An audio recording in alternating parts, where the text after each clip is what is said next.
Baik, bismillahirrahmanirrahim. Assalamualaikum warahmatullahi wabarakatuh. Selamat malam teman-teman semuanya. Kami kembali akan menyampaikan terkait dengan perkembangan penyidikan dugaan tindak pidana korupsi suap, pengurusan perkara di Mahkamah Agung, di mana beberapa waktu yang lalu kami juga sudah sampaikan kepada masyarakat melalui teman-teman bahwa terkait perkara di Mahkamah Agung yang sebelumnya KPK telah menetapkan 15 orang sebagai tersangka, kemudian KPK menemukan adanya kecukupan alat bukti pihak lain yang bisa dipertanggungjawabkan secara hukum. Dan malam hari ini kami akan mengumumkan para tersangka dan juga melakukan penahanan terhadap salah satunya. Hadir malam hari ini pimpinan Pak Nurul Gufron dan juga pelaksana tugas Deputi Penindakan Pak Asep. Nanti akan disampaikan poin-poin dari konstruksi perkara ini termasuk identitas dari para tersangka oleh Pak Gufron. Dan setelahnya kami beri kesempatan kepada teman-teman untuk bertanya lebih lanjut.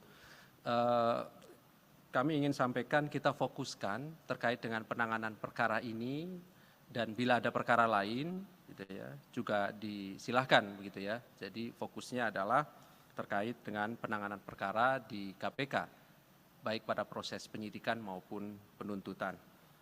Baik, kami silahkan Pak Nurul Gufron untuk menyampaikan beberapa poin perkembangan dari kegiatan penyidikan yang sedang KPK lakukan dimaksud.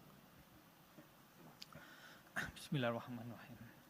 Assalamualaikum warahmatullahi wabarakatuh. Selamat malam, salam sehat bahagia untuk semuanya. Om Swastiastu, Namo Buddhaya, salam kebajikan.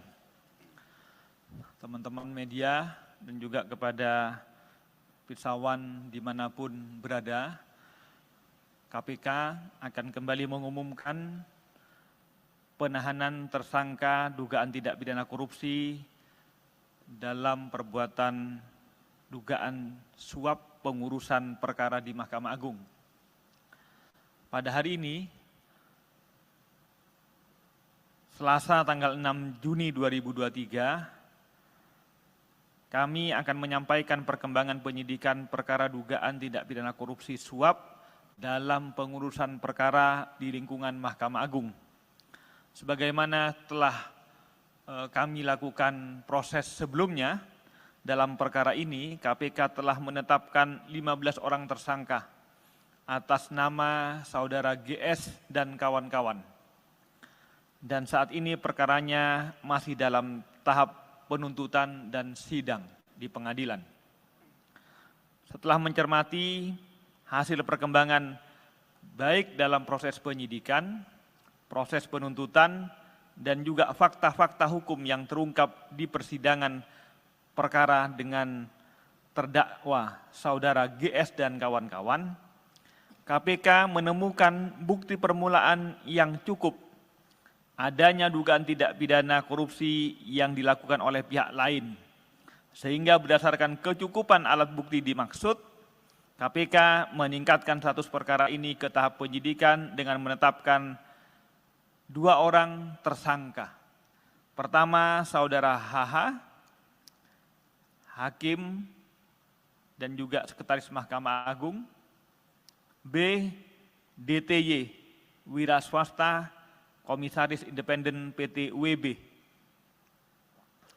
Untuk keperluan penyidikan, tim penyidik melakukan penahanan di rutan selama 20 hari pertama terhadap tersangka saudara DTY terhitung sejak tanggal 6 sampai 25 Juni 2023 di rutan cabang KPK di Kafling C1. Konstruksi kasus ini diduga saudara HH yang dilantik menjadi sekretaris Mahkamah Agung pada tanggal 20 Desember 2020. Lantas saudara HT, seorang debitur koperasi simpan pinjam, beberapa kali menghubungi tersangka DTY untuk melakukan komunikasi telepon terkait pembicaraan pengurusan perkara yang sedang dilakukan oleh saudara YP selaku pengacara. Kemudian saudara HT meminta bantuan tersangka DTY untuk mengurus perkara yang sedang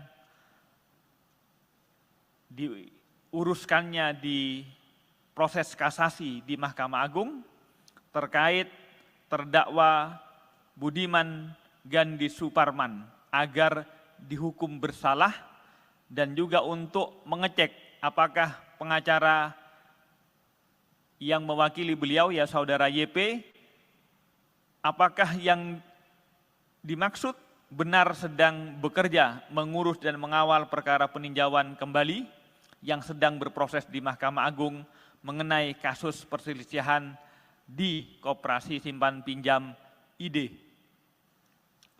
Selanjutnya tersangka DTY menyatakan kesiapannya untuk membantu dan mengawasi pekerjaan YP dalam mengurus kedua perkara tersebut di Mahkamah Agung. Dan sebagai imbalannya, tersangka DTY meminta fee kepada HT berupa suntikan dana.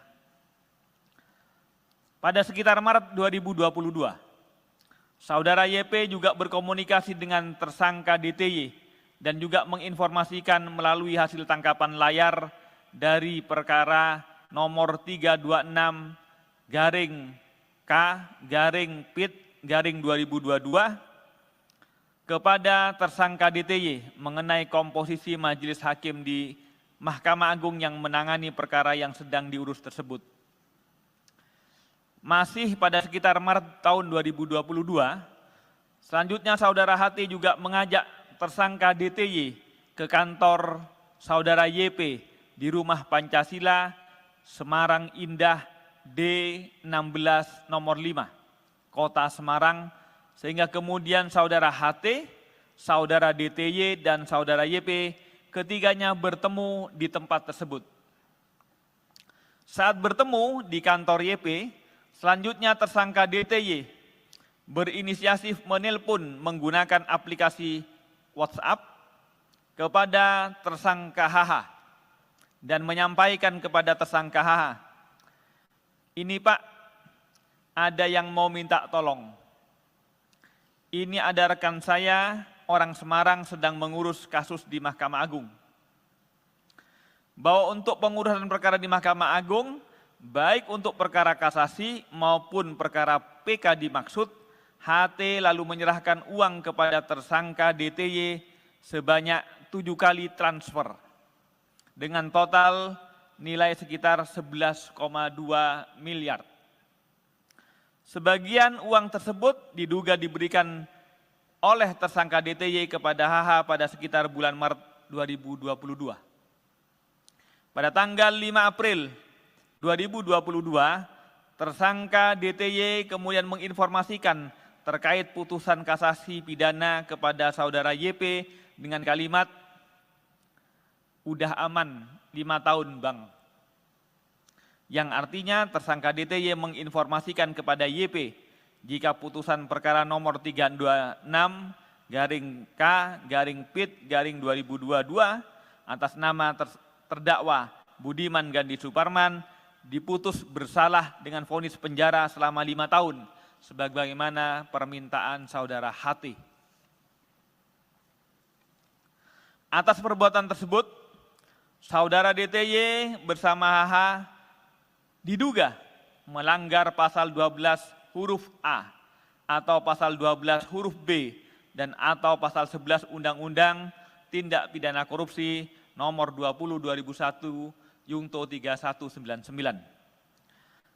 KPK, sekali lagi kami tegaskan bahwa KPK selalu berkomitmen untuk menuntaskan penanganan perkara suap di lingkungan Mahkamah Agung ini, dan kami berharap tentu tidak akan ada lagi kasus-kasus serupa di lingkungan Mahkamah Agung.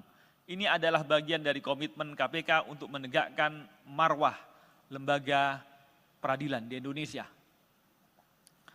Dengan penahanan ini adalah bagian dari komitmen KPK untuk memproses semua dugaan tindak pidana korupsi agar berjalan efektif dan memberikan kepastian kepada para pihak serta memenuhi rasa keadilan masyarakat.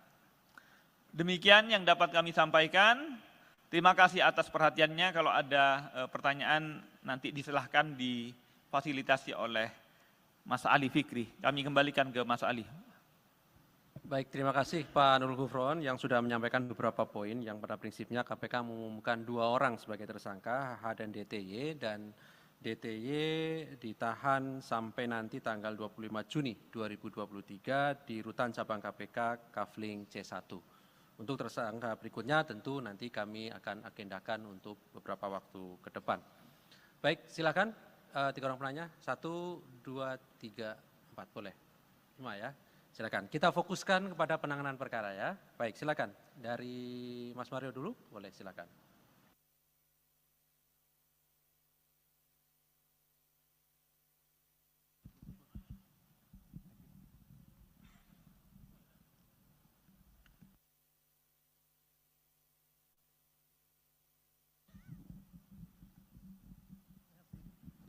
Ya, terima kasih atas waktunya Pak Gufron, Pak Asep, Mas Ali. Saya Mario dari Metro TV. Yang ingin saya tanyakan ini tadi disampaikan Pak Gufron bahwa sempat mengutip sedikit cuplikan perbincangan antara yang bersangkutan DTY ini dengan para pihak, baik itu YP maupun H. Yang belum diceritakan di sini atau yang belum disampaikan sedikit pun, baik itu di pointer atau ucapan langsung dari Pak Gufron, soal perhubungan sebelumnya antara DTY dengan HH. Kok bisa diceritakan ujuk-ujuk kawan di belakang ini langsung video call HH? Artinya bahwa sudah ada jauh kedekatan antara HH dengan DTY. Nah, tolong sedikit background, kedua tersangka ini memiliki sejauh mana perhubungan antara saudara Dadan dengan Hasbi Hasan ini. Karena kan yang dikutip tadi hanya bagaimana nih Pak ada kawan minta dibantu, tolong dibantu. Itu kan artinya bahwa saudara DTY ini sudah bypass langsung ke HH. Artinya kan tentu ada kedekatan yang sangat dekat antara DTY dengan H. Nah, pertanyaan selanjutnya, ini ada metamorfosa antara pola yang dilakukan Sekma sebelumnya Nur Hadi dengan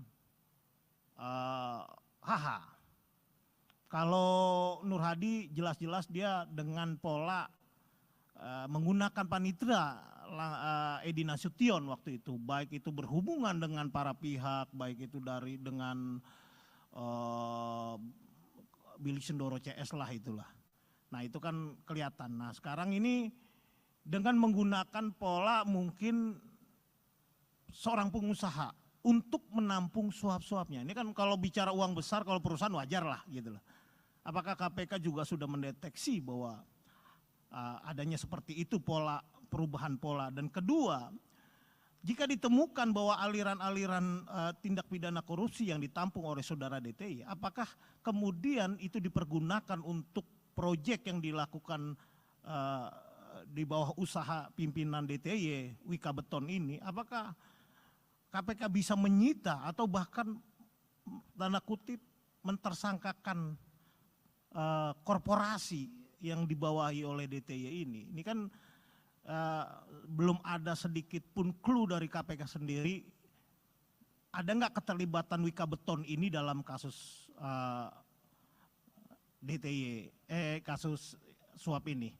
Nah, selanjutnya saya sempat menanyakan ke Pak Asep juga soal apakah memang seorang Sekma, Sekjen itu bisa memberikan atau mengintervensi adanya suatu putusan, atau paling minim bisa mengatur komposisi hakim yang menangani kasus-kasus di tingkat kasasi maupun PK.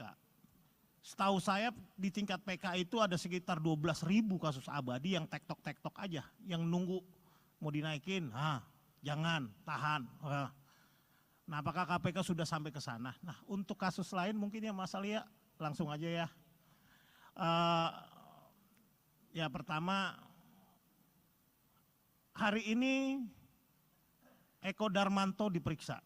Mungkin di jadwal tidak ada, tapi saya tahu Eko Darmanto sampai saat ini masih di atas.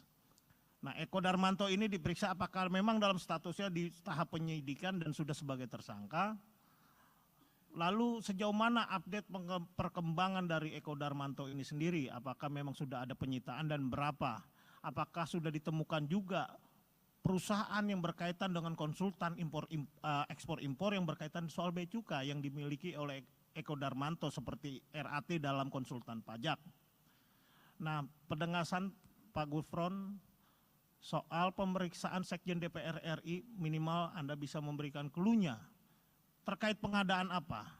Kalau berdasarkan rumor dan informasi yang saya peroleh terkait pengadaan gordeng di tahun sebelumnya, bukan tahun 2002-2003 yang kemarin ricuh akhirnya dibatalkan, tapi pengadaan gordeng di tahun sebelumnya. Karena saya sempat mewawancari mendapatkan gambar 6-7 kali itu kabak pengelolaan rumah jabatan DPR. Artinya yang diisi pengadaan itu berkaitan yang isi rumah dari para pejabat. Ya mungkin kan kalau kita tahu rumah anggota DPR itu ada 560-an lah. Nah kalau dikalikan gordengnya 1 sekian udah berapa M gitu. Nah terakhir ya soal ESDM nih Pak Gufron udah sejauh mana perkembangannya, tolong diupdate sedikit. Ya itu aja, terima kasih. Baik. Terima kasih Mas Mario, banyak sekali tadi pertanyaannya ya. Kalau tidak ada di jadwal yang sudah kami sampaikan berarti dalam proses penyelidikan gitu ya Mas Wiryo. Dan proses penyelidikan sekali lagi termasuk pengaduan masyarakat tidak bisa kemudian kami publikasikan ya. Karena itu bagian dari proses yang sedang berjalan. Jadi silakan penanya yang lain. Silakan Mas Chandra ya. Soal ini DTY, kok DTY ini kan kok bisa ngatur perkara di MA padahal dia tuh pihak eksternal, dia bukan orang MA. Apakah memang dia maklar kasus yang sudah biasa banget main kasus di MA, lalu apakah jaringannya si DTY ini cuma HH? Ataukah ada pejabat-pejabat lain di MA yang memang bisa dipegang sama DTY ini? Terus yang kedua, mau nanya soal alasan kenapa Pak Hasbi Hasan belum ditahan. Apakah karena memang adanya laporan yang menyebut adanya rekaman yang disebut sama pelapornya isinya itu memaksakan penersangkaan Pak HH. Terus yang ketiga Pak DT ini kan sedang pra-peradilan. Nah itu gimana? Apakah KPK tetap akan meladeni pra-peradilannya atau karena sudah ditahan ya udah nggak usah ngirim orang besoknya gitu. Terus keempat dalam putusan persidangan yang satunya banyak barang Pak DTY ini yang sudah disita KPK. Berarti kan itu hasil suapnya sudah berubah jadi barang. Apakah akan diterapkan pasal TPP untuk dia? Kasus lain satu saja. Kasus gratifikasi ex Kepala Bea Cukai Makassar. Apakah memang KPK melihat ini cuma di Bea Cukai Makassar doang penerimaan gratifikasinya? Ataukah memang di Bea Cukai lain terjadi hal serupa? Apakah KPK juga akan mendalami dugaan serupa di kantor Bea Cukai lain? Seperti itu. Selamat malam Pak Asep, Pak Gufron, Pak Ali, saya Yogi dari Detik. Pertama soal penegasan saja bahwa Dadan dan Hasbi ini kan memiliki dua orang yang latar belakangnya berbeda. Sebenarnya awal mereka kenal tuh seperti apa? Karena di persidangan Dadan mengaku kenal dari Hasbi itu dari Charlie ST12 gitu. Mungkin KPK bisa menjelaskan awal mereka kenal itu seperti apa. Lalu kedua, di kasus Dadan juga KPK menyita beberapa mobil mewah dari Dadan. Tapi kemudian mobil mewah itu atas nama kepemilikannya tuh perempuan bernama Zazita Damar Arwin gitu. Nah itu perempuan itu siapa dan hubungannya apa sama Dadantri. Kemudian untuk Hasbi Hasan sendiri KPK juga hari ini bilang bahwa saksi Windy Idol itu punya peran dalam mengelola rumah mewah Hasbi Hasan di Jakarta Selatan. Nah rumah mewah itu apakah memang sudah kepemilikan atas nama Windy Idol atau memang itu rumah yang dibeli Hasbi khusus untuk Windy. Kemudian rumah mewah itu dibeli Hasbi dari uang suap atau seperti apa dari penelusuran KPK. Terima kasih.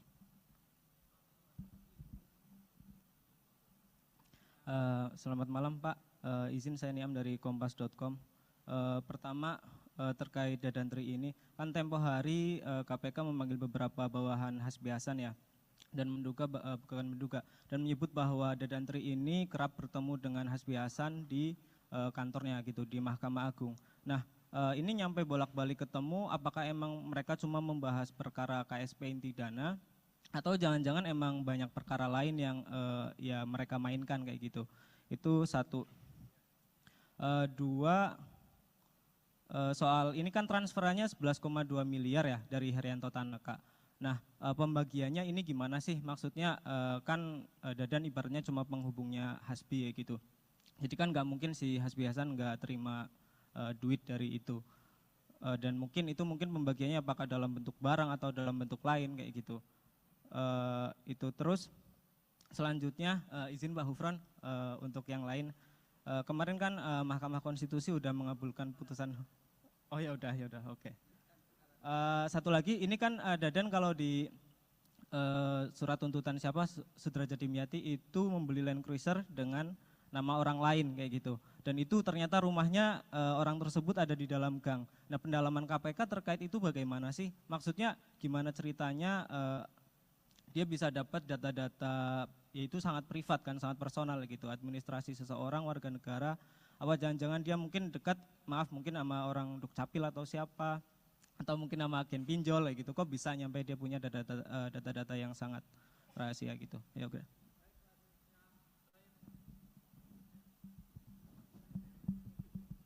Ya, selamat malam Pak Gufron, Pak Asep dan Mas Ali.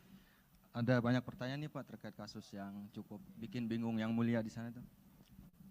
Pertama ini mengenai background tersangka. Barangkali ini nggak ada hubungannya dengan kasus, tapi cukup penting untuk dikonfirmasi kebenarannya karena ada kecurigaan juga. Kemarin kan sempat diperiksa dan dilepas. Apakah tersangka ini merupakan keponakan dari Wakil Jaksa Agung Pak Sunarta?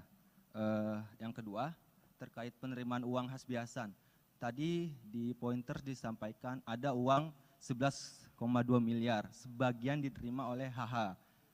Apakah KPK sudah menemukan temuan awal ya, jumlah pasti dari uang, dan apakah ada yang lainnya suap berupa barang terhadap HH?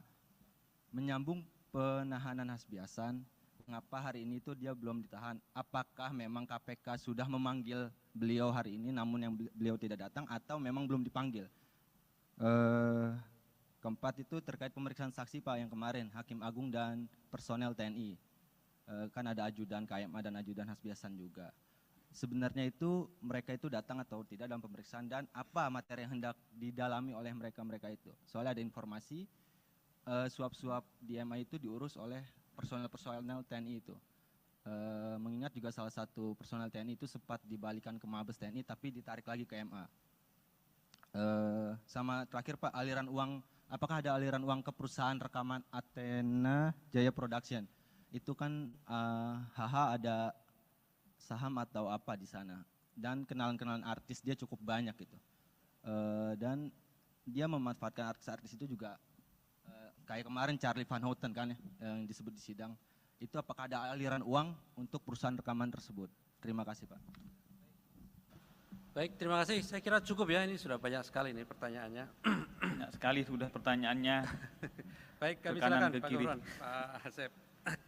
Terima kasih. Nanti pertanyaan-pertanyaan yang bersifat teknis, karena berkaitan dengan perkembangan secara teknis, itu lebih banyak dipahami oleh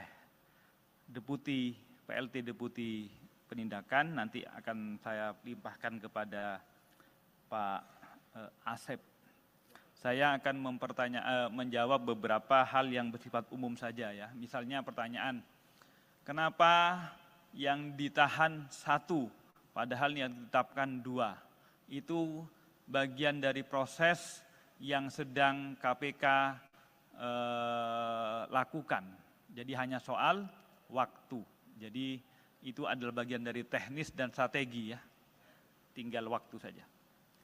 Itu yang bersifat umum-umum tadi. Yang kedua yang semuanya teknis-teknis sekali ini.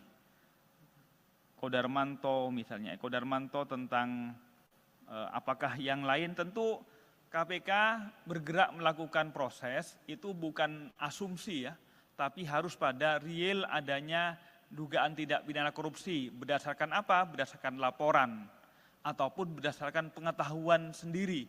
Misalnya sebagaimana kita ketahui RAT, lantas juga ED ini kan diberitakan, diviralkan oleh netizen di medsos. Atas dasar itu kami bergerak. Tapi tidak boleh kemudian kalau tidak ada dasarnya, misalnya seseorang diviralkan, ada kemudian orang lain yang profesinya sama, kemudian kami bergerak ke sana juga, itu tidak memungkinkan. Kecuali profesi yang sama menunjukkan sindrom ataupun gejala-gejala yang sama, tentu kami akan tidak lanjuti.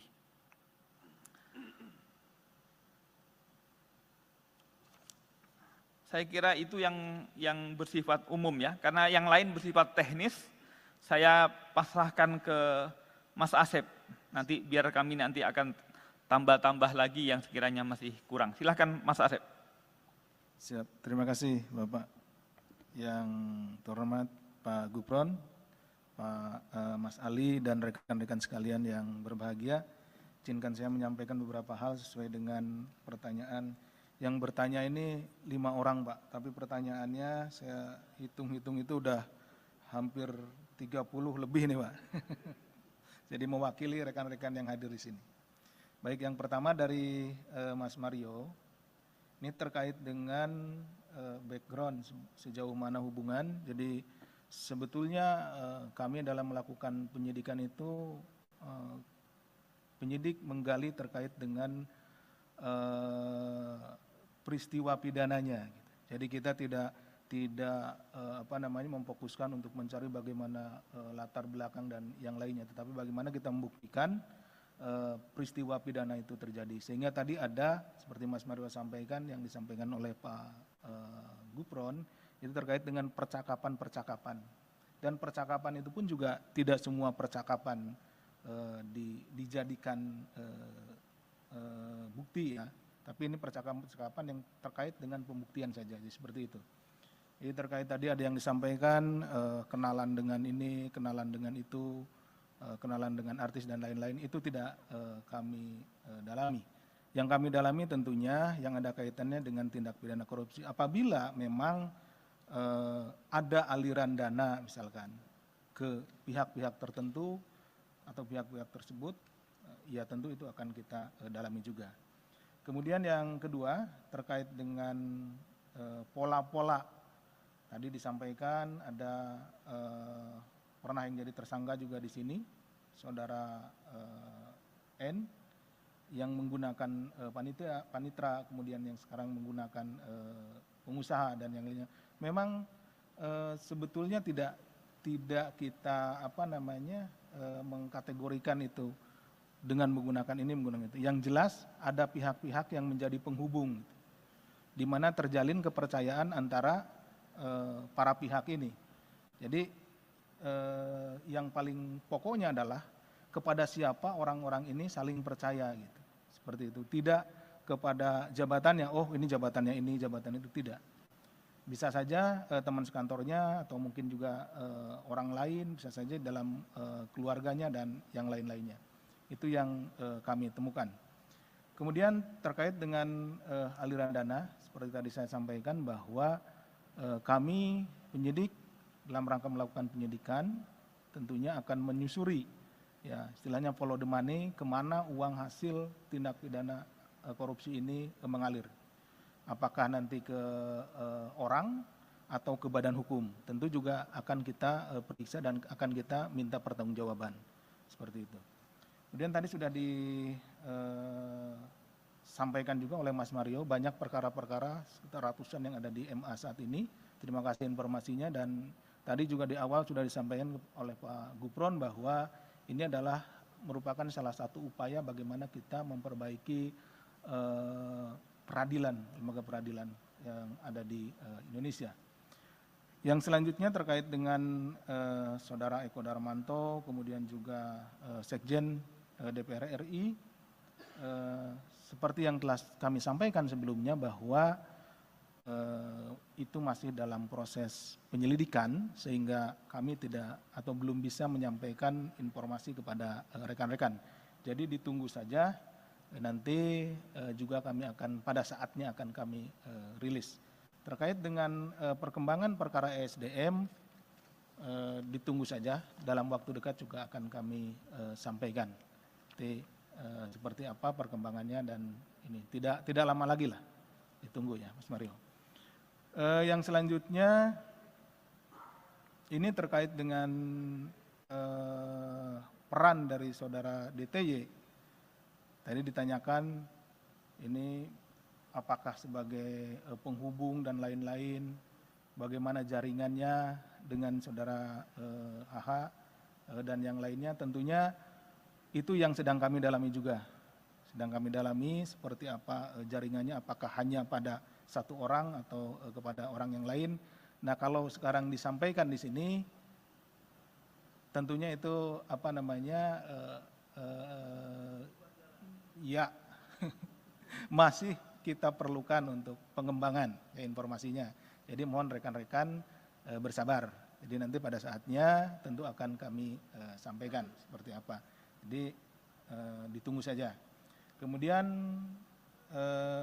terkait dengan masalah pra-peradilan adalah hak dari saudara DTY. Kita juga menghormati prosesnya, kami menghormati prosesnya, jadi dipersilahkan. Tentu juga sebagai pihak yang tergugat, kita juga akan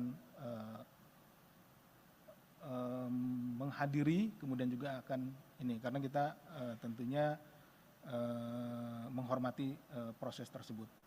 Kemudian terkait dengan banyaknya barang-barang atas nama orang dan yang lain-lain, tadi ditanyakan terkait dengan masalah TPPU dan lain-lain, itu juga menjadi apa namanya pemikiran dari kami tentunya untuk pengembangan ke depannya. Terkait dengan masalah gratifikasi di Bea Cukai Makassar, tentunya juga ini menjadi isu yang hangat di belakangan ini, dan tentunya kami yang sudah masuk ke KPK akan kita tangani dengan baik. Akan informasinya akan kita terus gali di mana saja, di tempat mana saja, pada posisi apa saja, dari orang-orang yang sudah kita tangani saat ini seperti saudara AP, ya tentu kita akan kembangkan, tidak hanya di Makassar. Saat ini juga rekan-rekan juga mengetahui bahwa tim dari KPK sudah ada di Batam dan di tempat yang lainnya untuk melakukan pengecekan terhadap barang-barang atau aset-aset yang berasal dari tindak pidana. Kemudian dari Mas Yogi, ini terkait dengan sama ini dengan mobil yang disita, kemudian juga ada pihak-pihak lain terkait dengan pengelolaan rumah, aset, baik mobil dan yang lainnya. Tentu itu kita akan terus selusuri. Ya. Kita akan pelan-pelan menyelusuri uang dari 11,2 miliar ini itu dipecah kemana saja. Kemudian apakah masih dalam bentuk uang atau sudah dalam bentuk barang atau dalam bentuk properti lainnya. Nah ini akan terus kita selusuri, dan apabila itu ada pada tangan orang lain, tidak atas nama dirinya, tentu kita harus buktikan bahwa memang benda atau juga properti tersebut memang benar-benar berasal dari uang yang hasil tindak pidana korupsi. Kemudian dari Mas Niam dan Mas Rian, sebagian juga sudah tadi kami bisa jelaskan terkait dengan pembelian Land Cruiser, kemudian pembagian uang, kemudian juga ketemunya di mana dan yang lain-lainnya sudah kami jelaskan. Kemudian apakah ada hubungan kekeluargaan yang lainnya, itu masih tentunya masih kita dalami. Kemudian pembagian uangnya, yang penahanan Pak HH juga sudah disampaikan tadi oleh Pak Gufron. Yang terakhir terkait dengan pemeriksaan Hakim Agung dan beberapa anggota TNI. Kenapa kami memanggil yang bersangkutan sebagai saksi tentunya karena memang yang bersangkutan memiliki hubungan dengan perkara ini sehingga keterangannya diperlukan oleh KPK, oleh penyidik untuk melengkapi konstruksi perkara yang sedang kita bangun. Jadi kami juga sekaligus menghimbau pada kesempatan ini kepada para saksi yang kami panggil, kami mohon kesediaannya untuk hadir atau menghadiri panggilan kami karena kesaksian saudara-saudara sekalian itu sangat dibutuhkan dalam rangka kita melengkapi bukti-bukti kemudian juga keterangan-keterangan yang diperlukan dalam kita sedang melengkapi konstruksi perkara yang sedang kita bangun. Itu saja mungkin yang bisa kami sampaikan. Terima kasih, kami kembalikan ke Pak Ali. Baik, terima kasih Pak Gufron dan Pak Asep yang tadi sudah cukup jelas ya menjawab pertanyaan dari rekan-rekan semuanya. Mohon izin menambahkan Pak, tadi terkait dengan penetapan seorang sebagai tersangka tentu berdasarkan alat bukti begitu ya. Jadi itu yang menjadi dasar KPK setiap meningkatkan proses penyidikan tentu berdasarkan alat bukti. Jadi bukan karena tadi misalnya ada isu penerimaan uang dan lain-lain begitu ya. Sekaligus tadi menjawab pertanyaan dari Mas Rian ya kalau salah ya, atau Mas Niam tadi. Baik, saya kira cukup ya teman-teman semuanya.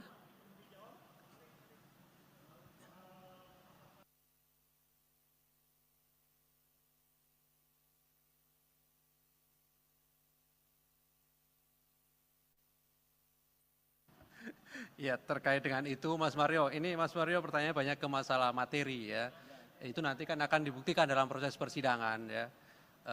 Kalau kita lihat perkara-perkara yang sudah pernah diputus, itu panitra gitu ya, itu juga bisa bagian dari konstruksi dari hakim. Artinya di pembuktian itu kan ada pelaku peserta ya, ada pasal 55, makanya tadi kan di ketentuan yang kemudian kami terapkan juga ada pasal 55 ya 1 KUHP. Di situ nanti akan didalami. Oke ya Mas Mario, saya kira cukup teman-teman. Terima kasih Pak Gufron, Pak Asep yang hadir pada malam hari ini. Kami akhiri. Assalamualaikum warahmatullahi wabarakatuh.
Baik, bismillahirrahmanirrahim. Assalamualaikum warahmatullahi wabarakatuh. Selamat malam teman-teman semuanya. Kami kembali akan menyampaikan terkait dengan perkembangan penyidikan dugaan tindak pidana korupsi suap, pengurusan perkara di Mahkamah Agung, di mana beberapa waktu yang lalu kami juga sudah sampaikan kepada masyarakat melalui teman-teman bahwa terkait perkara di Mahkamah Agung yang sebelumnya KPK telah menetapkan 15 orang sebagai tersangka, kemudian KPK menemukan adanya kecukupan alat bukti pihak lain yang bisa dipertanggungjawabkan secara hukum.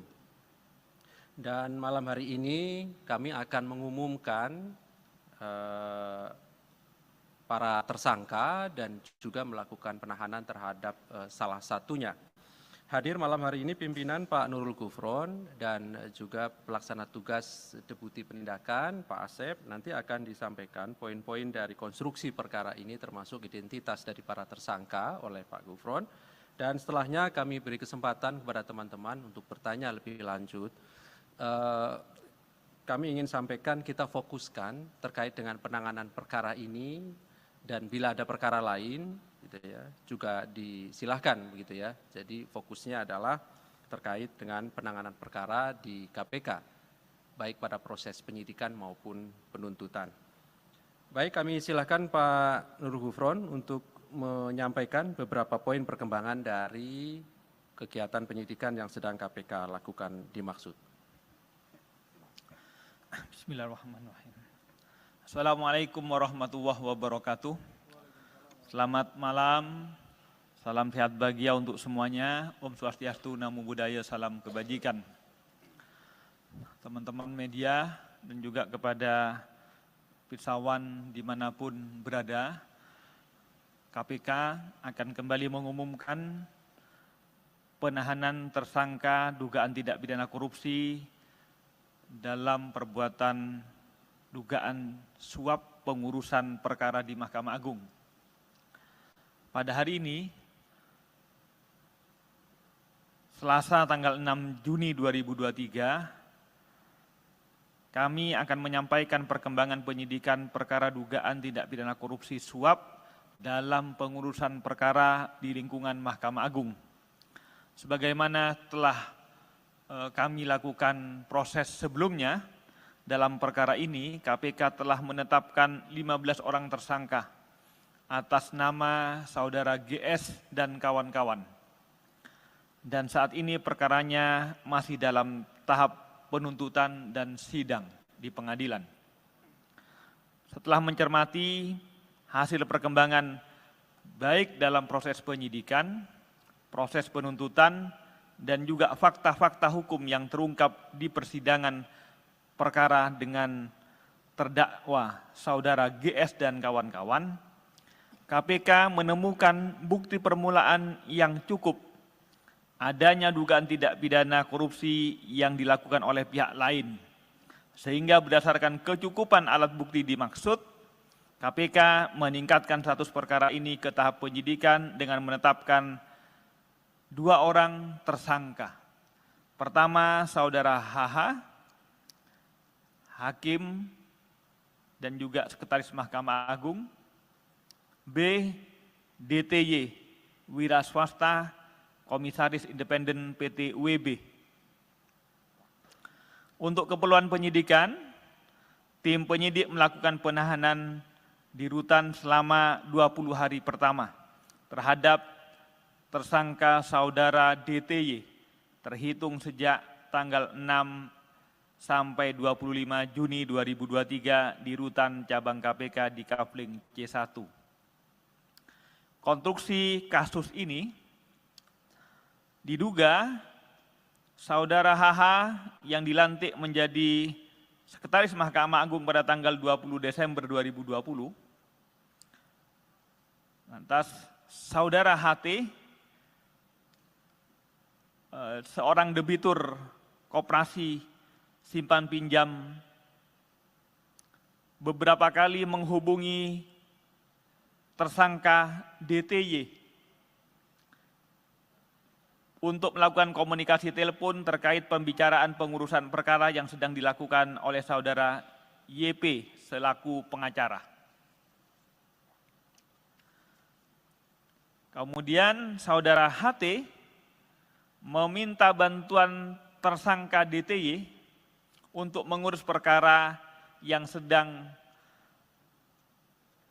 diuruskannya di proses kasasi di Mahkamah Agung terkait terdakwa Budiman Gandhi Suparman agar dihukum bersalah dan juga untuk mengecek apakah pengacara yang mewakili beliau, ya saudara YP, apakah yang dimaksud benar sedang bekerja mengurus dan mengawal perkara peninjauan kembali yang sedang berproses di Mahkamah Agung mengenai kasus perselisihan di Koperasi Simpan Pinjam ID.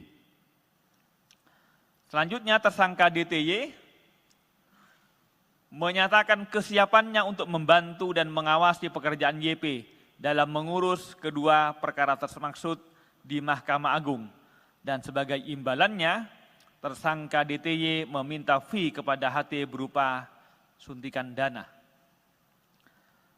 Pada sekitar Maret 2022, saudara YP juga berkomunikasi dengan tersangka DTY dan juga menginformasikan melalui hasil tangkapan layar dari perkara nomor 326-K-PIT-2022 kepada tersangka DTY mengenai komposisi majelis hakim di Mahkamah Agung yang menangani perkara yang sedang diurus tersebut.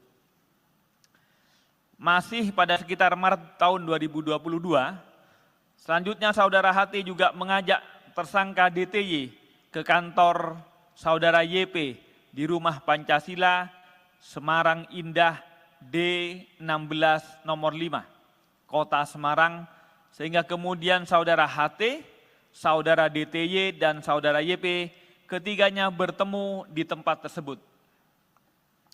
Saat bertemu di kantor YP, selanjutnya tersangka DTY berinisiatif menelpon menggunakan aplikasi WhatsApp kepada tersangka HH dan menyampaikan kepada tersangka HH, ini Pak, ada yang mau minta tolong.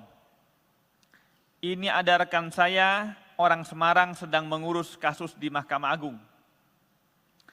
Bahwa untuk pengurusan perkara di Mahkamah Agung, baik untuk perkara kasasi maupun perkara PK dimaksud, HT lalu menyerahkan uang kepada tersangka DTY sebanyak 7 kali transfer dengan total nilai sekitar 11,2 miliar. Sebagian uang tersebut diduga diberikan oleh tersangka DTY kepada HH pada sekitar bulan Maret 2022.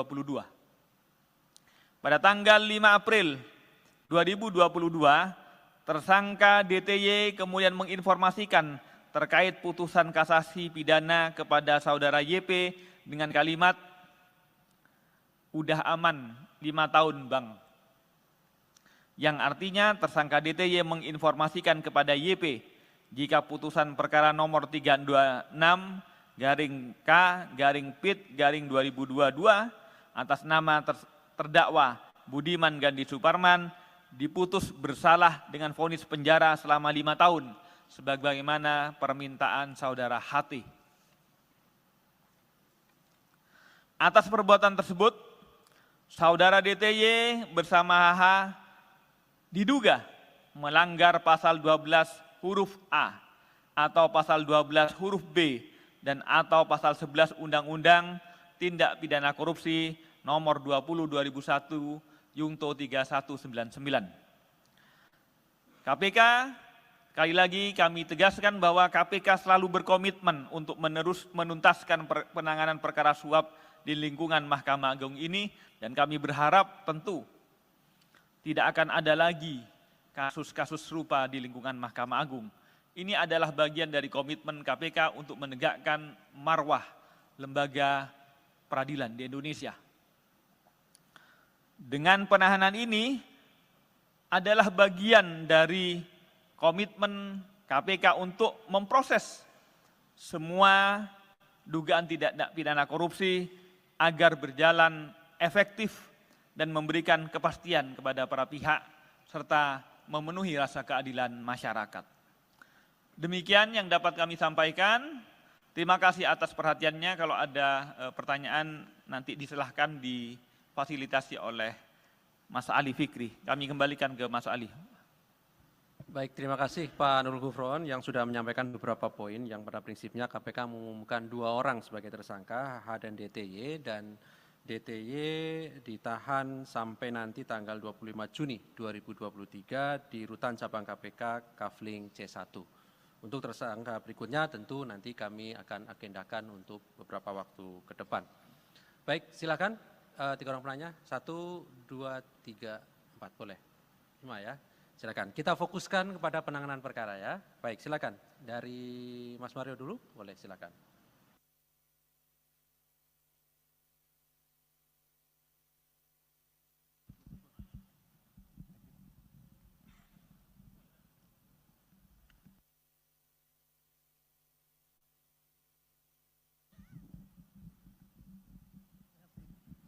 Ya, terima kasih atas waktunya Pak Gufron, Pak Asep, Mas Ali.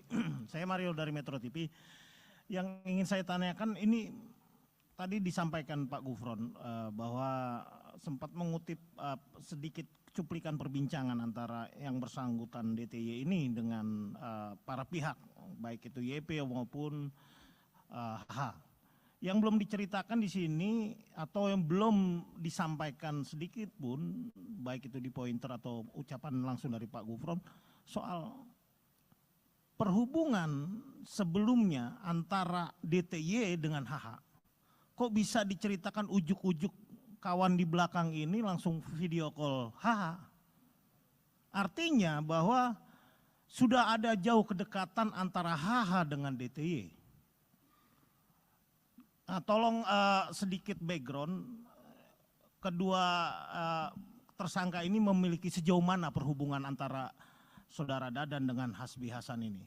Karena kan yang dikutip tadi hanya bagaimana nih Pak ada kawan minta dibantu, tolong dibantu. Itu kan artinya bahwa saudara DTY ini sudah bypass langsung ke HH. Artinya kan tentu ada kedekatan yang sangat dekat antara DTY dengan H. Nah, pertanyaan selanjutnya, ini ada metamorfosa antara pola yang dilakukan Sekma sebelumnya Nur Hadi dengan HH. Kalau Nur Hadi jelas-jelas dia dengan pola menggunakan panitera Edi Nasution waktu itu, baik itu berhubungan dengan para pihak, baik itu dengan Billy Sendoro CS lah itulah. Nah itu kan kelihatan. Nah sekarang ini dengan menggunakan pola mungkin seorang pengusaha untuk menampung suap-suapnya. Ini kan kalau bicara uang besar, kalau perusahaan wajar lah gitu loh. Apakah KPK juga sudah mendeteksi bahwa adanya seperti itu pola, perubahan pola. Dan kedua, jika ditemukan bahwa aliran-aliran tindak pidana korupsi yang ditampung oleh saudara DTY, apakah kemudian itu dipergunakan untuk proyek yang dilakukan di bawah usaha pimpinan DTY, Wika Beton ini, apakah KPK bisa menyita atau bahkan tanda kutip mentersangkakan korporasi yang dibawahi oleh DTY ini? Ini kan belum ada sedikit pun clue dari KPK sendiri, ada nggak keterlibatan Wika Beton ini dalam kasus DTY, kasus suap ini. Nah, selanjutnya saya sempat menanyakan ke Pak Asep juga soal apakah memang seorang Sekma, sekjen itu bisa memberikan atau mengintervensi adanya suatu putusan, atau paling minim bisa mengatur komposisi hakim yang menangani kasus-kasus di tingkat kasasi maupun PK. Setahu saya di tingkat PK itu ada sekitar 12.000 kasus abadi yang tektok-tektok aja, yang nunggu mau dinaikin, jangan, tahan. Nah apakah KPK sudah sampai ke sana? Nah untuk kasus lain mungkin ya Mas Alia langsung aja ya. Ya pertama, hari ini Eko Darmanto diperiksa, mungkin di jadwal tidak ada, tapi saya tahu Eko Darmanto sampai saat ini masih di atas. Nah Eko Darmanto ini diperiksa apakah memang dalam statusnya di tahap penyidikan dan sudah sebagai tersangka. Lalu sejauh mana update perkembangan dari Eko Darmanto ini sendiri, apakah memang sudah ada penyitaan dan berapa?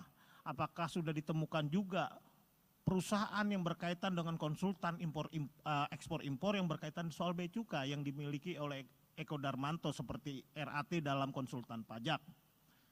Nah, pendengasan Pak Gufron soal pemeriksaan Sekjen DPR RI, minimal Anda bisa memberikan clue-nya terkait pengadaan apa.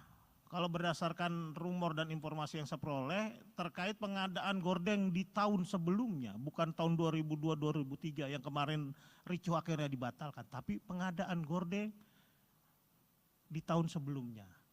Karena saya sempat mewawancari, mendapatkan gambar 6-7 kali itu kabak pengelolaan rumah jabatan DPR. Artinya yang diisi pengadaan itu berkaitan yang isi rumah dari para pejabat. Ya mungkin kan kalau kita tahu rumah anggota DPR itu ada 560-an lah.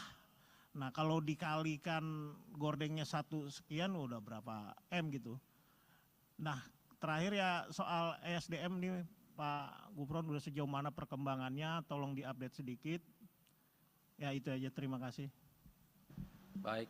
Terima kasih Mas Mario, banyak sekali tadi pertanyaannya ya. Kalau tidak ada di jadwal yang sudah kami sampaikan berarti dalam proses penyelidikan gitu ya Mas Wiryo. Dan proses penyelidikan sekali lagi termasuk pengaduan masyarakat tidak bisa kemudian kami publikasikan ya, karena itu bagian dari proses yang sedang berjalan. Jadi silakan penanya yang lain.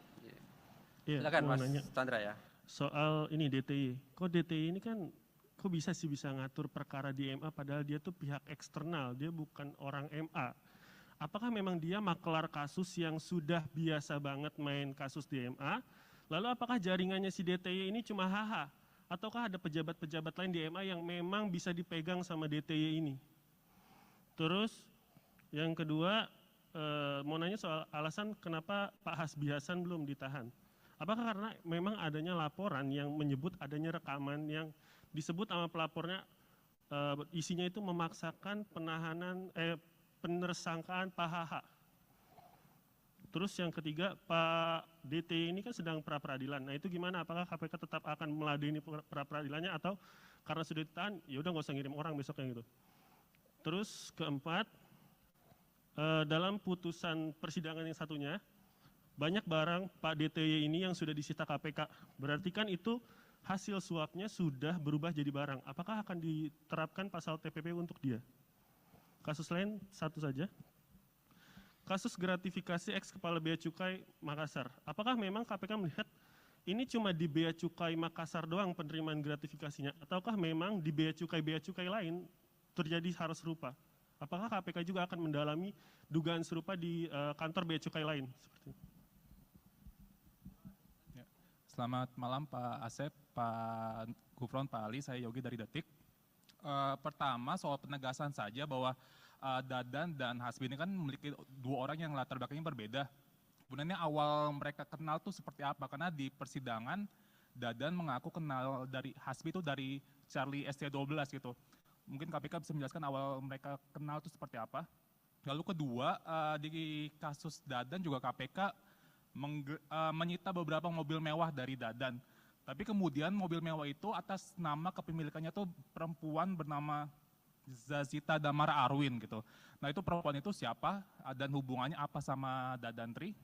Kemudian untuk Hasbi Hasan sendiri KPK juga hari ini bilang bahwa saksi Windy Idol itu punya peran dalam mengelola rumah mewah Hasbi Hasan di Jakarta Selatan.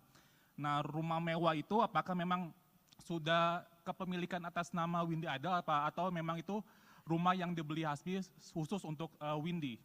Kemudian rumah mewah itu dibeli Hasbi dari uang suap atau seperti apa dari penelusuran KPK? Terima kasih.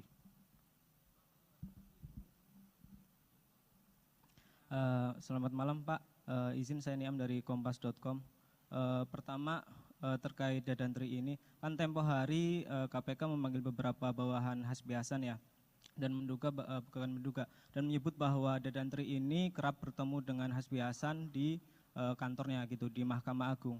Nah ini nyampe bolak-balik ketemu, apakah emang mereka cuma membahas perkara KSP inti dana atau jangan-jangan emang banyak perkara lain yang ya mereka mainkan kayak gitu? Itu satu. Dua, soal ini kan transferannya 11,2 miliar ya dari Herianto Tanaka. Nah pembagiannya ini gimana sih? Maksudnya kan Dadan ibaratnya cuma penghubungnya Hasbi ya gitu. Jadi kan nggak mungkin si Hasbi Hasan nggak terima duit dari itu. Dan mungkin pembagiannya apakah dalam bentuk barang atau dalam bentuk lain kayak gitu. Itu terus selanjutnya izin Pak Gufron untuk yang lain. Kemarin kan Mahkamah Konstitusi udah mengabulkan putusan. Oh ya udah, oke. Satu lagi, ini kan Dadan kalau di surat tuntutan siapa Sudrajat Dimyati itu membeli Land Cruiser dengan nama orang lain kayak gitu. Dan itu ternyata rumahnya orang tersebut ada di dalam gang. Nah, pendalaman KPK terkait itu bagaimana sih? Maksudnya gimana ceritanya dia bisa dapat data-data yaitu sangat privat kan, sangat personal gitu, administrasi seseorang warga negara. Apa jangan-jangan dia mungkin dekat, mungkin sama orang Dukcapil atau siapa, atau mungkin sama agen pinjol kayak gitu, kok bisa nyampe dia punya data-data yang sangat rahasia gitu. Ya oke.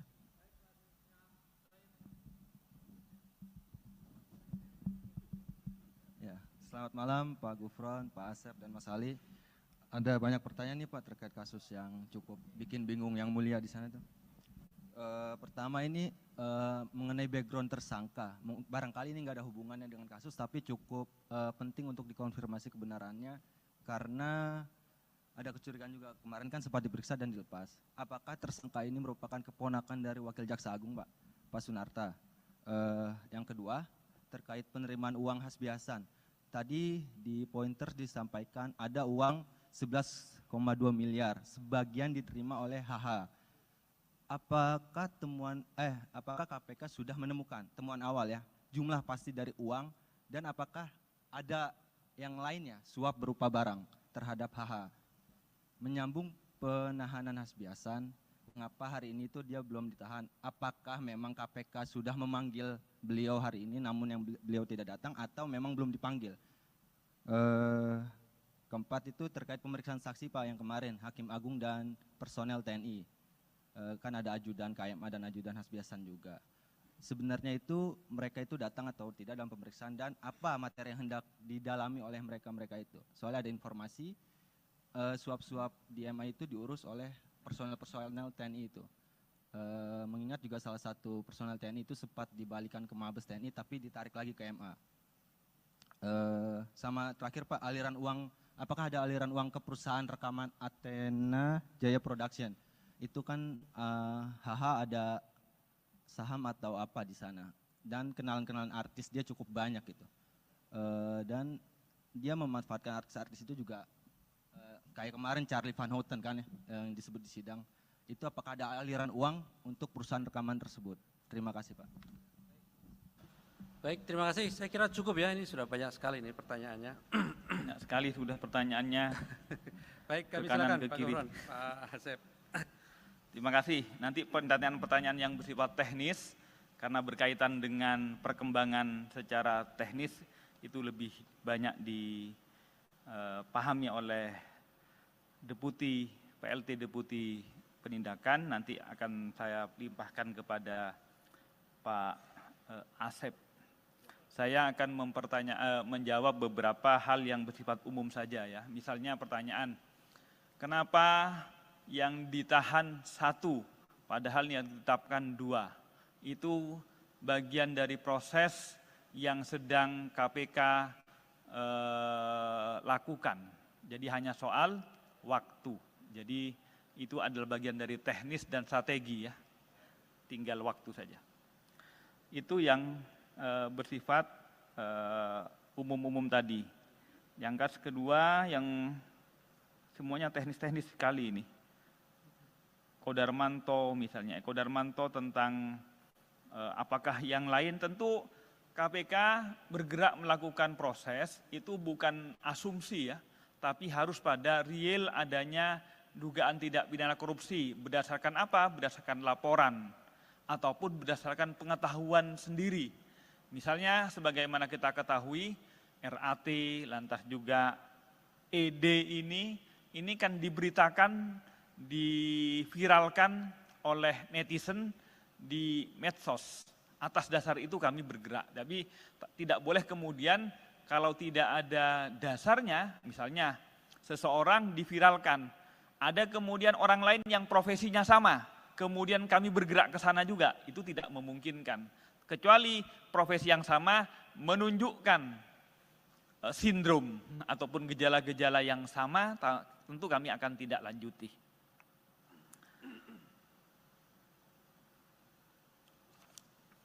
Saya kira itu yang bersifat umum ya, karena yang lain bersifat teknis. Saya pasrahkan ke Mas Asep. Nanti biar kami nanti akan tambah-tambah lagi yang sekiranya masih kurang. Silahkan Mas Asep. Siap, terima kasih Bapak. Yang terhormat Pak Gufron, Mas Ali dan rekan-rekan sekalian yang berbahagia, izinkan saya menyampaikan beberapa hal sesuai dengan pertanyaan. Yang bertanya ini 5 orang Pak, tapi pertanyaannya saya hitung-hitung itu udah hampir 30 lebih nih Pak. Jadi mewakili rekan-rekan yang hadir di sini. Baik, yang pertama dari Mas Mario, ini terkait dengan background sejauh mana hubungan. Jadi sebetulnya kami dalam melakukan penyidikan itu, penyidik menggali terkait dengan peristiwa pidananya. Jadi kita tidak memfokuskan untuk mencari bagaimana latar belakang dan yang lainnya, tetapi bagaimana kita membuktikan peristiwa pidana itu terjadi. Sehingga tadi ada seperti Mas Mario sampaikan, yang disampaikan oleh Pak Gufron, itu terkait dengan percakapan-percakapan. Dan percakapan itu pun juga tidak semua percakapan dijadikan bukti ya, tapi ini percakapan-percakapan yang terkait dengan pembuktian saja, jadi seperti itu. Jadi terkait tadi ada yang disampaikan kenalan dengan ini, kenalan dengan itu, kenalan dengan artis dan lain-lain, itu tidak kami dalami.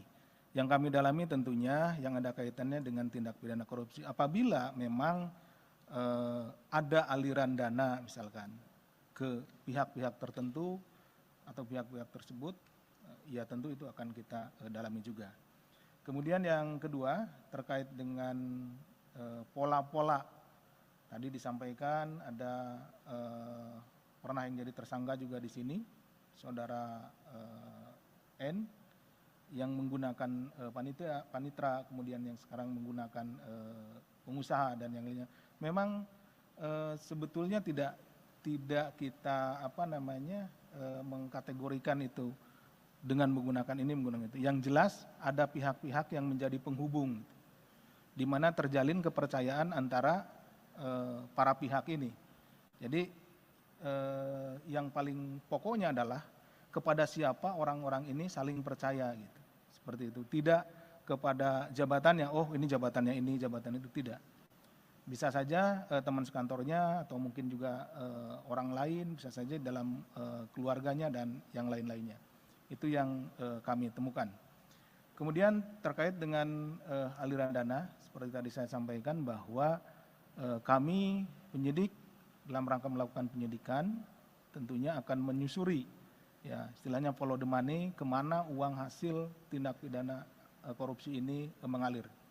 Apakah nanti ke orang atau ke badan hukum, tentu juga akan kita periksa dan akan kita minta pertanggungjawaban, seperti itu.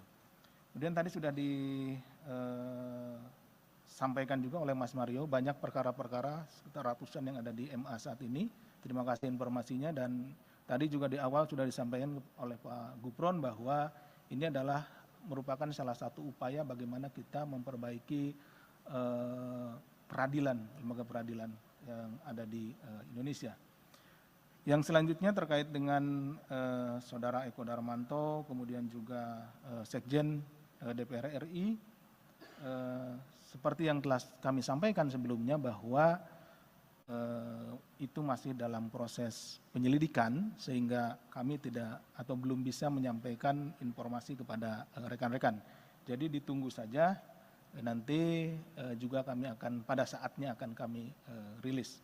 Terkait dengan perkembangan perkara ESDM, ditunggu saja, dalam waktu dekat juga akan kami sampaikan. Jadi, seperti apa perkembangannya, dan ini tidak lama lagi lah, ditunggu ya Mas Mario. Yang selanjutnya ini terkait dengan peran dari saudara DTY. Tadi ditanyakan ini apakah sebagai penghubung dan lain-lain, bagaimana jaringannya dengan saudara AH dan yang lainnya. Tentunya itu yang sedang kami dalami juga. Sedang kami dalami seperti apa jaringannya, apakah hanya pada satu orang atau kepada orang yang lain. Nah, kalau sekarang disampaikan di sini, tentunya itu apa namanya ya masih kita perlukan untuk pengembangan ya, informasinya. Jadi mohon rekan-rekan bersabar.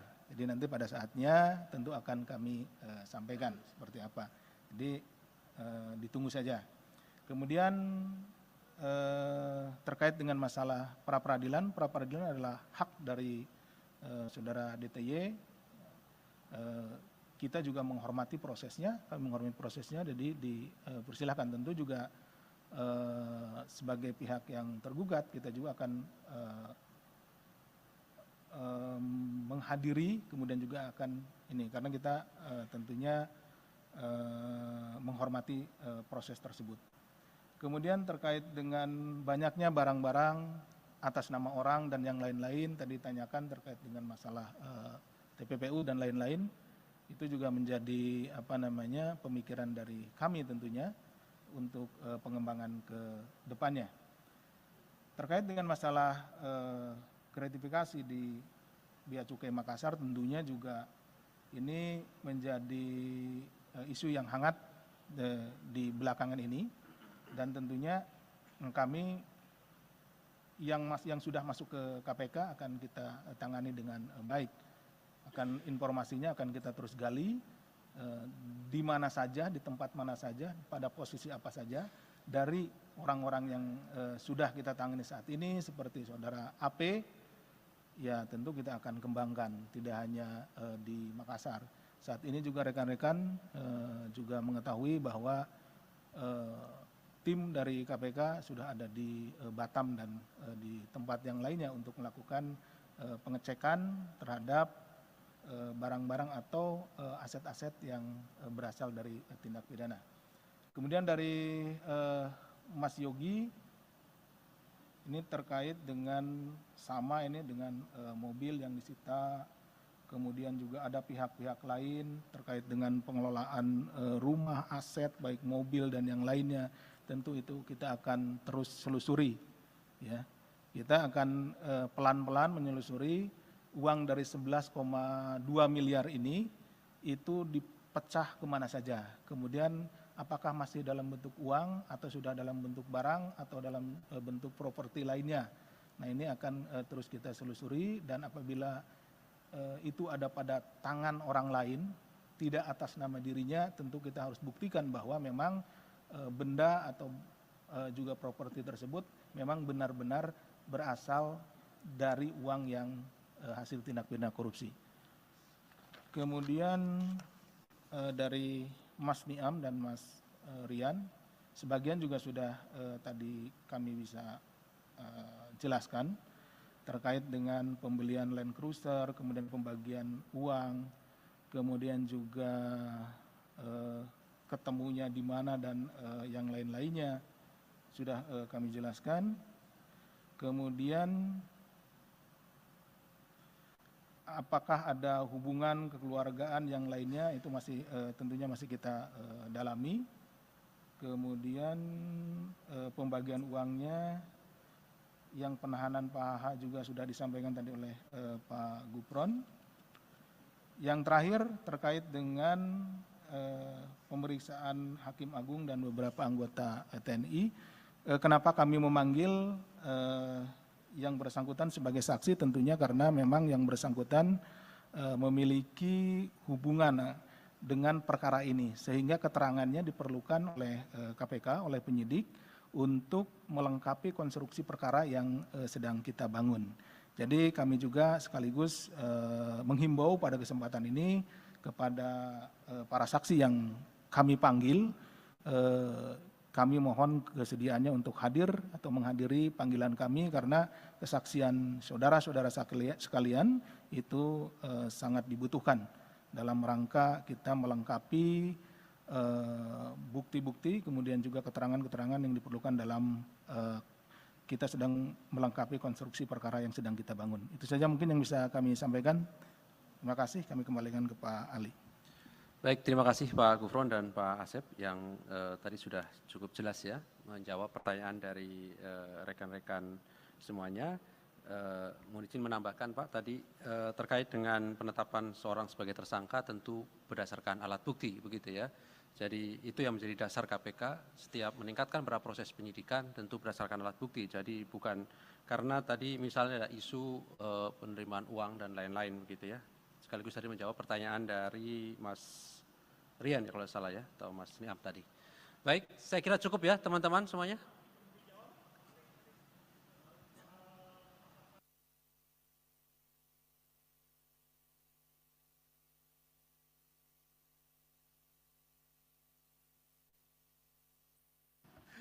Ya, terkait dengan itu Mas Mario, ini Mas Mario pertanyaannya banyak ke masalah materi ya.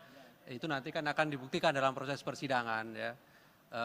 Kalau kita lihat perkara-perkara yang sudah pernah diputus, itu panitra gitu ya, itu juga bisa bagian dari konstruksi dari hakim. Artinya di pembuktian itu kan ada pelaku peserta ya, ada pasal 55 makanya tadi kan di ketentuan yang kemudian kami terapkan juga ada pasal 55 ayat 1 KUHP. Di situ nanti akan didalami. Oke ya Mas Mario, saya kira cukup teman-teman. Terima kasih Pak Gufron, Pak Asep yang hadir pada malam hari ini. Kami akhiri. Assalamualaikum warahmatullahi wabarakatuh.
Baik, bismillahirrahmanirrahim. Assalamualaikum warahmatullahi wabarakatuh. Selamat malam teman-teman semuanya. Kami kembali akan menyampaikan terkait dengan perkembangan penyidikan dugaan tindak pidana korupsi suap, pengurusan perkara di Mahkamah Agung, di mana beberapa waktu yang lalu kami juga sudah sampaikan kepada masyarakat melalui teman-teman bahwa terkait perkara di Mahkamah Agung yang sebelumnya KPK telah menetapkan 15 orang sebagai tersangka, kemudian KPK menemukan adanya kecukupan alat bukti pihak lain yang bisa dipertanggungjawabkan secara hukum. Dan malam hari ini kami akan mengumumkan para tersangka dan juga melakukan penahanan terhadap salah satunya. Hadir malam hari ini pimpinan Pak Nurul Gufron dan juga pelaksana tugas Deputi Penindakan Pak Asep. Nanti akan disampaikan poin-poin dari konstruksi perkara ini termasuk identitas dari para tersangka oleh Pak Gufron. Dan setelahnya kami beri kesempatan kepada teman-teman untuk bertanya lebih lanjut.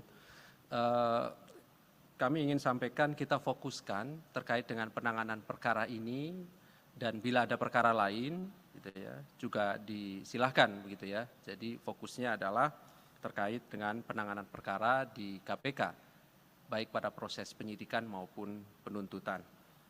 Baik, kami silahkan Pak Nurul Gufron untuk menyampaikan beberapa poin perkembangan dari kegiatan penyidikan yang sedang KPK lakukan dimaksud. Bismillahirrahmanirrahim. Assalamualaikum warahmatullahi wabarakatuh. Selamat malam, salam sehat bahagia untuk semuanya. Om Swastiastu, Namo Buddhaya, salam kebajikan. Teman-teman media dan juga kepada pirsawan dimanapun berada, KPK akan kembali mengumumkan penahanan tersangka dugaan tindak pidana korupsi dalam perbuatan dugaan suap pengurusan perkara di Mahkamah Agung. Pada hari ini, Selasa tanggal 6 Juni 2023, kami akan menyampaikan perkembangan penyidikan perkara dugaan tindak pidana korupsi suap dalam pengurusan perkara di lingkungan Mahkamah Agung. Sebagaimana telah kami lakukan proses sebelumnya, dalam perkara ini KPK telah menetapkan 15 orang tersangka atas nama saudara GS dan kawan-kawan. Dan saat ini perkaranya masih dalam tahap penuntutan dan sidang di pengadilan. Setelah mencermati hasil perkembangan baik dalam proses penyidikan, proses penuntutan, dan juga fakta-fakta hukum yang terungkap di persidangan perkara dengan terdakwa saudara GS dan kawan-kawan, KPK menemukan bukti permulaan yang cukup adanya dugaan tidak pidana korupsi yang dilakukan oleh pihak lain. Sehingga berdasarkan kecukupan alat bukti dimaksud, KPK meningkatkan status perkara ini ke tahap penyidikan dengan menetapkan 2 orang tersangka. Pertama, saudara HH, Hakim dan juga Sekretaris Mahkamah Agung. B, DTY, Wira Swasta, Komisaris Independen PT UEB. Untuk keperluan penyidikan, tim penyidik melakukan penahanan di rutan selama 20 hari pertama terhadap tersangka saudara DTY terhitung sejak tanggal 6 sampai 25 Juni 2023 di rutan cabang KPK di Kafling C1. Konstruksi kasus ini diduga saudara HH yang dilantik menjadi Sekretaris Mahkamah Agung pada tanggal 20 Desember 2020, lantas saudara HT, seorang debitur koperasi simpan pinjam, beberapa kali menghubungi tersangka DTY untuk melakukan komunikasi telepon terkait pembicaraan pengurusan perkara yang sedang dilakukan oleh saudara YP selaku pengacara. Kemudian saudara HT meminta bantuan tersangka DTY untuk mengurus perkara yang sedang diuruskannya di proses kasasi di Mahkamah Agung terkait terdakwa Budiman Gandhi Suparman agar dihukum bersalah dan juga untuk mengecek apakah pengacara yang mewakili beliau, ya saudara YP, apakah yang dimaksud benar sedang bekerja mengurus dan mengawal perkara peninjauan kembali yang sedang berproses di Mahkamah Agung mengenai kasus perselisihan di Koperasi Simpan Pinjam ID. Selanjutnya tersangka DTY menyatakan kesiapannya untuk membantu dan mengawasi pekerjaan YP dalam mengurus kedua perkara tersemaksud di Mahkamah Agung. Dan sebagai imbalannya, tersangka DTY meminta fee kepada HT berupa suntikan dana. Pada sekitar Maret 2022, saudara YP juga berkomunikasi dengan tersangka DTY dan juga menginformasikan melalui hasil tangkapan layar dari perkara nomor 326-K-PIT-2022 kepada tersangka DTY mengenai komposisi majelis hakim di Mahkamah Agung yang menangani perkara yang sedang diurus tersebut. Masih pada sekitar Maret tahun 2022, selanjutnya saudara HT juga mengajak tersangka DTY ke kantor Saudara YP di Rumah Pancasila, Semarang Indah D16 nomor 5, Kota Semarang, sehingga kemudian Saudara HT, Saudara DTY, dan Saudara YP ketiganya bertemu di tempat tersebut. Saat bertemu di kantor YP, selanjutnya tersangka DTY berinisiatif menelpon menggunakan aplikasi WhatsApp kepada tersangka HH dan menyampaikan kepada tersangka HH, "Ini Pak, ada yang mau minta tolong. Ini ada rekan saya, orang Semarang sedang mengurus kasus di Mahkamah Agung. Bahwa untuk pengurusan perkara di Mahkamah Agung, baik untuk perkara kasasi maupun perkara PK dimaksud, HT lalu menyerahkan uang kepada tersangka DTY sebanyak 7 kali transfer dengan total nilai sekitar 11,2 miliar. Sebagian uang tersebut diduga diberikan oleh tersangka DTY kepada HH pada sekitar bulan Maret 2022. Pada tanggal 5 April 2022, tersangka DTY kemudian menginformasikan terkait putusan kasasi pidana kepada saudara YP dengan kalimat, "Udah aman 5 tahun Bang."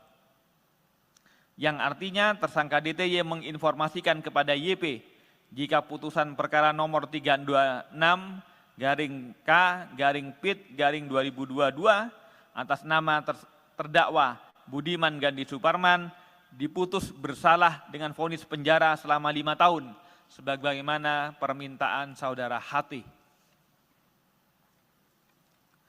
Atas perbuatan tersebut, saudara DTY bersama HH diduga melanggar pasal 12 huruf A atau pasal 12 huruf B dan atau pasal 11 Undang-Undang Tindak Pidana Korupsi nomor 20 2001 Yungto 3199.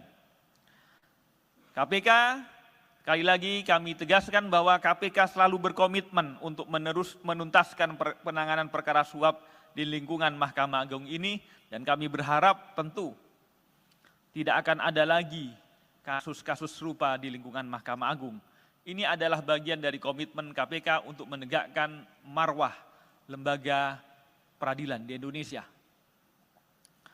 Dengan penahanan ini adalah bagian dari komitmen KPK untuk memproses semua dugaan tindak pidana korupsi agar berjalan efektif dan memberikan kepastian kepada para pihak serta memenuhi rasa keadilan masyarakat. Demikian yang dapat kami sampaikan. Terima kasih atas perhatiannya. Kalau ada pertanyaan nanti disilahkan difasilitasi oleh Mas Ali Fikri. Kami kembalikan ke Mas Ali. Baik, terima kasih Pak Nurul Gufron yang sudah menyampaikan beberapa poin yang pada prinsipnya KPK mengumumkan 2 orang sebagai tersangka, HH dan DTY, dan DTY ditahan sampai nanti tanggal 25 Juni 2023 di Rutan Cabang KPK Kafling C1. Untuk tersangka berikutnya tentu nanti kami akan agendakan untuk beberapa waktu ke depan. Baik, silakan 3 orang penanya, 1, 2, 3, 4, boleh. 5 ya. Silakan, kita fokuskan kepada penanganan perkara ya. Baik, silakan. Dari Mas Mario dulu, boleh silakan.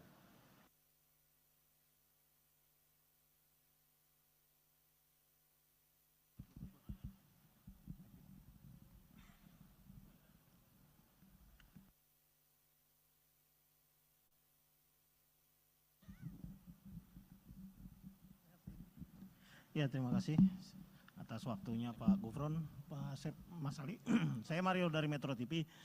Yang ingin saya tanyakan ini tadi disampaikan Pak Gufron bahwa sempat mengutip sedikit cuplikan perbincangan antara yang bersangkutan DTY ini dengan para pihak, baik itu YP maupun H. Yang belum diceritakan di sini atau yang belum disampaikan sedikit pun, baik itu di pointer atau ucapan langsung dari Pak Gufron, soal perhubungan sebelumnya antara DTY dengan HH. Kok bisa diceritakan ujuk-ujuk kawan di belakang ini langsung video call HH? Artinya bahwa sudah ada jauh kedekatan antara HH dengan DTY. Nah, tolong sedikit background, kedua tersangka ini memiliki sejauh mana perhubungan antara saudara Dadan dengan Hasbi Hasan ini. Karena kan yang dikutip tadi hanya bagaimana nih Pak ada kawan minta dibantu, tolong dibantu. Itu kan artinya bahwa saudara DTY ini sudah bypass langsung ke HH. Artinya kan tentu ada kedekatan yang sangat dekat antara DTY dengan HH. Nah, pertanyaan selanjutnya, ini ada metamorfosa antara pola yang dilakukan Sekma sebelumnya Nur Hadi dengan HH. Kalau Nur Hadi jelas-jelas dia dengan pola menggunakan panitera Edi Nasution waktu itu, baik itu berhubungan dengan para pihak, baik itu dengan Billy Sendoro CS lah itulah. Nah itu kan kelihatan. Nah sekarang ini dengan menggunakan pola mungkin seorang pengusaha untuk menampung suap-suapnya. Ini kan kalau bicara uang besar, kalau perusahaan wajar lah gitu loh. Apakah KPK juga sudah mendeteksi bahwa adanya seperti itu pola, perubahan pola. Dan kedua, jika ditemukan bahwa aliran-aliran tindak pidana korupsi yang ditampung oleh saudara DTY, apakah kemudian itu dipergunakan untuk proyek yang dilakukan di bawah usaha pimpinan DTY, Wika Beton ini, apakah KPK bisa menyita atau bahkan tanda kutip mentersangkakan korporasi yang dibawahi oleh DTY ini? Ini kan belum ada sedikit pun clue dari KPK sendiri. Ada nggak keterlibatan Wika Beton ini dalam kasus DTY, kasus suap ini? Nah, selanjutnya saya sempat menanyakan ke Pak Asep juga soal apakah memang seorang Sekma, sekjen itu bisa memberikan atau mengintervensi adanya suatu putusan, atau paling minim bisa mengatur komposisi hakim yang menangani kasus-kasus di tingkat kasasi maupun PK. Setahu saya di tingkat PK itu ada sekitar 12.000 kasus abadi yang tektok-tektok aja, yang nunggu mau dinaikin, jangan, tahan. Nah, apakah KPK sudah sampai ke sana? Nah, untuk kasus lain mungkin ya Mas Alia langsung aja ya. Ya pertama, hari ini Eko Darmanto diperiksa. Mungkin di jadwal tidak ada, tapi saya tahu Eko Darmanto sampai saat ini masih di atas. Nah, Eko Darmanto ini diperiksa apakah memang dalam statusnya di tahap penyidikan dan sudah sebagai tersangka. Lalu sejauh mana update perkembangan dari Eko Darmanto ini sendiri? Apakah memang sudah ada penyitaan dan berapa? Apakah sudah ditemukan juga perusahaan yang berkaitan dengan konsultan ekspor impor yang berkaitan soal bea cukai yang dimiliki oleh Eko Darmanto seperti RAT dalam konsultan pajak? Nah, pendengasan Pak Gufron soal pemeriksaan Sekjen DPR RI, minimal Anda bisa memberikan clue-nya. Terkait pengadaan apa? Kalau berdasarkan rumor dan informasi yang saya peroleh, terkait pengadaan gordeng di tahun sebelumnya, bukan tahun 2002-2003 yang kemarin ricuh akhirnya dibatalkan, tapi pengadaan gordeng di tahun sebelumnya. Karena saya sempat mewawancari, mendapatkan gambar 6-7 kali itu kabak pengelolaan rumah jabatan DPR. Artinya yang diisi pengadaan itu berkaitan yang isi rumah dari para pejabat. Ya mungkin kan kalau kita tahu rumah anggota DPR itu ada 560-an lah. Nah kalau dikalikan gordengnya 1 sekian udah berapa M gitu. Nah terakhir ya soal ESDM nih Pak Gufron udah sejauh mana perkembangannya, tolong diupdate sedikit. Ya itu aja, terima kasih. Baik. Terima kasih Mas Mario, banyak sekali tadi pertanyaannya ya. Kalau tidak ada di jadwal yang sudah kami sampaikan berarti dalam proses penyelidikan gitu ya Mas Wiryo. Dan proses penyelidikan sekali lagi termasuk pengaduan masyarakat tidak bisa kemudian kami publikasikan ya. Karena itu bagian dari proses yang sedang berjalan. Jadi silakan penanya yang lain. Iya, Silakan mau Mas nanya. Chandra ya. Soal ini DTY, kok DTY ini kan kok bisa sih bisa ngatur perkara di MA padahal dia tuh pihak eksternal, dia bukan orang MA. Apakah memang dia makelar kasus yang sudah biasa banget main kasus di MA? Lalu apakah jaringannya si DTY ini cuma HH? Ataukah ada pejabat-pejabat lain di MA yang memang bisa dipegang sama DTY ini? Terus yang kedua, mau nanya soal alasan kenapa Pak Hasbi Hasan belum ditahan. Apakah karena memang adanya laporan yang menyebut adanya rekaman yang disebut sama pelapornya isinya itu memaksakan penersangkaan Pak HH. Terus yang ketiga, Pak DT ini kan sedang pra-peradilan. Nah itu gimana? Apakah KPK tetap akan meladeni pra-peradilannya atau karena sudah ditahan, ya udah nggak usah ngirim orang besoknya gitu. Terus keempat, dalam putusan persidangan yang satunya, banyak barang Pak DTY ini yang sudah disita KPK. Berarti kan itu hasil suapnya sudah berubah jadi barang. Apakah akan diterapkan pasal TPP untuk dia? Kasus lain satu saja. Kasus gratifikasi ex Kepala Bea Cukai Makassar. Apakah memang KPK melihat ini cuma di Bea Cukai Makassar doang penerimaan gratifikasinya? Ataukah memang di Bea Cukai lain terjadi hal serupa? Apakah KPK juga akan mendalami dugaan serupa di kantor Bea Cukai lain? Seperti itu.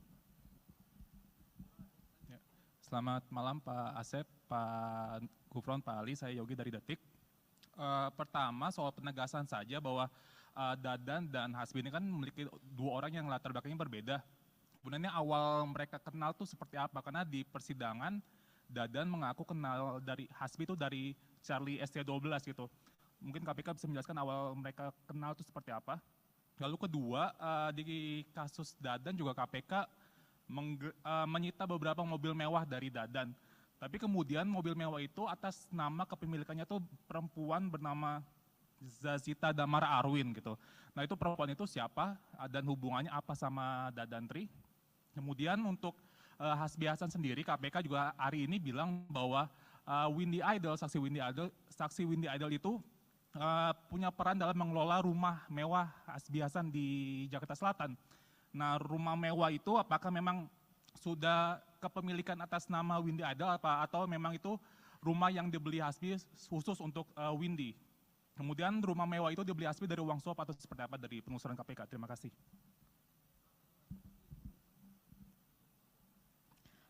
Selamat malam Pak, izin saya Niam dari kompas.com. Pertama terkait Dadantri ini, kan tempo hari KPK memanggil beberapa bawahan Hasbi Hasan ya, dan dan menyebut bahwa Dadantri ini kerap bertemu dengan Hasbi Hasan di kantornya gitu di Mahkamah Agung. Nah ini nyampe bolak-balik ketemu, apakah emang mereka cuma membahas perkara KSP inti dana atau jangan-jangan emang banyak perkara lain yang ya mereka mainkan kayak gitu. Itu satu. Dua, soal ini kan transferannya 11,2 miliar ya dari Herianto Tanaka. Nah pembagiannya ini gimana sih? Maksudnya kan Dadan ibaratnya cuma penghubungnya Hasbi ya gitu. Jadi kan nggak mungkin si Hasbi Hasan nggak terima duit dari itu. Dan mungkin pembagiannya apakah dalam bentuk barang atau dalam bentuk lain kayak gitu. Itu terus selanjutnya izin Pak Gufron untuk yang lain. Kemarin kan Mahkamah Konstitusi udah mengabulkan putusan. Oh ya udah oke. Satu lagi ini kan Dadan kalau di surat tuntutan Sudrajat Dimyati itu membeli Land Cruiser dengan nama orang lain kayak gitu. Dan itu ternyata rumahnya orang tersebut ada di dalam gang. Nah pendalaman KPK terkait itu bagaimana sih? Maksudnya gimana ceritanya dia bisa dapat data-data yaitu sangat privat kan, sangat personal gitu, administrasi seseorang warga negara, apa jangan-jangan dia mungkin dekat, mungkin sama orang Dukcapil atau siapa, atau mungkin sama agen pinjol kayak gitu, kok bisa nyampe dia punya data-data yang sangat rahasia gitu. Ya oke.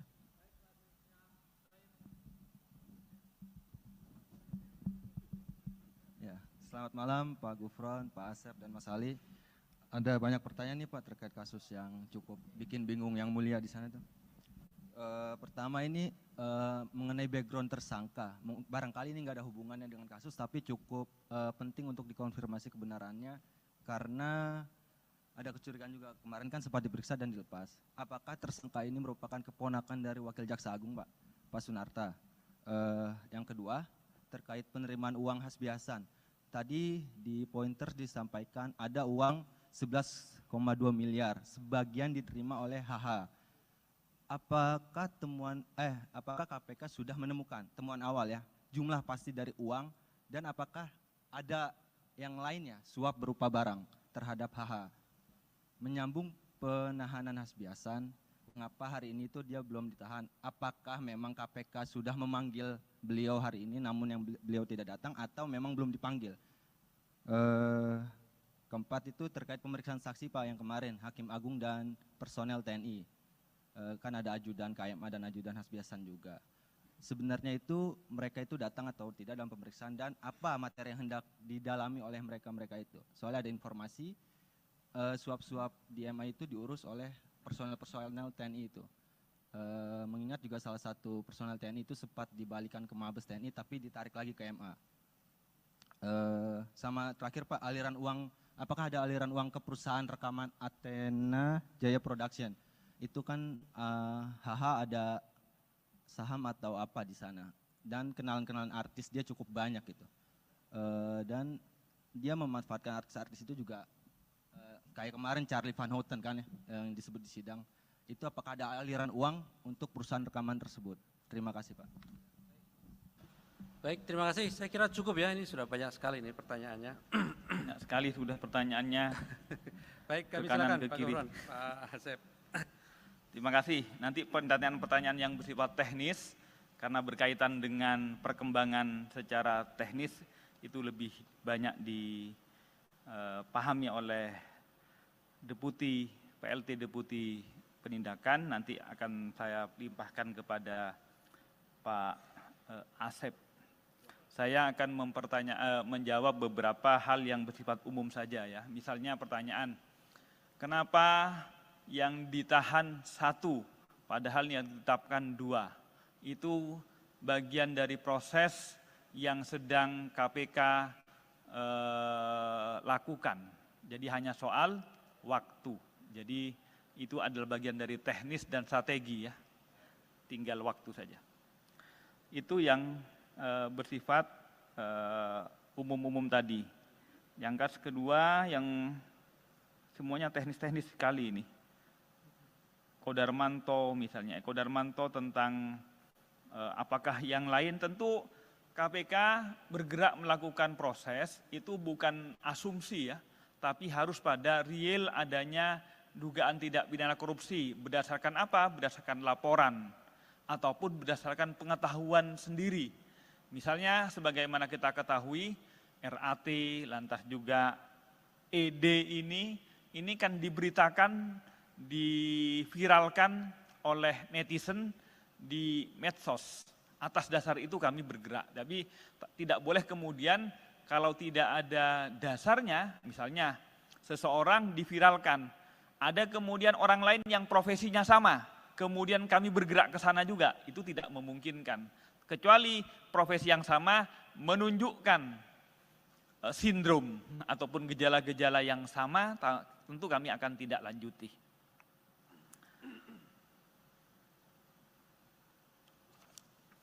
Saya kira itu yang bersifat umum ya, karena yang lain bersifat teknis, saya pasrahkan ke Mas Asep. Nanti biar kami nanti akan tambah-tambah lagi yang sekiranya masih kurang. Silahkan Mas Asep. Siap, terima kasih Bapak.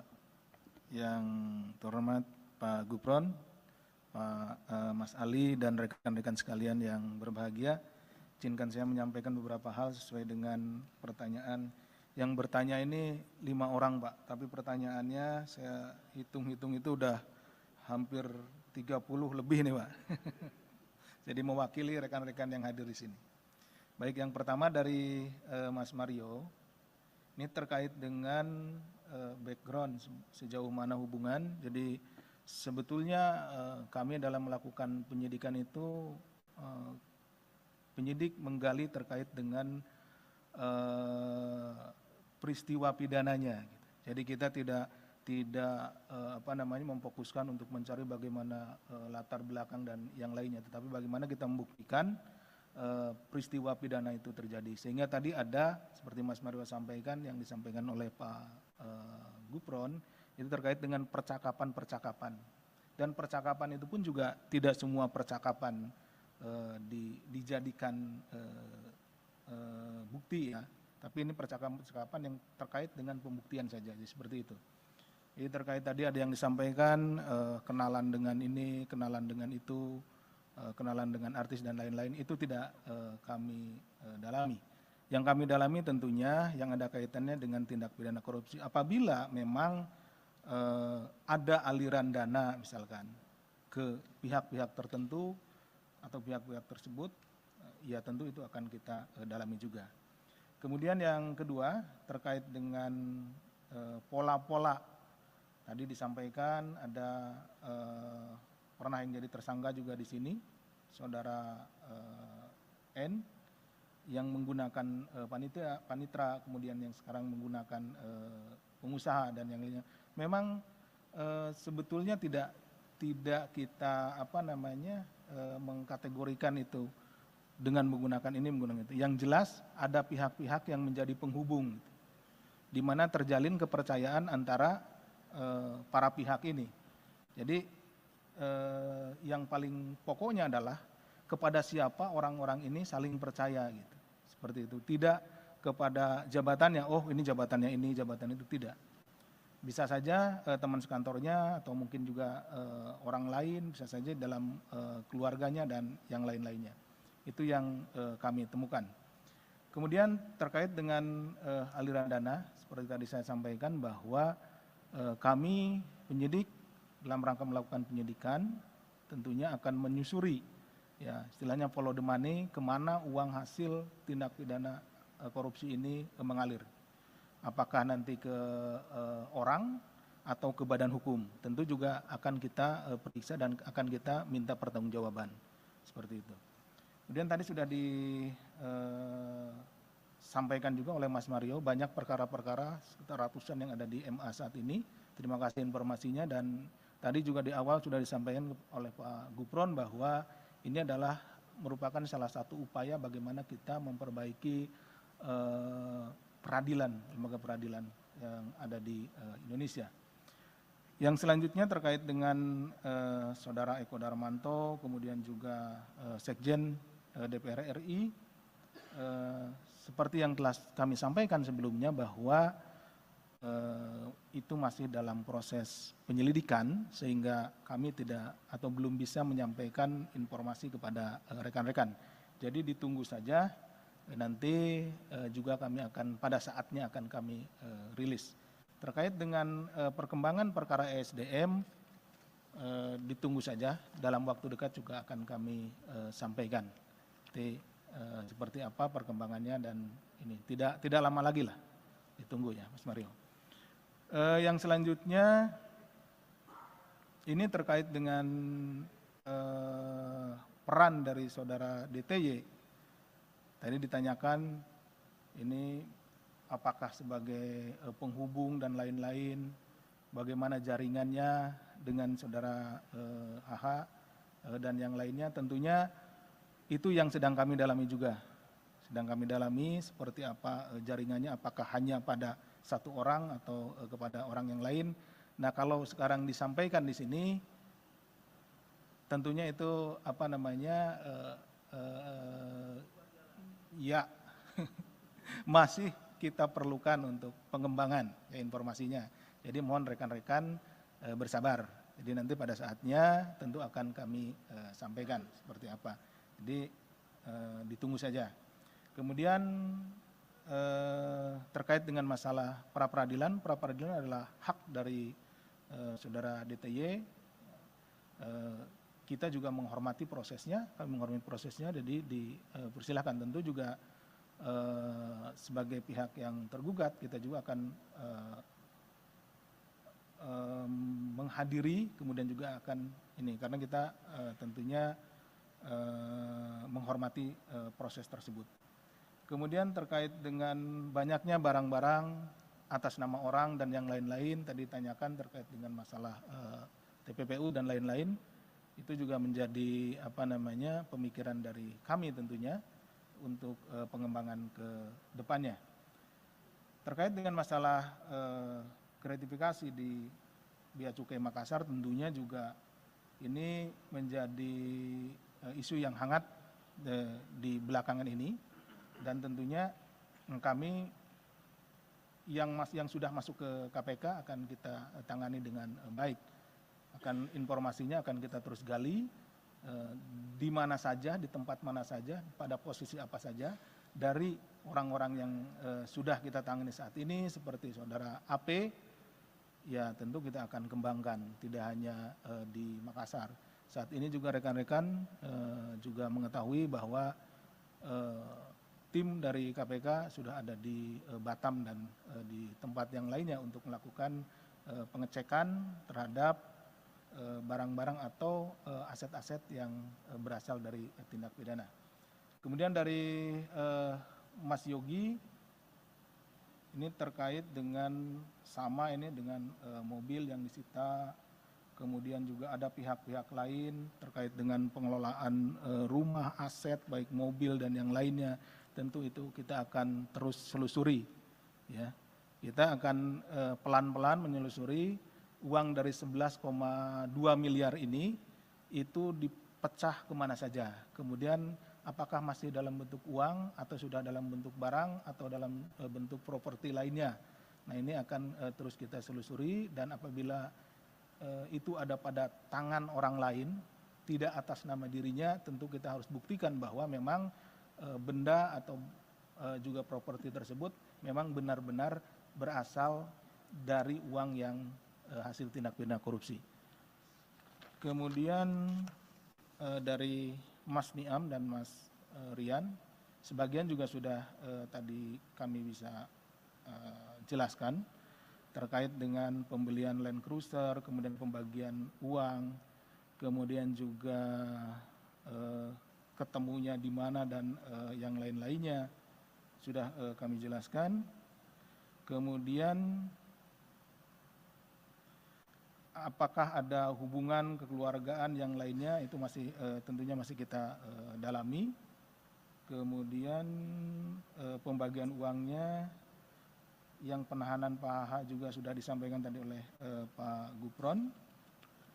Yang terakhir terkait dengan pemeriksaan Hakim Agung dan beberapa anggota TNI. Kenapa kami memanggil yang bersangkutan sebagai saksi, tentunya karena memang yang bersangkutan memiliki hubungan dengan perkara ini, sehingga keterangannya diperlukan oleh KPK, oleh penyidik untuk melengkapi konstruksi perkara yang sedang kita bangun. Jadi kami juga sekaligus menghimbau pada kesempatan ini kepada para saksi yang kami panggil, kami mohon kesediaannya untuk hadir atau menghadiri panggilan kami, karena kesaksian saudara-saudara sekalian itu sangat dibutuhkan dalam rangka kita melengkapi bukti-bukti, kemudian juga keterangan-keterangan yang diperlukan dalam kita sedang melengkapi konstruksi perkara yang sedang kita bangun. Itu saja mungkin yang bisa kami sampaikan. Terima kasih, kami kembalikan ke Pak Ali. Baik, terima kasih Pak Gufron dan Pak Asep yang tadi sudah cukup jelas ya menjawab pertanyaan dari rekan-rekan semuanya.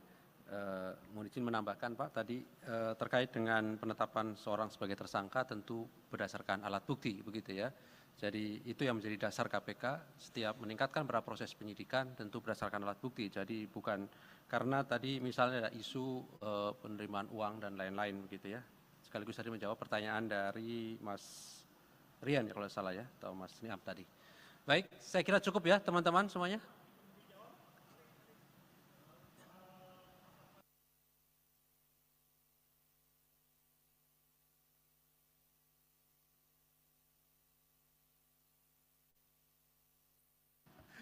Ya, terkait dengan itu Mas Mario, ini Mas Mario pertanyaannya banyak ke masalah materi ya. Itu nanti kan akan dibuktikan dalam proses persidangan ya. Kalau kita lihat perkara-perkara yang sudah pernah diputus, itu panitra gitu ya, itu juga bisa bagian dari konstruksi dari hakim. Artinya di pembuktian itu kan ada pelaku peserta, ya, ada pasal 55, makanya tadi kan di ketentuan yang kemudian kami terapkan juga ada pasal 55 ayat 1 KUHP. Di situ nanti akan didalami. Oke ya, Mas Mario, saya kira cukup teman-teman. Terima kasih Pak Gufron, Pak Asep yang hadir pada malam hari ini. Kami akhiri. Assalamualaikum warahmatullahi wabarakatuh.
Baik, bismillahirrahmanirrahim.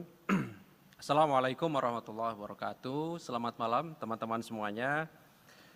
Kami kembali akan menyampaikan terkait dengan perkembangan penyidikan dugaan tindak pidana korupsi suap, pengurusan perkara di Mahkamah Agung, di mana beberapa waktu yang lalu kami juga sudah sampaikan kepada masyarakat melalui teman-teman bahwa terkait perkara di Mahkamah Agung yang sebelumnya KPK telah menetapkan 15 orang sebagai tersangka, kemudian KPK menemukan adanya kecukupan alat bukti pihak lain yang bisa dipertanggungjawabkan secara hukum.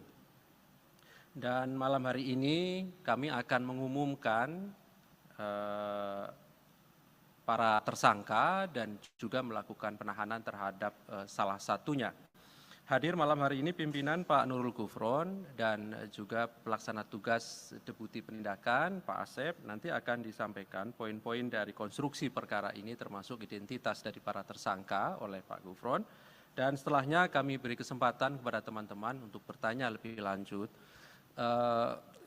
Kami ingin sampaikan kita fokuskan terkait dengan penanganan perkara ini dan bila ada perkara lain gitu ya, juga disilahkan begitu ya. Jadi fokusnya adalah terkait dengan penanganan perkara di KPK, baik pada proses penyidikan maupun penuntutan.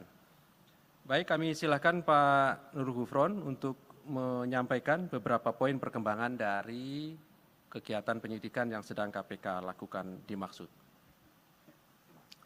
Bismillahirrahmanirrahim. Assalamualaikum warahmatullahi wabarakatuh. Selamat malam, salam sehat bahagia untuk semuanya. Om Swastiastu, Namo Buddhaya, salam kebajikan. Teman-teman media dan juga kepada pirsawan dimanapun berada, KPK akan kembali mengumumkan penahanan tersangka dugaan tindak pidana korupsi dalam perbuatan dugaan suap pengurusan perkara di Mahkamah Agung. Pada hari ini, Selasa tanggal 6 Juni 2023, kami akan menyampaikan perkembangan penyidikan perkara dugaan tindak pidana korupsi suap dalam pengurusan perkara di lingkungan Mahkamah Agung. Sebagaimana telah kami lakukan proses sebelumnya, dalam perkara ini KPK telah menetapkan 15 orang tersangka atas nama saudara GS dan kawan-kawan. dan saat ini perkaranya masih dalam tahap penuntutan dan sidang di pengadilan.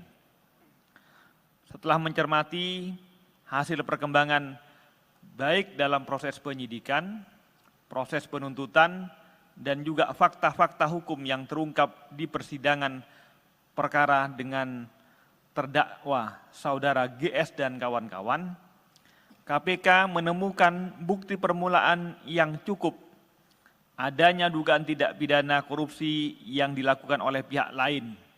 Sehingga berdasarkan kecukupan alat bukti dimaksud, KPK meningkatkan status perkara ini ke tahap penyidikan dengan menetapkan 2 orang tersangka. Pertama, saudara HH, hakim dan juga sekretaris Mahkamah Agung.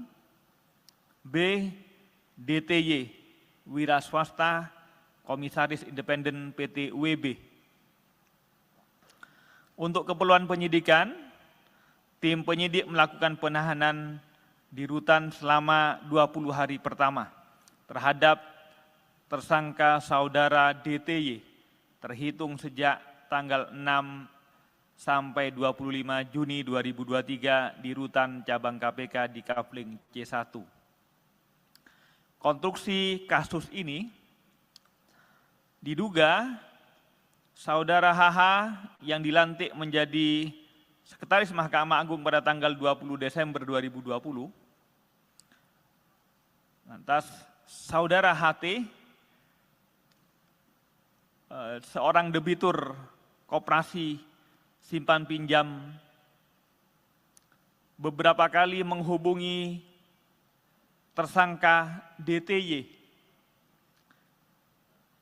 untuk melakukan komunikasi telepon terkait pembicaraan pengurusan perkara yang sedang dilakukan oleh saudara YP selaku pengacara. Kemudian saudara HT meminta bantuan tersangka DTY untuk mengurus perkara yang sedang diuruskannya di proses kasasi di Mahkamah Agung terkait terdakwa Budiman Gandhi Suparman agar dihukum bersalah dan juga untuk mengecek apakah pengacara yang mewakili beliau, ya saudara YP, apakah yang dimaksud benar sedang bekerja mengurus dan mengawal perkara peninjauan kembali yang sedang berproses di Mahkamah Agung mengenai kasus perselisihan di Koperasi Simpan Pinjam ID. Selanjutnya tersangka DTY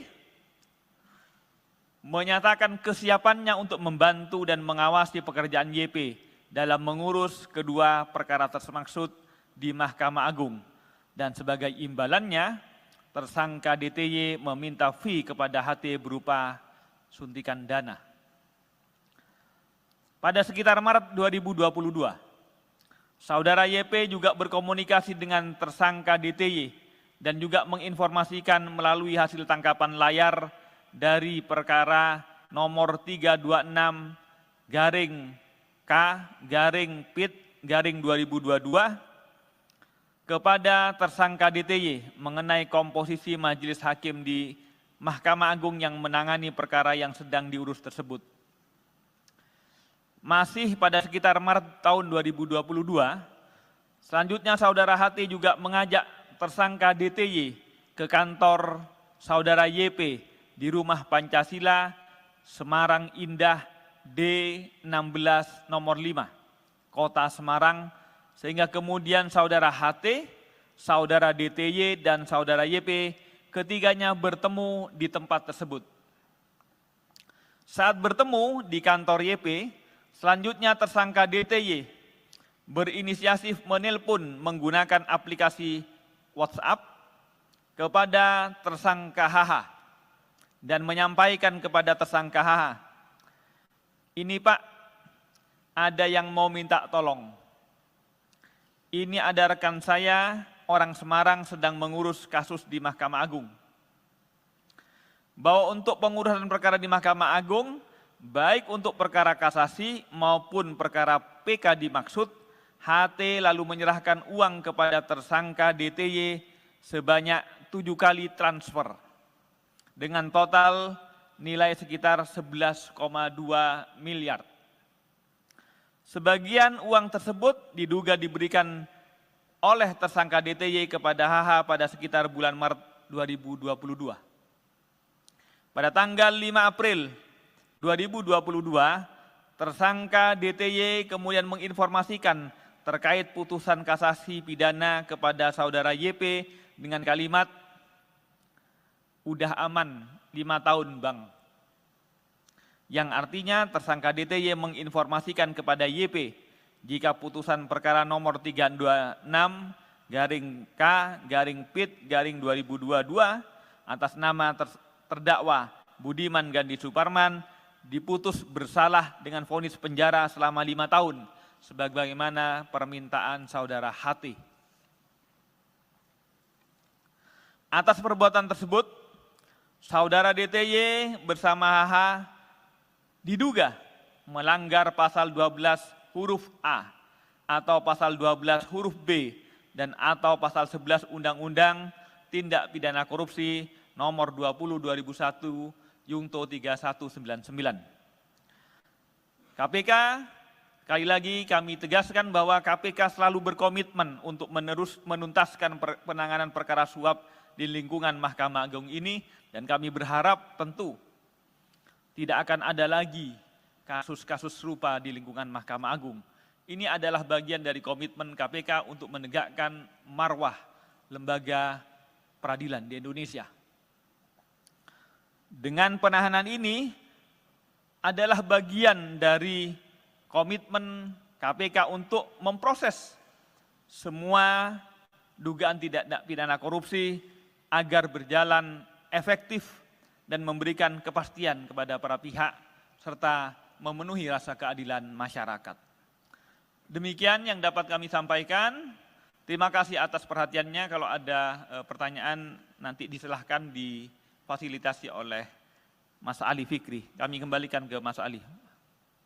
Baik, terima kasih Pak Nurul Gufron yang sudah menyampaikan beberapa poin yang pada prinsipnya KPK mengumumkan 2 orang sebagai tersangka, HH dan DTY, dan DTY ditahan sampai nanti tanggal 25 Juni 2023 di Rutan Cabang KPK Kafling C1.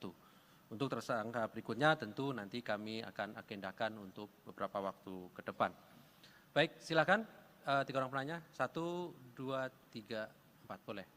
5 ya, silakan. Kita fokuskan kepada penanganan perkara ya. Baik, silakan. Dari Mas Mario dulu, boleh silakan.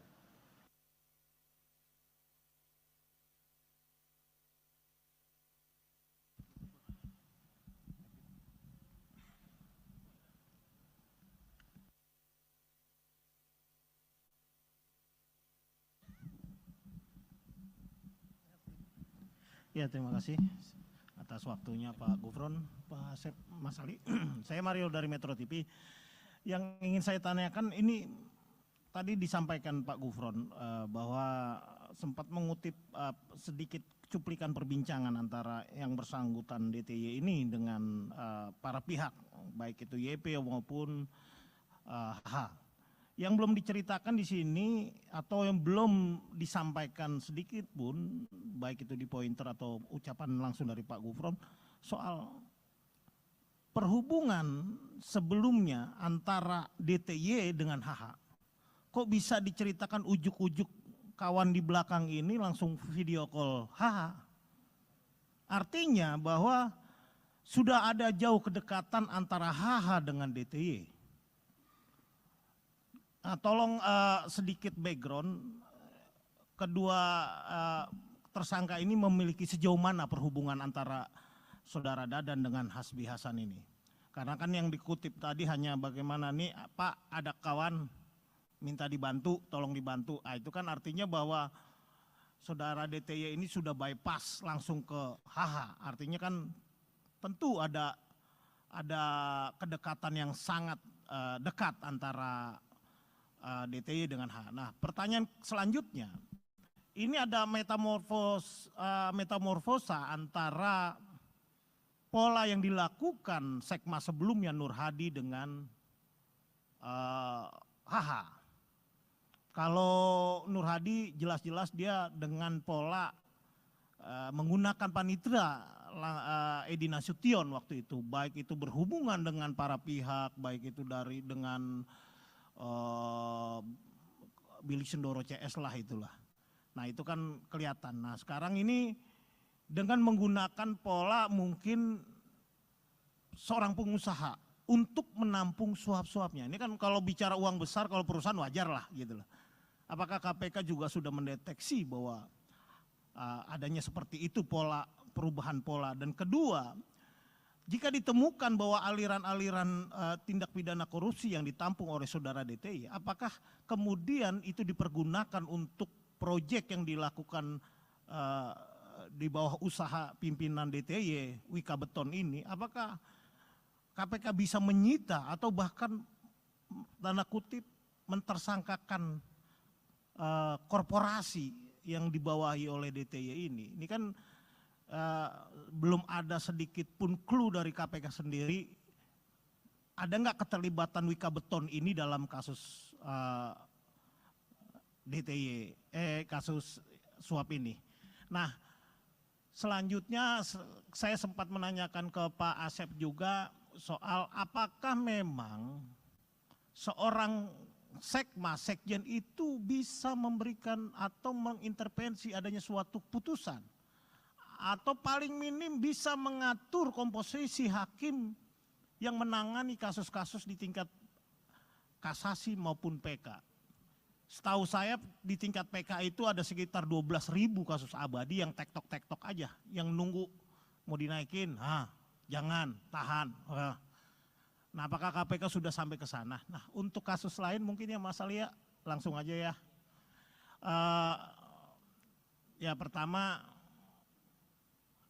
hari ini Eko Darmanto diperiksa. Mungkin di jadwal tidak ada, tapi saya tahu Eko Darmanto sampai saat ini masih di atas. Nah Eko Darmanto ini diperiksa apakah memang dalam statusnya di tahap penyidikan dan sudah sebagai tersangka. Lalu sejauh mana update perkembangan dari Eko Darmanto ini sendiri? Apakah memang sudah ada penyitaan dan berapa? Apakah sudah ditemukan juga perusahaan yang berkaitan dengan konsultan ekspor impor yang berkaitan soal bea cukai yang dimiliki oleh Eko Darmanto seperti RAT dalam konsultan pajak? Nah, penegasan Pak Gufron soal pemeriksaan Sekjen DPR RI minimal Anda bisa memberikan clue-nya. Terkait pengadaan apa? Kalau berdasarkan rumor dan informasi yang saya peroleh, terkait pengadaan gordeng di tahun sebelumnya, bukan tahun 2002-2003 yang kemarin ricuh akhirnya dibatalkan, tapi pengadaan gordeng di tahun sebelumnya. Karena saya sempat mewawancari, mendapatkan gambar 6-7 kali itu kabak pengelolaan rumah jabatan DPR. Artinya yang diisi pengadaan itu berkaitan yang isi rumah dari para pejabat. Ya mungkin kan kalau kita tahu rumah anggota DPR itu ada 560-an lah. Nah kalau dikalikan gordengnya 1 sekian udah berapa M gitu. Nah terakhir ya soal ESDM nih Pak Gufron udah sejauh mana perkembangannya, tolong diupdate sedikit. Ya itu aja, terima kasih. Baik. Terima kasih Mas Mario, banyak sekali tadi pertanyaannya ya. Kalau tidak ada di jadwal yang sudah kami sampaikan berarti dalam proses penyelidikan gitu ya Mas Wiryo. Dan proses penyelidikan sekali lagi termasuk pengaduan masyarakat tidak bisa kemudian kami publikasikan ya, karena itu bagian dari proses yang sedang berjalan. Jadi silakan penanya yang lain. Silakan Mas Chandra ya. Soal ini DTY, kok DTY ini kan kok bisa ngatur perkara di MA padahal dia tuh pihak eksternal, dia bukan orang MA. Apakah memang dia makelar kasus yang sudah biasa banget main kasus di MA? Lalu apakah jaringannya si DTY ini cuma HH? Ataukah ada pejabat-pejabat lain di MA yang memang bisa dipegang sama DTY ini? Terus yang kedua, mau nanya soal alasan kenapa Pak Hasbi Hasan belum ditahan. Apakah karena memang adanya laporan yang menyebut adanya rekaman yang disebut sama pelapornya isinya itu memaksakan penersangkaan Pak HH. Terus yang ketiga, Pak DT ini kan sedang pra-peradilan. Nah itu gimana? Apakah KPK tetap akan meladeni pra-peradilannya atau karena sudah ditahan, ya udah nggak usah ngirim orang besoknya gitu. Terus keempat, dalam putusan persidangan yang satunya, banyak barang Pak DTY ini yang sudah disita KPK. Berarti kan itu hasil suapnya sudah berubah jadi barang. Apakah akan diterapkan pasal TPP untuk dia?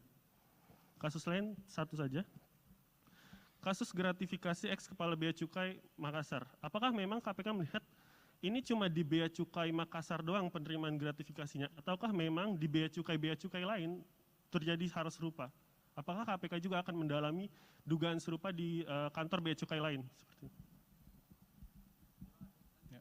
Selamat malam Pak Asep, Pak Gufron, Pak Ali, saya Yogi dari Detik. Pertama soal penegasan saja bahwa Dadan dan Hasbi ini kan memiliki dua orang yang latar belakangnya berbeda. Sebenarnya awal mereka kenal tuh seperti apa? Karena di persidangan Dadan mengaku kenal dari Hasbi itu dari Charlie ST12 gitu. Mungkin KPK bisa menjelaskan awal mereka kenal itu seperti apa. Lalu kedua, di kasus Dadan juga KPK menyita beberapa mobil mewah dari Dadan. Tapi kemudian mobil mewah itu atas nama kepemilikannya tuh perempuan bernama Zazita Damara Arwin gitu.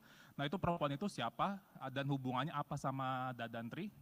Kemudian untuk Hasbi Hasan sendiri, KPK juga hari ini bilang bahwa Windy Idol, saksi Windy Idol itu punya peran dalam mengelola rumah mewah Hasbi Hasan di Jakarta Selatan.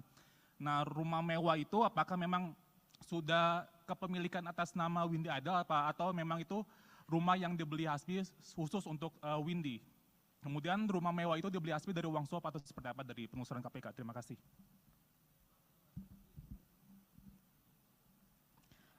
Selamat malam Pak, izin saya Niam dari kompas.com.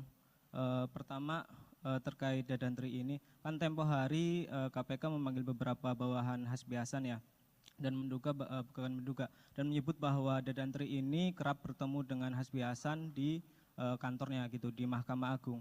Nah ini nyampe bolak-balik ketemu, apakah emang mereka cuma membahas perkara KSP inti dana, atau jangan-jangan emang banyak perkara lain yang ya mereka mainkan kayak gitu. Itu satu. Dua, soal ini kan transferannya 11,2 miliar ya dari Herianto Tanaka. Nah pembagiannya ini gimana sih? Maksudnya kan Dadan ibaratnya cuma penghubungnya Hasbi ya gitu. Jadi kan nggak mungkin si Hasbi Hasan nggak terima duit dari itu. Dan mungkin pembagiannya apakah dalam bentuk barang atau dalam bentuk lain kayak gitu. Itu terus selanjutnya izin Pak Gufron untuk yang lain, kemarin kan Mahkamah Konstitusi udah mengabulkan putusan. Oh ya udah oke.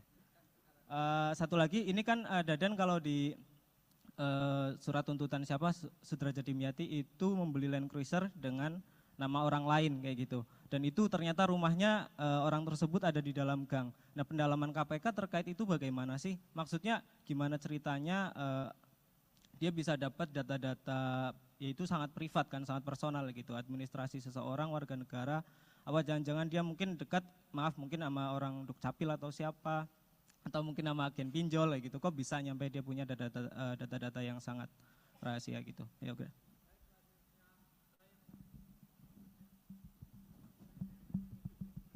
Ya, selamat malam Pak Gufron, Pak Asep dan Mas Ali. Ada banyak pertanyaan nih Pak terkait kasus yang cukup bikin bingung yang mulia di sana itu. Pertama ini mengenai background tersangka.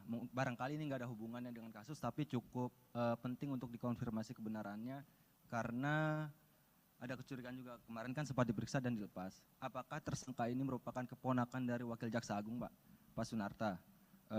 Yang kedua terkait penerimaan uang Hasbi Hasan. Tadi di pointer disampaikan ada uang 11,2 miliar, sebagian diterima oleh HH. Apakah KPK sudah menemukan temuan awal ya, jumlah pasti dari uang, dan apakah ada yang lainnya suap berupa barang terhadap HH? Menyambung penahanan Hasbi Hasan, mengapa hari ini itu dia belum ditahan? Apakah memang KPK sudah memanggil beliau hari ini namun yang beliau tidak datang, atau memang belum dipanggil? Keempat itu terkait pemeriksaan saksi Pak yang kemarin, Hakim Agung dan personel TNI. Kan ada ajudan KMA dan ajudan Hasbi Hasan juga.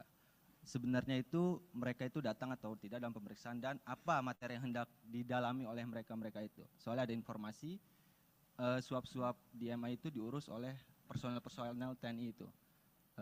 Mengingat juga salah satu personel TNI itu sempat dibalikan ke Mabes TNI tapi ditarik lagi ke MA. Sama terakhir Pak, aliran uang, apakah ada aliran uang ke perusahaan rekaman Athena Jaya Production? Itu kan HH ada saham atau apa di sana, dan kenalan-kenalan artis dia cukup banyak gitu, dan dia memanfaatkan artis-artis itu juga, kayak kemarin Charlie Van Houten kan ya, yang disebut di sidang, itu apakah ada aliran uang untuk perusahaan rekaman tersebut? Terima kasih Pak. Baik, terima kasih. Saya kira cukup ya, ini sudah banyak sekali nih pertanyaannya. Banyak sekali sudah pertanyaannya. Baik, kami Ke kanan, silakan ke Pak kiri. Gufron, Pak Asep. Terima kasih. Nanti pertanyaan-pertanyaan yang bersifat teknis, karena berkaitan dengan perkembangan secara teknis, itu lebih banyak dipahami oleh Deputi, PLT Deputi Penindakan. Nanti akan saya limpahkan kepada Pak Asep. Saya akan menjawab beberapa hal yang bersifat umum saja ya. Misalnya pertanyaan, kenapa yang ditahan 1, padahal yang ditetapkan 2. Itu bagian dari proses yang sedang KPK lakukan. Jadi hanya soal waktu. Jadi itu adalah bagian dari teknis dan strategi ya. Tinggal waktu saja. Itu yang bersifat umum-umum tadi. Yang kedua yang semuanya teknis-teknis sekali ini. Kodarmanto misalnya, Kodarmanto tentang apakah yang lain, tentu KPK bergerak melakukan proses, itu bukan asumsi ya, tapi harus pada real adanya dugaan tindak pidana korupsi. Berdasarkan apa? Berdasarkan laporan, ataupun berdasarkan pengetahuan sendiri. Misalnya sebagaimana kita ketahui, RAT, lantas juga ED ini kan diberitakan, diviralkan oleh netizen di medsos. Atas dasar itu kami bergerak. Tapi tidak boleh kemudian kalau tidak ada dasarnya, misalnya seseorang diviralkan, ada kemudian orang lain yang profesinya sama, kemudian kami bergerak ke sana juga, itu tidak memungkinkan. Kecuali profesi yang sama menunjukkan sindrom ataupun gejala-gejala yang sama, tentu kami akan tidak lanjuti.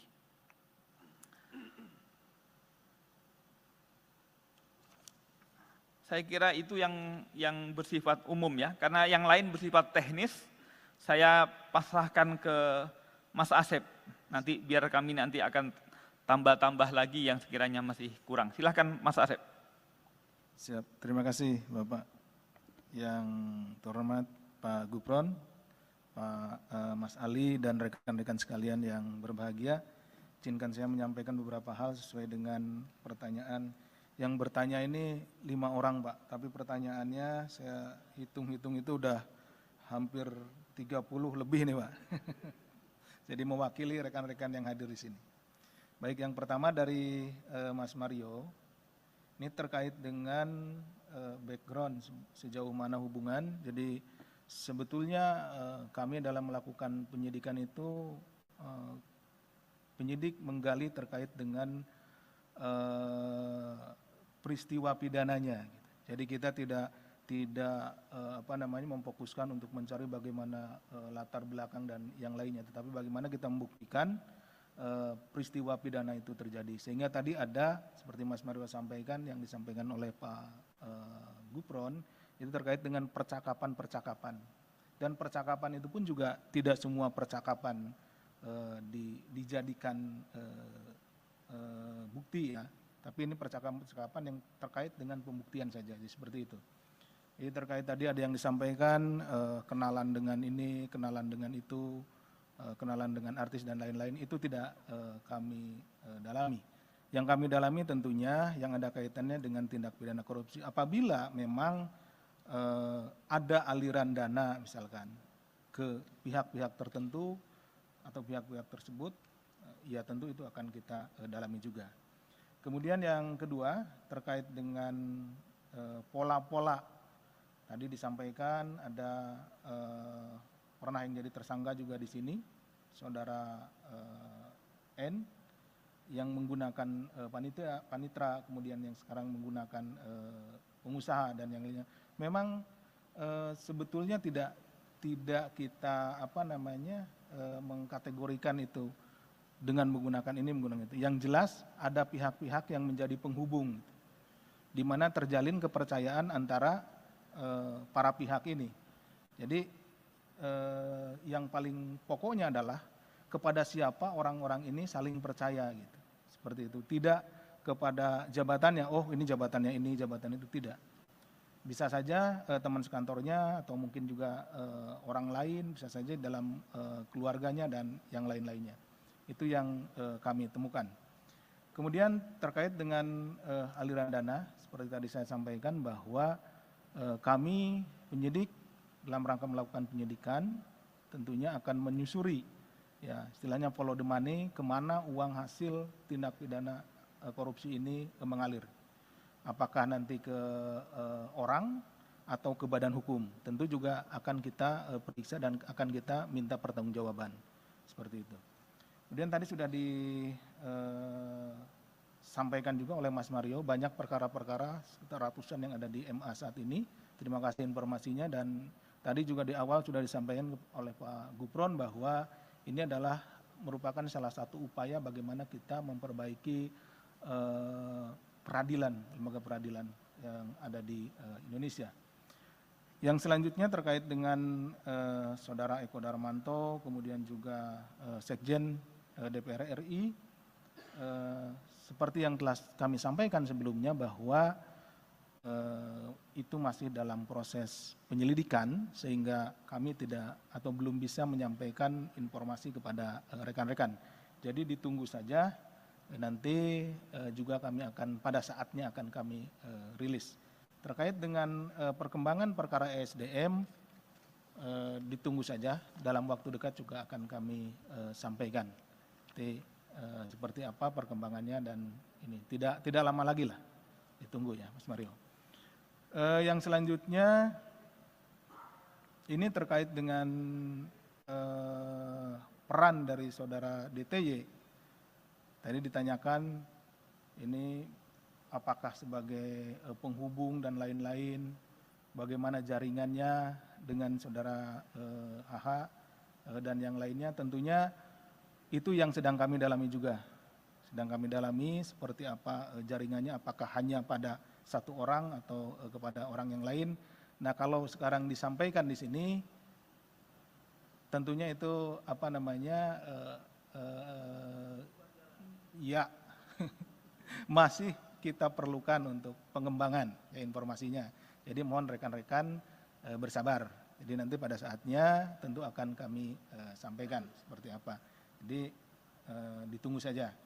Kemudian terkait dengan masalah pra-peradilan adalah hak dari saudara DTY. Kita juga menghormati prosesnya, kami menghormati prosesnya, jadi dipersilahkan. Tentu juga sebagai pihak yang tergugat, kita juga akan menghadiri, kemudian juga akan ini, karena kita tentunya menghormati proses tersebut.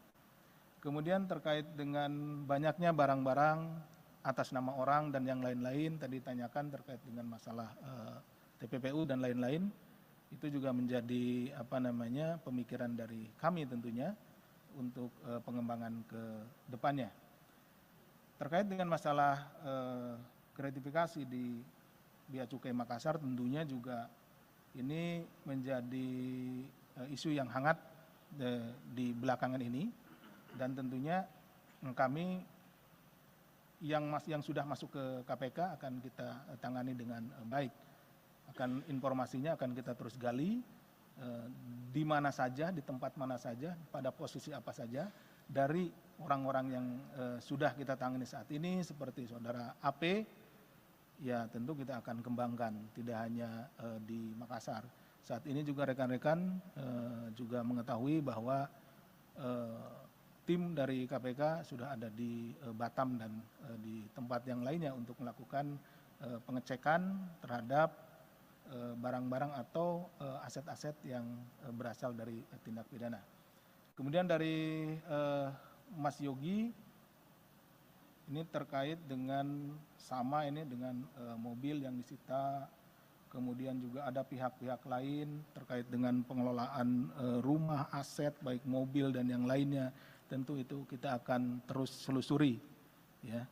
Kita akan pelan-pelan menyelusuri uang dari 11,2 miliar ini itu dipecah kemana saja. Kemudian apakah masih dalam bentuk uang atau sudah dalam bentuk barang atau dalam bentuk properti lainnya. Nah ini akan terus kita selusuri dan apabila itu ada pada tangan orang lain, tidak atas nama dirinya, tentu kita harus buktikan bahwa memang benda atau juga properti tersebut memang benar-benar berasal dari uang yang hasil tindak pidana korupsi.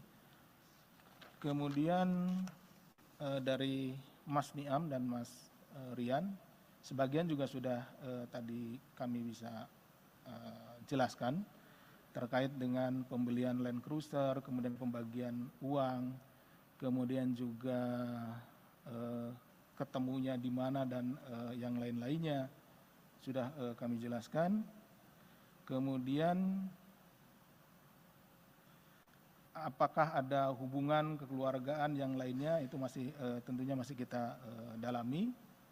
Kemudian pembagian uangnya yang penahanan Pak HH juga sudah disampaikan tadi oleh Pak Gufron.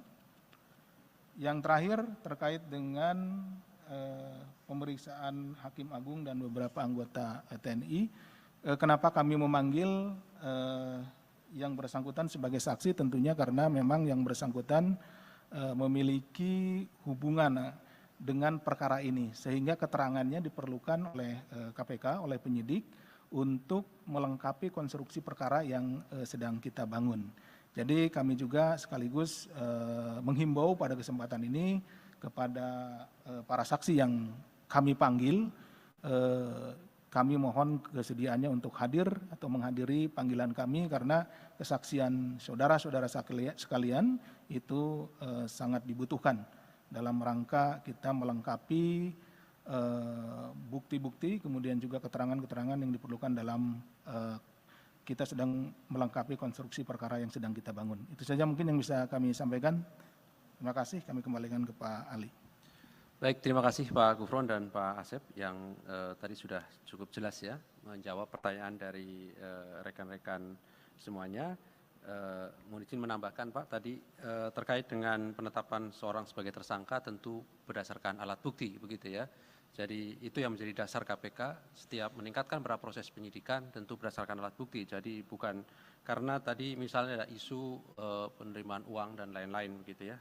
Sekaligus tadi menjawab pertanyaan dari Mas Rian ya kalau salah ya, atau Mas Niam tadi. Baik, saya kira cukup ya teman-teman semuanya.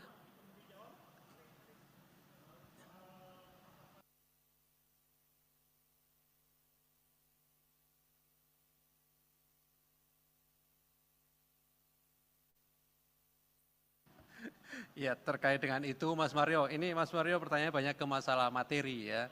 Itu nanti kan akan dibuktikan dalam proses persidangan ya. Kalau kita lihat perkara-perkara yang sudah pernah diputus, itu panitra gitu ya, itu juga bisa bagian dari konstruksi dari hakim. Artinya di pembuktian itu kan ada pelaku peserta ya, ada pasal 55, makanya tadi kan di ketentuan yang kemudian kami terapkan juga ada pasal 55 ya 1 KUHP. Di situ nanti akan didalami. Oke ya Mas Mario, saya kira cukup teman-teman. Terima kasih Pak Gufron, Pak Asep yang hadir pada malam hari ini. Kami akhiri. Assalamualaikum warahmatullahi wabarakatuh.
Baik, bismillahirrahmanirrahim.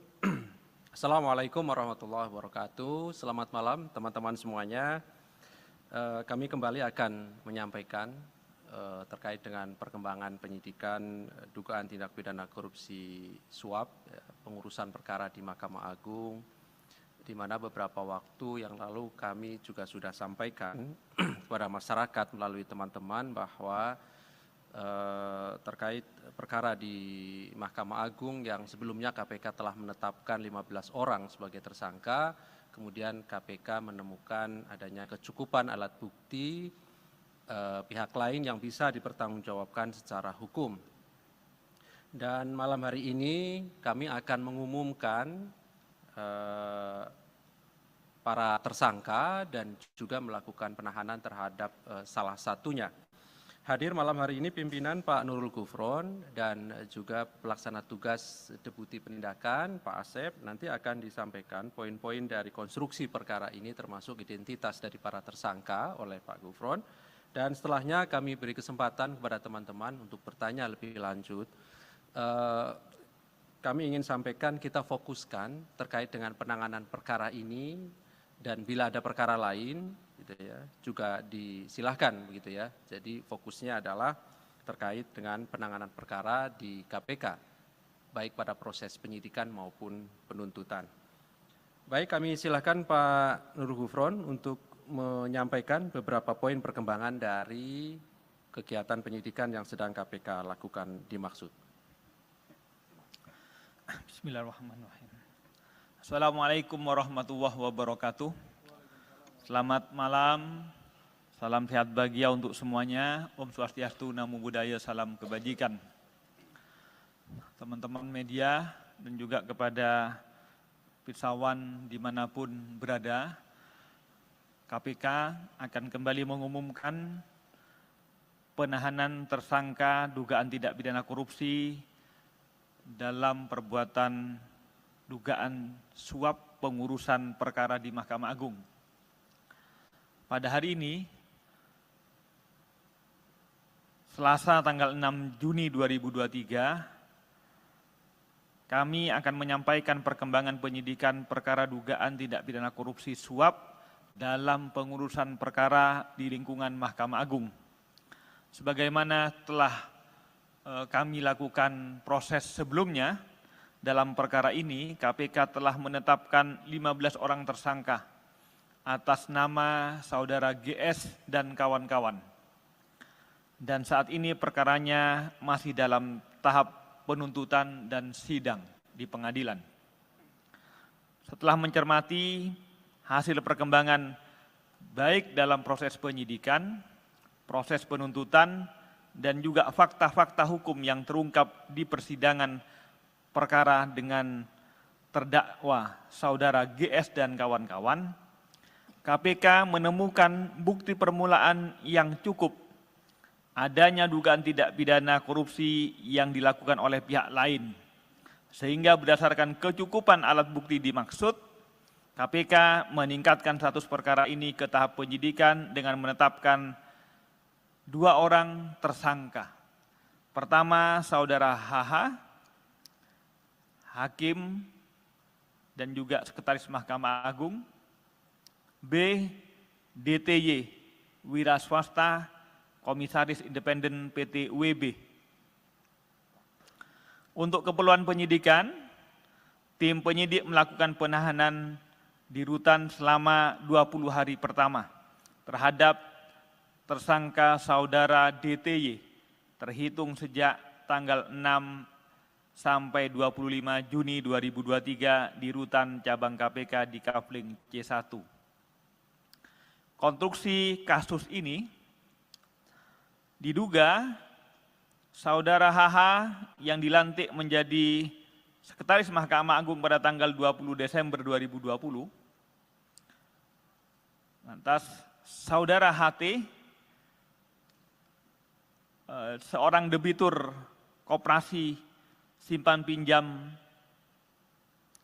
beberapa kali menghubungi tersangka DTY untuk melakukan komunikasi telepon terkait pembicaraan pengurusan perkara yang sedang dilakukan oleh saudara YP selaku pengacara. Kemudian saudara HT meminta bantuan tersangka DTY untuk mengurus perkara yang sedang diuruskannya di proses kasasi di Mahkamah Agung terkait terdakwa Budiman Gandhi Suparman agar dihukum bersalah dan juga untuk mengecek apakah pengacara yang mewakili beliau, ya saudara YP, apakah yang dimaksud benar sedang bekerja mengurus dan mengawal perkara peninjauan kembali yang sedang berproses di Mahkamah Agung mengenai kasus perselisihan di Koperasi Simpan Pinjam ID. Selanjutnya tersangka DTY menyatakan kesiapannya untuk membantu dan mengawasi pekerjaan YP dalam mengurus kedua perkara tersebut di Mahkamah Agung. Dan sebagai imbalannya, tersangka DTY meminta fee kepada HT berupa suntikan dana. Pada sekitar Maret 2022, saudara YP juga berkomunikasi dengan tersangka DTY dan juga menginformasikan melalui hasil tangkapan layar dari perkara nomor 326-K-PIT-2022 kepada tersangka DTY mengenai komposisi majelis hakim di Mahkamah Agung yang menangani perkara yang sedang diurus tersebut. Masih pada sekitar Maret tahun 2022, selanjutnya saudara HT juga mengajak tersangka DTY ke kantor saudara YP di Rumah Pancasila, Semarang Indah D16 nomor 5, Kota Semarang, sehingga kemudian saudara HT, saudara DTY, dan saudara YP ketiganya bertemu di tempat tersebut. Saat bertemu di kantor YP, selanjutnya tersangka DTY berinisiatif menelpon menggunakan aplikasi WhatsApp kepada tersangka HH dan menyampaikan kepada tersangka HH, "Ini Pak, ada yang mau minta tolong. Ini ada rekan saya, orang Semarang sedang mengurus kasus di Mahkamah Agung. Bahwa untuk pengurusan perkara di Mahkamah Agung, baik untuk perkara kasasi maupun perkara PK dimaksud, HT lalu menyerahkan uang kepada tersangka DTY sebanyak 7 kali transfer dengan total nilai sekitar 11,2 miliar. Sebagian uang tersebut diduga diberikan oleh tersangka DTY kepada HH pada sekitar bulan Maret 2022. Pada tanggal 5 April 2022, tersangka DTY kemudian menginformasikan terkait putusan kasasi pidana kepada saudara YP dengan kalimat, "Udah aman 5 tahun Bang." Yang artinya tersangka DTY menginformasikan kepada YP jika putusan perkara nomor 326-K-PIT-2022 atas nama terdakwa Budiman Gandhi Suparman diputus bersalah dengan vonis penjara selama 5 tahun sebagaimana permintaan saudara HT. Atas perbuatan tersebut, saudara DTY bersama HH diduga melanggar pasal 12 huruf A atau pasal 12 huruf B dan atau pasal 11 Undang-Undang Tindak Pidana Korupsi nomor 20/2001 Yungto 3199. KPK, sekali lagi kami tegaskan bahwa KPK selalu berkomitmen untuk menuntaskan penanganan perkara suap di lingkungan Mahkamah Agung ini, dan kami berharap tentu tidak akan ada lagi kasus-kasus serupa di lingkungan Mahkamah Agung. Ini adalah bagian dari komitmen KPK untuk menegakkan marwah lembaga peradilan di Indonesia. Dengan penahanan ini adalah bagian dari komitmen KPK untuk memproses semua dugaan tindak pidana korupsi agar berjalan efektif dan memberikan kepastian kepada para pihak serta memenuhi rasa keadilan masyarakat. Demikian yang dapat kami sampaikan. Terima kasih atas perhatiannya. Kalau ada pertanyaan nanti disilahkan difasilitasi oleh Mas Ali Fikri. Kami kembalikan ke Mas Ali. Baik, terima kasih Pak Nurul Gufron yang sudah menyampaikan beberapa poin yang pada prinsipnya KPK mengumumkan 2 orang sebagai tersangka, H dan DTY, dan DTY ditahan sampai nanti tanggal 25 Juni 2023 di Rutan Cabang KPK Kafling C1. Untuk tersangka berikutnya tentu nanti kami akan agendakan untuk beberapa waktu ke depan. Baik, silakan 3 orang penanya. 1, 2, 3, 4, boleh. 5 ya. Silakan. Kita fokuskan kepada penanganan perkara ya. Baik, silakan. Dari Mas Mario dulu, boleh silakan.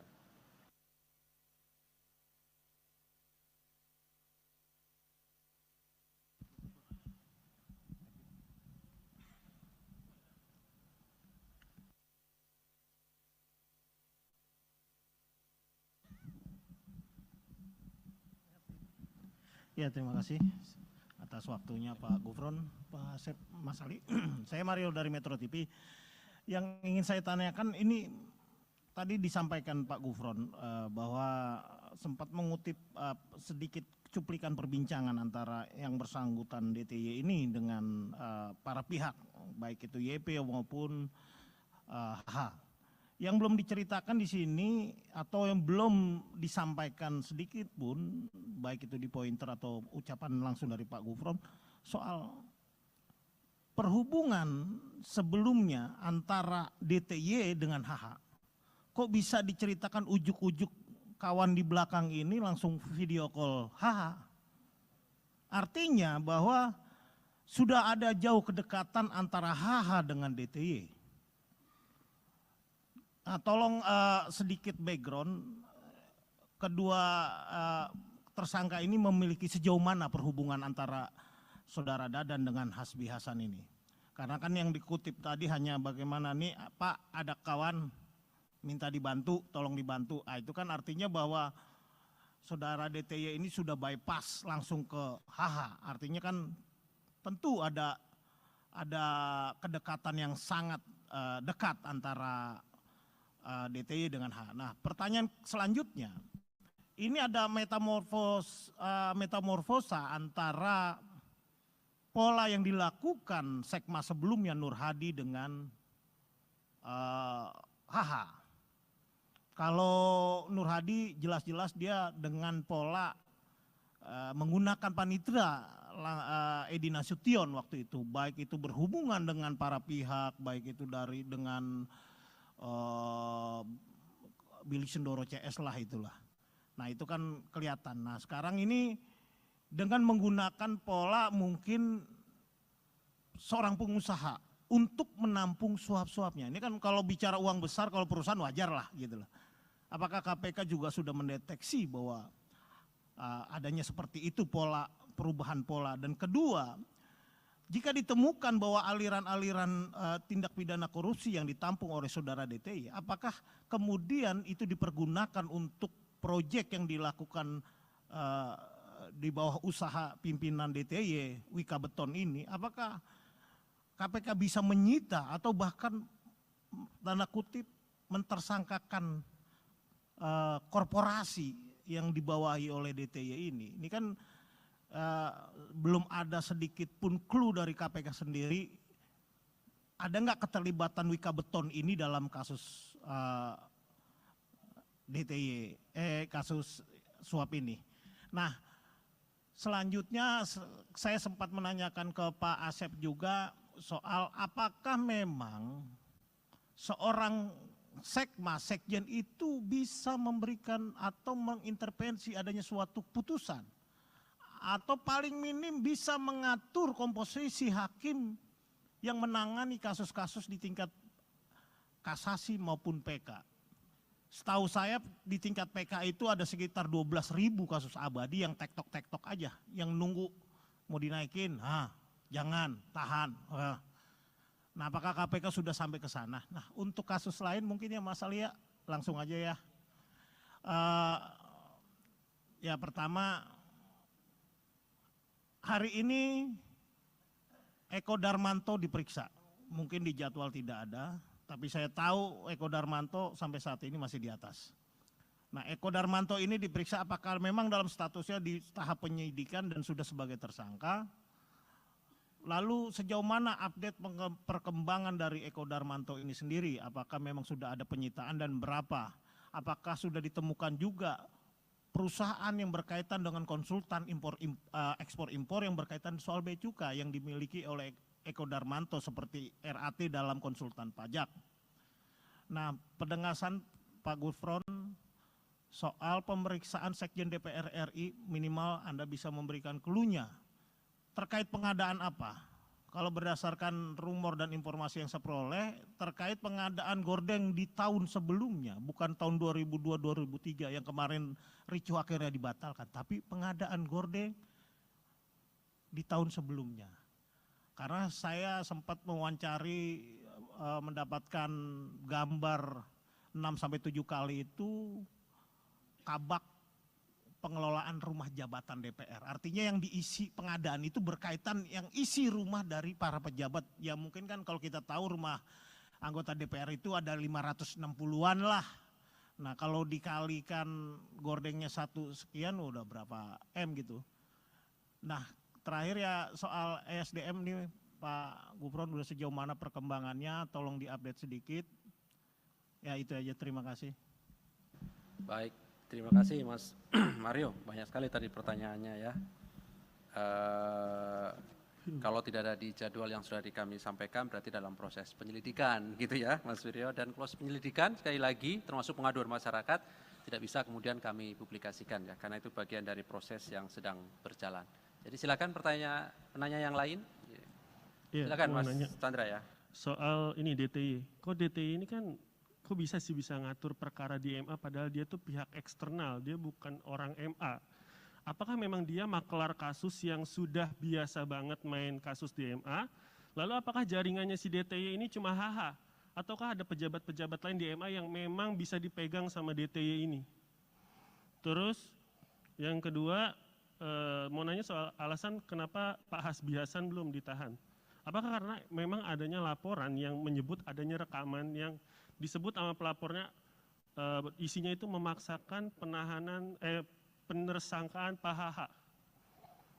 Terus yang ketiga, Pak DT ini kan sedang pra-peradilan. Nah itu gimana? Apakah KPK tetap akan meladeni pra-peradilannya atau karena sudah ditahan, ya udah nggak usah ngirim orang besoknya gitu. Terus keempat, dalam putusan persidangan yang satunya, banyak barang Pak DTY ini yang sudah disita KPK. Berarti kan itu hasil suapnya sudah berubah jadi barang. Apakah akan diterapkan pasal TPP untuk dia? Kasus lain satu saja. Kasus gratifikasi ex Kepala Bea Cukai Makassar. Apakah memang KPK melihat ini cuma di Bea Cukai Makassar doang penerimaan gratifikasinya? Ataukah memang di Bea Cukai lain terjadi hal serupa? Apakah KPK juga akan mendalami dugaan serupa di kantor Bea Cukai lain? Seperti itu.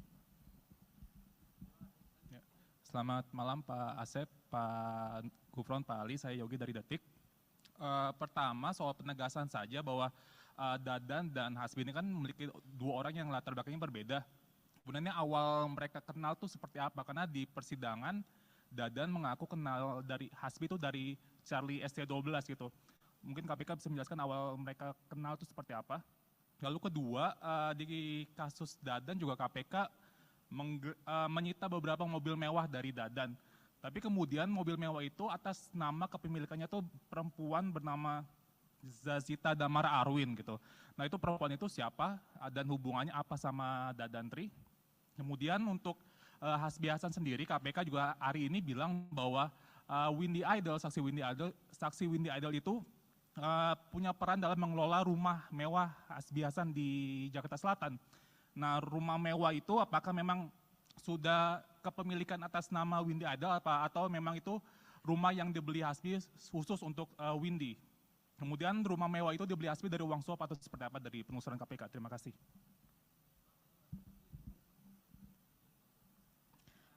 Selamat malam Pak, izin saya Niam dari kompas.com. Pertama terkait Dadantri ini. Kan tempo hari KPK memanggil beberapa bawahan Hasbi Hasan ya, dan bukan menduga, dan menyebut bahwa Dadantri ini kerap bertemu dengan Hasbi Hasan di kantornya gitu, di Mahkamah Agung. Nah, ini nyampe bolak-balik ketemu, apakah emang mereka cuma membahas perkara KSP inti dana, atau jangan-jangan emang banyak perkara lain yang ya mereka mainkan kayak gitu. Itu satu. Dua, soal ini kan transferannya 11,2 miliar ya dari Herianto Tanaka. Nah, pembagiannya ini gimana sih? Maksudnya kan Dadan ibaratnya cuma penghubungnya Hasbi ya gitu.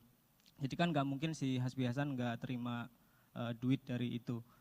Dan mungkin pembagiannya apakah dalam bentuk barang atau dalam bentuk lain kayak gitu.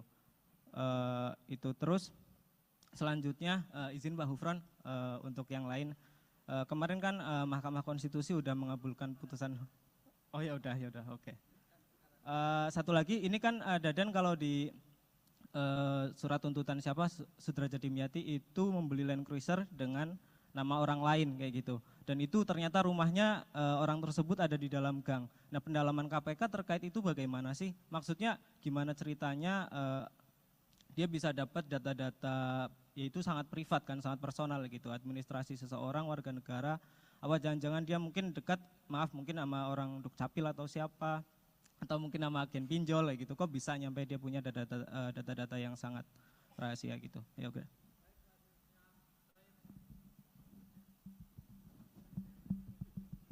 Ya, selamat malam Pak Gufron, Pak Asep dan Mas Ali. Ada banyak pertanyaan nih Pak terkait kasus yang cukup bikin bingung yang mulia di sana tuh. Pertama ini mengenai background tersangka. Barangkali ini nggak ada hubungannya dengan kasus, tapi cukup penting untuk dikonfirmasi kebenarannya karena ada kecurigaan juga. Kemarin kan sempat diperiksa dan dilepas. Apakah tersangka ini merupakan keponakan dari Wakil Jaksa Agung Pak Sunarta? Yang kedua terkait penerimaan uang Hasbi Hasan. Tadi di pointer disampaikan ada uang 11,2 miliar, sebagian diterima oleh HH. Apakah KPK sudah menemukan temuan awal ya, jumlah pasti dari uang, dan apakah ada yang lainnya suap berupa barang terhadap HH?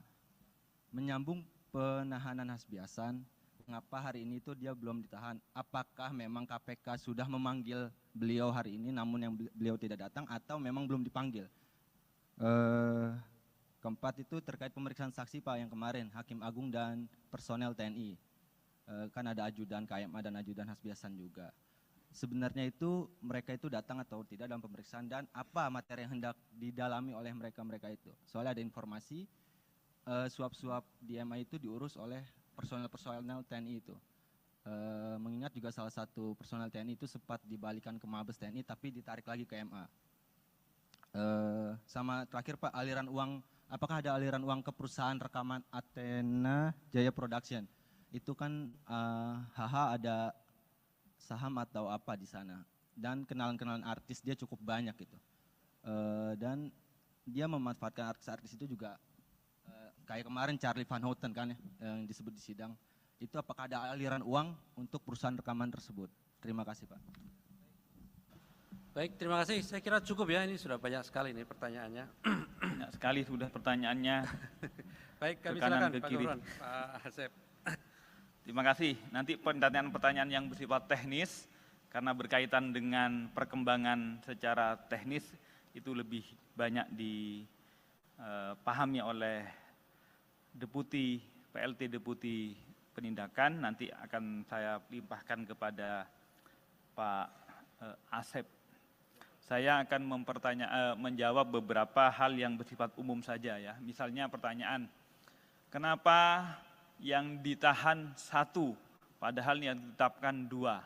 Itu bagian dari proses yang sedang KPK lakukan. Jadi hanya soal waktu. Jadi itu adalah bagian dari teknis dan strategi ya. Tinggal waktu saja. Itu yang bersifat umum-umum tadi. Yang kedua yang semuanya teknis-teknis sekali ini. Kodarmanto misalnya, Kodarmanto tentang apakah yang lain, tentu KPK bergerak melakukan proses itu bukan asumsi ya, tapi harus pada real adanya dugaan tindak pidana korupsi. Berdasarkan apa? Berdasarkan laporan ataupun berdasarkan pengetahuan sendiri. Misalnya sebagaimana kita ketahui RAT, lantas juga ED ini kan diberitakan, diviralkan oleh netizen di medsos. Atas dasar itu kami bergerak. Tapi tidak boleh kemudian kalau tidak ada dasarnya, misalnya seseorang diviralkan, ada kemudian orang lain yang profesinya sama, kemudian kami bergerak ke sana juga, itu tidak memungkinkan. Kecuali profesi yang sama menunjukkan sindrom ataupun gejala-gejala yang sama, tentu kami akan tidak lanjuti.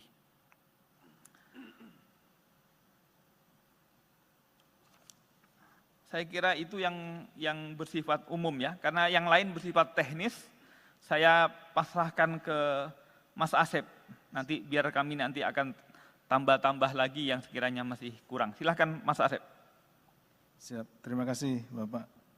Yang terhormat Pak Gufron, Pak Mas Ali dan rekan-rekan sekalian yang berbahagia, izinkan saya menyampaikan beberapa hal sesuai dengan pertanyaan. Yang bertanya ini 5 orang Pak, tapi pertanyaannya saya hitung-hitung itu udah hampir 30 lebih nih Pak. Jadi mewakili rekan-rekan yang hadir di sini. Baik, yang pertama dari Mas Mario, ini terkait dengan background sejauh mana hubungan. Jadi sebetulnya kami dalam melakukan penyidikan itu, penyidik menggali terkait dengan peristiwa pidananya. Jadi kita tidak memfokuskan untuk mencari bagaimana latar belakang dan yang lainnya, tetapi bagaimana kita membuktikan peristiwa pidana itu terjadi. Sehingga tadi ada seperti Mas Mario sampaikan, yang disampaikan oleh Pak Gufron, itu terkait dengan percakapan-percakapan. Dan percakapan itu pun juga tidak semua percakapan dijadikan bukti ya. Tapi ini percakapan-percakapan yang terkait dengan pembuktian saja, jadi seperti itu. Jadi terkait tadi ada yang disampaikan kenalan dengan ini, kenalan dengan itu, kenalan dengan artis dan lain-lain, itu tidak kami dalami. Yang kami dalami tentunya yang ada kaitannya dengan tindak pidana korupsi. Apabila memang ada aliran dana misalkan ke pihak-pihak tertentu atau pihak-pihak tersebut, ya tentu itu akan kita dalami juga. Kemudian yang kedua terkait dengan pola-pola, tadi disampaikan ada pernah yang jadi tersangka juga di sini, saudara N, yang menggunakan panitra, kemudian yang sekarang menggunakan pengusaha dan yang lainnya. Memang sebetulnya tidak kita mengkategorikan itu dengan menggunakan ini, menggunakan itu. Yang jelas ada pihak-pihak yang menjadi penghubung, di mana terjalin kepercayaan antara para pihak ini. Jadi yang paling pokoknya adalah kepada siapa orang-orang ini saling percaya gitu. Seperti itu. Tidak kepada jabatannya, oh ini jabatannya ini, jabatan itu, tidak. Bisa saja teman sekantornya atau mungkin juga orang lain, bisa saja dalam keluarganya dan yang lain-lainnya. Itu yang kami temukan. Kemudian terkait dengan aliran dana, seperti tadi saya sampaikan bahwa kami penyidik dalam rangka melakukan penyidikan tentunya akan menyusuri, ya istilahnya follow the money, kemana uang hasil tindak pidana korupsi ini mengalir. Apakah nanti ke orang atau ke badan hukum, tentu juga akan kita periksa dan akan kita minta pertanggungjawaban, seperti itu. Kemudian tadi sudah disampaikan juga oleh Mas Mario, banyak perkara-perkara sekitar ratusan yang ada di MA saat ini. Terima kasih informasinya, dan tadi juga di awal sudah disampaikan oleh Pak Gufron bahwa ini adalah merupakan salah satu upaya bagaimana kita memperbaiki peradilan, lembaga peradilan yang ada di Indonesia. Yang selanjutnya terkait dengan Saudara Eko Darmanto, kemudian juga Sekjen DPR RI, seperti yang telah kami sampaikan sebelumnya bahwa itu masih dalam proses penyelidikan sehingga kami tidak atau belum bisa menyampaikan informasi kepada rekan-rekan. Jadi ditunggu saja, nanti juga kami akan pada saatnya akan kami rilis. Terkait dengan perkembangan perkara ESDM, ditunggu saja, dalam waktu dekat juga akan kami sampaikan. Seperti apa perkembangannya, dan ini tidak lama lagi lah, ditunggu ya Mas Mario. Yang selanjutnya ini terkait dengan peran dari saudara DTY. Tadi ditanyakan ini apakah sebagai penghubung dan lain-lain, bagaimana jaringannya dengan saudara HH dan yang lainnya. Tentunya itu yang sedang kami dalami juga.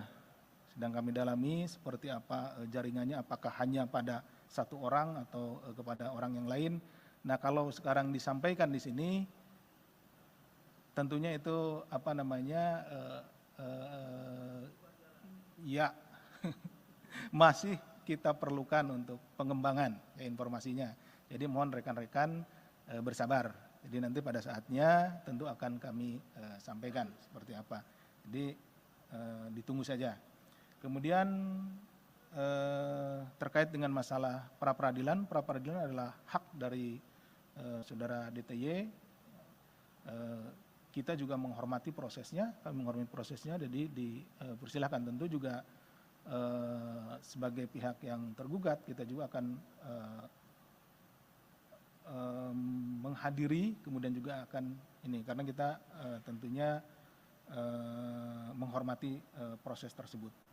Kemudian terkait dengan banyaknya barang-barang atas nama orang dan yang lain-lain, tadi ditanyakan terkait dengan masalah TPPU dan lain-lain, itu juga menjadi apa namanya pemikiran dari kami tentunya untuk pengembangan ke depannya.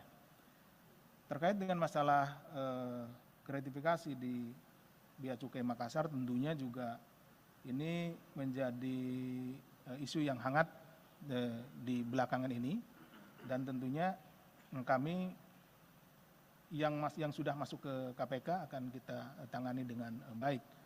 Akan informasinya akan kita terus gali di mana saja, di tempat mana saja, pada posisi apa saja, dari orang-orang yang sudah kita tangani saat ini seperti saudara AP, ya tentu kita akan kembangkan, tidak hanya di Makassar.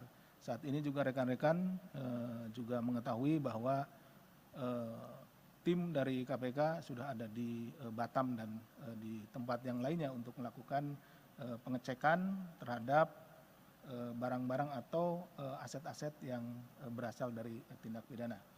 Kemudian dari Mas Yogi, ini terkait dengan sama ini dengan mobil yang disita, kemudian juga ada pihak-pihak lain terkait dengan pengelolaan rumah, aset, baik mobil dan yang lainnya.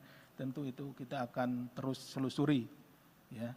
Kita akan pelan-pelan menyelusuri uang dari 11,2 miliar ini itu dipecah kemana saja. Kemudian apakah masih dalam bentuk uang atau sudah dalam bentuk barang atau dalam bentuk properti lainnya.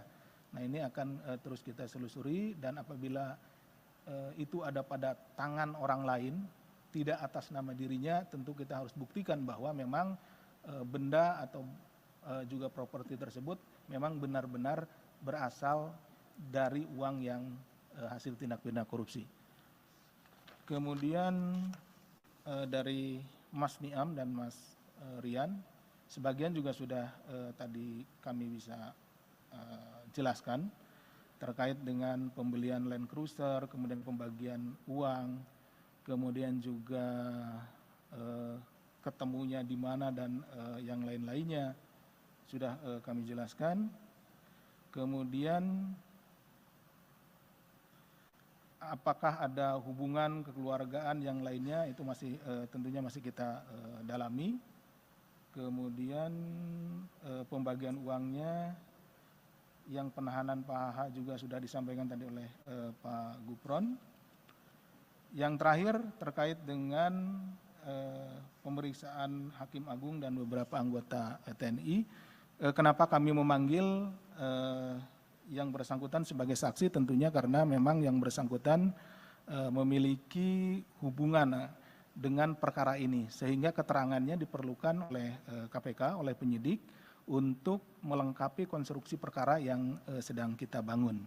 Jadi kami juga sekaligus menghimbau pada kesempatan ini kepada para saksi yang kami panggil, kami mohon kesediaannya untuk hadir atau menghadiri panggilan kami karena kesaksian saudara-saudara sekalian itu sangat dibutuhkan dalam rangka kita melengkapi bukti-bukti kemudian juga keterangan-keterangan yang diperlukan dalam kita sedang melengkapi konstruksi perkara yang sedang kita bangun. Itu saja mungkin yang bisa kami sampaikan.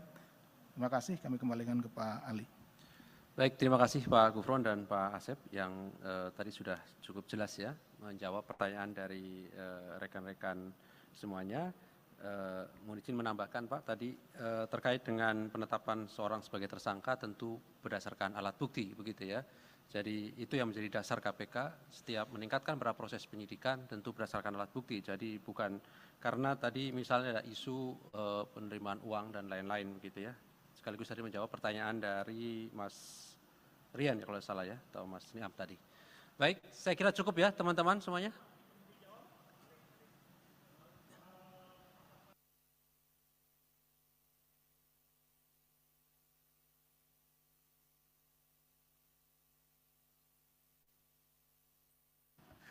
Ya, terkait dengan itu Mas Mario, ini Mas Mario pertanyaannya banyak ke masalah materi ya. Itu nanti kan akan dibuktikan dalam proses persidangan ya. Kalau kita lihat perkara-perkara yang sudah pernah diputus, itu panitra gitu ya, itu juga bisa bagian dari konstruksi dari hakim. Artinya di pembuktian itu kan ada pelaku peserta ya, ada pasal 55, makanya tadi kan di ketentuan yang kemudian kami terapkan juga ada pasal 55 ayat 1 KUHP. Di situ nanti akan didalami. Oke ya Mas Mario, saya kira cukup teman-teman. Terima kasih Pak Gufron, Pak Asep yang hadir pada malam hari ini. Kami akhiri. Assalamualaikum warahmatullahi wabarakatuh.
Baik, bismillahirrahmanirrahim. Assalamualaikum warahmatullahi wabarakatuh. Selamat malam teman-teman semuanya.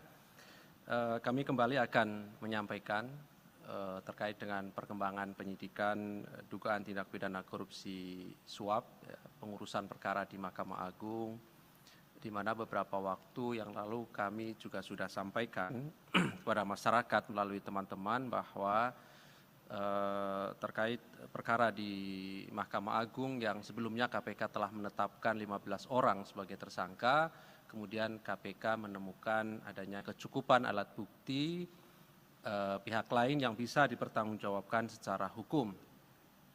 Dan malam hari ini kami akan mengumumkan para tersangka dan juga melakukan penahanan terhadap salah satunya. Hadir malam hari ini pimpinan Pak Nurul Gufron dan juga pelaksana tugas Deputi Penindakan Pak Asep. Nanti akan disampaikan poin-poin dari konstruksi perkara ini termasuk identitas dari para tersangka oleh Pak Gufron. Dan setelahnya kami beri kesempatan kepada teman-teman untuk bertanya lebih lanjut. Kami ingin sampaikan kita fokuskan terkait dengan penanganan perkara ini dan bila ada perkara lain gitu ya, juga disilahkan begitu ya. Jadi fokusnya adalah terkait dengan penanganan perkara di KPK, baik pada proses penyidikan maupun penuntutan. Baik, kami silahkan Pak Nurul Gufron untuk menyampaikan beberapa poin perkembangan dari kegiatan penyidikan yang sedang KPK lakukan dimaksud. Bismillahirrahmanirrahim. Assalamualaikum warahmatullahi wabarakatuh. Selamat malam, salam sehat bahagia untuk semuanya. Om Swastiastu, Namo Buddhaya, salam kebajikan. Teman-teman media dan juga kepada pirsawan dimanapun berada, KPK akan kembali mengumumkan penahanan tersangka dugaan tindak pidana korupsi dalam perbuatan dugaan suap pengurusan perkara di Mahkamah Agung. Pada hari ini, Selasa tanggal 6 Juni 2023, kami akan menyampaikan perkembangan penyidikan perkara dugaan tindak pidana korupsi suap dalam pengurusan perkara di lingkungan Mahkamah Agung. Sebagaimana telah kami lakukan proses sebelumnya, dalam perkara ini KPK telah menetapkan 15 orang tersangka atas nama saudara GS dan kawan-kawan. Dan saat ini perkaranya masih dalam tahap penuntutan dan sidang di pengadilan. Setelah mencermati hasil perkembangan baik dalam proses penyidikan, proses penuntutan, dan juga fakta-fakta hukum yang terungkap di persidangan perkara dengan terdakwa saudara GS dan kawan-kawan, KPK menemukan bukti permulaan yang cukup adanya dugaan tindak pidana korupsi yang dilakukan oleh pihak lain. Sehingga berdasarkan kecukupan alat bukti dimaksud, KPK meningkatkan status perkara ini ke tahap penyidikan dengan menetapkan 2 orang tersangka. Pertama, saudara HH, hakim dan juga sekretaris Mahkamah Agung. B. DTY, wira swasta, komisaris independen PT UEB. Untuk keperluan penyidikan, tim penyidik melakukan penahanan di rutan selama 20 hari pertama terhadap tersangka saudara DTY terhitung sejak tanggal 6 sampai 25 Juni 2023 di rutan cabang KPK di Kafling C1. Konstruksi kasus ini diduga saudara HH yang dilantik menjadi sekretaris Mahkamah Agung pada tanggal 20 Desember 2020. Lantas saudara HT, seorang debitur koperasi simpan pinjam, beberapa kali menghubungi tersangka DTY untuk melakukan komunikasi telepon terkait pembicaraan pengurusan perkara yang sedang dilakukan oleh saudara YP selaku pengacara. Kemudian saudara HT meminta bantuan tersangka DTY untuk mengurus perkara yang sedang diuruskannya di proses kasasi di Mahkamah Agung terkait terdakwa Budiman Gandhi Suparman agar dihukum bersalah dan juga untuk mengecek apakah pengacara yang mewakili beliau ya saudara YP, apakah yang dimaksud benar sedang bekerja mengurus dan mengawal perkara peninjauan kembali yang sedang berproses di Mahkamah Agung mengenai kasus perselisihan di Koperasi Simpan Pinjam ID. Selanjutnya tersangka DTY menyatakan kesiapannya untuk membantu dan mengawasi pekerjaan YP dalam mengurus kedua perkara tersebut di Mahkamah Agung. Dan sebagai imbalannya, tersangka DTY meminta fee kepada HT berupa suntikan dana. Pada sekitar Maret 2022, saudara YP juga berkomunikasi dengan tersangka DTY dan juga menginformasikan melalui hasil tangkapan layar dari perkara nomor 326-K-PIT-2022 kepada tersangka DTY mengenai komposisi majelis hakim di Mahkamah Agung yang menangani perkara yang sedang diurus tersebut. Masih pada sekitar Maret tahun 2022, selanjutnya saudara HT juga mengajak tersangka DTY ke kantor saudara YP di Rumah Pancasila, Semarang Indah, D16 nomor 5, Kota Semarang, sehingga kemudian saudara HT, saudara DTY, dan saudara YP ketiganya bertemu di tempat tersebut. Saat bertemu di kantor YP, selanjutnya tersangka DTY berinisiatif menelpon menggunakan aplikasi WhatsApp kepada tersangka HH dan menyampaikan kepada tersangka HH, "Ini Pak, ada yang mau minta tolong. Ini ada rekan saya, orang Semarang sedang mengurus kasus di Mahkamah Agung. Bahwa untuk pengurusan perkara di Mahkamah Agung, baik untuk perkara kasasi maupun perkara PK dimaksud, HT lalu menyerahkan uang kepada tersangka DTY sebanyak 7 kali transfer dengan total nilai sekitar 11,2 miliar. Sebagian uang tersebut diduga diberikan oleh tersangka DTY kepada HH pada sekitar bulan Maret 2022. Pada tanggal 5 April 2022, tersangka DTY kemudian menginformasikan terkait putusan kasasi pidana kepada saudara YP dengan kalimat, "Udah aman 5 tahun Bang."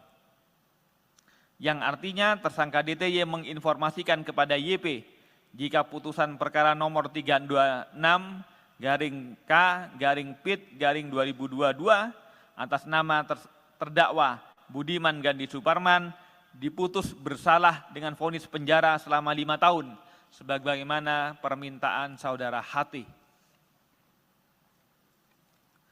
Atas perbuatan tersebut, saudara DTY bersama HH diduga melanggar pasal 12 huruf A atau pasal 12 huruf B dan atau pasal 11 Undang-Undang Tindak Pidana Korupsi nomor 20/2001 Yungto 3199.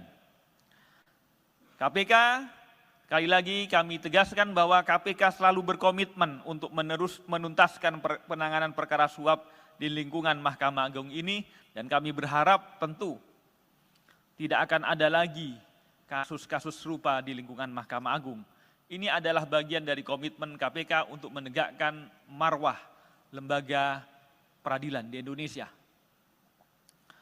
Dengan penahanan ini adalah bagian dari komitmen KPK untuk memproses semua dugaan tindak pidana korupsi agar berjalan efektif dan memberikan kepastian kepada para pihak serta memenuhi rasa keadilan masyarakat.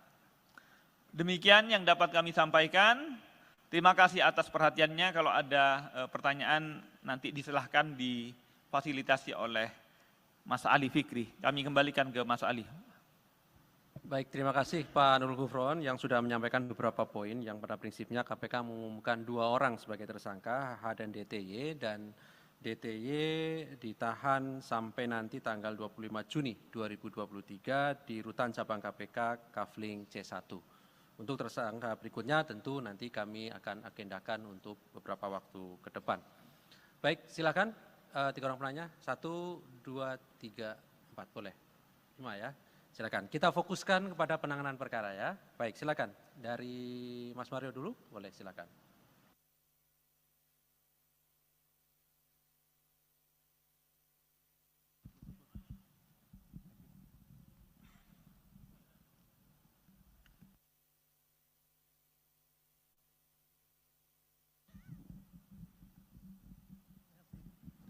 Ya, terima kasih atas waktunya Pak Gufron, Pak Asep, Mas Ali. Saya Mario dari Metro TV. Yang ingin saya tanyakan ini tadi disampaikan Pak Gufron bahwa sempat mengutip sedikit cuplikan perbincangan antara yang bersangkutan DTY ini dengan para pihak, baik itu YP maupun H. Yang belum diceritakan di sini atau yang belum disampaikan sedikit pun, baik itu di pointer atau ucapan langsung dari Pak Gufron, soal perhubungan sebelumnya antara DTY dengan HH. Kok bisa diceritakan ujuk-ujuk kawan di belakang ini langsung video call HH? Artinya bahwa sudah ada jauh kedekatan antara HH dengan DTY. Nah, tolong sedikit background, kedua tersangka ini memiliki sejauh mana perhubungan antara saudara Dadan dengan Hasbi Hasan ini. Karena kan yang dikutip tadi hanya bagaimana nih Pak ada kawan minta dibantu, tolong dibantu. Itu kan artinya bahwa saudara DTY ini sudah bypass langsung ke HH. Artinya kan tentu ada kedekatan yang sangat dekat antara DTY dengan H. Nah, pertanyaan selanjutnya, ini ada metamorfosa antara pola yang dilakukan Sekma sebelumnya Nur Hadi dengan HH. Kalau Nur Hadi jelas-jelas dia dengan pola menggunakan panitera Edi Nasution waktu itu, baik itu berhubungan dengan para pihak, baik itu dengan Billy Sendoro CS lah itulah. Nah itu kan kelihatan. Nah sekarang ini dengan menggunakan pola mungkin seorang pengusaha untuk menampung suap-suapnya. Ini kan kalau bicara uang besar, kalau perusahaan wajar lah gitu lah. Apakah KPK juga sudah mendeteksi bahwa adanya seperti itu pola, perubahan pola. Dan kedua, jika ditemukan bahwa aliran-aliran tindak pidana korupsi yang ditampung oleh saudara DTY, apakah kemudian itu dipergunakan untuk proyek yang dilakukan di bawah usaha pimpinan DTY, Wika Beton ini, apakah KPK bisa menyita atau bahkan tanda kutip mentersangkakan korporasi yang dibawahi oleh DTY ini? Ini kan belum ada sedikit pun clue dari KPK sendiri. Ada nggak keterlibatan Wika Beton ini dalam kasus DTY, kasus suap ini? Nah, selanjutnya saya sempat menanyakan ke Pak Asep juga soal apakah memang seorang sekjen itu bisa memberikan atau mengintervensi adanya suatu putusan, atau paling minim bisa mengatur komposisi hakim yang menangani kasus-kasus di tingkat kasasi maupun PK. Setahu saya di tingkat PK itu ada sekitar 12.000 kasus abadi yang tektok-tektok aja, yang nunggu mau dinaikin, jangan, tahan. Nah apakah KPK sudah sampai ke sana? Nah untuk kasus lain mungkin ya Mas Alia langsung aja ya. Ya pertama, hari ini Eko Darmanto diperiksa, mungkin di jadwal tidak ada, tapi saya tahu Eko Darmanto sampai saat ini masih di atas. Nah Eko Darmanto ini diperiksa apakah memang dalam statusnya di tahap penyidikan dan sudah sebagai tersangka. Lalu sejauh mana update perkembangan dari Eko Darmanto ini sendiri, apakah memang sudah ada penyitaan dan berapa? Apakah sudah ditemukan juga perusahaan yang berkaitan dengan konsultan ekspor impor yang berkaitan soal bea cukai yang dimiliki oleh Eko Darmanto seperti RAT dalam konsultan pajak. Nah, pendengasan Pak Gufron soal pemeriksaan Sekjen DPR RI minimal Anda bisa memberikan clue-nya terkait pengadaan apa. kalau berdasarkan rumor dan informasi yang saya peroleh terkait pengadaan gordeng di tahun sebelumnya, bukan tahun 2002-2003 yang kemarin ricuh akhirnya dibatalkan, tapi pengadaan gordeng di tahun sebelumnya. Karena saya sempat mewawancari, mendapatkan gambar 6-7 kali itu kabak pengelolaan rumah jabatan DPR. Artinya yang diisi pengadaan itu berkaitan yang isi rumah dari para pejabat. Ya mungkin kan kalau kita tahu rumah anggota DPR itu ada 560-an lah. Nah kalau dikalikan gordengnya 1 sekian udah berapa M gitu. Nah terakhir ya soal ESDM nih Pak Gufron, udah sejauh mana perkembangannya, tolong diupdate sedikit. Ya itu aja, terima kasih. Baik. Terima kasih Mas Mario, banyak sekali tadi pertanyaannya ya. Kalau tidak ada di jadwal yang sudah kami sampaikan berarti dalam proses penyelidikan gitu ya Mas Wiryo. Dan proses penyelidikan sekali lagi termasuk pengaduan masyarakat tidak bisa kemudian kami publikasikan ya, karena itu bagian dari proses yang sedang berjalan. Jadi silakan penanya yang lain. Iya, Silakan Mas nanya. Chandra ya. Soal ini DTY, kok DTY ini kan kok bisa ngatur perkara di MA padahal dia tuh pihak eksternal, dia bukan orang MA. Apakah memang dia maklar kasus yang sudah biasa banget main kasus di MA? Lalu apakah jaringannya si DTY ini cuma HH? Ataukah ada pejabat-pejabat lain di MA yang memang bisa dipegang sama DTY ini? Terus yang kedua, mau nanya soal alasan kenapa Pak Hasbi Hasan belum ditahan. Apakah karena memang adanya laporan yang menyebut adanya rekaman yang disebut sama pelapornya isinya itu memaksakan penersangkaan Pak HH. Terus yang ketiga, Pak DT ini kan sedang pra-peradilan. Nah itu gimana? Apakah KPK tetap akan meladeni pra-peradilannya atau karena sudah ditahan, ya udah nggak usah ngirim orang besoknya gitu. Terus keempat, dalam putusan persidangan yang satunya, banyak barang Pak DTY ini yang sudah disita KPK. Berarti kan itu hasil suapnya sudah berubah jadi barang. Apakah akan diterapkan pasal TPP untuk dia? Kasus lain satu saja. Kasus gratifikasi ex Kepala Bea Cukai Makassar. Apakah memang KPK melihat ini cuma di Bea Cukai Makassar doang penerimaan gratifikasinya? Ataukah memang di Bea Cukai lain terjadi hal serupa? Apakah KPK juga akan mendalami dugaan serupa di kantor Bea Cukai lain? Seperti itu. Selamat malam Pak Asep, Pak Gufron, Pak Ali, saya Yogi dari Detik. Pertama soal penegasan saja bahwa Dadan dan Hasbi ini kan memiliki 2 orang yang latar belakangnya berbeda. Sebenarnya awal mereka kenal tuh seperti apa? Karena di persidangan Dadan mengaku kenal dari Hasbi itu dari Charlie ST12 gitu. Mungkin KPK bisa menjelaskan awal mereka kenal itu seperti apa. Lalu kedua, di kasus Dadan juga KPK menyita beberapa mobil mewah dari Dadan. Tapi kemudian mobil mewah itu atas nama kepemilikannya tuh perempuan bernama Zazita Damara Arwin gitu. Nah itu perempuan itu siapa dan hubungannya apa sama Dadantri. Kemudian untuk Hasbi Hasan sendiri KPK juga hari ini bilang bahwa saksi Windy Idol itu punya peran dalam mengelola rumah mewah Hasbi Hasan di Jakarta Selatan. Nah rumah mewah itu apakah memang sudah kepemilikan atas nama Windy Idol atau memang itu rumah yang dibeli Hasbi khusus untuk Windy? Kemudian rumah mewah itu dibeli Hasbi dari uang suap atau seperti apa dari penelusuran KPK? Terima kasih.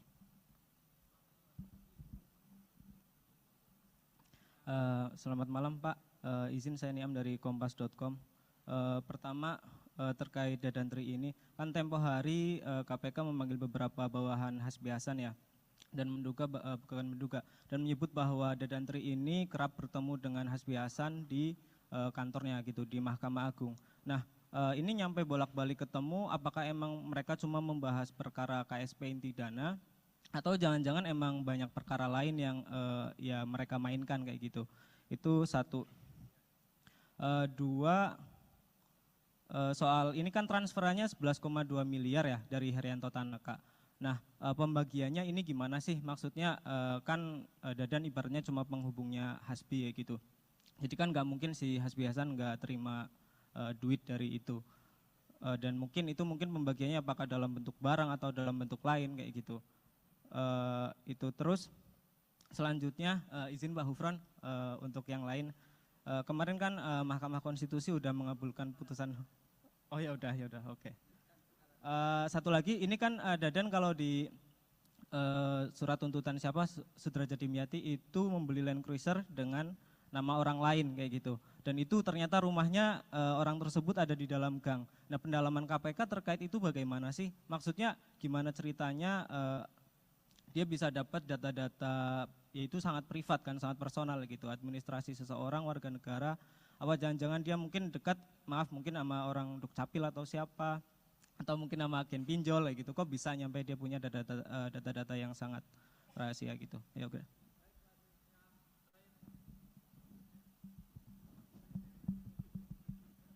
Selamat malam Pak Gufron, Pak Asep, dan Mas Ali. Ada banyak pertanyaan nih Pak terkait kasus yang cukup bikin bingung yang mulia di sana itu. Pertama ini mengenai background tersangka.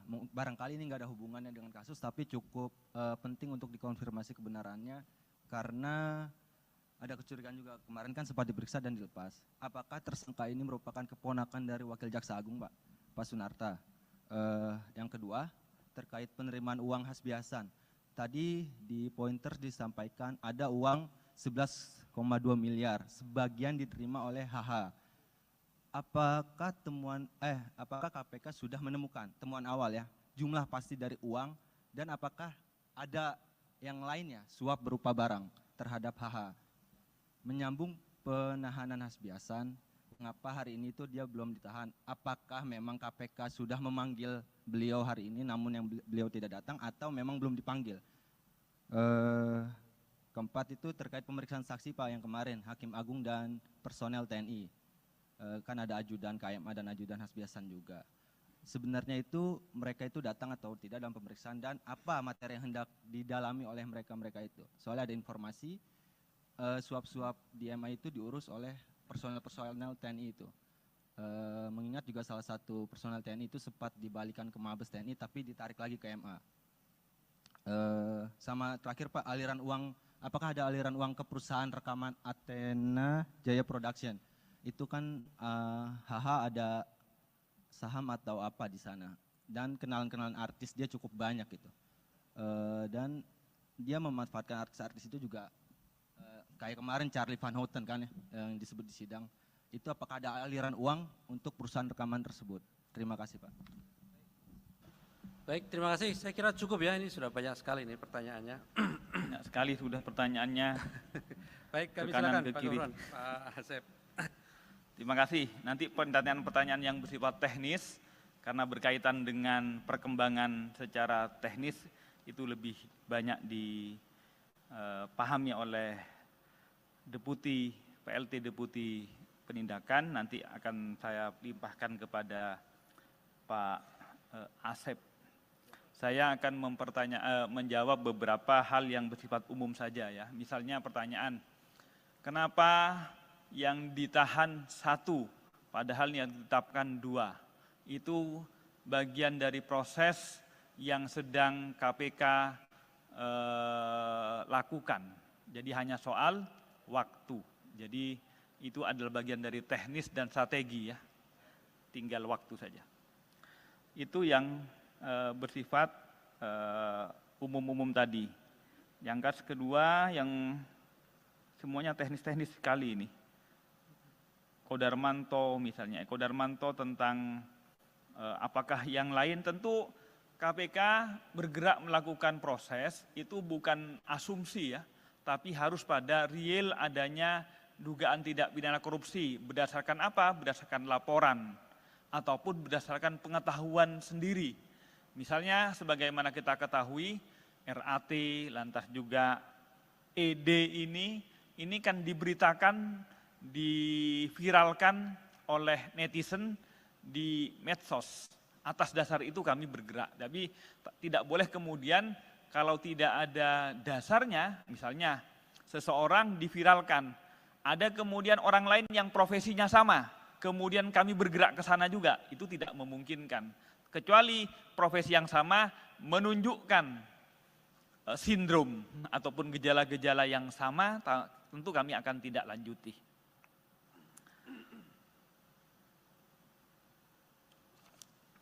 Saya kira itu yang bersifat umum ya, karena yang lain bersifat teknis.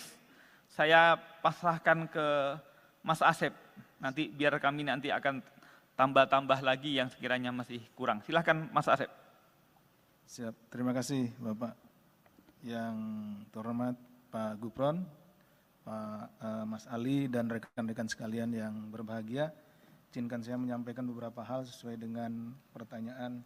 Yang bertanya ini 5 orang Pak, tapi pertanyaannya saya hitung-hitung itu udah hampir 30 lebih nih Pak. Jadi mewakili rekan-rekan yang hadir di sini. Baik, yang pertama dari Mas Mario, ini terkait dengan background sejauh mana hubungan. Jadi sebetulnya kami dalam melakukan penyidikan itu, penyidik menggali terkait dengan peristiwa pidananya. Jadi kita tidak memfokuskan untuk mencari bagaimana latar belakang dan yang lainnya, tetapi bagaimana kita membuktikan peristiwa pidana itu terjadi. Sehingga tadi ada seperti Mas Mario sampaikan, yang disampaikan oleh Pak Gufron itu terkait dengan percakapan-percakapan. Dan percakapan itu pun juga tidak semua percakapan dijadikan bukti ya. Tapi ini percakapan-percakapan yang terkait dengan pembuktian saja, jadi seperti itu. Jadi terkait tadi ada yang disampaikan kenalan dengan ini, kenalan dengan itu, kenalan dengan artis dan lain-lain, itu tidak kami dalami. Yang kami dalami tentunya yang ada kaitannya dengan tindak pidana korupsi. Apabila memang ada aliran dana misalkan ke pihak-pihak tertentu atau pihak-pihak tersebut, ya tentu itu akan kita dalami juga. Kemudian yang kedua terkait dengan pola-pola, tadi disampaikan ada pernah yang jadi tersangka juga di sini, saudara N, yang menggunakan panitra, kemudian yang sekarang menggunakan pengusaha dan yang lainnya. Memang sebetulnya tidak kita mengkategorikan itu dengan menggunakan ini, menggunakan itu. Yang jelas ada pihak-pihak yang menjadi penghubung, di mana terjalin kepercayaan antara para pihak ini. Jadi yang paling pokoknya adalah kepada siapa orang-orang ini saling percaya gitu. Seperti itu. Tidak kepada jabatannya, oh ini jabatannya ini, jabatan itu, tidak. Bisa saja teman sekantornya atau mungkin juga orang lain, bisa saja dalam keluarganya dan yang lain-lainnya. Itu yang kami temukan. Kemudian terkait dengan aliran dana, seperti tadi saya sampaikan bahwa kami penyidik dalam rangka melakukan penyidikan tentunya akan menyusuri, ya istilahnya follow the money, kemana uang hasil tindak pidana korupsi ini mengalir. Apakah nanti ke orang atau ke badan hukum, tentu juga akan kita periksa dan akan kita minta pertanggungjawaban, seperti itu. Kemudian tadi sudah disampaikan juga oleh Mas Mario, banyak perkara-perkara sekitar ratusan yang ada di MA saat ini. Terima kasih informasinya, dan tadi juga di awal sudah disampaikan oleh Pak Gufron bahwa ini adalah merupakan salah satu upaya bagaimana kita memperbaiki peradilan, lembaga peradilan yang ada di Indonesia. Yang selanjutnya terkait dengan Saudara Eko Darmanto, kemudian juga Sekjen DPR RI, seperti yang telah kami sampaikan sebelumnya bahwa itu masih dalam proses penyelidikan, sehingga kami tidak atau belum bisa menyampaikan informasi kepada rekan-rekan. Jadi ditunggu saja, nanti juga kami akan pada saatnya akan kami rilis. Terkait dengan perkembangan perkara ESDM, ditunggu saja, dalam waktu dekat juga akan kami sampaikan. Seperti apa perkembangannya, dan ini tidak lama lagi lah, ditunggu ya Mas Mario. Yang selanjutnya ini terkait dengan peran dari saudara DTY. Tadi ditanyakan ini apakah sebagai penghubung dan lain-lain, bagaimana jaringannya dengan saudara AH dan yang lainnya. Tentunya itu yang sedang kami dalami juga. Sedang kami dalami seperti apa jaringannya, apakah hanya pada satu orang atau kepada orang yang lain. Nah, kalau sekarang disampaikan di sini, tentunya itu apa namanya ya masih kita perlukan untuk pengembangan ya, informasinya. Jadi mohon rekan-rekan bersabar. Jadi nanti pada saatnya tentu akan kami sampaikan seperti apa. Jadi ditunggu saja. Kemudian terkait dengan masalah pra peradilan adalah hak dari saudara DTY. Kita juga menghormati prosesnya, kami menghormati prosesnya, jadi dipersilahkan. Tentu juga sebagai pihak yang tergugat, kita juga akan menghadiri, kemudian juga akan ini, karena kita tentunya menghormati proses tersebut. Kemudian terkait dengan banyaknya barang-barang atas nama orang dan yang lain-lain, tadi ditanyakan terkait dengan masalah TPPU dan lain-lain, itu juga menjadi apa namanya pemikiran dari kami tentunya untuk pengembangan ke depannya. Terkait dengan masalah gratifikasi di Bea Cukai Makassar, tentunya juga ini menjadi isu yang hangat di belakangan ini, dan tentunya kami yang sudah masuk ke KPK akan kita tangani dengan baik. Akan informasinya akan kita terus gali di mana saja, di tempat mana saja, pada posisi apa saja, dari orang-orang yang sudah kita tangani saat ini seperti saudara AP, ya tentu kita akan kembangkan, tidak hanya di Makassar. Saat ini juga rekan-rekan juga mengetahui bahwa tim dari KPK sudah ada di Batam dan di tempat yang lainnya untuk melakukan pengecekan terhadap barang-barang atau aset-aset yang berasal dari tindak pidana. Kemudian dari Mas Yogi, ini terkait dengan sama ini dengan mobil yang disita, kemudian juga ada pihak-pihak lain terkait dengan pengelolaan rumah, aset, baik mobil dan yang lainnya. Tentu itu kita akan terus selusuri. Ya. Kita akan pelan-pelan menyelusuri uang dari 11,2 miliar ini itu dipecah kemana saja. Kemudian apakah masih dalam bentuk uang atau sudah dalam bentuk barang atau dalam bentuk properti lainnya. Nah ini akan terus kita selusuri, dan apabila itu ada pada tangan orang lain, tidak atas nama dirinya, tentu kita harus buktikan bahwa memang benda atau juga properti tersebut memang benar-benar berasal dari uang yang hasil tindak pidana korupsi. Kemudian dari Mas Niam dan Mas Rian, sebagian juga sudah tadi kami bisa jelaskan terkait dengan pembelian Land Cruiser, kemudian pembagian uang, kemudian juga ketemunya di mana dan yang lain-lainnya sudah kami jelaskan. Kemudian apakah ada hubungan kekeluargaan yang lainnya, itu masih tentunya masih kita dalami. Kemudian pembagian uangnya, yang penahanan Pak HH juga sudah disampaikan tadi oleh Pak Gufron. Yang terakhir terkait dengan pemeriksaan Hakim Agung dan beberapa anggota TNI. Kenapa kami memanggil yang bersangkutan sebagai saksi, tentunya karena memang yang bersangkutan memiliki hubungan dengan perkara ini, sehingga keterangannya diperlukan oleh KPK, oleh penyidik untuk melengkapi konstruksi perkara yang sedang kita bangun.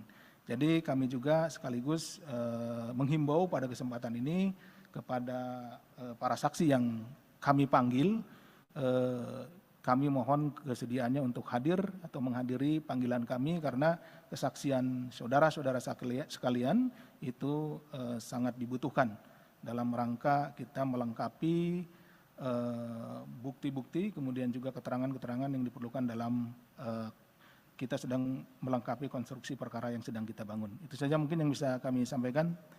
Terima kasih, kami kembalikan ke Pak Ali. Baik, terima kasih Pak Gufron dan Pak Asep yang tadi sudah cukup jelas ya menjawab pertanyaan dari rekan-rekan semuanya.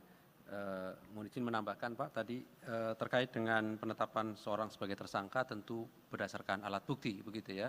Jadi itu yang menjadi dasar KPK setiap meningkatkan pada proses penyidikan tentu berdasarkan alat bukti. Jadi bukan karena tadi misalnya ada isu penerimaan uang dan lain-lain, begitu ya. Sekaligus tadi menjawab pertanyaan dari Mas Rian ya kalau salah ya, atau Mas Niam tadi. Baik, saya kira cukup ya teman-teman semuanya.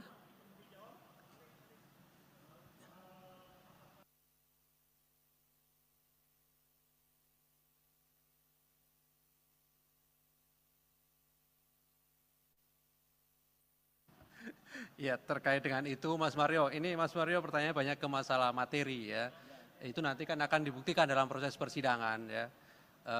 Kalau kita lihat perkara-perkara yang sudah pernah diputus, itu panitra gitu ya, itu juga bisa bagian dari konstruksi dari hakim. Artinya di pembuktian itu kan ada pelaku peserta ya, ada pasal 55, makanya tadi kan di ketentuan yang kemudian kami terapkan juga ada pasal 55 ayat 1 KUHP. Di situ nanti akan didalami. Oke ya Mas Mario, saya kira cukup teman-teman. Terima kasih Pak Gufron, Pak Asep yang hadir pada malam hari ini. Kami akhiri. Assalamualaikum warahmatullahi wabarakatuh.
Baik, bismillahirrahmanirrahim. Assalamualaikum warahmatullahi wabarakatuh. Selamat malam teman-teman semuanya. Kami kembali akan menyampaikan terkait dengan perkembangan penyidikan dugaan tindak pidana korupsi suap, pengurusan perkara di Mahkamah Agung, di mana beberapa waktu yang lalu kami juga sudah sampaikan kepada masyarakat melalui teman-teman bahwa terkait perkara di Mahkamah Agung yang sebelumnya KPK telah menetapkan 15 orang sebagai tersangka, kemudian KPK menemukan adanya kecukupan alat bukti pihak lain yang bisa dipertanggungjawabkan secara hukum. Dan malam hari ini kami akan mengumumkan para tersangka dan juga melakukan penahanan terhadap salah satunya. Hadir malam hari ini pimpinan Pak Nurul Gufron dan juga pelaksana tugas Deputi Penindakan Pak Asep. Nanti akan disampaikan poin-poin dari konstruksi perkara ini termasuk identitas dari para tersangka oleh Pak Gufron. Dan setelahnya kami beri kesempatan kepada teman-teman untuk bertanya lebih lanjut. Kami ingin sampaikan kita fokuskan terkait dengan penanganan perkara ini dan bila ada perkara lain gitu ya, juga disilahkan begitu ya. Jadi fokusnya adalah terkait dengan penanganan perkara di KPK, baik pada proses penyidikan maupun penuntutan. Baik, kami silahkan Pak Nurul Gufron untuk menyampaikan beberapa poin perkembangan dari kegiatan penyidikan yang sedang KPK lakukan dimaksud. Bismillahirrahmanirrahim. Assalamualaikum warahmatullahi wabarakatuh. Selamat malam, salam sehat bahagia untuk semuanya. Om Swastiastu, Namo Buddhaya, salam kebajikan. Teman-teman media, dan juga kepada pirsawan dimanapun berada, KPK akan kembali mengumumkan penahanan tersangka dugaan tindak pidana korupsi dalam perbuatan dugaan suap pengurusan perkara di Mahkamah Agung. Pada hari ini, Selasa tanggal 6 Juni 2023, kami akan menyampaikan perkembangan penyidikan perkara dugaan tindak pidana korupsi suap dalam pengurusan perkara di lingkungan Mahkamah Agung. Sebagaimana telah kami lakukan proses sebelumnya, dalam perkara ini KPK telah menetapkan 15 orang tersangka atas nama saudara GS dan kawan-kawan. Dan saat ini perkaranya masih dalam tahap penuntutan dan sidang di pengadilan. Setelah mencermati hasil perkembangan baik dalam proses penyidikan, proses penuntutan, dan juga fakta-fakta hukum yang terungkap di persidangan perkara dengan terdakwa saudara GS dan kawan-kawan, KPK menemukan bukti permulaan yang cukup adanya dugaan tindak pidana korupsi yang dilakukan oleh pihak lain. Sehingga berdasarkan kecukupan alat bukti dimaksud, KPK meningkatkan status perkara ini ke tahap penyidikan dengan menetapkan 2 orang tersangka. Pertama, saudara HH, Hakim dan juga Sekretaris Mahkamah Agung. B, DTY, Wira Swasta, Komisaris Independen PT UEB. Untuk keperluan penyidikan, tim penyidik melakukan penahanan di rutan selama 20 hari pertama terhadap tersangka saudara DTY terhitung sejak tanggal 6 sampai 25 Juni 2023 di rutan cabang KPK di Kafling C1.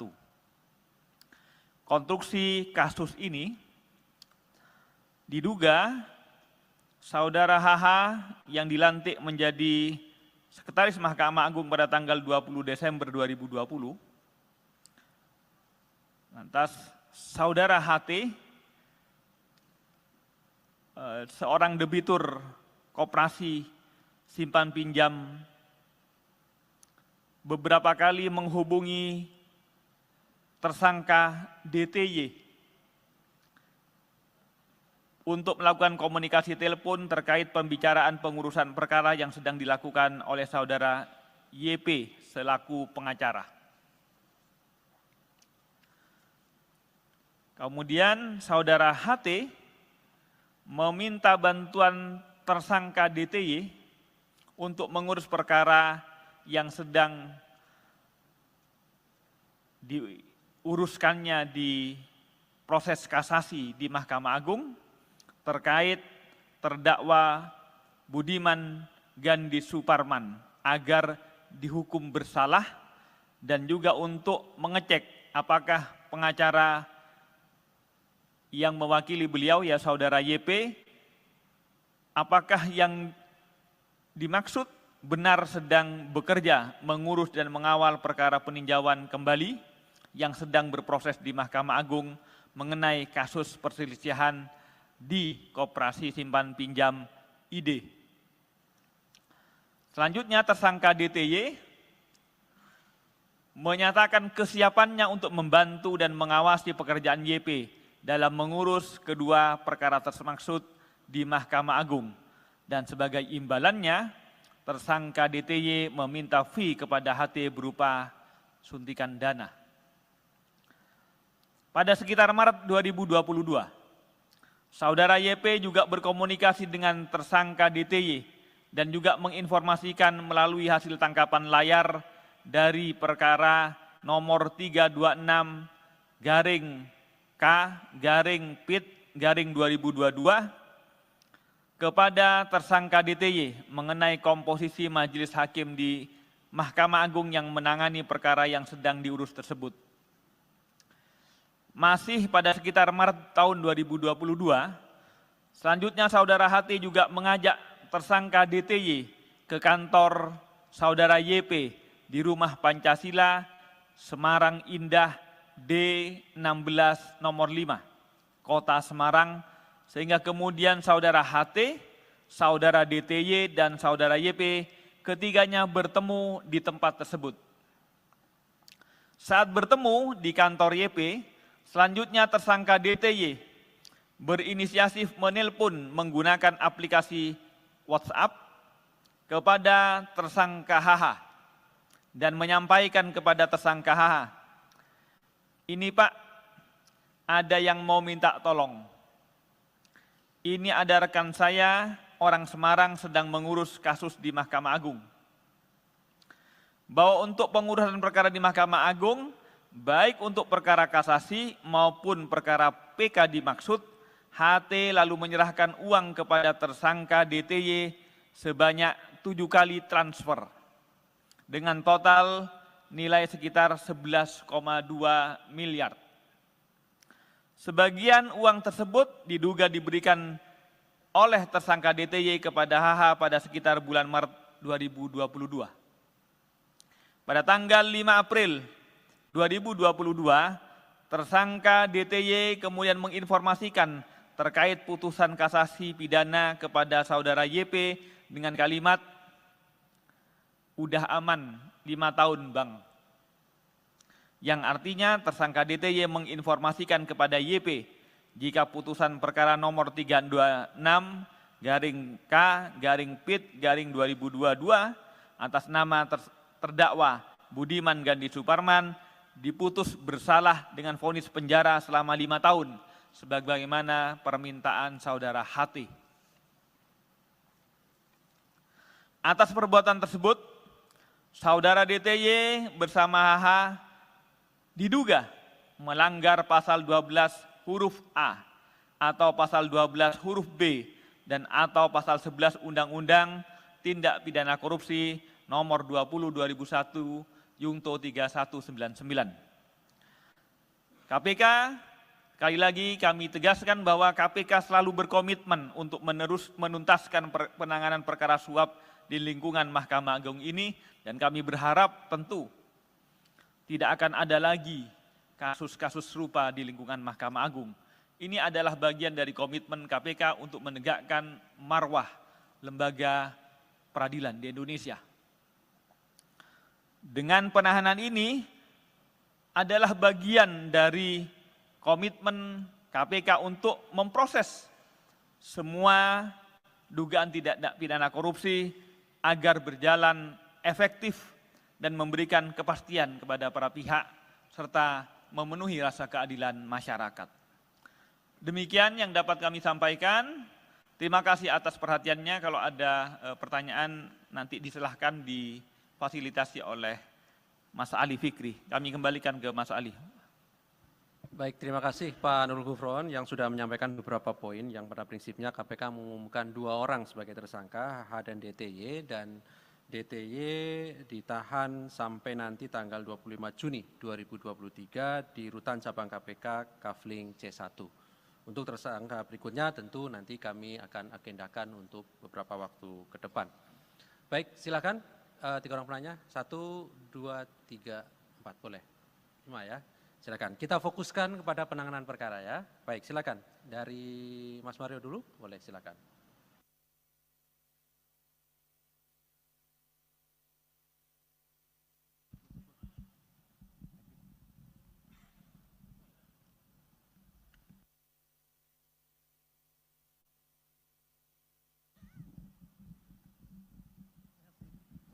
Ya, terima kasih atas waktunya Pak Gufron, Pak Asep, Mas Ali. Saya Mario dari Metro TV. Yang ingin saya tanyakan ini tadi disampaikan Pak Gufron bahwa sempat mengutip sedikit cuplikan perbincangan antara yang bersangkutan DTY ini dengan para pihak, baik itu YP maupun HH. Yang belum diceritakan di sini atau yang belum disampaikan sedikit pun, baik itu di pointer atau ucapan langsung dari Pak Gufron, soal perhubungan sebelumnya antara DTY dengan HH. Kok bisa diceritakan ujuk-ujuk kawan di belakang ini langsung video call HH? Artinya bahwa sudah ada jauh kedekatan antara HH dengan DTY. Nah, tolong sedikit background, kedua tersangka ini memiliki sejauh mana perhubungan antara saudara Dadan dengan Hasbi Hasan ini. Karena kan yang dikutip tadi hanya bagaimana nih Pak ada kawan minta dibantu, tolong dibantu. Nah, itu kan artinya bahwa saudara DTY ini sudah bypass langsung ke HH. Artinya kan tentu ada kedekatan yang sangat dekat antara DTY dengan HH. Nah, pertanyaan selanjutnya, ini ada metamorfosa antara pola yang dilakukan Sekma sebelumnya Nur Hadi dengan HH. Kalau Nur Hadi jelas-jelas dia dengan pola menggunakan panitera Edi Nasution waktu itu, baik itu berhubungan dengan para pihak, baik itu dengan Billy Sendoro CS lah itulah. Nah itu kan kelihatan. Nah sekarang ini dengan menggunakan pola mungkin seorang pengusaha untuk menampung suap-suapnya. Ini kan kalau bicara uang besar, kalau perusahaan wajar lah gitu lah. Apakah KPK juga sudah mendeteksi bahwa adanya seperti itu perubahan pola? Dan kedua, jika ditemukan bahwa aliran-aliran tindak pidana korupsi yang ditampung oleh saudara DTY, apakah kemudian itu dipergunakan untuk proyek yang dilakukan di bawah usaha pimpinan DTY, Wika Beton ini, apakah KPK bisa menyita atau bahkan tanda kutip mentersangkakan korporasi yang dibawahi oleh DTY ini? Ini kan belum ada sedikit pun clue dari KPK sendiri. Ada nggak keterlibatan Wika Beton ini dalam kasus DTY, kasus suap ini? Nah, selanjutnya saya sempat menanyakan ke Pak Asep juga soal apakah memang seorang sekjen itu bisa memberikan atau mengintervensi adanya suatu putusan, atau paling minim bisa mengatur komposisi hakim yang menangani kasus-kasus di tingkat kasasi maupun PK. Setahu saya di tingkat PK itu ada sekitar 12.000 kasus abadi yang tektok-tektok aja, yang nunggu mau dinaikin, jangan, tahan. Nah apakah KPK sudah sampai ke sana? Nah untuk kasus lain mungkin ya Mas Alia langsung aja ya. Ya pertama, hari ini Eko Darmanto diperiksa, mungkin di jadwal tidak ada, tapi saya tahu Eko Darmanto sampai saat ini masih di atas. Nah Eko Darmanto ini diperiksa apakah memang dalam statusnya di tahap penyidikan dan sudah sebagai tersangka. Lalu sejauh mana update perkembangan dari Eko Darmanto ini sendiri? Apakah memang sudah ada penyitaan dan berapa? Apakah sudah ditemukan juga perusahaan yang berkaitan dengan konsultan ekspor-impor yang berkaitan soal bea cukai yang dimiliki oleh Eko Darmanto seperti RAT dalam konsultan pajak? Nah, penegasan Pak Gufron soal pemeriksaan Sekjen DPR RI minimal Anda bisa memberikan clue-nya. Terkait pengadaan apa? Kalau berdasarkan rumor dan informasi yang saya peroleh, terkait pengadaan gordeng di tahun sebelumnya, bukan tahun 2002-2003 yang kemarin ricuh akhirnya dibatalkan, tapi pengadaan gordeng di tahun sebelumnya. Karena saya sempat mewawancari, mendapatkan gambar 6-7 kali itu kabak pengelolaan rumah jabatan DPR. Artinya yang diisi pengadaan itu berkaitan yang isi rumah dari para pejabat. Ya mungkin kan kalau kita tahu rumah anggota DPR itu ada 560-an lah. Nah kalau dikalikan gordengnya 1 sekian udah berapa M gitu. Nah terakhir ya soal ESDM nih Pak Gufron, udah sejauh mana perkembangannya, tolong diupdate sedikit. Ya itu aja, terima kasih. Baik.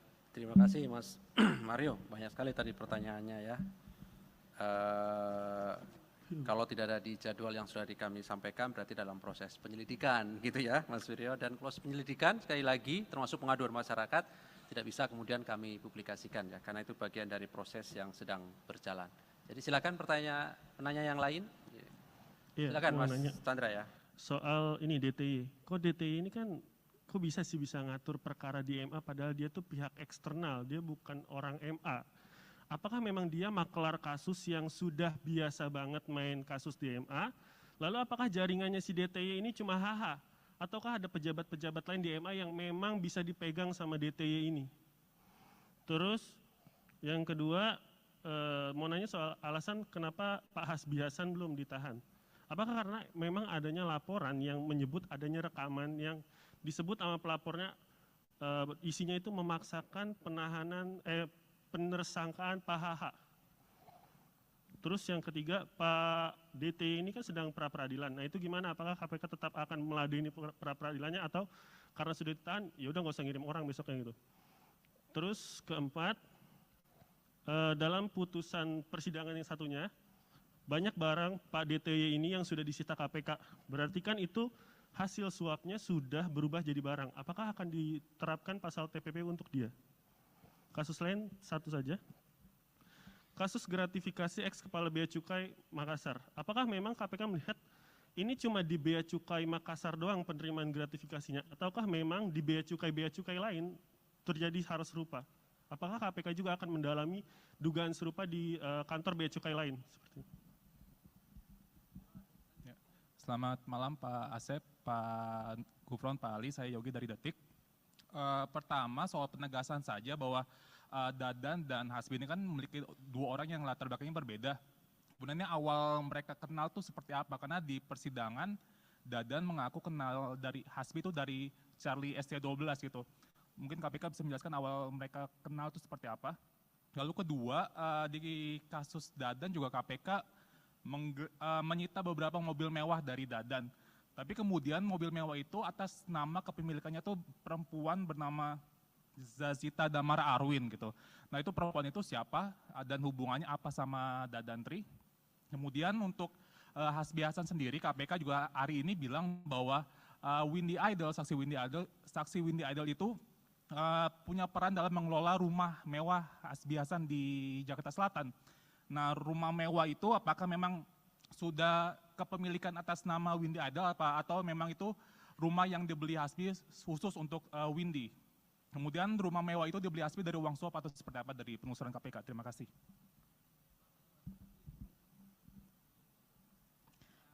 Selamat malam Pak, izin saya Niam dari kompas.com. Pertama terkait Dadantri ini, kan tempo hari KPK memanggil beberapa bawahan Hasbi Hasan ya, dan menduga dan menyebut bahwa Dadantri ini kerap bertemu dengan Hasbi Hasan di kantornya gitu di Mahkamah Agung. Nah ini nyampe bolak-balik ketemu, apakah emang mereka cuma membahas perkara KSP inti dana atau jangan-jangan emang banyak perkara lain yang ya mereka mainkan kayak gitu. Itu satu. Dua, soal ini kan transferannya 11,2 miliar ya dari Herianto Tanaka. Nah pembagiannya ini gimana sih? Maksudnya kan Dadan ibaratnya cuma penghubungnya Hasbi ya gitu. Jadi kan nggak mungkin si Hasbi Hasan nggak terima duit dari itu. Dan mungkin pembagiannya apakah dalam bentuk barang atau dalam bentuk lain kayak gitu. Itu terus selanjutnya izin Pak Gufron untuk yang lain. Kemarin kan Mahkamah Konstitusi udah mengabulkan putusan. Oh ya udah oke. Satu lagi ini kan Dadan kalau di surat tuntutan Sudrajat Dimyati itu membeli Land Cruiser dengan nama orang lain kayak gitu. Dan itu ternyata rumahnya orang tersebut ada di dalam gang. Nah pendalaman KPK terkait itu bagaimana sih? Maksudnya gimana ceritanya dia bisa dapat data-data, yaitu sangat privat kan, sangat personal gitu, administrasi seseorang warga negara, apa jangan-jangan dia mungkin dekat, mungkin sama orang Dukcapil atau siapa, atau mungkin sama agen pinjol gitu, kok bisa nyampe dia punya data-data yang sangat rahasia gitu. Ya oke.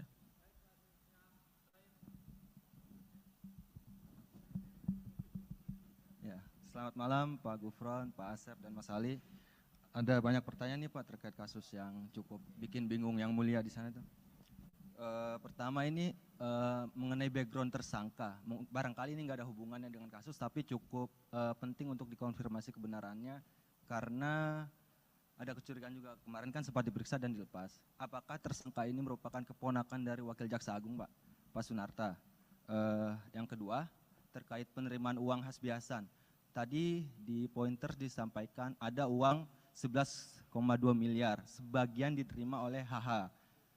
Apakah apakah KPK sudah menemukan temuan awal ya, jumlah pasti dari uang, dan apakah ada yang lainnya suap berupa barang terhadap HH? Menyambung penahanan Hasbiasan, mengapa hari ini itu dia belum ditahan? Apakah memang KPK sudah memanggil beliau hari ini namun yang beliau tidak datang, atau memang belum dipanggil? Keempat itu terkait pemeriksaan saksi Pak yang kemarin, Hakim Agung dan personel TNI. Kan ada ajudan KMA dan ajudan Hasbiasan juga. Sebenarnya itu mereka itu datang atau tidak dalam pemeriksaan, dan apa materi yang hendak didalami oleh mereka itu? Soalnya ada informasi suap-suap di MA itu diurus oleh personel TNI itu. Mengingat juga salah satu personel TNI itu sempat dibalikan ke Mabes TNI tapi ditarik lagi ke MA. Sama terakhir Pak, aliran uang, apakah ada aliran uang ke perusahaan rekaman Athena Jaya Production? Itu kan HH ada saham atau apa di sana, dan kenalan-kenalan artis dia cukup banyak gitu. Dan dia memanfaatkan artis-artis itu juga, kayak kemarin Charlie Van Houten kan ya, yang disebut di sidang. Itu apakah ada aliran uang untuk perusahaan rekaman tersebut? Terima kasih Pak. Baik, terima kasih. Saya kira cukup ya, ini sudah banyak sekali ini pertanyaannya. Banyak sekali sudah pertanyaannya. Baik, kami Ke kanan, silakan ke Pak kiri. Gufron, Pak Asep. Terima kasih. Nanti pertanyaan-pertanyaan yang bersifat teknis, karena berkaitan dengan perkembangan secara teknis, itu lebih banyak dipahami oleh PLT Deputi Penindakan. Nanti akan saya limpahkan kepada Pak Asep. Saya akan menjawab beberapa hal yang bersifat umum saja ya. Misalnya pertanyaan, kenapa yang ditahan 1 padahal yang ditetapkan 2? Itu bagian dari proses yang sedang KPK lakukan. Jadi hanya soal waktu. Jadi itu adalah bagian dari teknis dan strategi ya. Tinggal waktu saja. Itu yang bersifat umum-umum tadi. Yang kedua yang semuanya teknis-teknis sekali ini.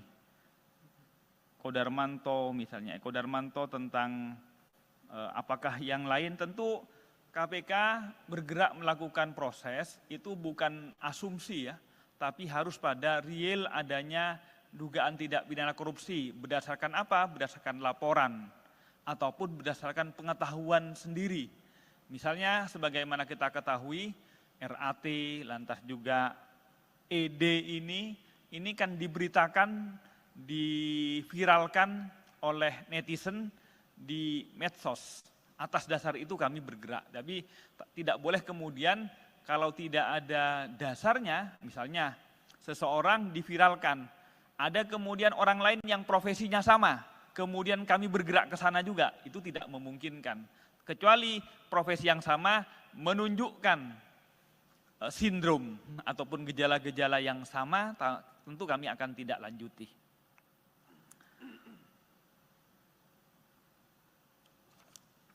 Saya kira itu yang bersifat umum ya, karena yang lain bersifat teknis, saya pasrahkan ke Mas Asep.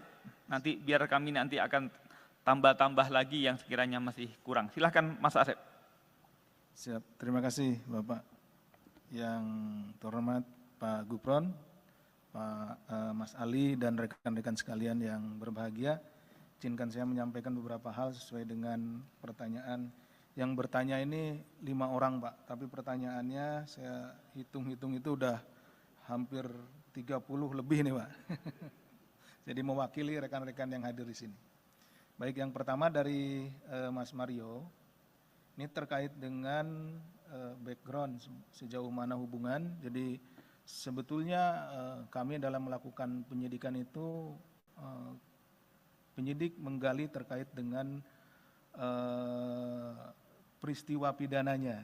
Jadi kita tidak memfokuskan untuk mencari bagaimana latar belakang dan yang lainnya, tetapi bagaimana kita membuktikan peristiwa pidana itu terjadi. Sehingga tadi ada seperti Mas Mario sampaikan, yang disampaikan oleh Pak Gufron itu terkait dengan percakapan-percakapan, dan percakapan itu pun juga tidak semua percakapan dijadikan bukti ya, tapi ini percakapan-percakapan yang terkait dengan pembuktian saja, jadi seperti itu. Jadi terkait tadi ada yang disampaikan kenalan dengan ini, kenalan dengan itu, kenalan dengan artis dan lain-lain, itu tidak kami dalami. Yang kami dalami tentunya yang ada kaitannya dengan tindak pidana korupsi. Apabila memang ada aliran dana misalkan ke pihak-pihak tertentu atau pihak-pihak tersebut, ya tentu itu akan kita dalami juga. Kemudian yang kedua terkait dengan pola-pola. Tadi disampaikan ada pernah yang jadi tersangka juga di sini, saudara N, yang menggunakan panitra, kemudian yang sekarang menggunakan pengusaha dan yang lainnya. Memang sebetulnya tidak kita mengkategorikan itu dengan menggunakan ini, menggunakan itu. Yang jelas ada pihak-pihak yang menjadi penghubung, di mana terjalin kepercayaan antara para pihak ini. Jadi yang paling pokoknya adalah kepada siapa orang-orang ini saling percaya gitu. Seperti itu. Tidak kepada jabatannya, oh ini jabatannya ini, jabatan itu, tidak. Bisa saja teman sekantornya atau mungkin juga orang lain, bisa saja dalam keluarganya dan yang lain-lainnya. Itu yang kami temukan.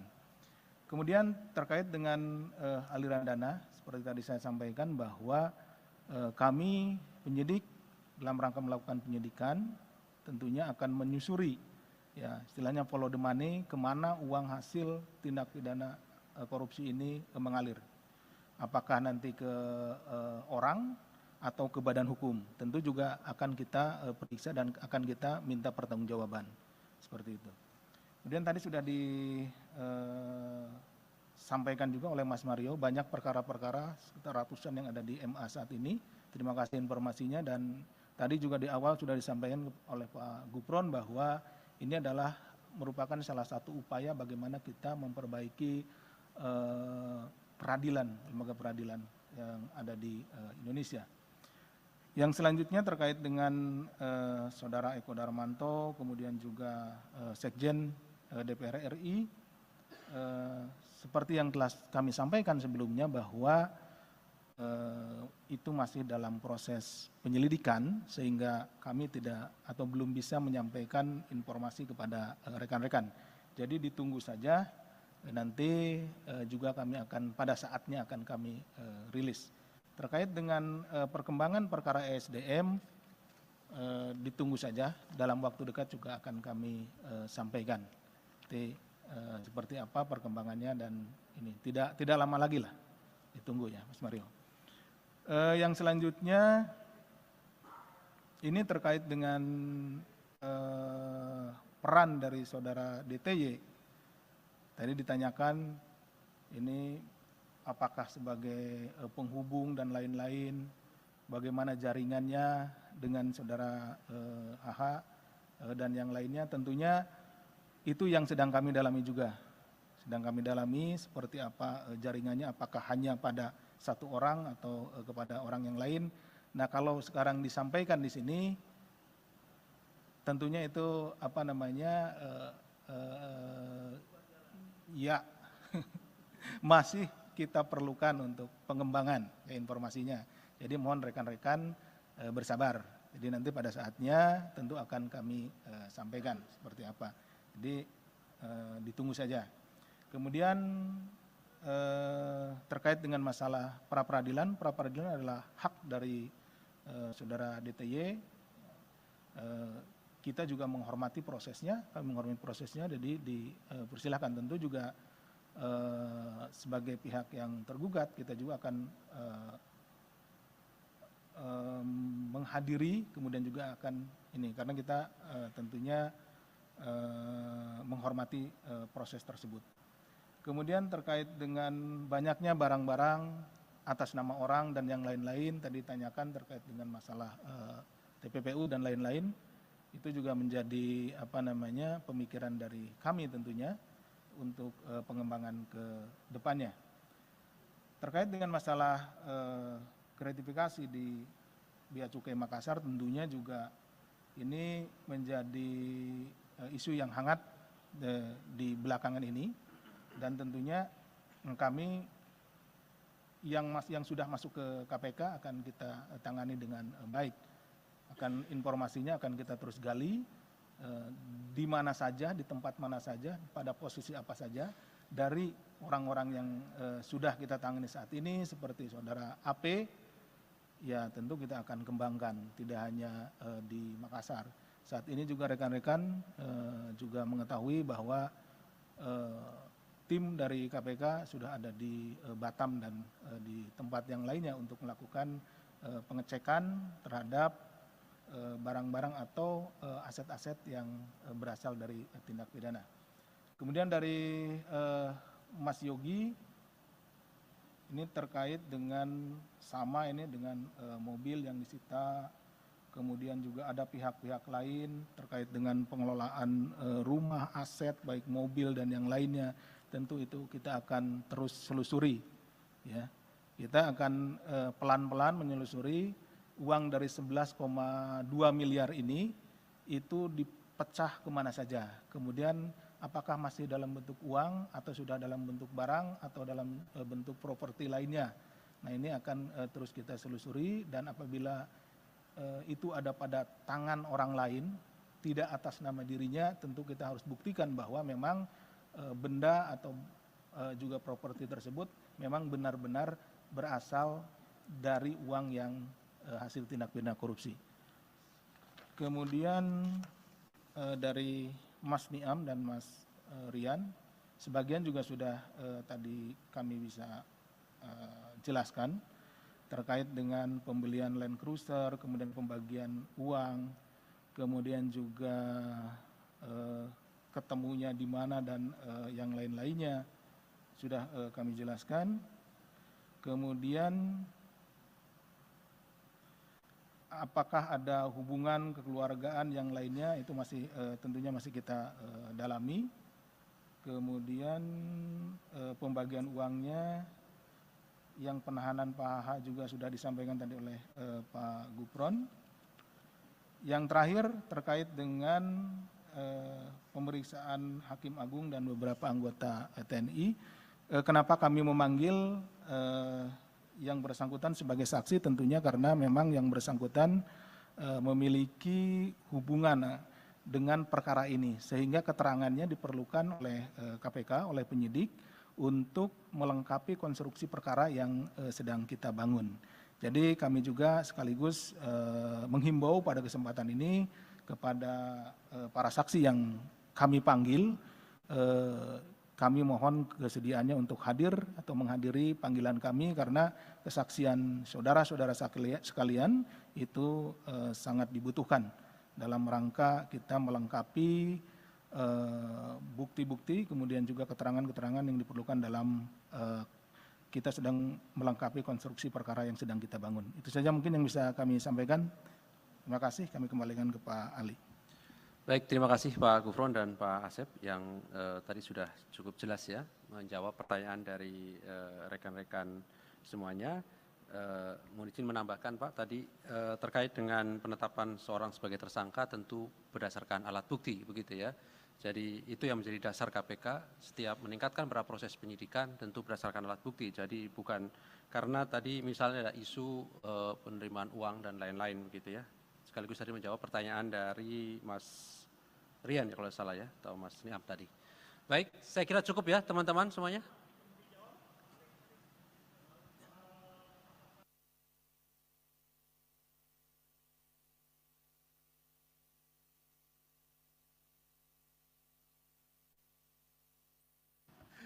Ya, terkait dengan itu Mas Mario, ini Mas Mario pertanyaannya banyak ke masalah materi ya. Itu nanti kan akan dibuktikan dalam proses persidangan ya.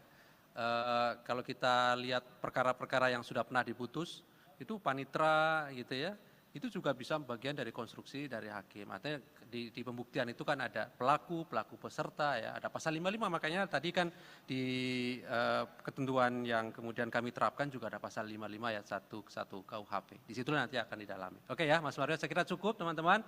Terima kasih Pak Gufron, Pak Asep yang hadir pada malam hari ini. Kami akhiri. Assalamualaikum warahmatullahi wabarakatuh.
Baik, bismillahirrahmanirrahim.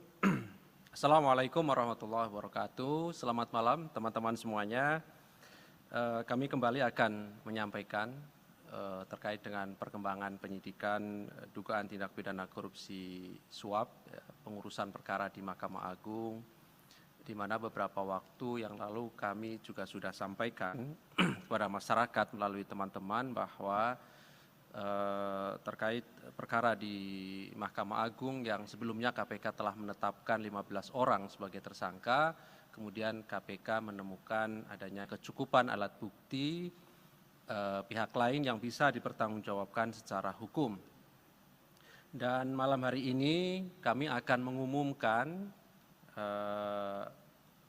para tersangka dan juga melakukan penahanan terhadap salah satunya.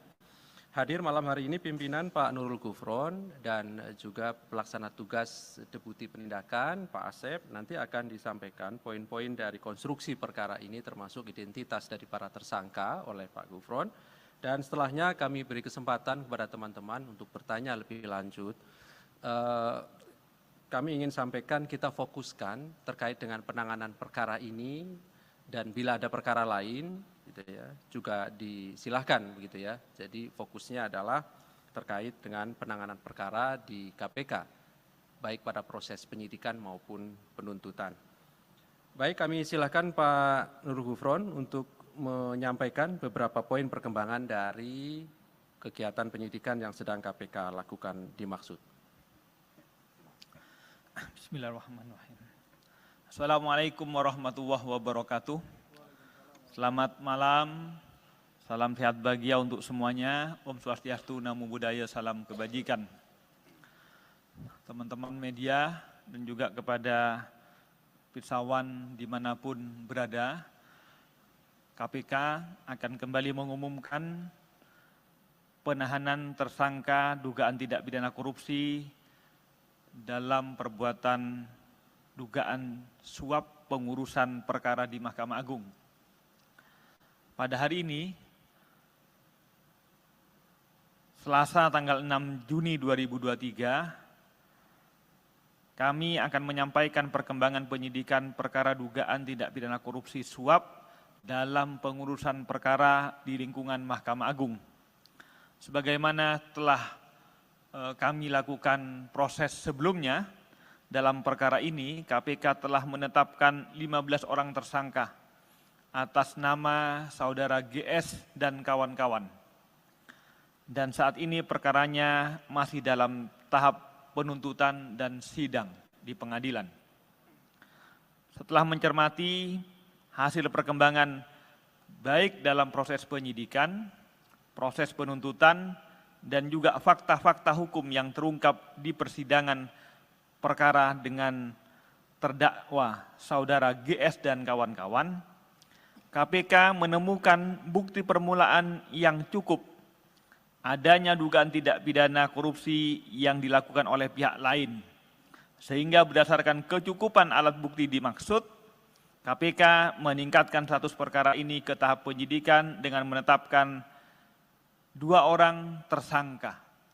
Pertama, saudara HH, hakim dan juga sekretaris Mahkamah Agung.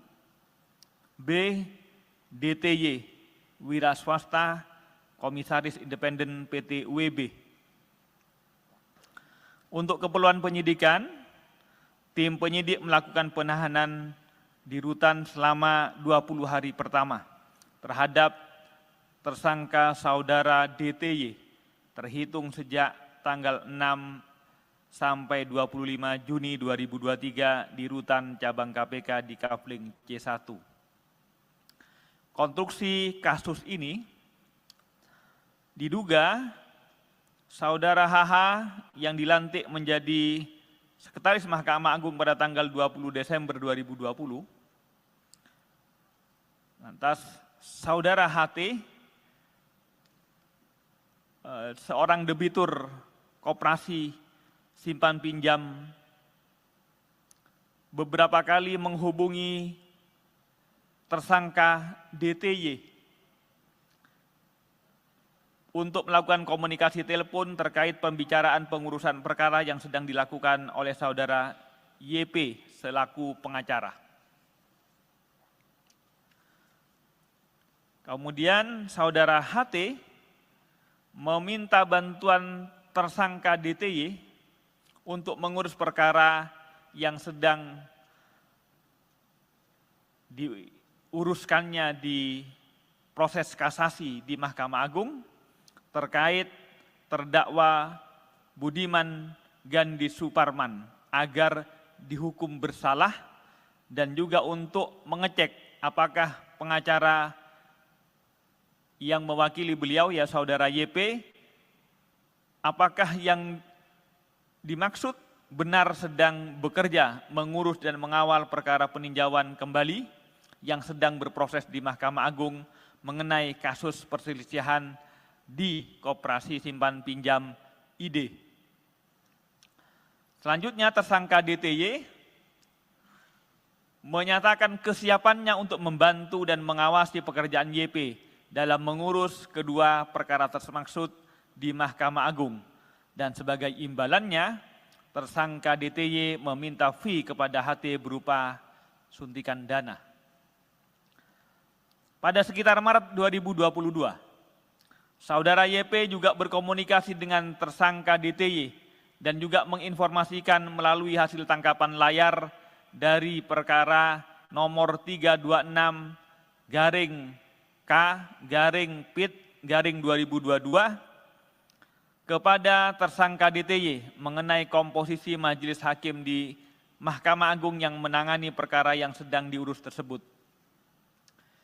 Masih pada sekitar Maret tahun 2022, selanjutnya saudara HT juga mengajak tersangka DTY ke kantor saudara YP di Rumah Pancasila, Semarang Indah D16 nomor 5, Kota Semarang, sehingga kemudian saudara HT, saudara DTY, dan saudara YP ketiganya bertemu di tempat tersebut. Saat bertemu di kantor YP, selanjutnya tersangka DTY berinisiatif menelpon menggunakan aplikasi WhatsApp kepada tersangka HH dan menyampaikan kepada tersangka HH, "Ini Pak, ada yang mau minta tolong. Ini ada rekan saya, orang Semarang sedang mengurus kasus di Mahkamah Agung. Bahwa untuk pengurusan perkara di Mahkamah Agung, baik untuk perkara kasasi maupun perkara PK dimaksud, HT lalu menyerahkan uang kepada tersangka DTY sebanyak 7 kali transfer dengan total nilai sekitar 11,2 miliar. Sebagian uang tersebut diduga diberikan oleh tersangka DTY kepada HH pada sekitar bulan Maret 2022. Pada tanggal 5 April 2022, tersangka DTY kemudian menginformasikan terkait putusan kasasi pidana kepada saudara YP dengan kalimat, "Udah aman 5 tahun Bang." Yang artinya tersangka DTY menginformasikan kepada YP jika putusan perkara nomor 326-K-PIT-2022 atas nama terdakwa Budiman Gandhi Suparman diputus bersalah dengan vonis penjara selama 5 tahun sebagaimana permintaan saudara HT. Atas perbuatan tersebut, saudara DTY bersama HH diduga melanggar pasal 12 huruf A atau pasal 12 huruf B dan atau pasal 11 Undang-Undang Tindak Pidana Korupsi nomor 20 2001 Yungto 3199. KPK, sekali lagi kami tegaskan bahwa KPK selalu berkomitmen untuk menuntaskan penanganan perkara suap di lingkungan Mahkamah Agung ini, dan kami berharap tentu tidak akan ada lagi kasus-kasus serupa di lingkungan Mahkamah Agung. Ini adalah bagian dari komitmen KPK untuk menegakkan marwah lembaga peradilan di Indonesia. Dengan penahanan ini adalah bagian dari komitmen KPK untuk memproses semua dugaan tindak pidana korupsi agar berjalan efektif dan memberikan kepastian kepada para pihak serta memenuhi rasa keadilan masyarakat. Demikian yang dapat kami sampaikan. Terima kasih atas perhatiannya. Kalau ada pertanyaan nanti disilahkan difasilitasi oleh Mas Ali Fikri. Kami kembalikan ke Mas Ali. Baik, terima kasih Pak Nurul Gufron yang sudah menyampaikan beberapa poin yang pada prinsipnya KPK mengumumkan 2 orang sebagai tersangka, HH dan DTY, dan DTY ditahan sampai nanti tanggal 25 Juni 2023 di Rutan Cabang KPK Kafling C1. Untuk tersangka berikutnya tentu nanti kami akan agendakan untuk beberapa waktu ke depan. Baik, silakan 3 orang penanya. 1, 2, 3, 4, boleh. 5 ya. Silakan. Kita fokuskan kepada penanganan perkara ya. Baik, silakan. Dari Mas Mario dulu, boleh silakan.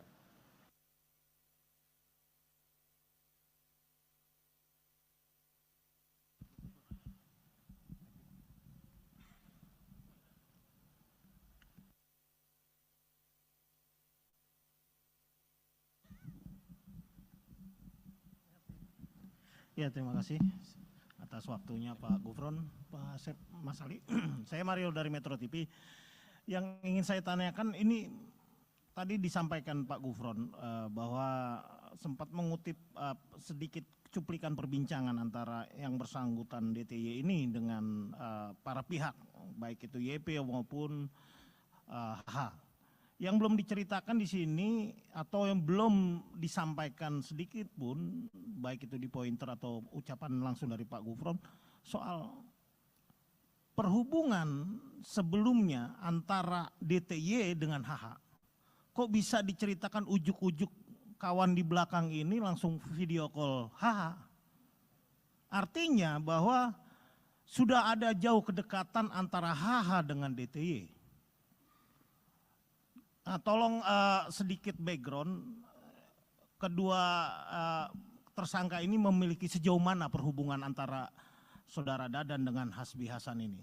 Karena kan yang dikutip tadi hanya bagaimana nih Pak ada kawan minta dibantu, tolong dibantu. Itu kan artinya bahwa saudara DTY ini sudah bypass langsung ke HH. Artinya kan tentu ada kedekatan yang sangat dekat antara DTY dengan H. Nah, pertanyaan selanjutnya, ini ada metamorfosa antara pola yang dilakukan Sekma sebelumnya Nur Hadi dengan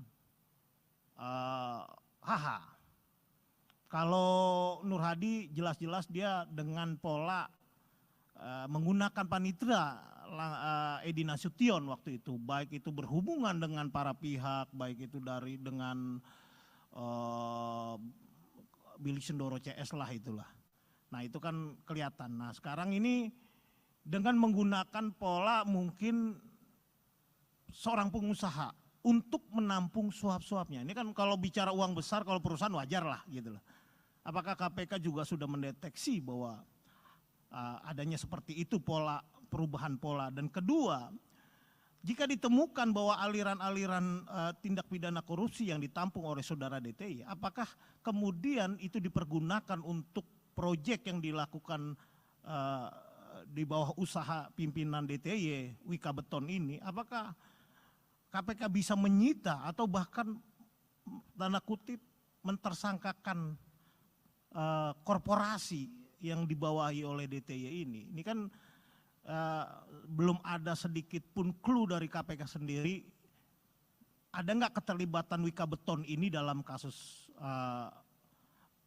DTY, kasus suap ini? Nah, selanjutnya saya sempat menanyakan ke Pak Asep juga soal apakah memang seorang sekjen itu bisa memberikan atau mengintervensi adanya suatu putusan, atau paling minim bisa mengatur komposisi hakim yang menangani kasus-kasus di tingkat kasasi maupun PK. Setahu saya di tingkat PK itu ada sekitar 12.000 kasus abadi yang tektok-tektok aja, yang nunggu mau dinaikin, jangan, tahan. Nah apakah KPK sudah sampai ke sana? Nah untuk kasus lain mungkin ya Mas Alia langsung aja ya. Ya pertama, hari ini Eko Darmanto diperiksa. Mungkin di jadwal tidak ada, tapi saya tahu Eko Darmanto sampai saat ini masih di atas. Nah Eko Darmanto ini diperiksa apakah memang dalam statusnya di tahap penyidikan dan sudah sebagai tersangka. Lalu sejauh mana update perkembangan dari Eko Darmanto ini sendiri? Apakah memang sudah ada penyitaan dan berapa? Apakah sudah ditemukan juga perusahaan yang berkaitan dengan konsultan ekspor impor yang berkaitan soal bea cukai yang dimiliki oleh Eko Darmanto seperti RAT dalam konsultan pajak? Nah, penegasan Pak Gufron soal pemeriksaan Sekjen DPR RI minimal Anda bisa memberikan clue-nya. Terkait pengadaan apa? Kalau berdasarkan rumor dan informasi yang saya peroleh, terkait pengadaan gordeng di tahun sebelumnya, bukan tahun 2002-2003 yang kemarin ricuh akhirnya dibatalkan, tapi pengadaan gordeng di tahun sebelumnya. Karena saya sempat mewawancari, mendapatkan gambar 6-7 kali itu kabak pengelolaan rumah jabatan DPR. Artinya yang diisi pengadaan itu berkaitan yang isi rumah dari para pejabat. Ya mungkin kan kalau kita tahu rumah anggota DPR itu ada 560-an lah. Nah kalau dikalikan gordengnya 1 sekian udah berapa M gitu. Nah terakhir ya soal ESDM nih Pak Gufron, udah sejauh mana perkembangannya, tolong diupdate sedikit. Ya itu aja, terima kasih. Baik. Terima kasih Mas Mario, banyak sekali tadi pertanyaannya ya. Kalau tidak ada di jadwal yang sudah kami sampaikan berarti dalam proses penyelidikan gitu ya Mas Wiryo. Dan proses penyelidikan sekali lagi termasuk pengaduan masyarakat tidak bisa kemudian kami publikasikan ya, karena itu bagian dari proses yang sedang berjalan. Jadi silakan penanya yang lain. Iya, Silakan Mas nanya. Chandra ya. Soal ini DTY, kok DTY ini kan kok bisa sih bisa ngatur perkara di MA padahal dia tuh pihak eksternal, dia bukan orang MA. Apakah memang dia makelar kasus yang sudah biasa banget main kasus di MA? Lalu apakah jaringannya si DTY ini cuma HH? Ataukah ada pejabat-pejabat lain di MA yang memang bisa dipegang sama DTY ini? Terus yang kedua, mau nanya soal alasan kenapa Pak Hasbi Hasan belum ditahan. Apakah karena memang adanya laporan yang menyebut adanya rekaman yang disebut sama pelapornya isinya itu memaksakan penahanan penersangkaan Pak HH. Terus yang ketiga, Pak DT ini kan sedang pra-peradilan. Nah itu gimana? Apakah KPK tetap akan meladeni pra-peradilannya atau karena sudah ditahan, ya udah nggak usah ngirim orang besoknya gitu. Terus keempat, dalam putusan persidangan yang satunya, banyak barang Pak DTY ini yang sudah disita KPK. Berarti kan itu hasil suapnya sudah berubah jadi barang. Apakah akan diterapkan pasal TPP untuk dia? Kasus lain satu saja. Kasus gratifikasi ex Kepala Bea Cukai Makassar. Apakah memang KPK melihat ini cuma di Bea Cukai Makassar doang penerimaan gratifikasinya? Ataukah memang di bea cukai lain terjadi hal serupa? Apakah KPK juga akan mendalami dugaan serupa di kantor Bea Cukai lain? Seperti itu.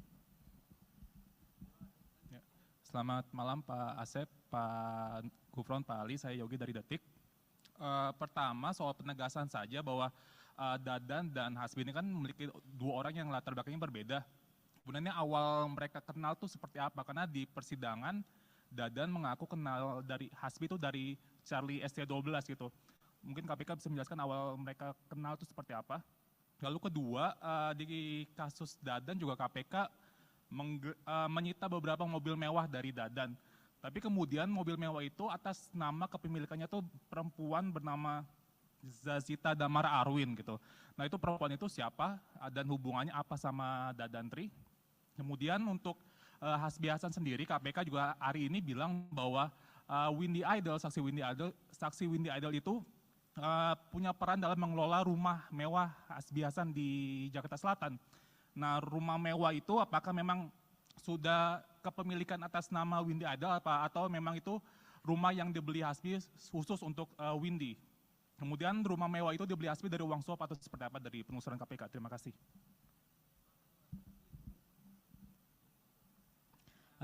Selamat malam Pak, izin saya Niam dari kompas.com.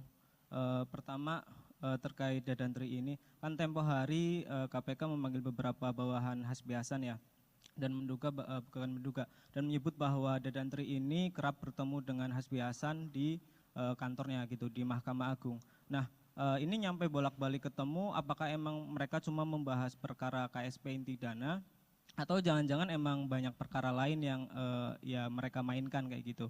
Itu satu. Dua, soal ini kan transferannya 11,2 miliar ya dari Herianto Tanaka.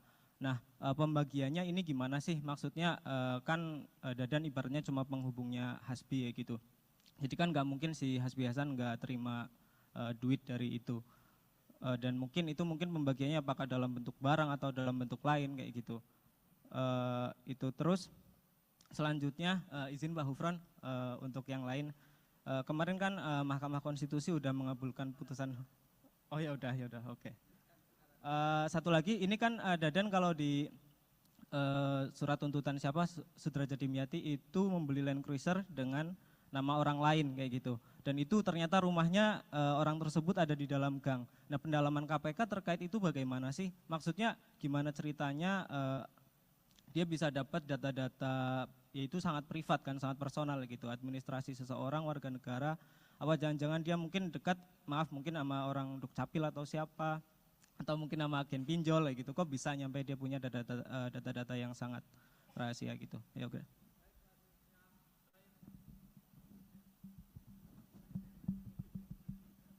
Selamat malam Pak Gufron, Pak Asep, dan Mas Ali. Ada banyak pertanyaan nih Pak terkait kasus yang cukup bikin bingung yang mulia di sana tuh. Pertama ini mengenai background tersangka. Barangkali ini nggak ada hubungannya dengan kasus, tapi cukup penting untuk dikonfirmasi kebenarannya karena ada kecurigaan juga. Kemarin kan sempat diperiksa dan dilepas. Apakah tersangka ini merupakan keponakan dari Wakil Jaksa Agung Pak Sunarta? Yang kedua terkait penerimaan uang Hasbi Hasan. Tadi di pointer disampaikan ada uang 11,2 miliar, sebagian diterima oleh HH. Apakah KPK sudah menemukan temuan awal ya, jumlah pasti dari uang, dan apakah ada yang lainnya suap berupa barang terhadap HH? Menyambung penahanan Hasbi Hasan, mengapa hari ini itu dia belum ditahan? Apakah memang KPK sudah memanggil beliau hari ini namun yang beliau tidak datang atau memang belum dipanggil? Keempat itu terkait pemeriksaan saksi Pak yang kemarin, Hakim Agung dan personel TNI. kan ada ajudan KMA dan ajudan Hasbiasan juga. Sebenarnya itu mereka itu datang atau tidak dalam pemeriksaan dan apa materi yang hendak didalami oleh mereka itu. Soalnya ada informasi suap-suap di MA itu diurus oleh personel-personel TNI itu. Mengingat juga salah satu personel TNI itu sempat dibalikan ke Mabes TNI tapi ditarik lagi ke MA. Sama terakhir Pak, aliran uang, apakah ada aliran uang ke perusahaan rekaman Athena Jaya Production? Itu kan HH ada saham atau apa di sana, dan kenalan-kenalan artis dia cukup banyak gitu, dan dia memanfaatkan artis-artis itu juga, kayak kemarin Charlie Van Houten kan ya, yang disebut di sidang, itu apakah ada aliran uang untuk perusahaan rekaman tersebut? Terima kasih Pak. Baik, terima kasih. Saya kira cukup ya, ini sudah banyak sekali nih pertanyaannya. Banyak sekali sudah pertanyaannya. Baik, kami Ke kanan, silakan ke Pak kiri. Gufron, Pak Asep. Terima kasih. Nanti pertanyaan-pertanyaan yang bersifat teknis, karena berkaitan dengan perkembangan secara teknis, itu lebih banyak dipahami oleh Deputi, PLT Deputi Penindakan, nanti akan saya limpahkan kepada Pak Asep. Saya akan menjawab beberapa hal yang bersifat umum saja ya. Misalnya pertanyaan, kenapa yang ditahan 1, padahal yang ditetapkan 2. Itu bagian dari proses yang sedang KPK lakukan. Jadi hanya soal waktu. Jadi itu adalah bagian dari teknis dan strategi ya. Tinggal waktu saja. Itu yang bersifat umum-umum tadi. Yang kedua yang semuanya teknis-teknis sekali ini. Eko Darmanto misalnya, Eko Darmanto tentang apakah yang lain, tentu KPK bergerak melakukan proses, itu bukan asumsi ya, tapi harus pada real adanya dugaan tindak pidana korupsi. Berdasarkan apa? Berdasarkan laporan, ataupun berdasarkan pengetahuan sendiri. Misalnya sebagaimana kita ketahui, RAT, lantas juga ED ini kan diberitakan, diviralkan oleh netizen di medsos. Atas dasar itu kami bergerak. Tapi tidak boleh kemudian kalau tidak ada dasarnya, misalnya seseorang diviralkan, ada kemudian orang lain yang profesinya sama, kemudian kami bergerak ke sana juga, itu tidak memungkinkan. Kecuali profesi yang sama menunjukkan sindrom ataupun gejala-gejala yang sama, tentu kami akan tidak lanjuti.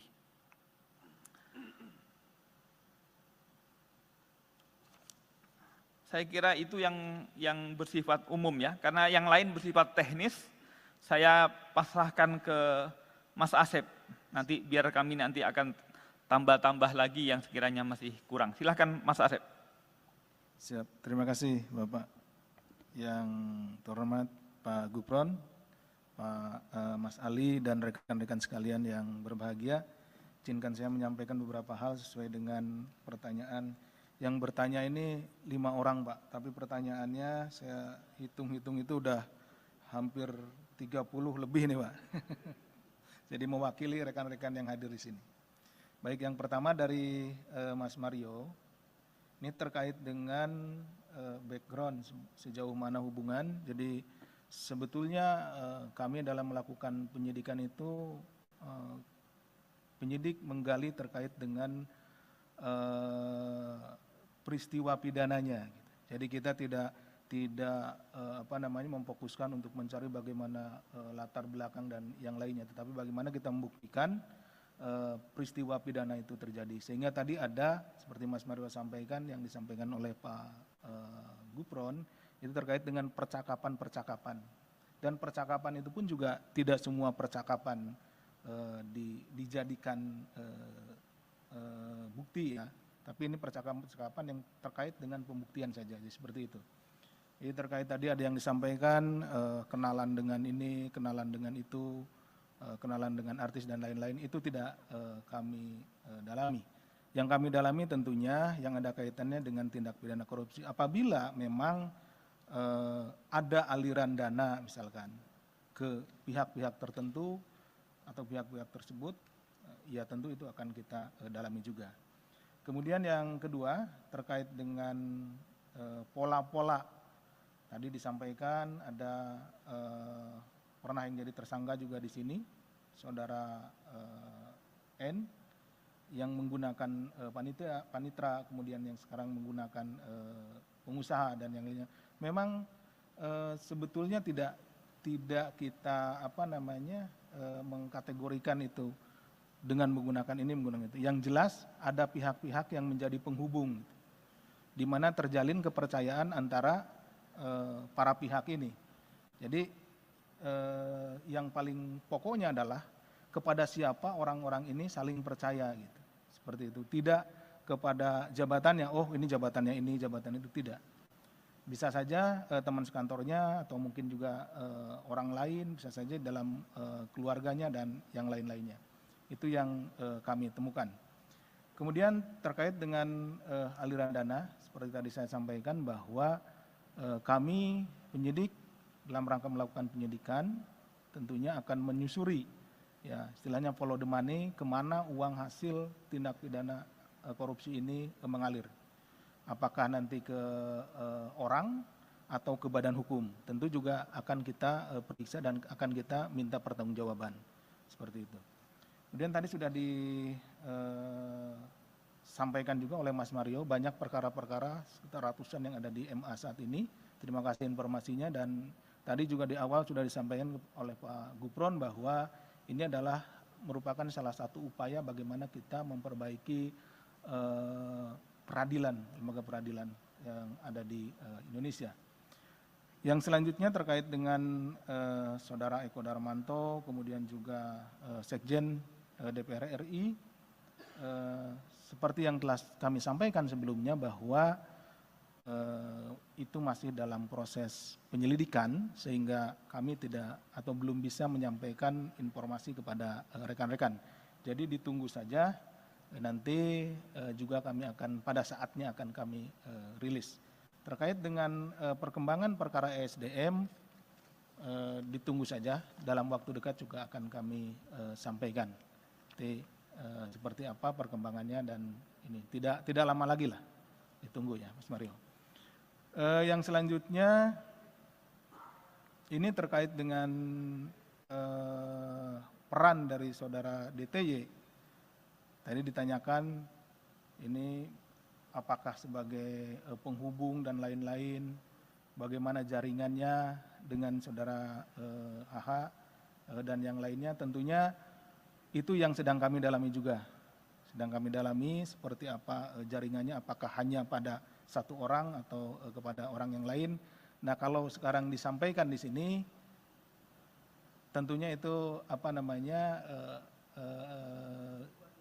ya masih kita perlukan untuk pengembangan ya, informasinya. Jadi mohon rekan-rekan bersabar. Jadi nanti pada saatnya tentu akan kami sampaikan seperti apa. Jadi ditunggu saja. Kemudian terkait dengan masalah pra-peradilan adalah hak dari saudara DTY.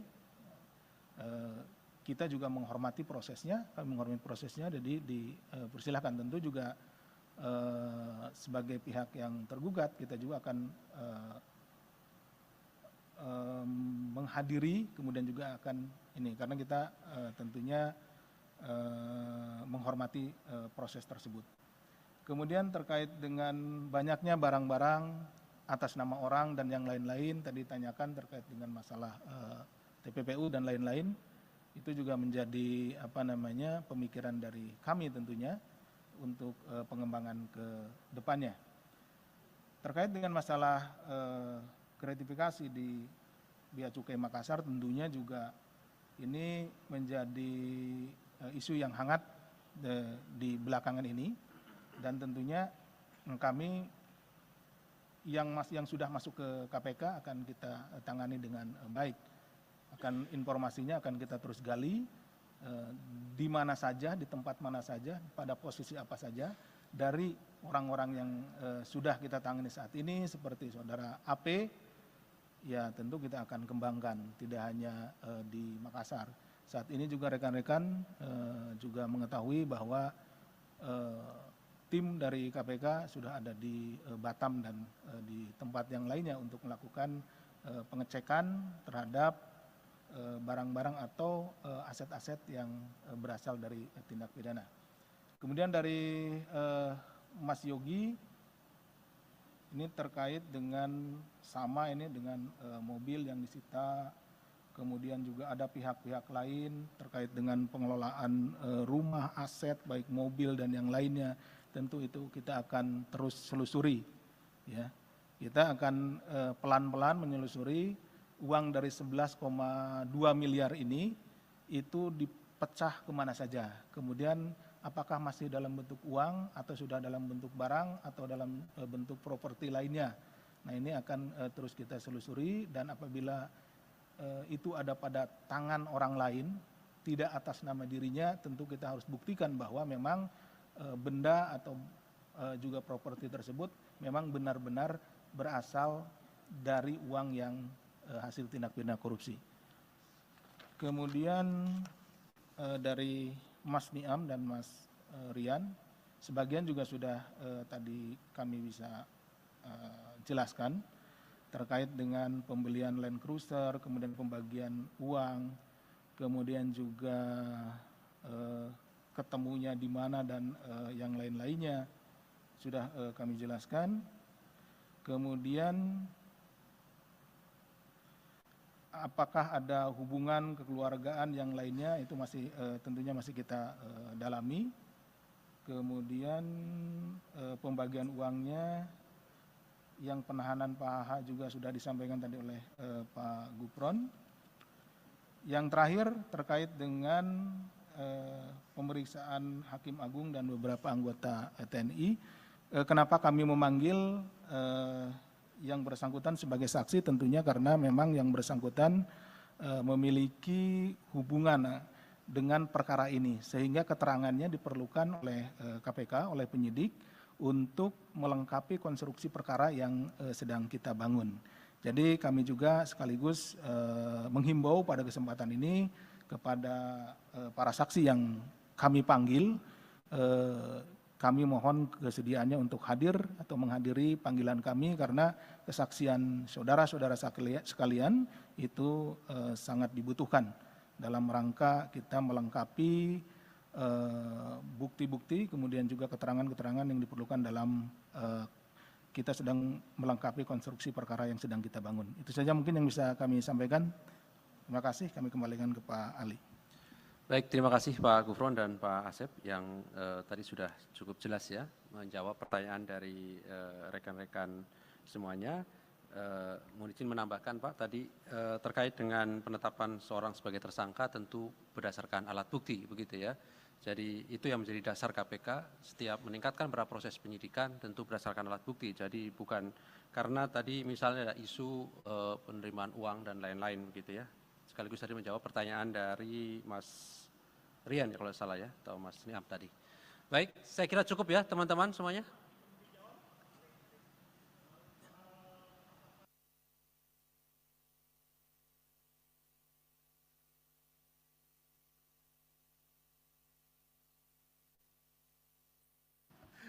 Ya, terkait dengan itu Mas Mario, ini Mas Mario pertanyaannya banyak ke masalah materi ya.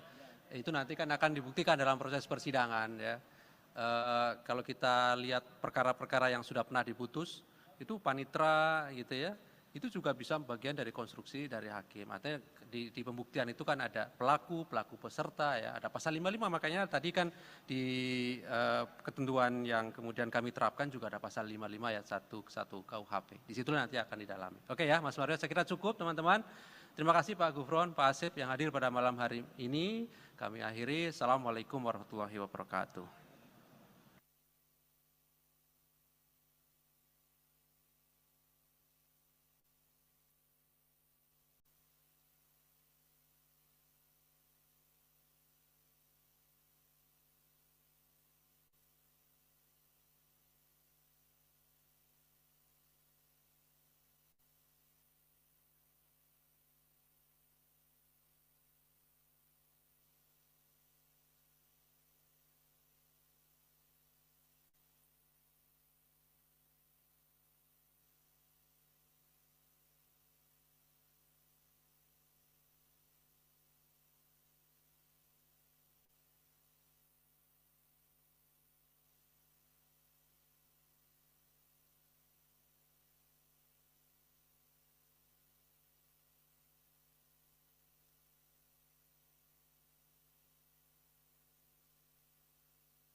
Baik, bismillahirrahmanirrahim.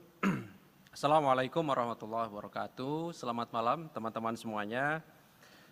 Kami kembali akan menyampaikan terkait dengan perkembangan penyidikan dugaan tindak pidana korupsi suap, pengurusan perkara di Mahkamah Agung, di mana beberapa waktu yang lalu kami juga sudah sampaikan kepada masyarakat melalui teman-teman bahwa terkait perkara di Mahkamah Agung yang sebelumnya KPK telah menetapkan 15 orang sebagai tersangka, kemudian KPK menemukan adanya kecukupan alat bukti pihak lain yang bisa dipertanggungjawabkan secara hukum.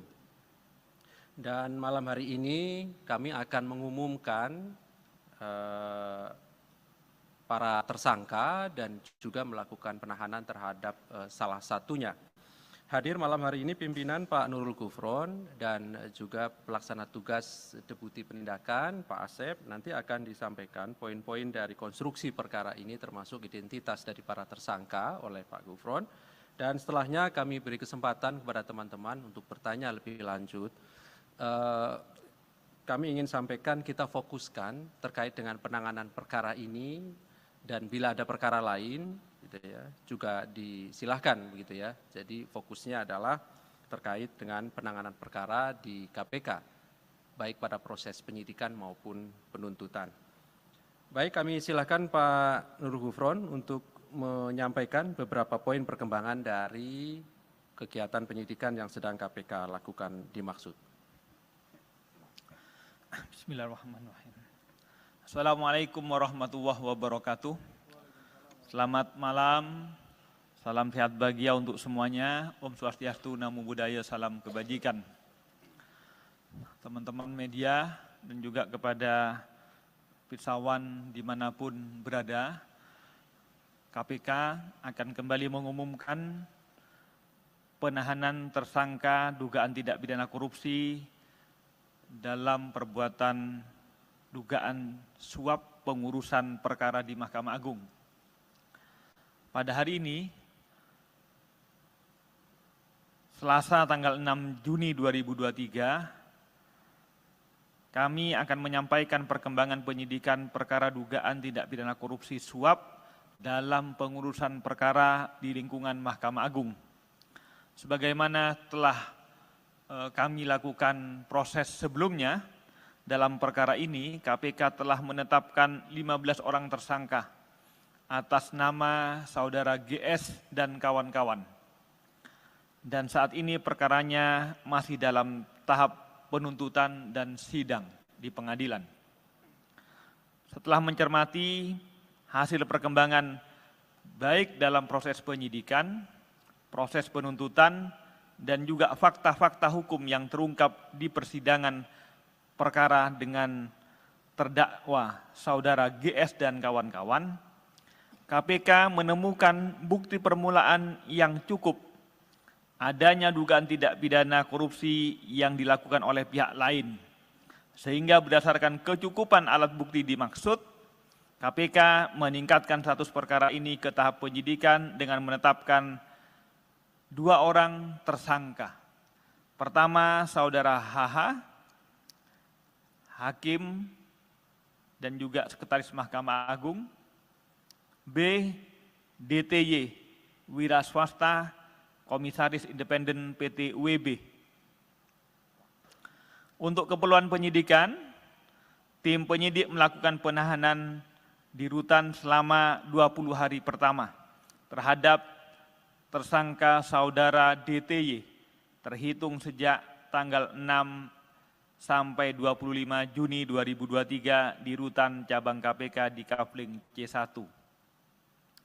Konstruksi kasus ini diduga saudara HH yang dilantik menjadi sekretaris Mahkamah Agung pada tanggal 20 Desember 2020. Lantas saudara HT,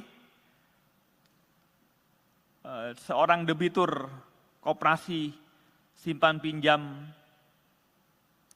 beberapa kali menghubungi tersangka DTY untuk melakukan komunikasi telepon terkait pembicaraan pengurusan perkara yang sedang dilakukan oleh saudara YP selaku pengacara. Kemudian saudara HT meminta bantuan tersangka DTY untuk mengurus perkara yang sedang diuruskannya di proses kasasi di Mahkamah Agung terkait terdakwa Budiman Gandhi Suparman agar dihukum bersalah dan juga untuk mengecek apakah pengacara yang mewakili beliau, ya saudara YP, apakah yang dimaksud benar sedang bekerja mengurus dan mengawal perkara peninjauan kembali yang sedang berproses di Mahkamah Agung mengenai kasus perselisihan di Koperasi Simpan Pinjam ID. Selanjutnya tersangka DTY menyatakan kesiapannya untuk membantu dan mengawasi pekerjaan YP dalam mengurus kedua perkara tersebut di Mahkamah Agung. Dan sebagai imbalannya, tersangka DTY meminta fee kepada HT berupa suntikan dana. Pada sekitar Maret 2022, saudara YP juga berkomunikasi dengan tersangka DTY dan juga menginformasikan melalui hasil tangkapan layar dari perkara nomor 326-K-PIT-2022 kepada tersangka DTY mengenai komposisi majelis hakim di Mahkamah Agung yang menangani perkara yang sedang diurus tersebut. Masih pada sekitar Maret tahun 2022, selanjutnya saudara HT juga mengajak tersangka DTY ke kantor saudara YP di Rumah Pancasila, Semarang Indah D16 nomor 5, Kota Semarang, sehingga kemudian saudara HT, saudara DTY, dan saudara YP ketiganya bertemu di tempat tersebut. Saat bertemu di kantor YP, selanjutnya tersangka DTY berinisiatif menelpon menggunakan aplikasi WhatsApp kepada tersangka HH dan menyampaikan kepada tersangka HH, "Ini Pak, ada yang mau minta tolong. Ini ada rekan saya, orang Semarang sedang mengurus kasus di Mahkamah Agung. Bahwa untuk pengurusan perkara di Mahkamah Agung, baik untuk perkara kasasi maupun perkara PK dimaksud, HT lalu menyerahkan uang kepada tersangka DTY sebanyak 7 kali transfer dengan total nilai sekitar 11,2 miliar. Sebagian uang tersebut diduga diberikan oleh tersangka DTY kepada HH pada sekitar bulan Maret 2022. Pada tanggal 5 April 2022, tersangka DTY kemudian menginformasikan terkait putusan kasasi pidana kepada saudara YP dengan kalimat, "Udah aman 5 tahun Bang." Yang artinya tersangka DTY menginformasikan kepada YP jika putusan perkara nomor 326-K-PIT-2022 atas nama terdakwa Budiman Gandhi Suparman diputus bersalah dengan vonis penjara selama 5 tahun sebagaimana permintaan saudara HT. Atas perbuatan tersebut, saudara DTY bersama HH diduga melanggar pasal 12 huruf A atau pasal 12 huruf B dan atau pasal 11 Undang-Undang Tindak Pidana Korupsi nomor 20/2001 Yungto 3199. KPK, sekali lagi kami tegaskan bahwa KPK selalu berkomitmen untuk menuntaskan penanganan perkara suap di lingkungan Mahkamah Agung ini, dan kami berharap tentu tidak akan ada lagi kasus-kasus serupa di lingkungan Mahkamah Agung. Ini adalah bagian dari komitmen KPK untuk menegakkan marwah lembaga peradilan di Indonesia. Dengan penahanan ini adalah bagian dari komitmen KPK untuk memproses semua dugaan tindak pidana korupsi agar berjalan efektif dan memberikan kepastian kepada para pihak serta memenuhi rasa keadilan masyarakat. Demikian yang dapat kami sampaikan. Terima kasih atas perhatiannya. Kalau ada pertanyaan nanti disilahkan difasilitasi oleh Mas Ali Fikri. Kami kembalikan ke Mas Ali. Baik, terima kasih Pak Nurul Gufron yang sudah menyampaikan beberapa poin yang pada prinsipnya KPK mengumumkan 2 orang sebagai tersangka, HH dan DTY, dan DTY ditahan sampai nanti tanggal 25 Juni 2023 di Rutan Cabang KPK Kafling C1. Untuk tersangka berikutnya tentu nanti kami akan agendakan untuk beberapa waktu ke depan. Baik, silakan 3 orang penanya, 1, 2, 3, 4, boleh. 5 ya. Silakan. Kita fokuskan kepada penanganan perkara ya. Baik, silakan. Dari Mas Mario dulu, boleh silakan.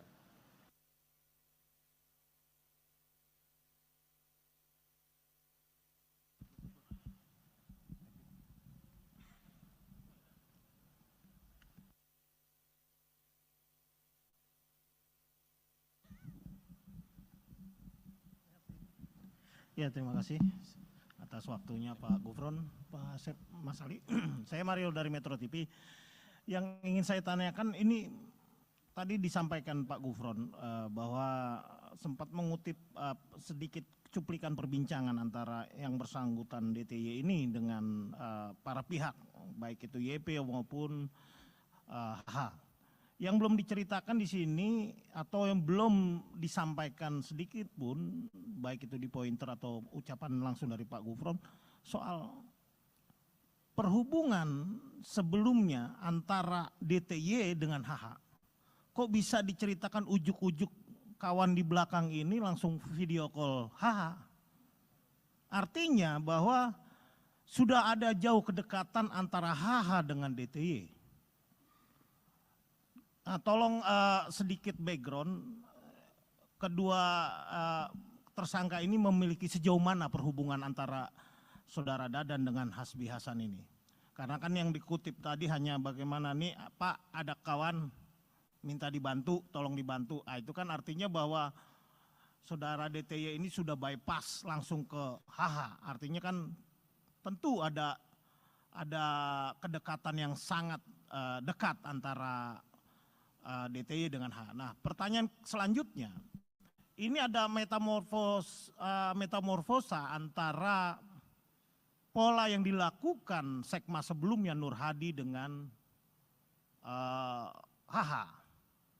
Kalau Nur Hadi jelas-jelas dia dengan pola menggunakan panitera Edi Nasution waktu itu, baik itu berhubungan dengan para pihak, baik itu dengan Billy Sindoro CS lah itulah.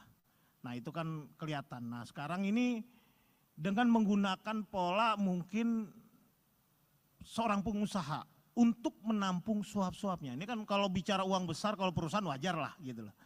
Apakah KPK juga sudah mendeteksi bahwa adanya seperti itu pola, perubahan pola. Dan kedua, jika ditemukan bahwa aliran-aliran tindak pidana korupsi yang ditampung oleh saudara DTY, apakah kemudian itu dipergunakan untuk proyek yang dilakukan di bawah usaha pimpinan DTY, Wika Beton ini, apakah KPK bisa menyita atau bahkan tanda kutip mentersangkakan korporasi yang dibawahi oleh DTY ini? Ini kan belum ada sedikit pun clue dari KPK sendiri, ada nggak keterlibatan Wika Beton ini dalam kasus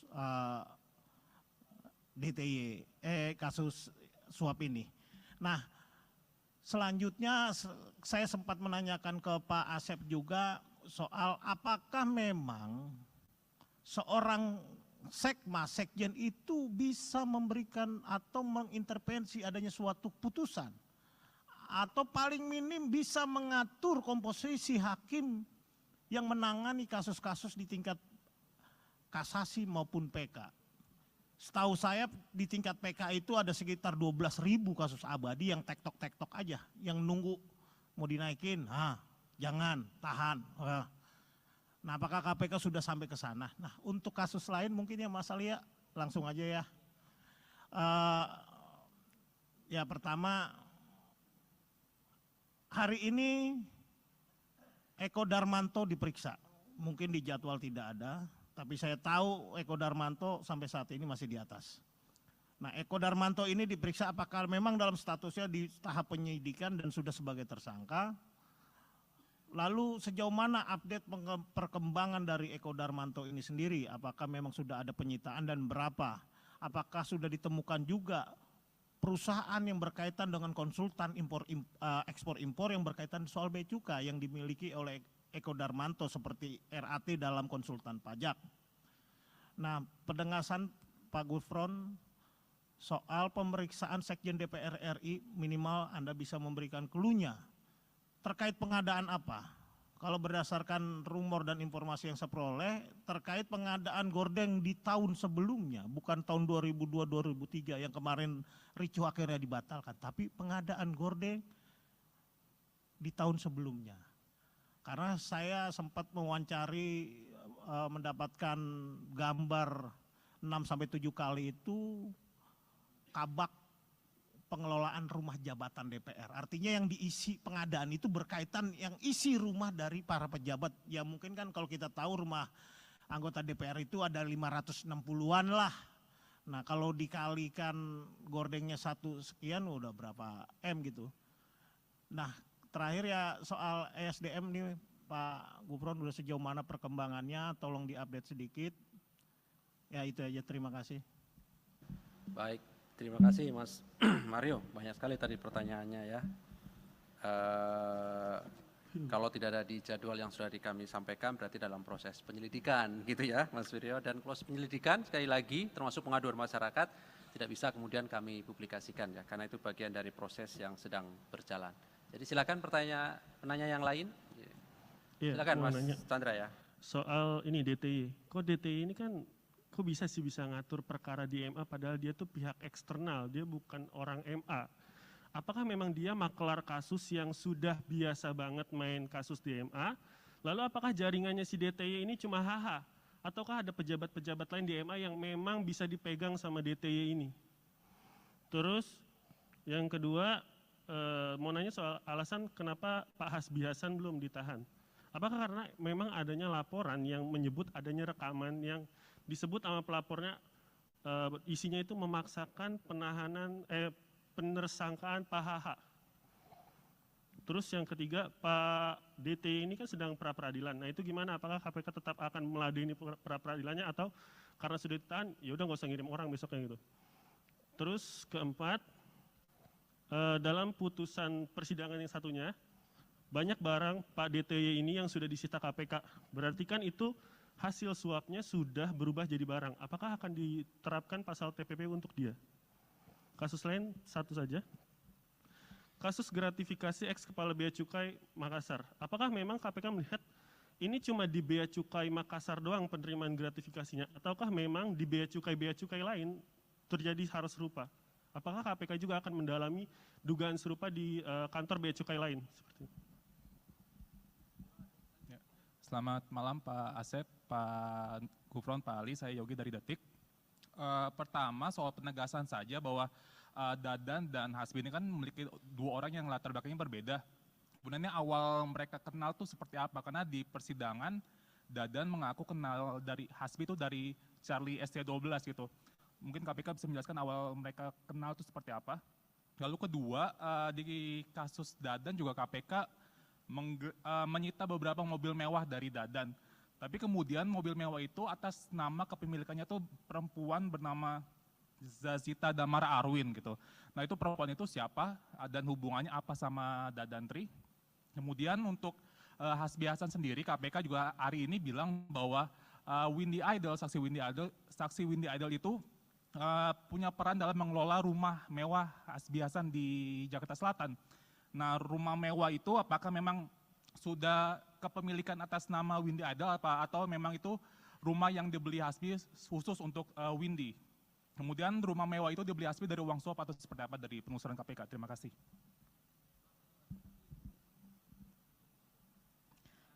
Selamat malam Pak, izin saya Niam dari kompas.com.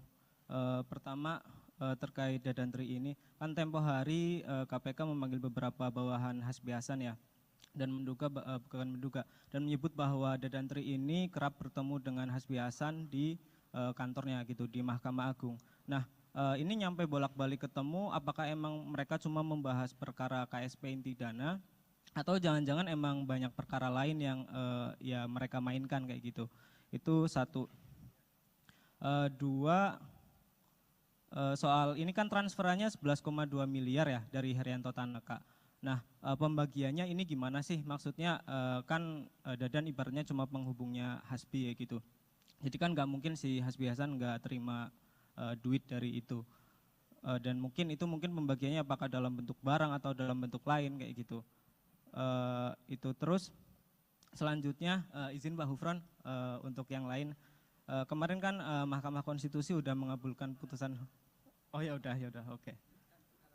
Satu lagi ini kan Dadan kalau di surat tuntutan Sudrajat Dimyati itu membeli Land Cruiser dengan nama orang lain kayak gitu. Dan itu ternyata rumahnya orang tersebut ada di dalam gang. Nah, pendalaman KPK terkait itu bagaimana sih? Maksudnya gimana ceritanya dia bisa dapat data-data, yaitu sangat privat kan, sangat personal gitu, administrasi seseorang warga negara, apa jangan-jangan dia mungkin dekat, mungkin sama orang Dukcapil atau siapa, atau mungkin sama agen pinjol gitu, kok bisa nyampe dia punya data-data yang sangat rahasia gitu. Ya oke.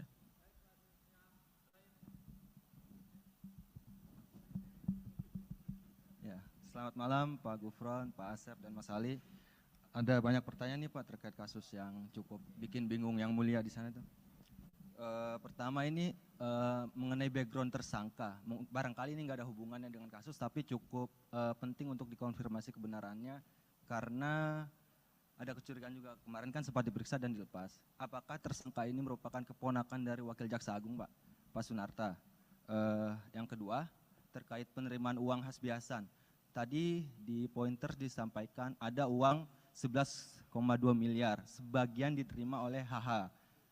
Apakah KPK sudah menemukan temuan awal ya, jumlah pasti dari uang, dan apakah ada yang lainnya suap berupa barang terhadap HH? Menyambung penahanan Hasbi Hasan, mengapa hari ini itu dia belum ditahan? Apakah memang KPK sudah memanggil beliau hari ini namun yang beliau tidak datang, atau memang belum dipanggil? Keempat itu terkait pemeriksaan saksi Pak yang kemarin, Hakim Agung dan personel TNI. Kan ada ajudan KMA dan ajudan Hasbi Hasan juga. Sebenarnya itu mereka itu datang atau tidak dalam pemeriksaan, dan apa materi yang hendak didalami oleh mereka itu. Soalnya ada informasi suap-suap di MA itu diurus oleh personel TNI itu. Mengingat juga salah satu personel TNI itu sempat dibalikan ke Mabes TNI tapi ditarik lagi ke MA. Sama terakhir Pak, aliran uang, apakah ada aliran uang ke perusahaan rekaman Athena Jaya Production? Itu kan HH ada saham atau apa di sana, dan kenalan-kenalan artis dia cukup banyak gitu. Dan dia memanfaatkan artis-artis itu juga, kayak kemarin Charlie Van Houten kan ya, yang disebut di sidang. Itu apakah ada aliran uang untuk perusahaan rekaman tersebut? Terima kasih Pak. Baik, terima kasih. Saya kira cukup ya, ini sudah banyak sekali nih pertanyaannya. Banyak sekali sudah pertanyaannya. Baik, kami ke kanan, silakan ke Pak kiri. Gufron, Pak Asep. Terima kasih. Nanti pertanyaan-pertanyaan yang bersifat teknis, karena berkaitan dengan perkembangan secara teknis, itu lebih banyak dipahami oleh PLT Deputi Penindakan. Nanti akan saya limpahkan kepada Pak Asep. Saya akan menjawab beberapa hal yang bersifat umum saja ya. Misalnya pertanyaan, kenapa yang ditahan 1 padahal yang ditetapkan 2? Itu bagian dari proses yang sedang KPK lakukan. Jadi hanya soal waktu. Jadi itu adalah bagian dari teknis dan strategi ya. Tinggal waktu saja. Itu yang bersifat umum-umum tadi. Yang kedua yang semuanya teknis-teknis sekali ini. Kodarmanto misalnya, Kodarmanto tentang apakah yang lain, tentu KPK bergerak melakukan proses itu bukan asumsi ya, tapi harus pada real adanya dugaan tindak pidana korupsi. Berdasarkan apa? Berdasarkan laporan ataupun berdasarkan pengetahuan sendiri. Misalnya sebagaimana kita ketahui RAT, lantas juga ED ini kan diberitakan, diviralkan oleh netizen di medsos. Atas dasar itu kami bergerak. Tapi tidak boleh kemudian kalau tidak ada dasarnya, misalnya seseorang diviralkan, ada kemudian orang lain yang profesinya sama, kemudian kami bergerak ke sana juga, itu tidak memungkinkan. Kecuali profesi yang sama menunjukkan sindrom ataupun gejala-gejala yang sama, tentu kami akan tidak lanjuti.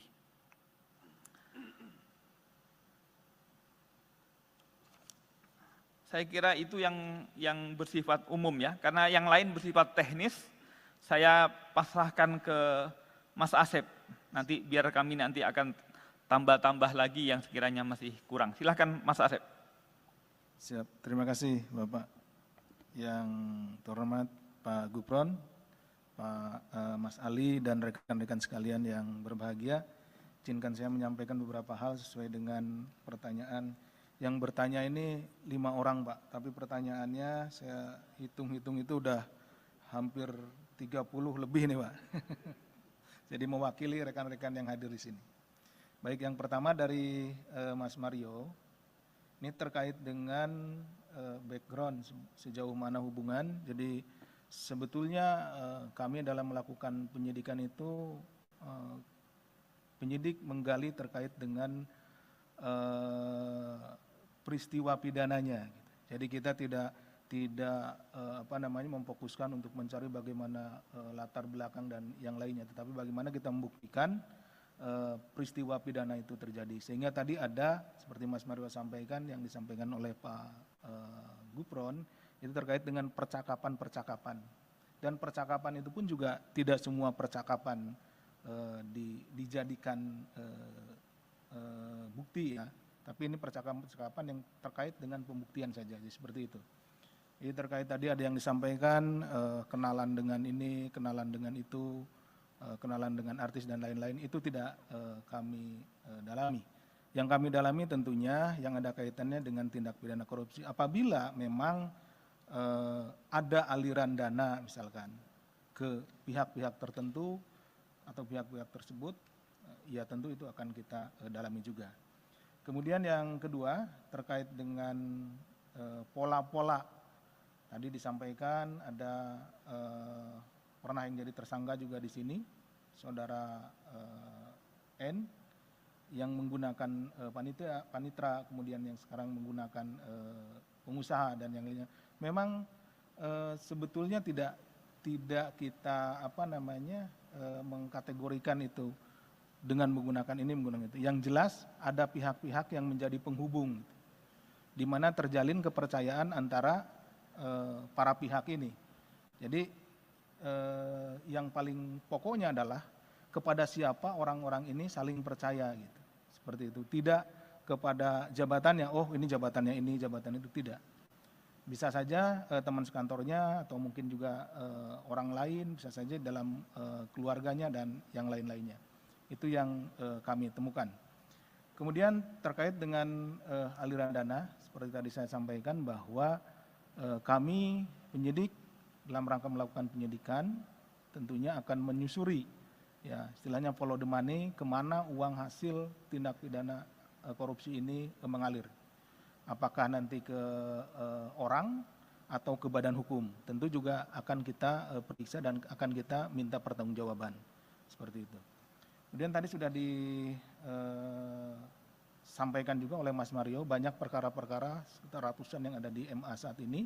Terima kasih informasinya, dan tadi juga di awal sudah disampaikan oleh Pak Gufron bahwa ini adalah merupakan salah satu upaya bagaimana kita memperbaiki peradilan, lembaga peradilan yang ada di Indonesia.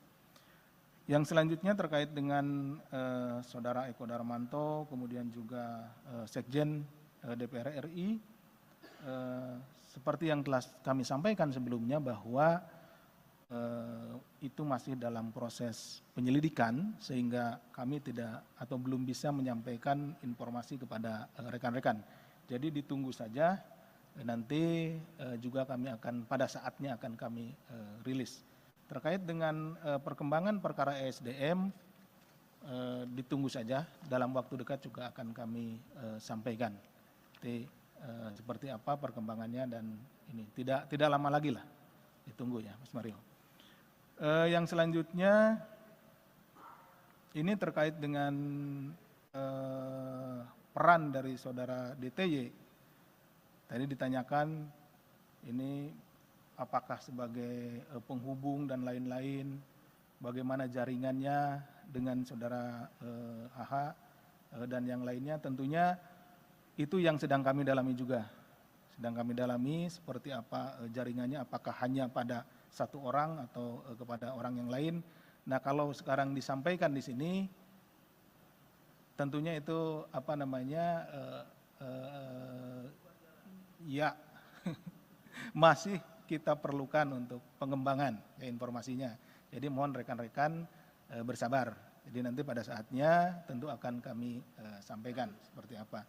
Jadi ditunggu saja. Kemudian terkait dengan masalah pra-peradilan adalah hak dari saudara DTY.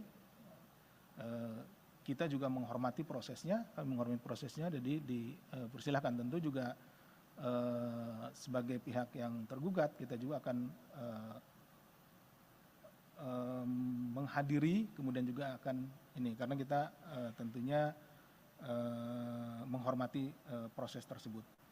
Kemudian terkait dengan banyaknya barang-barang atas nama orang dan yang lain-lain, tadi ditanyakan terkait dengan masalah TPPU dan lain-lain, itu juga menjadi apa namanya pemikiran dari kami tentunya untuk pengembangan ke depannya. Terkait dengan masalah gratifikasi di Bea Cukai Makassar, tentunya juga ini menjadi isu yang hangat di belakangan ini, dan tentunya kami yang sudah masuk ke KPK akan kita tangani dengan baik. Akan informasinya akan kita terus gali di mana saja, di tempat mana saja, pada posisi apa saja, dari orang-orang yang sudah kita tangani saat ini seperti saudara AP, ya tentu kita akan kembangkan, tidak hanya di Makassar. Saat ini juga rekan-rekan juga mengetahui bahwa tim dari KPK sudah ada di Batam dan di tempat yang lainnya untuk melakukan pengecekan terhadap barang-barang atau aset-aset yang berasal dari tindak pidana. Kemudian dari Mas Yogi, ini terkait dengan sama ini dengan mobil yang disita, kemudian juga ada pihak-pihak lain terkait dengan pengelolaan rumah, aset, baik mobil dan yang lainnya. Tentu itu kita akan terus selusuri. Ya. Kita akan pelan-pelan menyelusuri uang dari 11,2 miliar ini itu dipecah kemana saja. Kemudian apakah masih dalam bentuk uang atau sudah dalam bentuk barang atau dalam bentuk properti lainnya. Nah ini akan terus kita selusuri, dan apabila itu ada pada tangan orang lain, tidak atas nama dirinya, tentu kita harus buktikan bahwa memang benda atau juga properti tersebut memang benar-benar berasal dari uang yang hasil tindak pidana korupsi. Kemudian dari Mas Niam dan Mas Rian, sebagian juga sudah tadi kami bisa jelaskan terkait dengan pembelian Land Cruiser, kemudian pembagian uang, kemudian juga ketemunya di mana dan yang lain-lainnya sudah kami jelaskan. Kemudian apakah ada hubungan kekeluargaan yang lainnya, itu masih tentunya masih kita dalami. Kemudian pembagian uangnya, yang penahanan Pak HH juga sudah disampaikan tadi oleh Pak Gufron. Yang terakhir terkait dengan pemeriksaan Hakim Agung dan beberapa anggota TNI. Kenapa kami memanggil yang bersangkutan sebagai saksi tentunya karena memang yang bersangkutan memiliki hubungan dengan perkara ini sehingga keterangannya diperlukan oleh KPK, oleh penyidik untuk melengkapi konstruksi perkara yang sedang kita bangun. Jadi kami juga sekaligus menghimbau pada kesempatan ini kepada para saksi yang kami panggil, kami mohon kesediaannya untuk hadir atau menghadiri panggilan kami karena kesaksian saudara-saudara sekalian itu sangat dibutuhkan dalam rangka kita melengkapi bukti-bukti kemudian juga keterangan-keterangan yang diperlukan dalam kita sedang melengkapi konstruksi perkara yang sedang kita bangun. Itu saja mungkin yang bisa kami sampaikan. Terima kasih, kami kembalikan ke Pak Ali. Baik, terima kasih Pak Gufron dan Pak Asep yang tadi sudah cukup jelas ya menjawab pertanyaan dari rekan-rekan semuanya. Mohon izin menambahkan Pak, tadi terkait dengan penetapan seorang sebagai tersangka tentu berdasarkan alat bukti begitu ya. Jadi itu yang menjadi dasar KPK setiap meningkatkan proses penyidikan tentu berdasarkan alat bukti. Jadi bukan karena tadi misalnya ada isu penerimaan uang dan lain-lain begitu ya. Sekaligus tadi menjawab pertanyaan dari Mas Rian ya kalau salah ya, atau Mas Niam tadi. Baik, saya kira cukup ya teman-teman semuanya.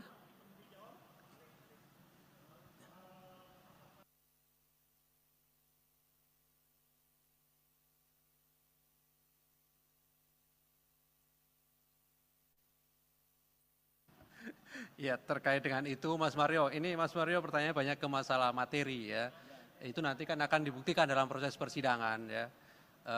Kalau kita lihat perkara-perkara yang sudah pernah diputus, itu panitra gitu ya, itu juga bisa bagian dari konstruksi dari hakim. Artinya di pembuktian itu kan ada pelaku peserta ya, ada pasal 55, makanya tadi kan di ketentuan yang kemudian kami terapkan juga ada pasal 55 ya 1 KUHP. Di situ nanti akan didalami. Oke ya Mas Mario, saya kira cukup teman-teman. Terima kasih Pak Gufron, Pak Asep yang hadir pada malam hari ini. Kami akhiri. Assalamualaikum warahmatullahi wabarakatuh.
Baik, bismillahirrahmanirrahim. Assalamualaikum warahmatullahi wabarakatuh. Selamat malam teman-teman semuanya. Kami kembali akan menyampaikan terkait dengan perkembangan penyidikan dugaan tindak pidana korupsi suap, pengurusan perkara di Mahkamah Agung, di mana beberapa waktu yang lalu kami juga sudah sampaikan kepada masyarakat melalui teman-teman bahwa terkait perkara di Mahkamah Agung yang sebelumnya KPK telah menetapkan 15 orang sebagai tersangka, kemudian KPK menemukan adanya kecukupan alat bukti pihak lain yang bisa dipertanggungjawabkan secara hukum. Dan malam hari ini kami akan mengumumkan para tersangka dan juga melakukan penahanan terhadap salah satunya.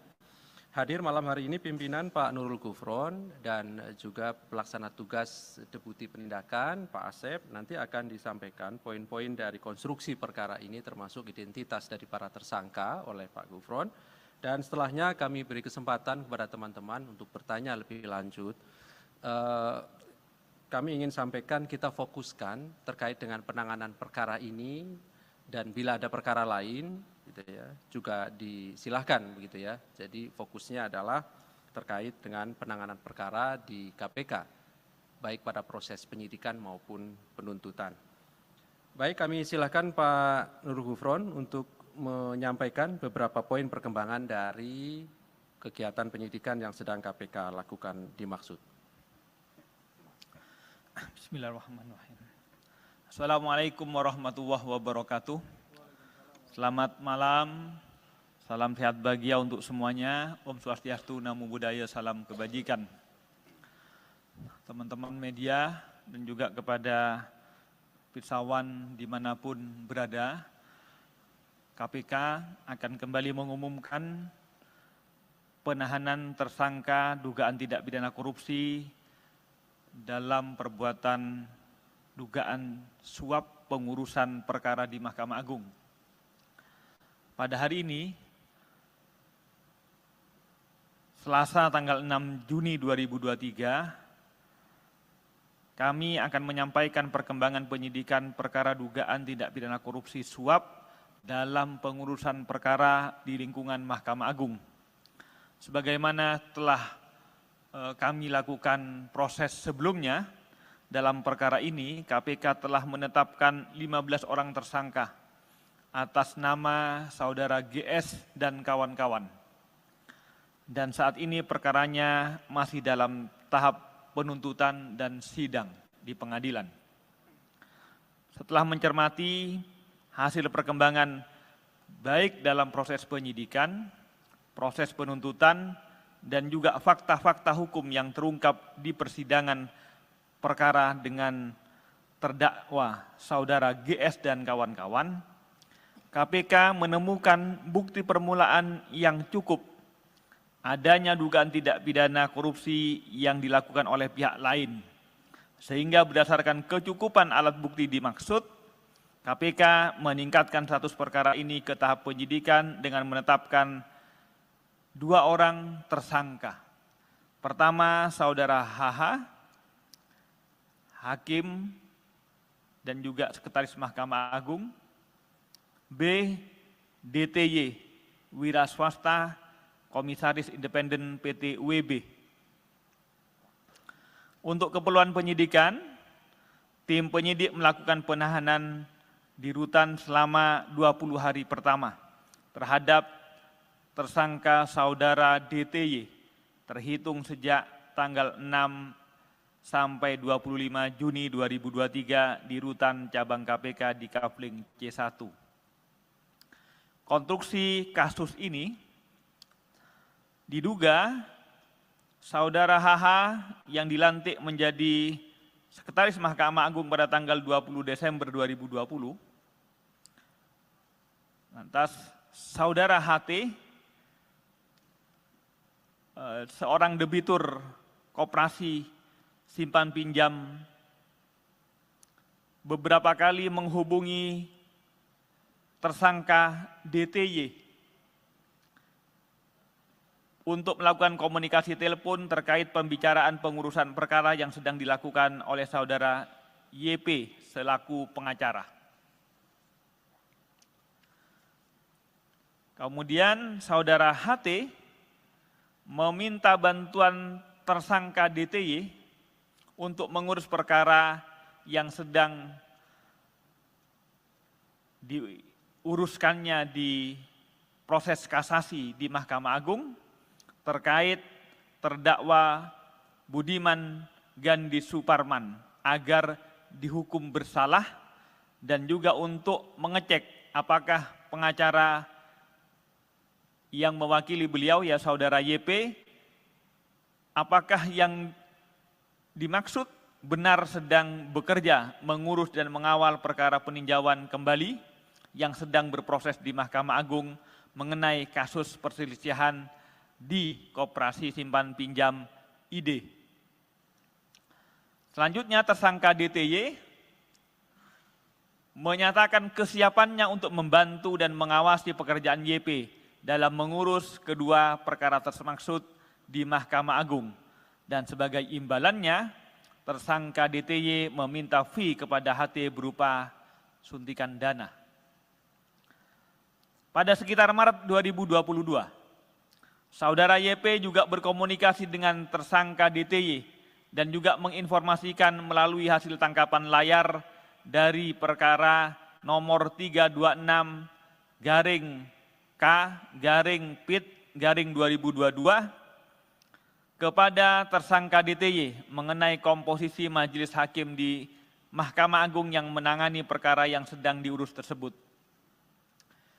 Masih pada sekitar Maret tahun 2022, selanjutnya saudara HT juga mengajak tersangka DTY ke kantor saudara YP di Rumah Pancasila, Semarang Indah D16 nomor 5, Kota Semarang, sehingga kemudian saudara HT, saudara DTY, dan saudara YP ketiganya bertemu di tempat tersebut.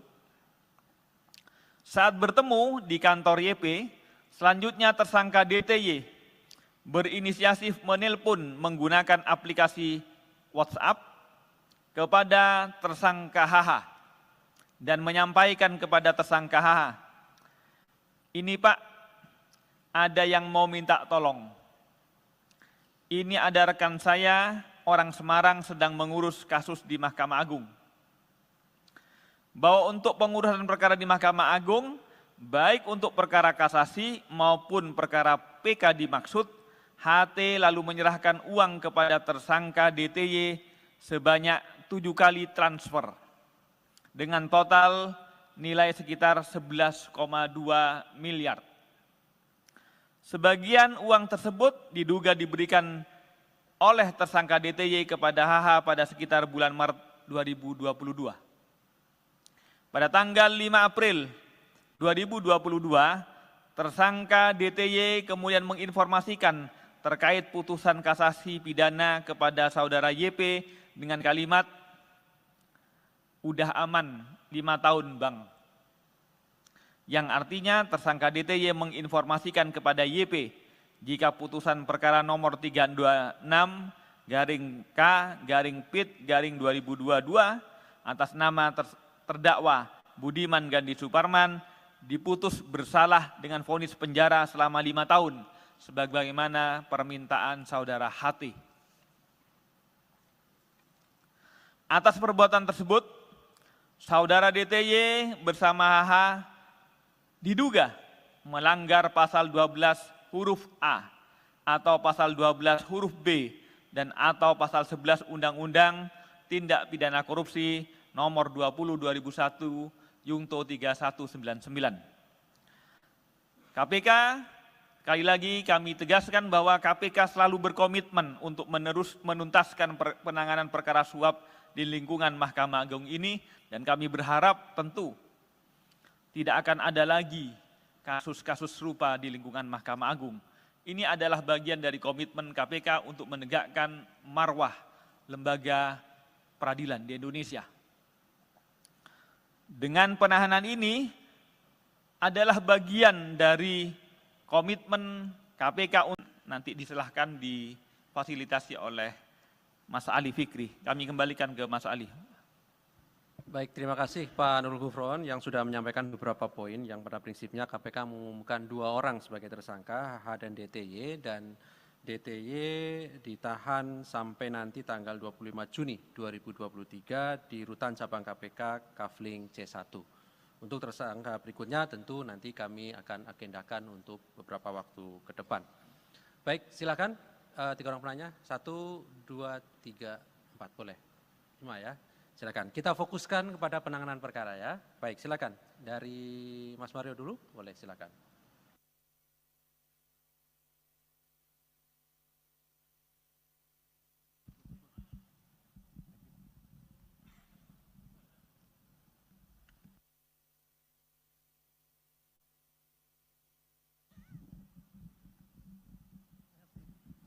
Ya, terima kasih atas waktunya Pak Gufron, Pak Asep, Mas Ali. Saya Mario dari Metro TV. Yang ingin saya tanyakan ini tadi disampaikan Pak Gufron bahwa sempat mengutip sedikit cuplikan perbincangan antara yang bersangkutan DTY ini dengan para pihak, baik itu YP maupun H. Yang belum diceritakan di sini atau yang belum disampaikan sedikit pun, baik itu di pointer atau ucapan langsung dari Pak Gufron, soal perhubungan sebelumnya antara DTY dengan HH. Kok bisa diceritakan ujuk-ujuk kawan di belakang ini langsung video call HH? Artinya bahwa sudah ada jauh kedekatan antara HH dengan DTY. Nah, tolong sedikit background, kedua tersangka ini memiliki sejauh mana perhubungan antara saudara Dadan dengan Hasbi Hasan ini. Karena kan yang dikutip tadi hanya bagaimana nih Pak ada kawan minta dibantu, tolong dibantu. Itu kan artinya bahwa saudara DTY ini sudah bypass langsung ke HH. Artinya kan tentu ada kedekatan yang sangat dekat antara DTY dengan H. Nah, pertanyaan selanjutnya, ini ada metamorfosa antara pola yang dilakukan Sekma sebelumnya Nur Hadi dengan HH. Kalau Nur Hadi jelas-jelas dia dengan pola menggunakan panitera Edi Nasution waktu itu, baik itu berhubungan dengan para pihak, baik itu dengan Billy Sendoro CS lah itulah. Nah itu kan kelihatan. Nah sekarang ini dengan menggunakan pola mungkin seorang pengusaha untuk menampung suap-suapnya. Ini kan kalau bicara uang besar, kalau perusahaan wajar lah gitu lah. Apakah KPK juga sudah mendeteksi bahwa adanya seperti itu pola, perubahan pola. Dan kedua, jika ditemukan bahwa aliran-aliran tindak pidana korupsi yang ditampung oleh saudara DTY, apakah kemudian itu dipergunakan untuk proyek yang dilakukan di bawah usaha pimpinan DTY, Wika Beton ini, apakah KPK bisa menyita atau bahkan tanda kutip mentersangkakan korporasi yang dibawahi oleh DTY ini? Ini kan belum ada sedikit pun clue dari KPK sendiri, ada nggak keterlibatan Wika Beton ini dalam kasus DTY, kasus suap ini. Nah, selanjutnya saya sempat menanyakan ke Pak Asep juga soal apakah memang seorang Sekma, Sekjen itu bisa memberikan atau mengintervensi adanya suatu putusan, atau paling minim bisa mengatur komposisi hakim yang menangani kasus-kasus di tingkat kasasi maupun PK. Setahu saya di tingkat PK itu ada sekitar 12.000 kasus abadi yang tektok-tektok aja, yang nunggu mau dinaikin, jangan, tahan. Nah apakah KPK sudah sampai ke sana? Nah untuk kasus lain mungkin ya Mas Alia langsung aja ya. Ya pertama, hari ini Eko Darmanto diperiksa, mungkin di jadwal tidak ada, tapi saya tahu Eko Darmanto sampai saat ini masih di atas. Nah Eko Darmanto ini diperiksa apakah memang dalam statusnya di tahap penyidikan dan sudah sebagai tersangka. Lalu sejauh mana update perkembangan dari Eko Darmanto ini sendiri, apakah memang sudah ada penyitaan dan berapa?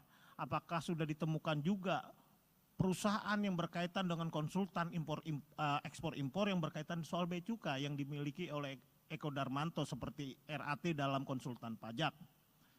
Nah, pendengasan Pak Gufron soal pemeriksaan Sekjen DPR RI, minimal Anda bisa memberikan clue-nya terkait pengadaan apa.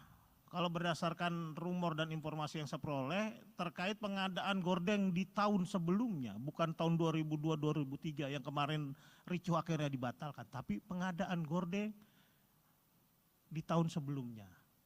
Karena saya sempat mewawancari, mendapatkan gambar 6-7 kali itu kabak pengelolaan rumah jabatan DPR. Artinya yang diisi pengadaan itu berkaitan yang isi rumah dari para pejabat. Ya mungkin kan kalau kita tahu rumah anggota DPR itu ada 560-an lah. Nah kalau dikalikan gordengnya 1 sekian udah berapa M gitu. Nah terakhir ya soal ESDM nih Pak Gufron udah sejauh mana perkembangannya, tolong diupdate sedikit. Ya itu aja, terima kasih. Baik. Terima kasih Mas Mario, banyak sekali tadi pertanyaannya ya. Kalau tidak ada di jadwal yang sudah kami sampaikan berarti dalam proses penyelidikan gitu ya Mas Wiryo. Dan proses penyelidikan sekali lagi termasuk pengaduan masyarakat tidak bisa kemudian kami publikasikan ya, karena itu bagian dari proses yang sedang berjalan. Jadi silakan penanya yang lain. Silakan Mas Chandra ya. Soal ini DTY, kok DTY ini kan kok bisa ngatur perkara di MA padahal dia tuh pihak eksternal, dia bukan orang MA. Apakah memang dia makelar kasus yang sudah biasa banget main kasus di MA? Lalu apakah jaringannya si DTY ini cuma HH? Ataukah ada pejabat-pejabat lain di MA yang memang bisa dipegang sama DTY ini? Terus yang kedua, mau nanya soal alasan kenapa Pak Hasbi Hasan belum ditahan. Apakah karena memang adanya laporan yang menyebut adanya rekaman yang disebut sama pelapornya isinya itu memaksakan penersangkaan Pak HH. Terus yang ketiga, Pak DT ini kan sedang pra-peradilan. Nah itu gimana? Apakah KPK tetap akan meladeni pra-peradilannya atau karena sudah ditahan, ya udah nggak usah ngirim orang besoknya gitu. Terus keempat, dalam putusan persidangan yang satunya, banyak barang Pak DTY ini yang sudah disita KPK. Berarti kan itu hasil suapnya sudah berubah jadi barang. Apakah akan diterapkan pasal TPP untuk dia? Kasus lain satu saja. Kasus gratifikasi ex Kepala Bea Cukai Makassar. Apakah memang KPK melihat ini cuma di Bea Cukai Makassar doang penerimaan gratifikasinya? Ataukah memang di Bea Cukai lain terjadi hal serupa? Apakah KPK juga akan mendalami dugaan serupa di kantor Bea Cukai lain? Seperti itu. Selamat malam Pak Asep, Pak Gufron, Pak Ali, saya Yogi dari Detik. Pertama soal penegasan saja bahwa Dadan dan Hasbi ini kan memiliki dua orang yang latar belakangnya berbeda. Sebenarnya awal mereka kenal tuh seperti apa? Karena di persidangan Dadan mengaku kenal dari Hasbi itu dari Charlie ST12 gitu. Mungkin KPK bisa menjelaskan awal mereka kenal itu seperti apa. Lalu kedua, di kasus Dadan juga KPK menyita beberapa mobil mewah dari Dadan. Tapi kemudian mobil mewah itu atas nama kepemilikannya tuh perempuan bernama Zazita Damar Arwin gitu. Nah itu perempuan itu siapa dan hubungannya apa sama Dadantri. Kemudian untuk Hasbi Hasan sendiri KPK juga hari ini bilang bahwa saksi Windy Idol itu punya peran dalam mengelola rumah mewah Hasbi Hasan di Jakarta Selatan. Nah rumah mewah itu apakah memang sudah kepemilikan atas nama Windy Idol atau memang itu rumah yang dibeli Hasbi khusus untuk Windy. Kemudian rumah mewah itu dibeli Hasbi dari uang suap atau seperti apa dari penelusuran KPK? Terima kasih.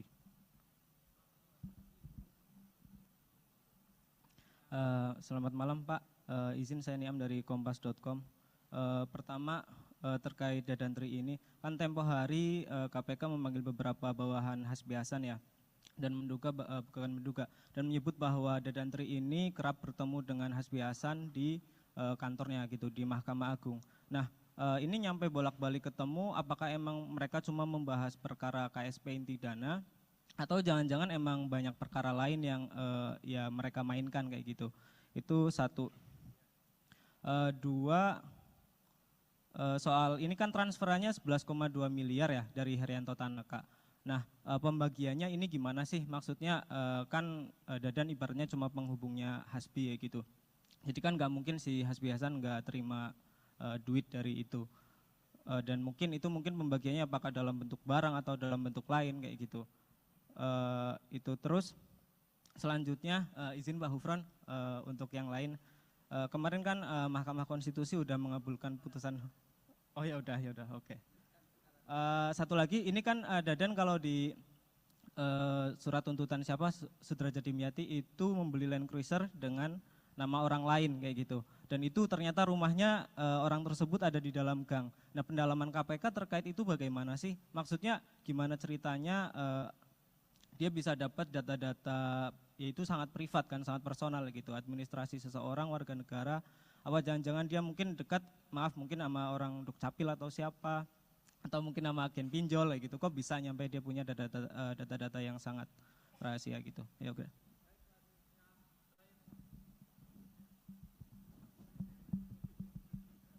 Selamat malam Pak Gufron, Pak Asep, dan Mas Ali. Ada banyak pertanyaan nih Pak terkait kasus yang cukup bikin bingung yang mulia di sana tuh. Pertama ini mengenai background tersangka. Barangkali ini nggak ada hubungannya dengan kasus, tapi cukup penting untuk dikonfirmasi kebenarannya karena ada kecurigaan juga. Kemarin kan sempat diperiksa dan dilepas. Apakah tersangka ini merupakan keponakan dari Wakil Jaksa Agung Pak Sunarta? Yang kedua, terkait penerimaan uang Hasbiasan. Tadi di pointer disampaikan ada uang 11,2 miliar, sebagian diterima oleh HH. Apakah KPK sudah menemukan temuan awal ya, jumlah pasti dari uang, dan apakah ada yang lainnya, suap berupa barang terhadap HH? Menyambung penahanan Hasbiasan, mengapa hari ini itu dia belum ditahan? Apakah memang KPK sudah memanggil beliau hari ini namun yang beliau tidak datang, atau memang belum dipanggil? Keempat itu terkait pemeriksaan saksi Pak yang kemarin, Hakim Agung dan personel TNI. Kan ada ajudan KMA dan ajudan Hasbiasan juga. Sebenarnya itu mereka itu datang atau tidak dalam pemeriksaan, dan apa materi yang hendak didalami oleh mereka itu? Soalnya ada informasi suap-suap di MA itu diurus oleh personel TNI itu. Mengingat juga salah satu personel TNI itu sempat dibalikan ke Mabes TNI tapi ditarik lagi ke MA. Sama terakhir Pak, aliran uang, apakah ada aliran uang ke perusahaan rekaman Athena Jaya Production? Itu kan HH ada saham atau apa di sana, dan kenalan-kenalan artis dia cukup banyak gitu. Dan dia memanfaatkan artis-artis itu juga, kayak kemarin Charlie Van Houten kan ya, yang disebut di sidang. Itu apakah ada aliran uang untuk perusahaan rekaman tersebut? Terima kasih Pak. Baik, terima kasih. Saya kira cukup ya, ini sudah banyak sekali nih pertanyaannya. Banyak sekali sudah pertanyaannya. Baik, kami ke kanan, silakan ke Pak kiri. Gufron, Pak Asep. Terima kasih. Nanti pertanyaan-pertanyaan yang bersifat teknis, karena berkaitan dengan perkembangan secara teknis, itu lebih banyak dipahami oleh PLT Deputi Penindakan. Nanti akan saya limpahkan kepada Pak Asep.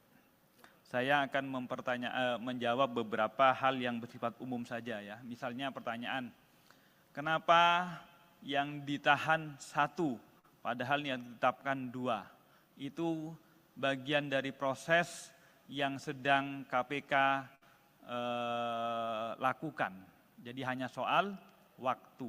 Jadi itu adalah bagian dari teknis dan strategi ya. Tinggal waktu saja. Itu yang bersifat umum-umum tadi. Yang kedua yang semuanya teknis-teknis sekali ini. Kodarmanto misalnya, Kodarmanto tentang apakah yang lain, tentu KPK bergerak melakukan proses, itu bukan asumsi ya, tapi harus pada real adanya dugaan tindak pidana korupsi. Berdasarkan apa? Berdasarkan laporan, ataupun berdasarkan pengetahuan sendiri. Misalnya sebagaimana kita ketahui, RAT, lantas juga ED ini kan diberitakan, diviralkan oleh netizen di medsos. Atas dasar itu kami bergerak. Tapi tidak boleh kemudian kalau tidak ada dasarnya, misalnya seseorang diviralkan, ada kemudian orang lain yang profesinya sama, kemudian kami bergerak ke sana juga, itu tidak memungkinkan. Kecuali profesi yang sama menunjukkan sindrom ataupun gejala-gejala yang sama, tentu kami akan tidak lanjuti.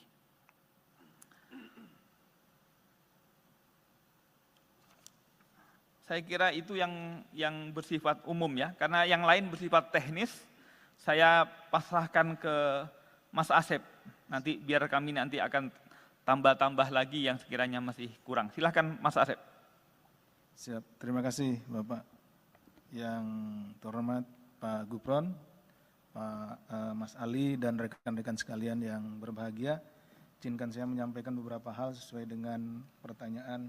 Yang bertanya ini 5 orang Pak, tapi pertanyaannya saya hitung-hitung itu udah hampir 30 lebih nih Pak. Jadi mewakili rekan-rekan yang hadir di sini. Baik, yang pertama dari Mas Mario, ini terkait dengan background sejauh mana hubungan. Jadi sebetulnya kami dalam melakukan penyidikan itu, penyidik menggali terkait dengan peristiwa pidananya. Jadi kita tidak memfokuskan untuk mencari bagaimana latar belakang dan yang lainnya, tetapi bagaimana kita membuktikan peristiwa pidana itu terjadi. Sehingga tadi ada seperti Mas Mario sampaikan, yang disampaikan oleh Pak Gufron itu terkait dengan percakapan-percakapan. Dan percakapan itu pun juga tidak semua percakapan dijadikan bukti ya. Tapi ini percakapan-percakapan yang terkait dengan pembuktian saja, jadi seperti itu. Jadi terkait tadi ada yang disampaikan kenalan dengan ini, kenalan dengan itu, kenalan dengan artis dan lain-lain, itu tidak kami dalami. Yang kami dalami tentunya yang ada kaitannya dengan tindak pidana korupsi. Apabila memang ada aliran dana misalkan ke pihak-pihak tertentu atau pihak-pihak tersebut, ya tentu itu akan kita dalami juga. Kemudian yang kedua terkait dengan pola-pola, tadi disampaikan ada pernah yang jadi tersangka juga di sini, saudara N, yang menggunakan panitra, kemudian yang sekarang menggunakan pengusaha dan yang lainnya. Memang sebetulnya tidak kita mengkategorikan itu dengan menggunakan ini, menggunakan itu. Yang jelas ada pihak-pihak yang menjadi penghubung, di mana terjalin kepercayaan antara para pihak ini. Jadi yang paling pokoknya adalah kepada siapa orang-orang ini saling percaya gitu. Seperti itu. Tidak kepada jabatannya, oh ini jabatannya ini, jabatan itu, tidak.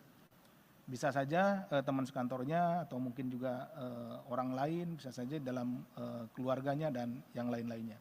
Itu yang kami temukan. Kemudian terkait dengan aliran dana, seperti tadi saya sampaikan bahwa kami penyidik dalam rangka melakukan penyidikan tentunya akan menyusuri, ya istilahnya follow the money, kemana uang hasil tindak pidana korupsi ini mengalir. Apakah nanti ke orang atau ke badan hukum, tentu juga akan kita periksa dan akan kita minta pertanggungjawaban, seperti itu. Kemudian tadi sudah disampaikan juga oleh Mas Mario, banyak perkara-perkara sekitar ratusan yang ada di MA saat ini.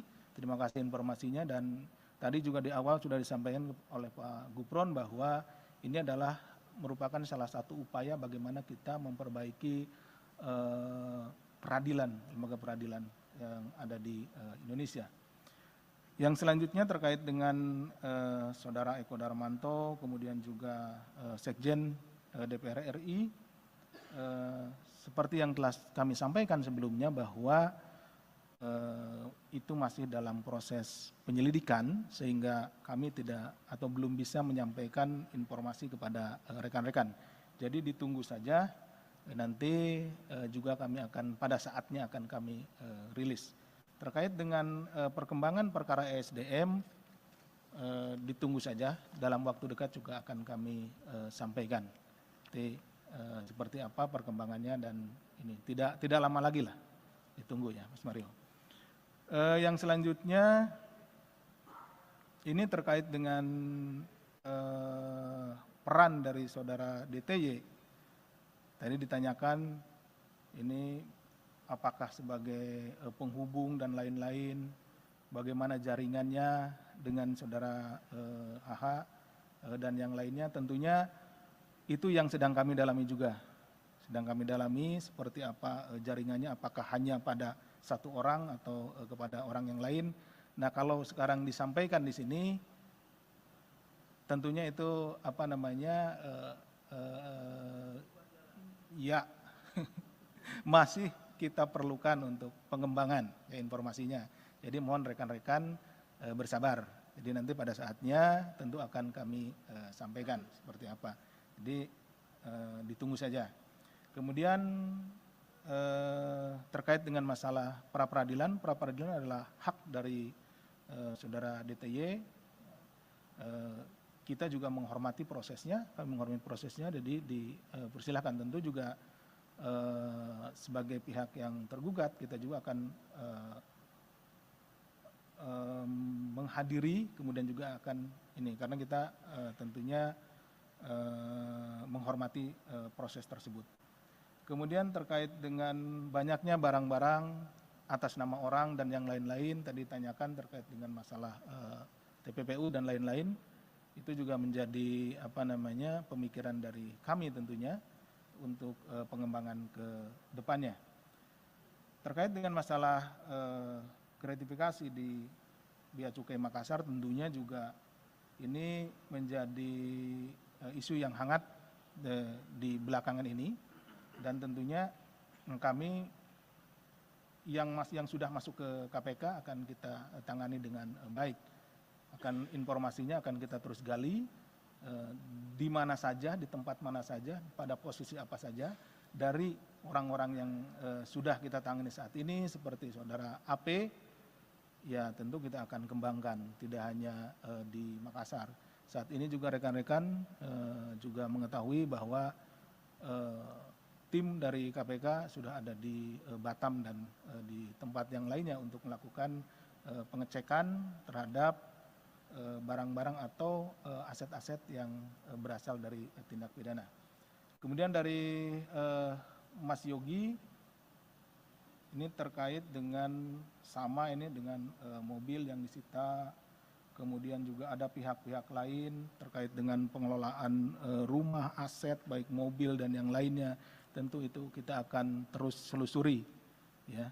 Kita akan pelan-pelan menyelusuri uang dari 11,2 miliar ini itu dipecah kemana saja. Kemudian apakah masih dalam bentuk uang atau sudah dalam bentuk barang atau dalam bentuk properti lainnya. Nah ini akan terus kita selusuri, dan apabila itu ada pada tangan orang lain, tidak atas nama dirinya, tentu kita harus buktikan bahwa memang benda atau juga properti tersebut memang benar-benar berasal dari uang yang hasil tindak pidana korupsi.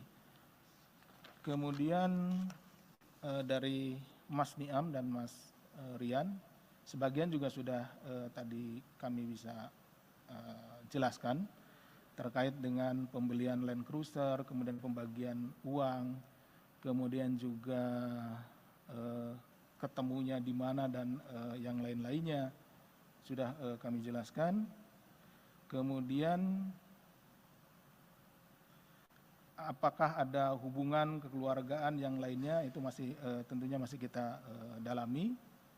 Kemudian pembagian uangnya, yang penahanan Pak HH juga sudah disampaikan tadi oleh Pak Gufron. Yang terakhir terkait dengan pemeriksaan Hakim Agung dan beberapa anggota TNI. Kenapa kami memanggil yang bersangkutan sebagai saksi? Tentunya karena memang yang bersangkutan memiliki hubungan dengan perkara ini, sehingga keterangannya diperlukan oleh KPK, oleh penyidik untuk melengkapi konstruksi perkara yang sedang kita bangun. Jadi kami juga sekaligus menghimbau pada kesempatan ini kepada para saksi yang kami panggil, kami mohon kesediaannya untuk hadir atau menghadiri panggilan kami, karena kesaksian saudara-saudara sekalian itu sangat dibutuhkan dalam rangka kita melengkapi bukti-bukti, kemudian juga keterangan-keterangan yang diperlukan dalam kita sedang melengkapi konstruksi perkara yang sedang kita bangun. Itu saja mungkin yang bisa kami sampaikan. Terima kasih, kami kembalikan ke Pak Ali.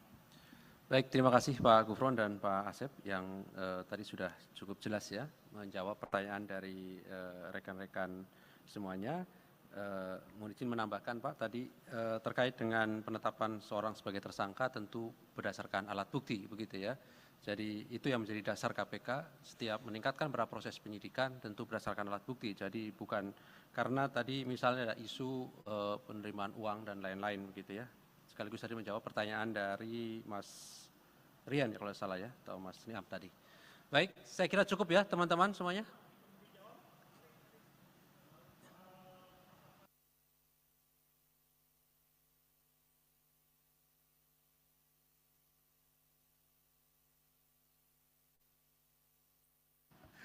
Ya, terkait dengan itu Mas Mario, ini Mas Mario pertanyaannya banyak ke masalah materi ya. Itu nanti kan akan dibuktikan dalam proses persidangan ya. Kalau kita lihat perkara-perkara yang sudah pernah diputus, itu panitra gitu ya, itu juga bisa bagian dari konstruksi dari hakim. Artinya di pembuktian itu kan ada pelaku peserta ya, ada pasal 55, makanya tadi kan di ketentuan yang kemudian kami terapkan juga ada pasal 55 ya 1 KUHP. Di situ nanti akan didalami. Oke ya Mas Mario, saya kira cukup teman-teman. Terima kasih Pak Gufron, Pak Asep yang hadir pada malam hari ini. Kami akhiri. Assalamualaikum warahmatullahi wabarakatuh.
Baik, bismillahirrahmanirrahim.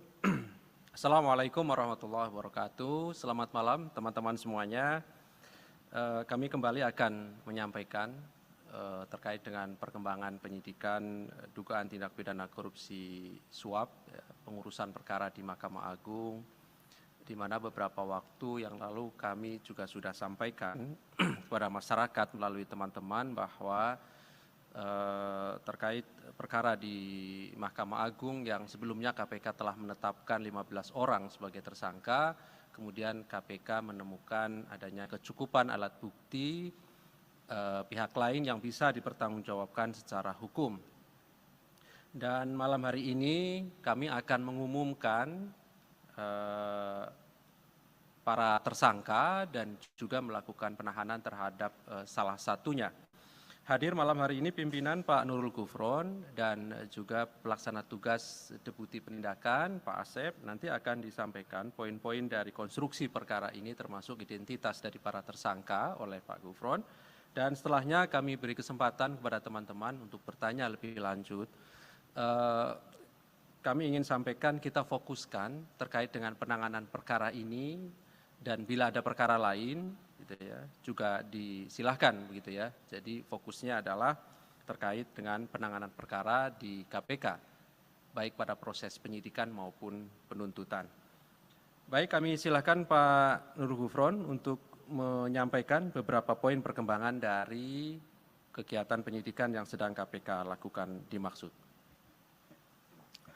Bismillahirrahmanirrahim. Assalamualaikum warahmatullahi wabarakatuh. Selamat malam, salam sehat bahagia untuk semuanya. Om Swastiastu, Namo Buddhaya, salam kebajikan.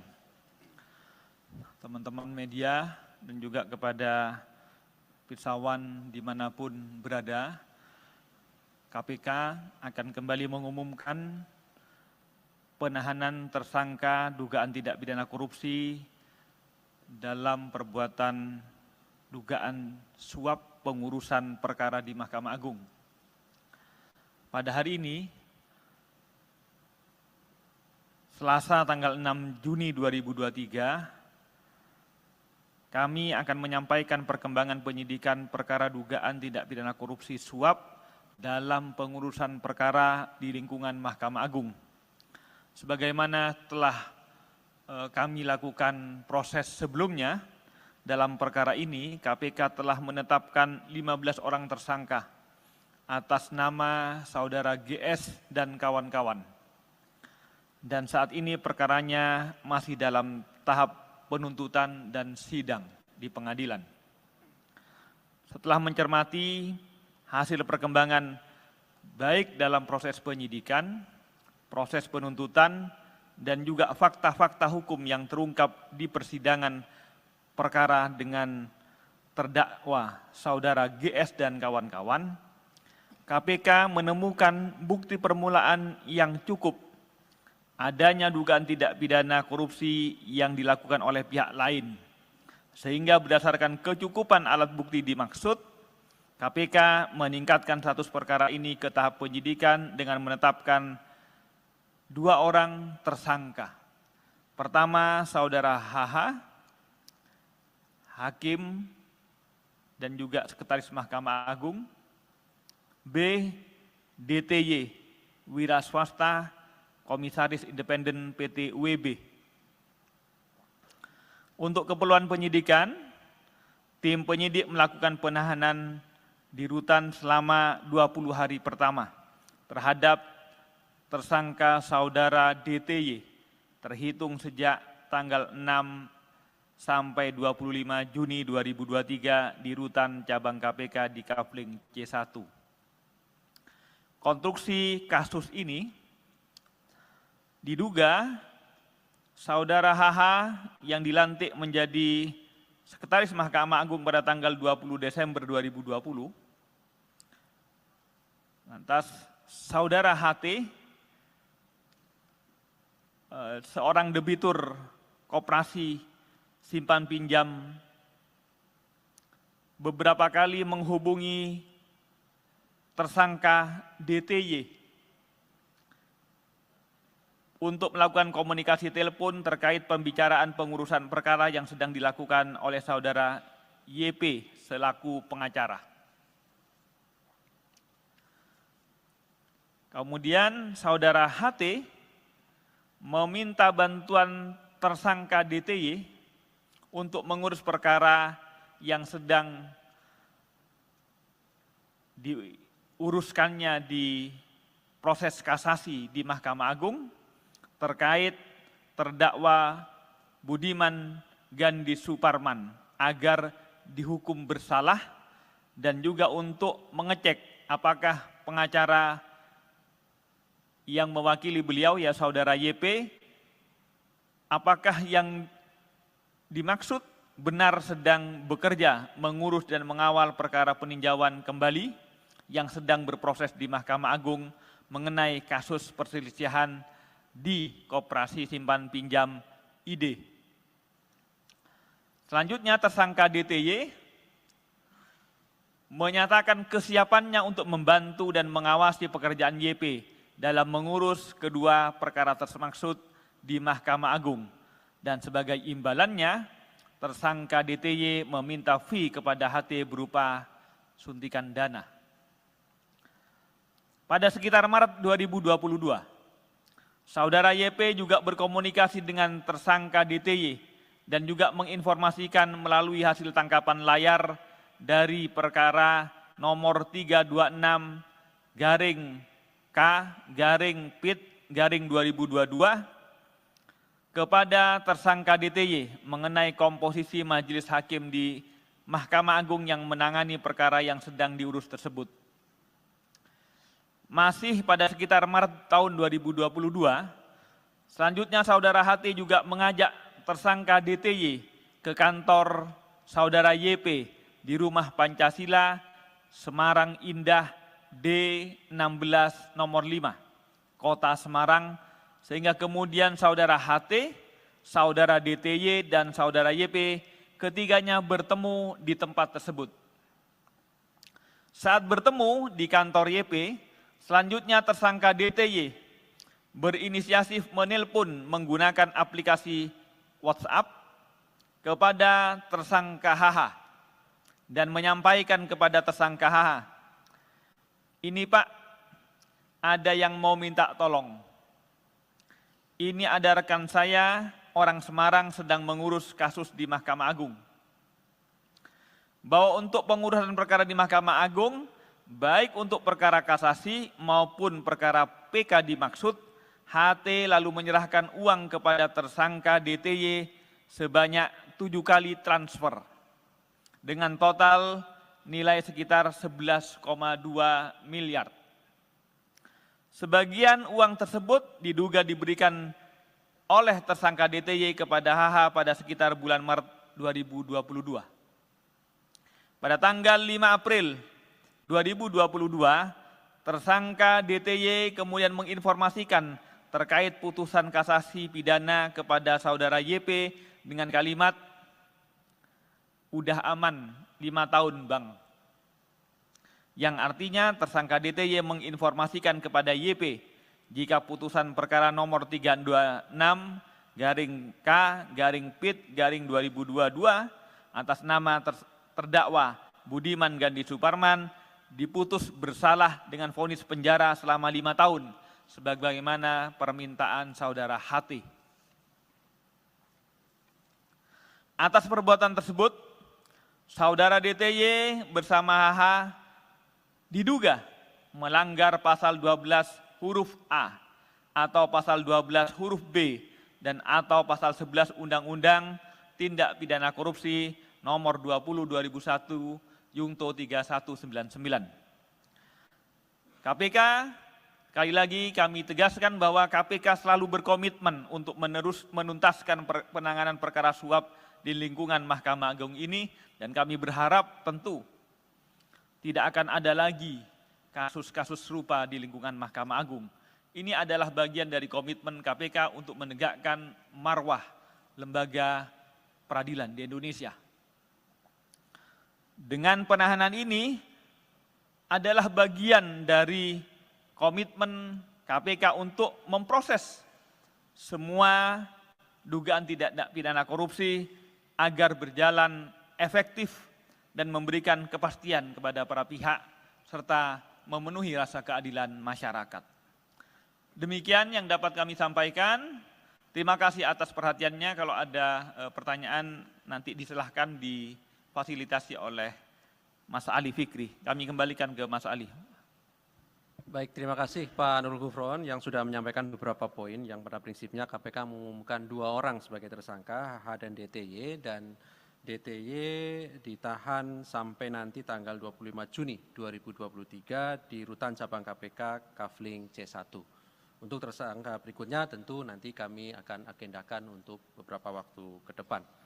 Baik, silakan 3 orang penanya, 1, 2, 3, 4, boleh. 5 ya, silakan. Kita fokuskan kepada penanganan perkara ya. Baik, silakan. Dari Mas Mario dulu, boleh silakan.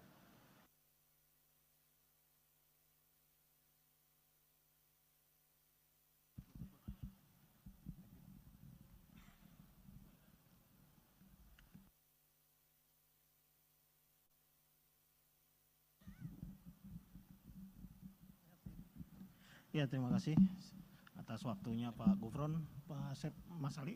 Saya Mario dari Metro TV. Yang ingin saya tanyakan ini tadi disampaikan Pak Gufron bahwa sempat mengutip sedikit cuplikan perbincangan antara yang bersangkutan DTY ini dengan para pihak, baik itu YP maupun H.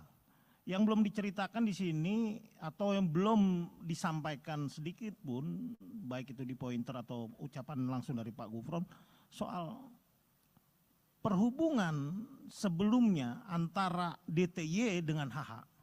Kok bisa diceritakan ujuk-ujuk kawan di belakang ini langsung video call HH? Artinya bahwa sudah ada jauh kedekatan antara HH dengan DTY. Nah, tolong sedikit background, kedua tersangka ini memiliki sejauh mana perhubungan antara saudara Dadan dengan Hasbi Hasan ini. Karena kan yang dikutip tadi hanya bagaimana nih Pak ada kawan minta dibantu, tolong dibantu. Itu kan artinya bahwa saudara DTY ini sudah bypass langsung ke HH. Artinya kan tentu ada kedekatan yang sangat dekat antara DTY dengan HH. Nah, pertanyaan selanjutnya, ini ada metamorfosa antara pola yang dilakukan Sekma sebelumnya Nur Hadi dengan HH. Kalau Nur Hadi jelas-jelas dia dengan pola menggunakan panitera Edi Nasution waktu itu, baik itu berhubungan dengan para pihak, baik itu dengan Billy Sindoro CS lah itulah. Nah itu kan kelihatan. Nah sekarang ini dengan menggunakan pola mungkin seorang pengusaha untuk menampung suap-suapnya. Ini kan kalau bicara uang besar, kalau perusahaan wajar lah gitu lah. Apakah KPK juga sudah mendeteksi bahwa adanya seperti itu pola, perubahan pola. Dan kedua, jika ditemukan bahwa aliran-aliran tindak pidana korupsi yang ditampung oleh saudara DTY, apakah kemudian itu dipergunakan untuk proyek yang dilakukan di bawah usaha pimpinan DTY, Wika Beton ini, apakah KPK bisa menyita atau bahkan tanda kutip mentersangkakan korporasi yang dibawahi oleh DTY ini? Ini kan belum ada sedikit pun clue dari KPK sendiri. Ada nggak keterlibatan Wika Beton ini dalam kasus DTY, kasus suap ini? Nah, selanjutnya saya sempat menanyakan ke Pak Asep juga soal apakah memang seorang Sekma, sekjen itu bisa memberikan atau mengintervensi adanya suatu putusan, atau paling minim bisa mengatur komposisi hakim yang menangani kasus-kasus di tingkat kasasi maupun PK. Setahu saya di tingkat PK itu ada sekitar 12.000 kasus abadi yang tektok-tektok aja, yang nunggu mau dinaikin, jangan, tahan. Nah apakah KPK sudah sampai ke sana? Nah untuk kasus lain mungkin ya Mas Alia langsung aja ya. Ya pertama, hari ini Eko Darmanto diperiksa, mungkin di jadwal tidak ada, tapi saya tahu Eko Darmanto sampai saat ini masih di atas. Nah Eko Darmanto ini diperiksa apakah memang dalam statusnya di tahap penyidikan dan sudah sebagai tersangka. Lalu sejauh mana update perkembangan dari Eko Darmanto ini sendiri? Apakah memang sudah ada penyitaan dan berapa? Apakah sudah ditemukan juga perusahaan yang berkaitan dengan konsultan ekspor impor yang berkaitan soal bea cukai yang dimiliki oleh Eko Darmanto seperti RAT dalam konsultan pajak? Nah, pendengasan Pak Gufron soal pemeriksaan Sekjen DPR RI, minimal Anda bisa memberikan clue-nya. Terkait pengadaan apa? Kalau berdasarkan rumor dan informasi yang saya peroleh, terkait pengadaan gordeng di tahun sebelumnya, bukan tahun 2002-2003 yang kemarin ricuh akhirnya dibatalkan, tapi pengadaan gordeng di tahun sebelumnya. Karena saya sempat mewawancari, mendapatkan gambar 6-7 kali itu kabak pengelolaan rumah jabatan DPR. Artinya yang diisi pengadaan itu berkaitan yang isi rumah dari para pejabat. Ya mungkin kan kalau kita tahu rumah anggota DPR itu ada 560-an lah. Nah kalau dikalikan gordengnya 1 sekian udah berapa M gitu. Nah terakhir ya soal ESDM nih Pak Gufron, udah sejauh mana perkembangannya, tolong diupdate sedikit. Ya itu aja, terima kasih. Baik. Terima kasih Mas Mario, banyak sekali tadi pertanyaannya ya. Kalau tidak ada di jadwal yang sudah kami sampaikan berarti dalam proses penyelidikan gitu ya Mas Wiryo. Dan proses penyelidikan sekali lagi termasuk pengaduan masyarakat tidak bisa kemudian kami publikasikan ya, karena itu bagian dari proses yang sedang berjalan. Jadi silakan penanya yang lain. Iya, Silakan mau Mas nanya. Chandra ya. Soal ini DTY. Kok DTY ini kan kok bisa sih bisa ngatur perkara di MA padahal dia tuh pihak eksternal, dia bukan orang MA. Apakah memang dia maklar kasus yang sudah biasa banget main kasus di MA? Lalu apakah jaringannya si DTY ini cuma HH? Ataukah ada pejabat-pejabat lain di MA yang memang bisa dipegang sama DTY ini? Terus yang kedua, mau nanya soal alasan kenapa Pak Hasbi Hasan belum ditahan. Apakah karena memang adanya laporan yang menyebut adanya rekaman yang disebut sama pelapornya isinya itu memaksakan penersangkaan Pak HH. Terus yang ketiga, Pak DT ini kan sedang pra-peradilan. Nah itu gimana? Apakah KPK tetap akan meladeni pra-peradilannya atau karena sudah ditahan, ya udah nggak usah ngirim orang besoknya gitu. Terus keempat, dalam putusan persidangan yang satunya, banyak barang Pak DTY ini yang sudah disita KPK. Berarti kan itu hasil suapnya sudah berubah jadi barang. Apakah akan diterapkan pasal TPP untuk dia? Kasus lain satu saja. Kasus gratifikasi ex Kepala Bea Cukai Makassar. Apakah memang KPK melihat ini cuma di Bea Cukai Makassar doang penerimaan gratifikasinya? Ataukah memang di Bea Cukai lain terjadi hal serupa? Apakah KPK juga akan mendalami dugaan serupa di kantor Bea Cukai lain? Seperti itu. Selamat malam Pak Asep, Pak Gufron, Pak Ali, saya Yogi dari Detik. Pertama soal penegasan saja bahwa Dadan dan Hasbi ini kan memiliki dua orang yang latar belakangnya berbeda. Sebenarnya awal mereka kenal tuh seperti apa? Karena di persidangan Dadan mengaku kenal dari Hasbi itu dari Charlie ST12 gitu. Mungkin KPK bisa menjelaskan awal mereka kenal itu seperti apa. Lalu kedua, di kasus Dadan juga KPK menyita beberapa mobil mewah dari Dadan. Tapi kemudian mobil mewah itu atas nama kepemilikannya tuh perempuan bernama Zazita Damara Arwin gitu. Nah itu perempuan itu siapa dan hubungannya apa sama Dadantri. Kemudian untuk Hasbi Hasan sendiri KPK juga hari ini bilang bahwa saksi Windy Idol itu punya peran dalam mengelola rumah mewah Hasbi Hasan di Jakarta Selatan. Nah rumah mewah itu apakah memang sudah kepemilikan atas nama Windy Idol atau memang itu rumah yang dibeli Hasbi khusus untuk Windy. Kemudian rumah mewah itu dibeli Hasbi dari uang suap atau seperti apa dari penelusuran KPK? Terima kasih.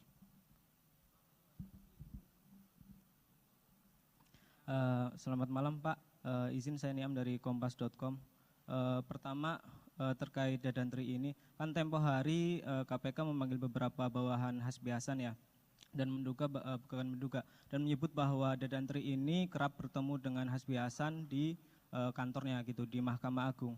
Nah ini nyampe bolak-balik ketemu, apakah emang mereka cuma membahas perkara KSP inti dana atau jangan-jangan emang banyak perkara lain yang ya mereka mainkan kayak gitu. Itu satu. Dua, soal ini kan transferannya 11,2 miliar ya dari Herianto Tanaka. Nah pembagiannya ini gimana sih? Maksudnya kan Dadan ibaratnya cuma penghubungnya Hasbi ya gitu. Jadi kan nggak mungkin si Hasbi Hasan nggak terima duit dari itu, dan mungkin pembagiannya apakah dalam bentuk barang atau dalam bentuk lain kayak gitu.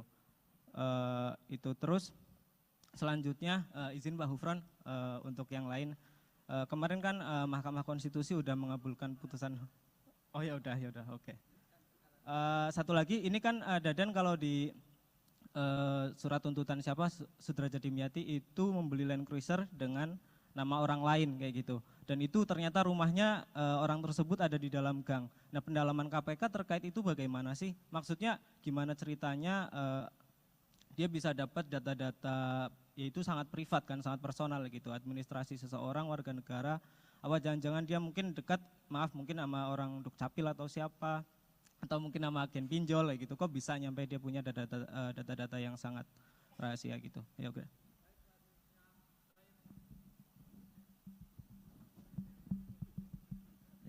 Selamat malam Pak Gufron, Pak Asep, dan Mas Ali.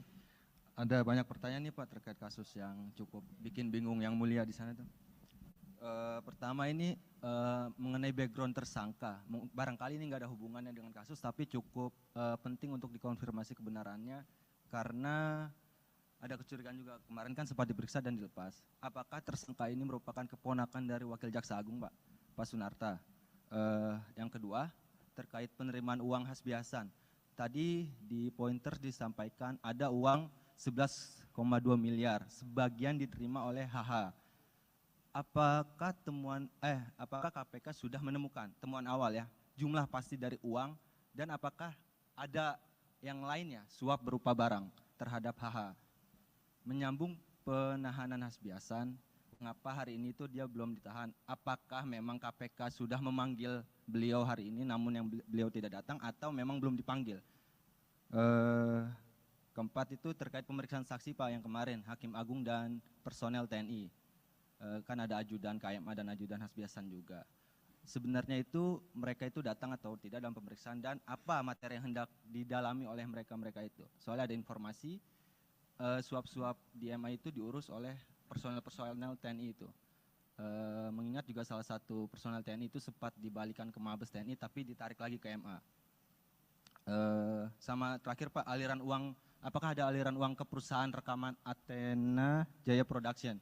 Itu kan HH ada saham atau apa di sana, dan kenalan-kenalan artis dia cukup banyak gitu. Dan dia memanfaatkan artis-artis itu juga, kayak kemarin Charlie Van Houten kan ya, yang disebut di sidang. Itu apakah ada aliran uang untuk perusahaan rekaman tersebut? Terima kasih Pak. Baik, terima kasih. Saya kira cukup ya, ini sudah banyak sekali nih pertanyaannya. Banyak sekali sudah pertanyaannya. Baik, kami Ke kanan, silakan ke Pak kiri. Gufron, Pak Asep. Terima kasih. Nanti pertanyaan-pertanyaan yang bersifat teknis, karena berkaitan dengan perkembangan secara teknis, itu lebih banyak dipahami oleh PLT Deputi Penindakan. Nanti akan saya limpahkan kepada Pak Asep. Saya akan menjawab beberapa hal yang bersifat umum saja ya. Misalnya pertanyaan, kenapa yang ditahan 1 padahal yang ditetapkan 2? Itu bagian dari proses yang sedang KPK lakukan. Jadi hanya soal waktu. Jadi itu adalah bagian dari teknis dan strategi ya. Tinggal waktu saja. Itu yang bersifat umum-umum tadi. Yang kedua yang semuanya teknis-teknis sekali ini. Kodarmanto misalnya, Kodarmanto tentang apakah yang lain, tentu KPK bergerak melakukan proses, itu bukan asumsi ya, tapi harus pada real adanya dugaan tidak pidana korupsi. Berdasarkan apa? Berdasarkan laporan, ataupun berdasarkan pengetahuan sendiri. Misalnya sebagaimana kita ketahui, RAT, lantas juga ED ini kan diberitakan, diviralkan oleh netizen di medsos. Atas dasar itu kami bergerak. Tapi tidak boleh kemudian kalau tidak ada dasarnya, misalnya seseorang diviralkan, ada kemudian orang lain yang profesinya sama, kemudian kami bergerak ke sana juga, itu tidak memungkinkan. Kecuali profesi yang sama menunjukkan sindrom ataupun gejala-gejala yang sama, tentu kami akan tidak lanjuti.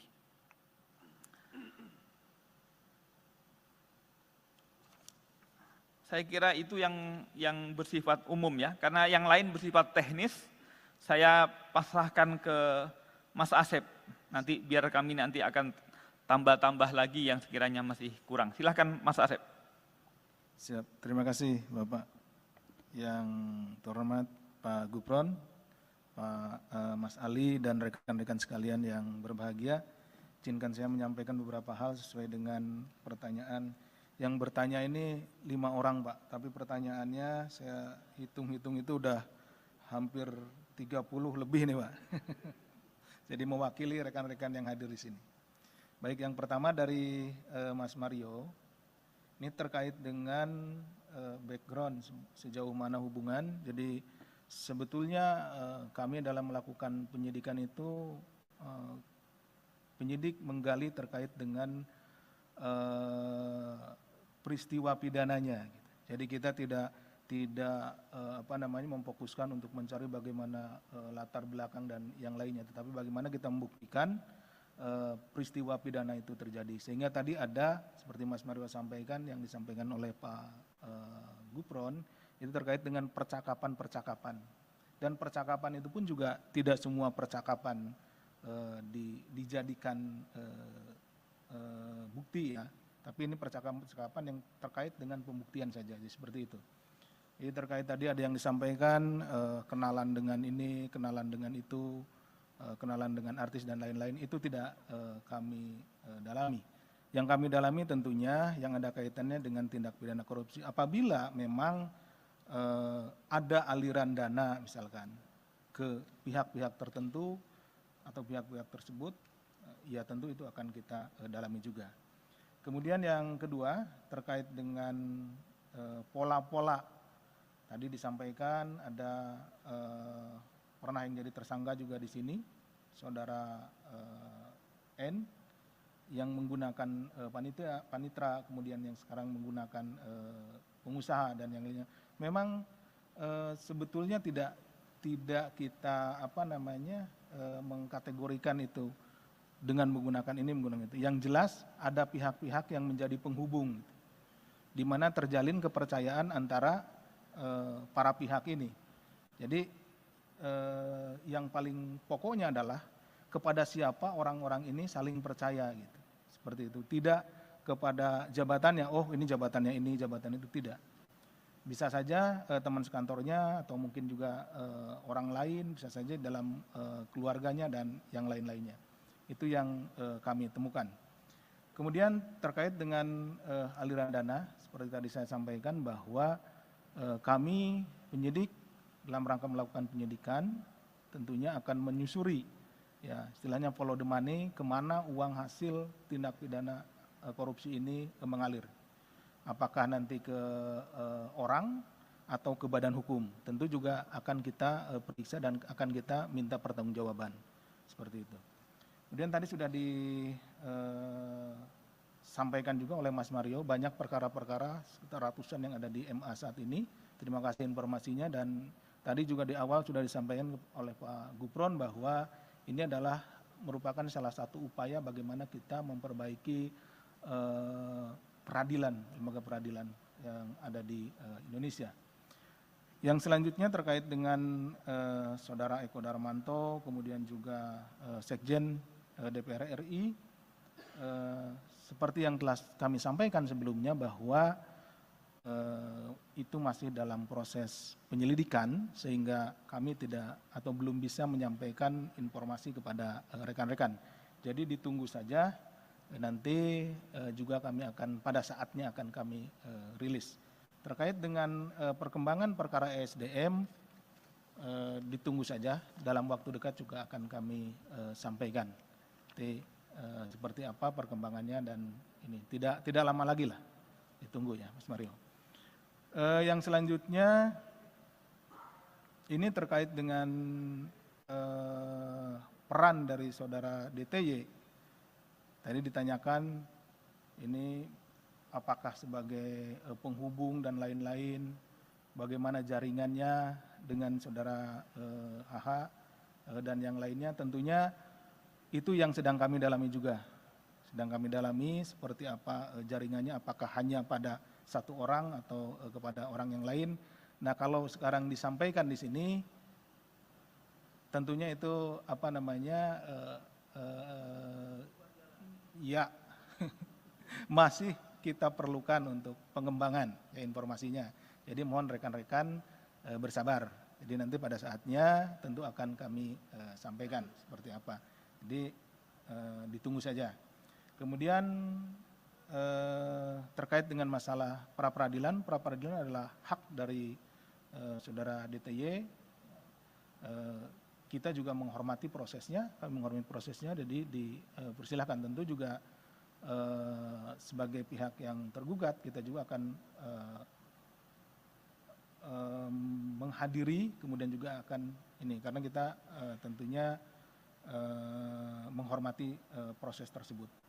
Kemudian terkait dengan banyaknya barang-barang atas nama orang dan yang lain-lain tadi tanyakan terkait dengan masalah TPPU dan lain-lain, itu juga menjadi pemikiran dari kami tentunya untuk pengembangan ke depannya.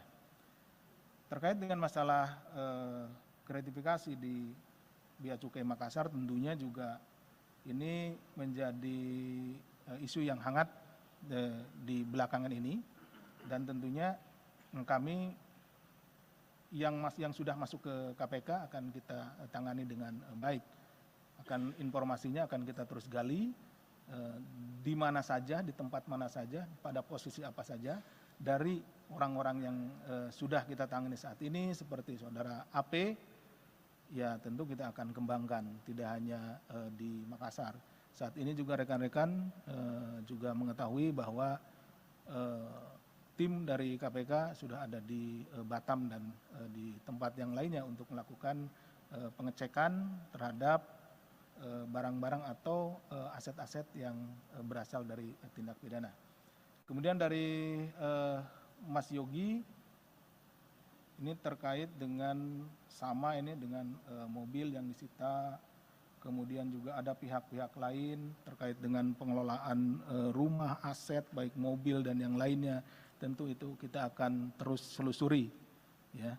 Kita akan pelan-pelan menyelusuri uang dari 11,2 miliar ini itu dipecah kemana saja. Kemudian apakah masih dalam bentuk uang atau sudah dalam bentuk barang atau dalam bentuk properti lainnya. Nah ini akan terus kita selusuri, dan apabila itu ada pada tangan orang lain, tidak atas nama dirinya, tentu kita harus buktikan bahwa memang benda atau juga properti tersebut memang benar-benar berasal dari uang yang hasil tindak pidana korupsi. Kemudian dari Mas Niam dan Mas Rian, sebagian juga sudah tadi kami bisa jelaskan terkait dengan pembelian Land Cruiser, kemudian pembagian uang, kemudian juga ketemunya di mana dan yang lain-lainnya sudah kami jelaskan. Kemudian apakah ada hubungan kekeluargaan yang lainnya, itu masih tentunya masih kita dalami. Kemudian pembagian uangnya, yang penahanan Pak HH juga sudah disampaikan tadi oleh Pak Gufron. Yang terakhir terkait dengan pemeriksaan Hakim Agung dan beberapa anggota TNI. Kenapa kami memanggil yang bersangkutan sebagai saksi? Tentunya karena memang yang bersangkutan memiliki hubungan dengan perkara ini, sehingga keterangannya diperlukan oleh KPK, oleh penyidik untuk melengkapi konstruksi perkara yang sedang kita bangun. Jadi kami juga sekaligus menghimbau pada kesempatan ini kepada para saksi yang kami panggil, kami mohon kesediaannya untuk hadir atau menghadiri panggilan kami, karena kesaksian saudara-saudara sekalian itu sangat dibutuhkan dalam rangka kita melengkapi bukti-bukti, kemudian juga keterangan-keterangan yang diperlukan dalam kita sedang melengkapi konstruksi perkara yang sedang kita bangun. Itu saja mungkin yang bisa kami sampaikan. Terima kasih, kami kembalikan ke Pak Ali. Baik, terima kasih Pak Gufron dan Pak Asep yang tadi sudah cukup jelas ya menjawab pertanyaan dari rekan-rekan semuanya. Mohon izin menambahkan Pak, tadi terkait dengan penetapan seorang sebagai tersangka tentu berdasarkan alat bukti begitu ya. Jadi itu yang menjadi dasar KPK setiap meningkatkan proses penyidikan tentu berdasarkan alat bukti. Jadi bukan karena tadi misalnya ada isu penerimaan uang dan lain-lain begitu ya. Sekaligus tadi menjawab pertanyaan dari Mas Rian ya kalau salah ya, atau Mas Niam tadi. Baik, saya kira cukup ya teman-teman semuanya.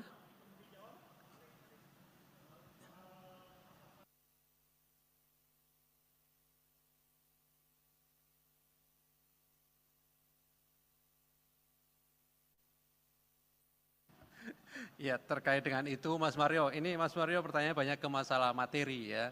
Itu nanti kan akan dibuktikan dalam proses persidangan ya.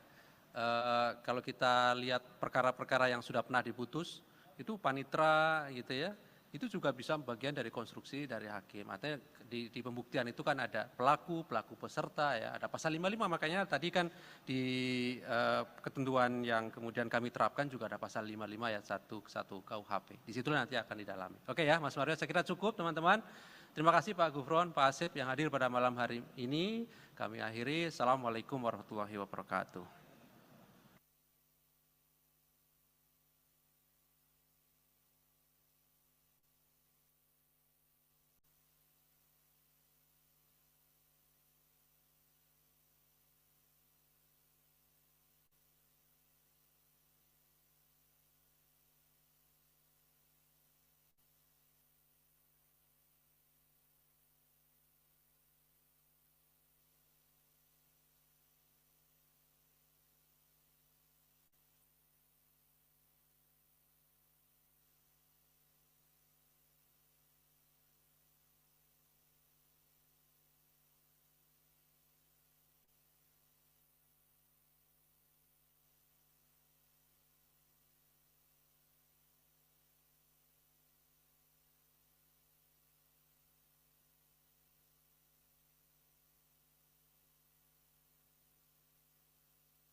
Baik, bismillahirrahmanirrahim.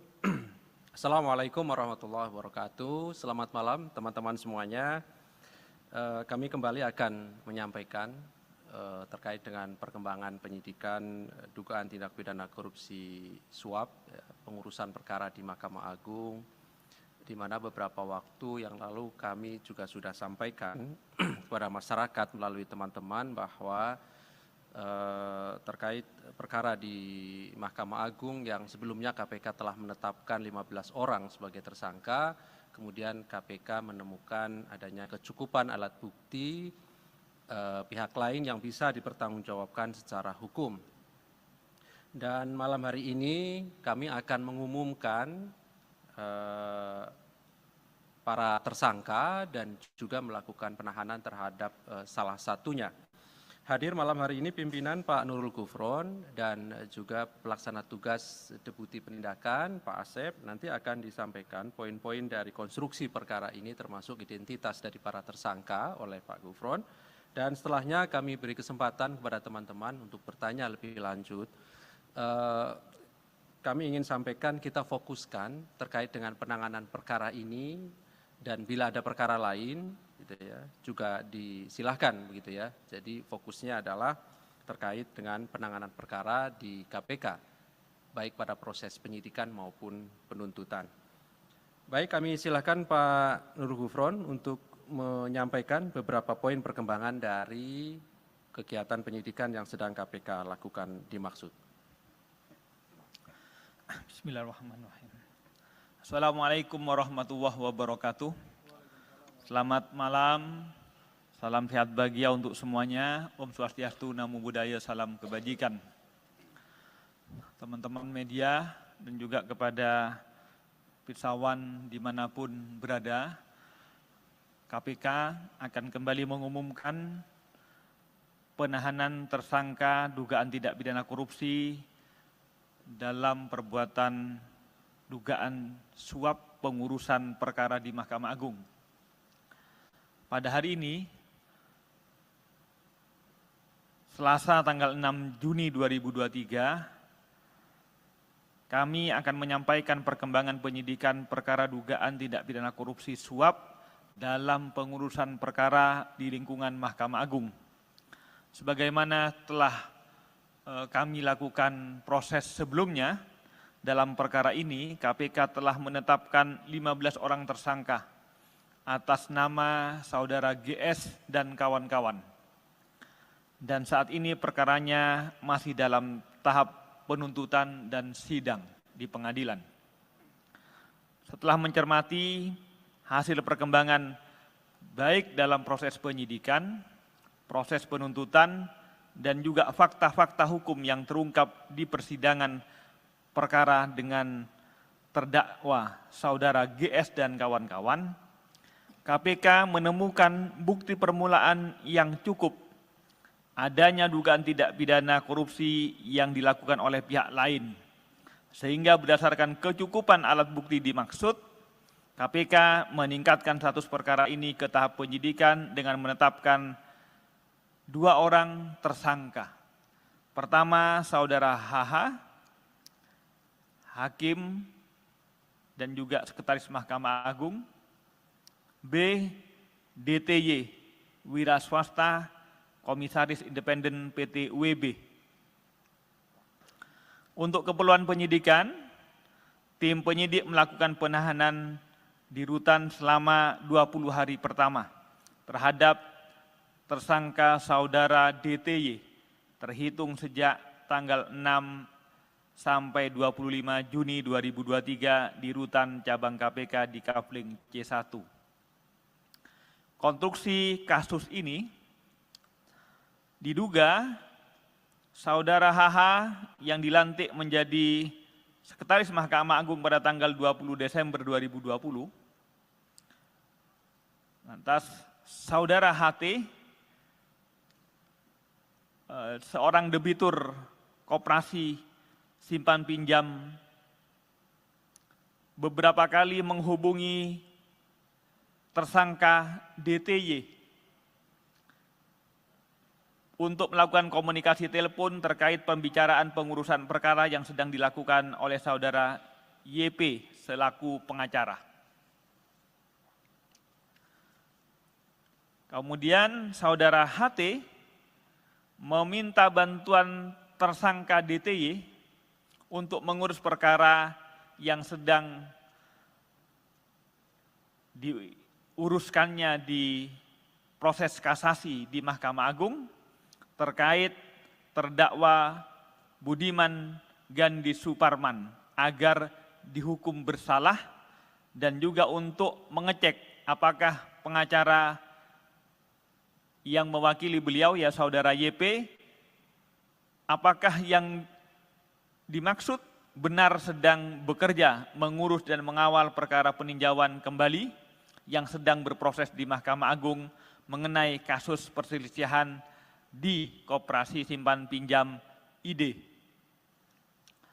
Selanjutnya tersangka DTY menyatakan kesiapannya untuk membantu dan mengawasi pekerjaan YP dalam mengurus kedua perkara tersebut di Mahkamah Agung. Dan sebagai imbalannya, tersangka DTY meminta fee kepada HT berupa suntikan dana.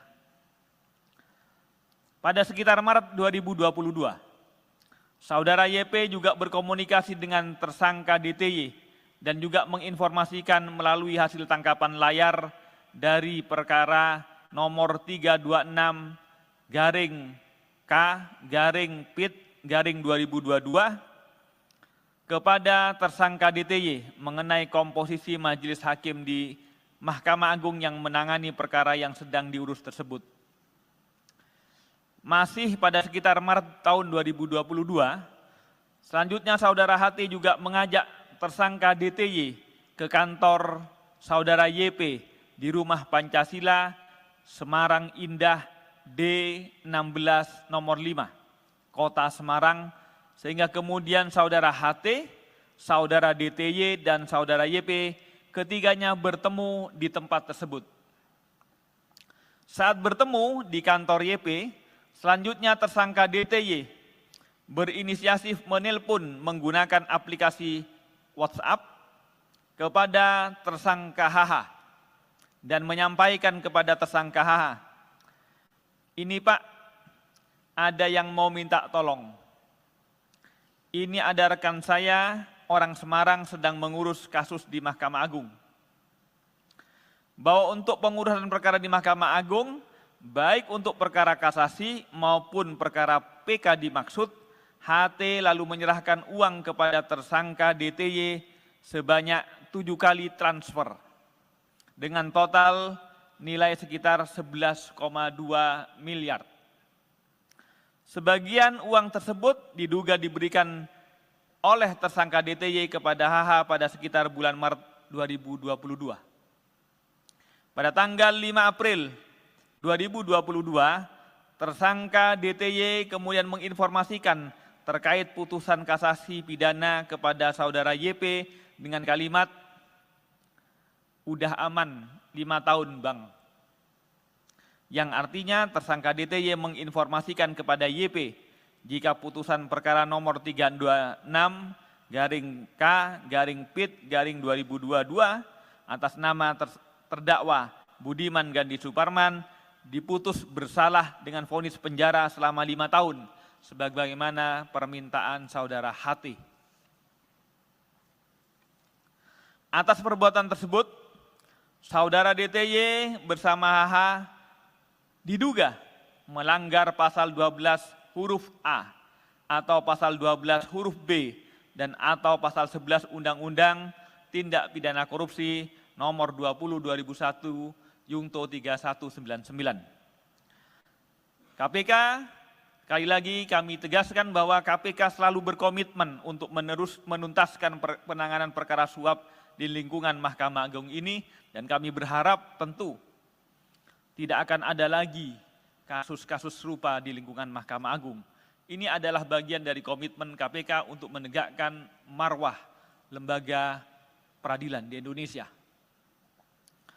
Dengan penahanan ini adalah bagian dari komitmen KPK untuk memproses semua dugaan tindak pidana korupsi agar berjalan efektif dan memberikan kepastian kepada para pihak serta memenuhi rasa keadilan masyarakat. Demikian yang dapat kami sampaikan. Terima kasih atas perhatiannya. Kalau ada pertanyaan nanti disilahkan difasilitasi oleh Mas Ali Fikri. Kami kembalikan ke Mas Ali. Baik, terima kasih Pak Nurul Gufron yang sudah menyampaikan beberapa poin yang pada prinsipnya KPK mengumumkan 2 orang sebagai tersangka, HH dan DTY, dan DTY ditahan sampai nanti tanggal 25 Juni 2023 di Rutan Cabang KPK Kafling C1.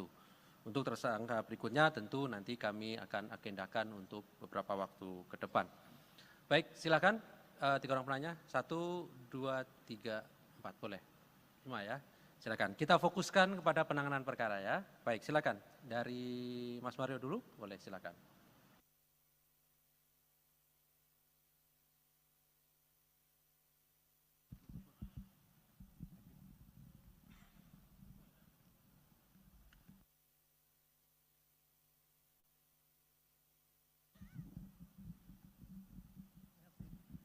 Ya, terima kasih atas waktunya Pak Gufron, Pak Asep, Mas Ali. Saya Mario dari Metro TV. Yang ingin saya tanyakan ini tadi disampaikan Pak Gufron bahwa sempat mengutip sedikit cuplikan perbincangan antara yang bersangkutan DTY ini dengan para pihak, baik itu YP maupun H. Yang belum diceritakan di sini atau yang belum disampaikan sedikit pun, baik itu di pointer atau ucapan langsung dari Pak Gufron, soal perhubungan sebelumnya antara DTY dengan HH. Kok bisa diceritakan ujuk-ujuk kawan di belakang ini langsung video call HH? Artinya bahwa sudah ada jauh kedekatan antara HH dengan DTY. Nah, tolong sedikit background, kedua tersangka ini memiliki sejauh mana perhubungan antara saudara Dadan dengan Hasbi Hasan ini. Karena kan yang dikutip tadi hanya bagaimana nih Pak ada kawan minta dibantu, tolong dibantu. Itu kan artinya bahwa saudara DTY ini sudah bypass langsung ke HH. Artinya kan tentu ada kedekatan yang sangat dekat antara DTY dengan H. Nah, pertanyaan selanjutnya, ini ada metamorfosa antara pola yang dilakukan Sekma sebelumnya Nur Hadi dengan HH. Kalau Nur Hadi jelas-jelas dia dengan pola menggunakan panitera Edi Nasution waktu itu, baik itu berhubungan dengan para pihak, baik itu dengan Billy Sindoro CS lah itulah. Nah itu kan kelihatan. Nah sekarang ini dengan menggunakan pola mungkin seorang pengusaha untuk menampung suap-suapnya. Ini kan kalau bicara uang besar, kalau perusahaan wajar lah gitu lah. Apakah KPK juga sudah mendeteksi bahwa adanya seperti itu pola, perubahan pola. Dan kedua, jika ditemukan bahwa aliran-aliran tindak pidana korupsi yang ditampung oleh saudara DTY, apakah kemudian itu dipergunakan untuk proyek yang dilakukan di bawah usaha pimpinan DTY, Wika Beton ini, apakah KPK bisa menyita atau bahkan tanda kutip mentersangkakan korporasi yang dibawahi oleh DTY ini? Ini kan belum ada sedikit pun clue dari KPK sendiri. Ada nggak keterlibatan Wika Beton ini dalam kasus DTY, kasus suap ini? Nah, selanjutnya saya sempat menanyakan ke Pak Asep juga soal apakah memang seorang sekjen itu bisa memberikan atau mengintervensi adanya suatu putusan, atau paling minim bisa mengatur komposisi hakim yang menangani kasus-kasus di tingkat kasasi maupun PK. Setahu saya di tingkat PK itu ada sekitar 12.000 kasus abadi yang tektok-tektok aja, yang nunggu mau dinaikin, jangan, tahan.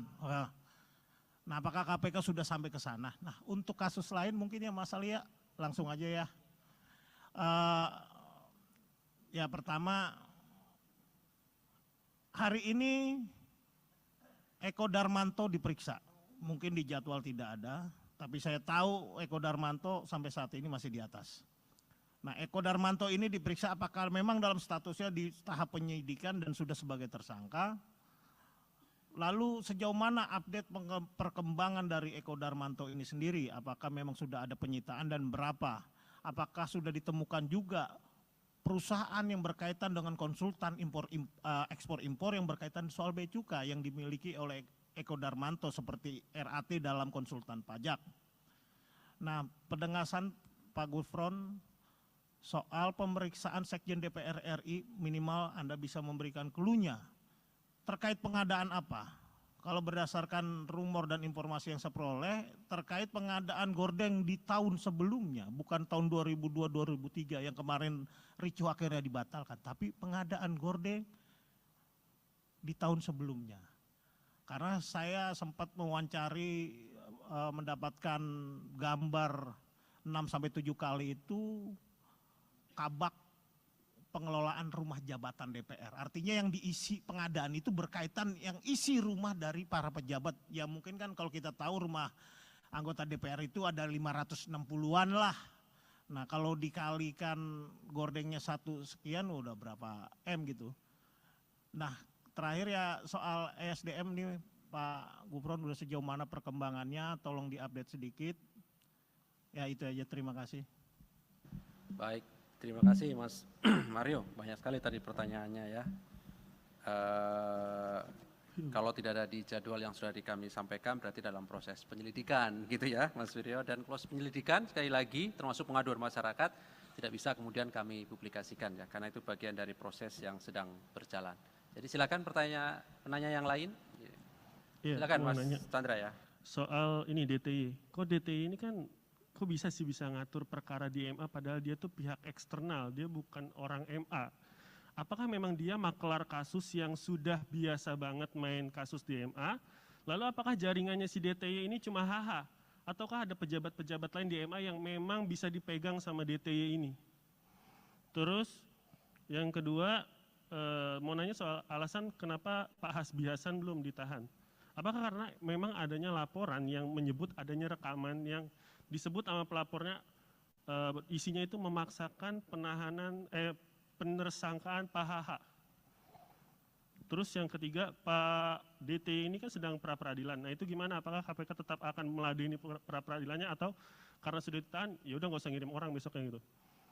Terus keempat, dalam putusan persidangan yang satunya, banyak barang Pak DTY ini yang sudah disita KPK. Berarti kan itu hasil suapnya sudah berubah jadi barang. Apakah akan diterapkan pasal TPP untuk dia? Kasus lain satu saja. Kasus gratifikasi ex Kepala Bea Cukai Makassar. Apakah memang KPK melihat ini cuma di Bea Cukai Makassar doang penerimaan gratifikasinya? Ataukah memang di bea cukai lain terjadi hal serupa? Apakah KPK juga akan mendalami dugaan serupa di kantor bea cukai lain? Seperti itu. Selamat malam Pak Asep, Pak Gufron, Pak Ali, saya Yogi dari Detik. Pertama soal penegasan saja bahwa Dadan dan Hasbi ini kan memiliki dua orang yang latar belakangnya berbeda. Sebenarnya awal mereka kenal tuh seperti apa? Karena di persidangan Dadan mengaku kenal dari Hasbi itu dari Charlie ST12 gitu. Mungkin KPK bisa menjelaskan awal mereka kenal itu seperti apa. Lalu kedua, di kasus Dadan juga KPK menyita beberapa mobil mewah dari Dadan. Tapi kemudian mobil mewah itu atas nama kepemilikannya tuh perempuan bernama Zazita Damara Arwin gitu. Nah itu perempuan itu siapa dan hubungannya apa sama Dadantri.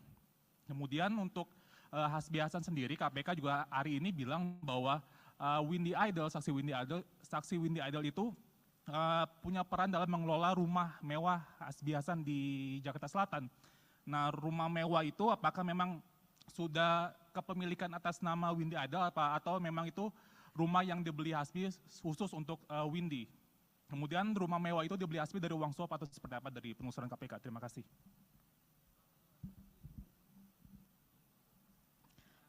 Selamat malam Pak, izin saya Niam dari kompas.com. Pertama terkait Dadantri ini, kan tempo hari KPK memanggil beberapa bawahan Hasbi Hasan ya, dan dan menyebut bahwa Dadantri ini kerap bertemu dengan Hasbi Hasan di kantornya gitu di Mahkamah Agung. Nah ini nyampe bolak-balik ketemu, apakah emang mereka cuma membahas perkara KSP inti dana atau jangan-jangan emang banyak perkara lain yang ya mereka mainkan kayak gitu? Itu satu. Dua, soal ini kan transferannya 11,2 miliar ya dari Herianto Tanaka. Nah pembagiannya ini gimana sih? Maksudnya kan Dadan ibaratnya cuma penghubungnya Hasbi ya gitu. Jadi kan nggak mungkin si Hasbi Hasan nggak terima duit dari itu. Dan mungkin pembagiannya apakah dalam bentuk barang atau dalam bentuk lain kayak gitu. Itu terus selanjutnya izin Pak Gufron untuk yang lain. Kemarin kan Mahkamah Konstitusi udah mengabulkan putusan. Oh ya udah oke. Satu lagi ini kan Dadan kalau di surat tuntutan Sudrajat Dimyati itu membeli Land Cruiser dengan nama orang lain kayak gitu. Dan itu ternyata rumahnya orang tersebut ada di dalam gang. Nah pendalaman KPK terkait itu bagaimana sih? Maksudnya gimana ceritanya dia bisa dapat data-data, yaitu sangat privat kan, sangat personal gitu, administrasi seseorang warga negara, apa jangan-jangan dia mungkin dekat, mungkin sama orang Dukcapil atau siapa, atau mungkin sama agen pinjol gitu, kok bisa nyampe dia punya data-data yang sangat rahasia gitu. Ya oke.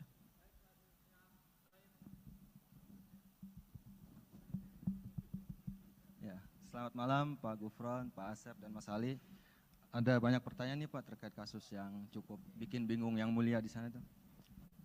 Pertama ini mengenai background tersangka.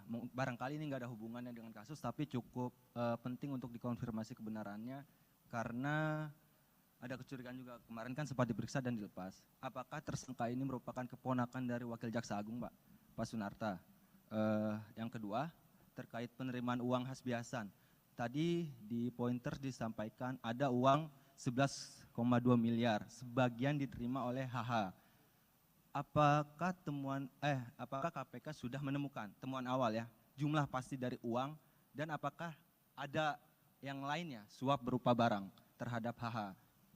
Menyambung penahanan Hasbi Hasan, mengapa hari ini itu dia belum ditahan? Apakah memang KPK sudah memanggil beliau hari ini namun yang beliau tidak datang atau memang belum dipanggil? Keempat itu terkait pemeriksaan saksi Pak yang kemarin, Hakim Agung dan personel TNI. Kan ada ajudan KMA dan ajudan Hasbi Hasan juga. sebenarnya itu mereka itu datang atau tidak dalam pemeriksaan dan apa materi yang hendak didalami oleh mereka itu. Soalnya ada informasi suap-suap di MA itu diurus oleh personel TNI itu. Mengingat juga salah satu personel TNI itu sempat dibalikan ke Mabes TNI tapi ditarik lagi ke MA. Sama terakhir Pak, aliran uang, apakah ada aliran uang ke perusahaan rekaman Athena Jaya Production? Itu kan HH ada saham atau apa di sana, dan kenalan-kenalan artis dia cukup banyak gitu, dan dia memanfaatkan artis-artis itu juga, kayak kemarin Charlie Van Houten kan ya, yang disebut di sidang, itu apakah ada aliran uang untuk perusahaan rekaman tersebut? Terima kasih Pak. Baik, terima kasih. Saya kira cukup ya, ini sudah banyak sekali nih pertanyaannya. Banyak sekali sudah pertanyaannya. Baik, kami Ke kanan, silakan ke Pak kiri. Gufron, Pak Asep. Terima kasih. Nanti pertanyaan-pertanyaan yang bersifat teknis, karena berkaitan dengan perkembangan secara teknis, itu lebih banyak dipahami oleh PLT Deputi Penindakan. Nanti akan saya limpahkan kepada Pak Asep. Saya akan menjawab beberapa hal yang bersifat umum saja ya. Misalnya pertanyaan, kenapa yang ditahan 1 padahal yang ditetapkan 2? Itu bagian dari proses yang sedang KPK lakukan. Jadi hanya soal waktu. Jadi itu adalah bagian dari teknis dan strategi ya. Tinggal waktu saja. Itu yang bersifat umum-umum tadi. Yang kedua yang semuanya teknis-teknis sekali ini. Kodarmanto misalnya, Kodarmanto tentang apakah yang lain, tentu KPK bergerak melakukan proses, itu bukan asumsi ya, tapi harus pada real adanya dugaan tindak pidana korupsi. Berdasarkan apa? Berdasarkan laporan, ataupun berdasarkan pengetahuan sendiri.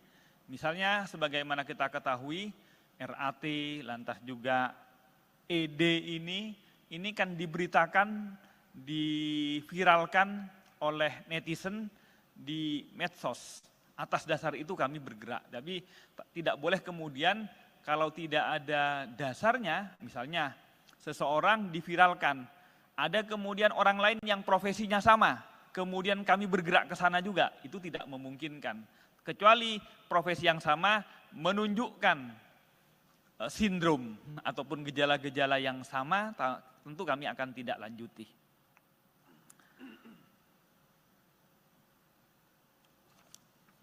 Saya kira itu yang bersifat umum ya, karena yang lain bersifat teknis, saya pasrahkan ke Mas Asep. Nanti biar kami nanti akan tambah-tambah lagi yang sekiranya masih kurang. Silahkan Mas Asep. Siap, terima kasih Bapak. Yang terhormat Pak Gufron, Pak Mas Ali dan rekan-rekan sekalian yang berbahagia, izinkan saya menyampaikan beberapa hal sesuai dengan pertanyaan. Yang bertanya ini 5 orang Pak, tapi pertanyaannya saya hitung-hitung itu udah hampir 30 lebih nih Pak. Jadi mewakili rekan-rekan yang hadir di sini. Baik, yang pertama dari Mas Mario, ini terkait dengan background sejauh mana hubungan. Jadi sebetulnya kami dalam melakukan penyidikan itu, penyidik menggali terkait dengan peristiwa pidananya.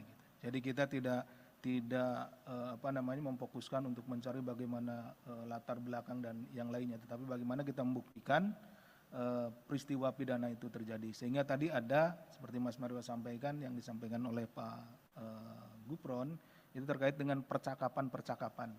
Dan percakapan itu pun juga tidak semua percakapan dijadikan bukti ya, tapi ini percakapan-percakapan yang terkait dengan pembuktian saja, jadi seperti itu.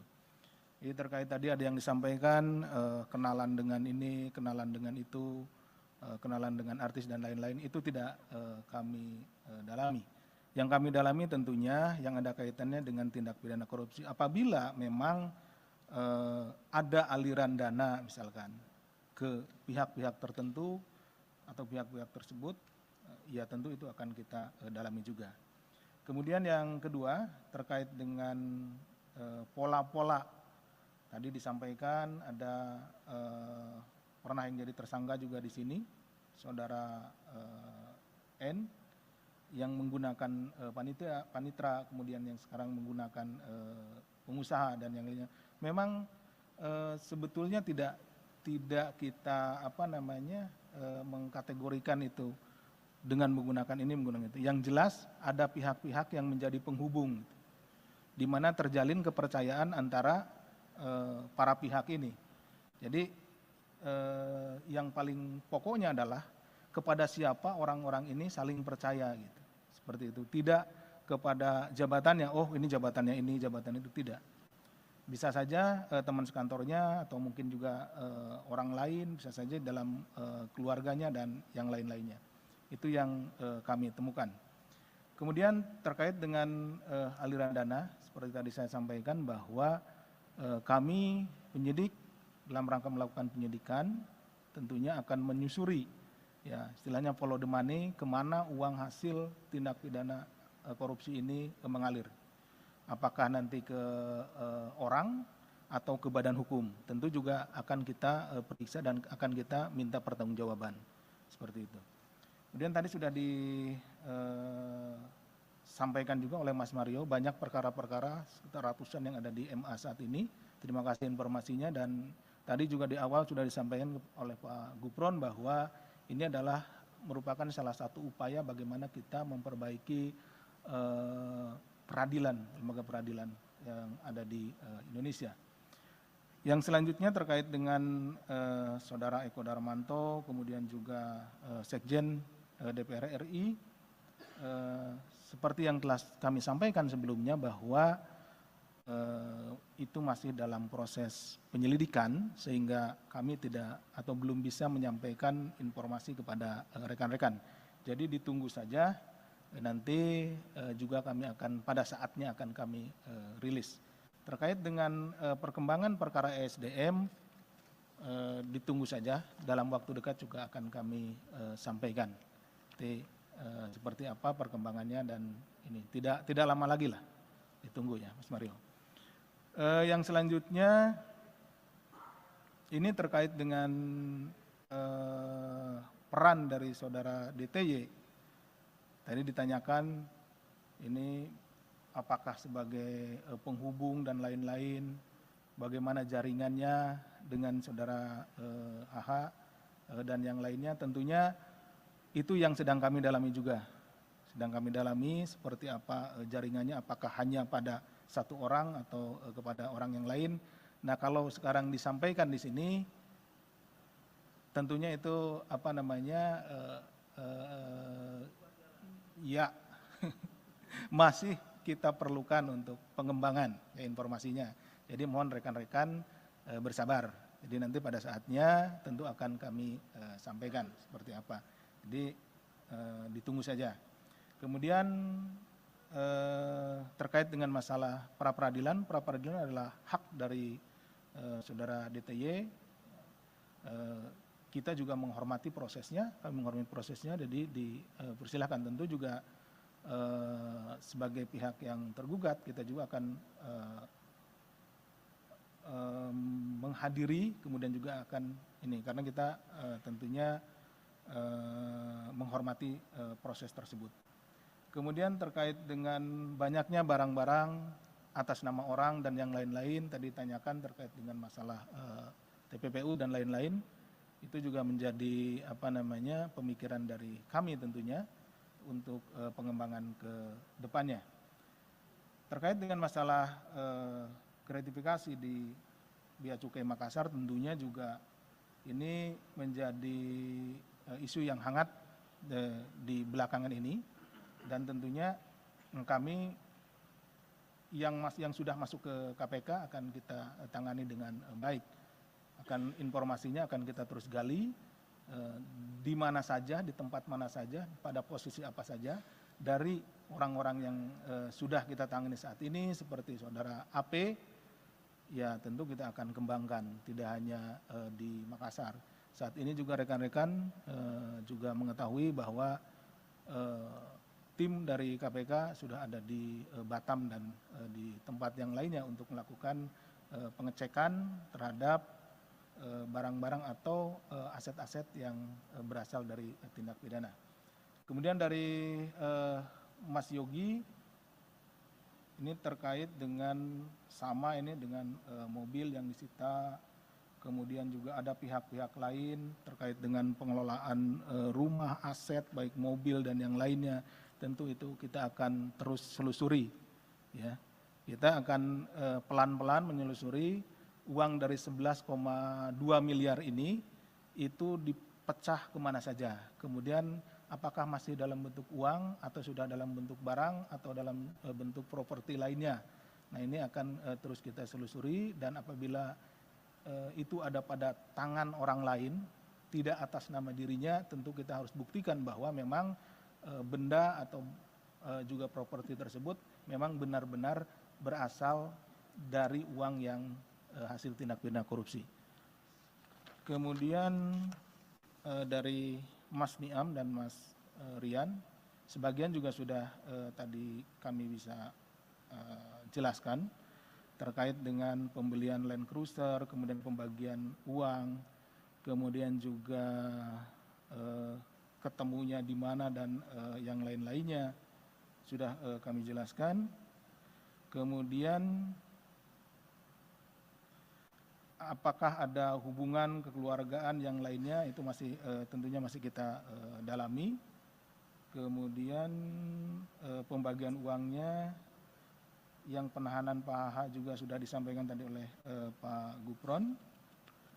Yang terakhir terkait dengan pemeriksaan Hakim Agung dan beberapa anggota TNI.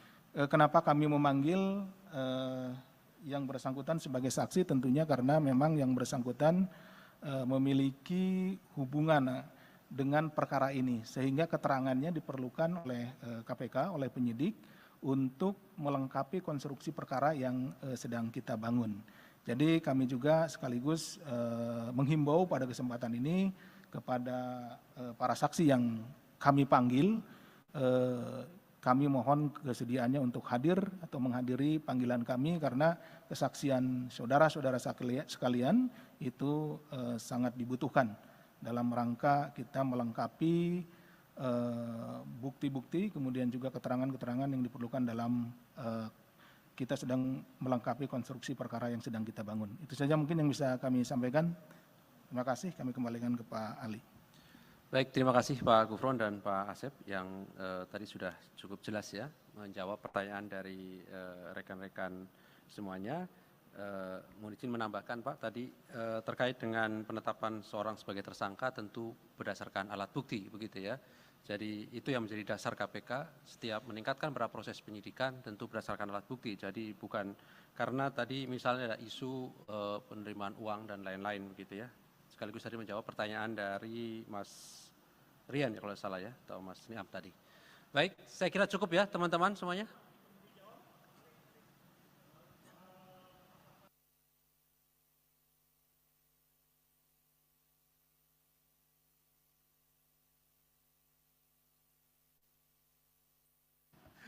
Ya, terkait dengan itu Mas Mario, ini Mas Mario pertanyaannya banyak ke masalah materi ya. Itu nanti kan akan dibuktikan dalam proses persidangan ya. Kalau kita lihat perkara-perkara yang sudah pernah diputus, itu panitra gitu ya, itu juga bisa bagian dari konstruksi dari hakim. Artinya di pembuktian itu kan ada pelaku peserta ya, ada pasal 55, makanya tadi kan di ketentuan yang kemudian kami terapkan juga ada pasal 55 ayat 1 KUHP. Di situ nanti akan didalami. Oke ya Mas Mario, saya kira cukup teman-teman. Terima kasih Pak Gufron, Pak Asep yang hadir pada malam hari ini. Kami akhiri. Assalamualaikum warahmatullahi wabarakatuh.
Baik, bismillahirrahmanirrahim. Assalamualaikum warahmatullahi wabarakatuh. Selamat malam teman-teman semuanya.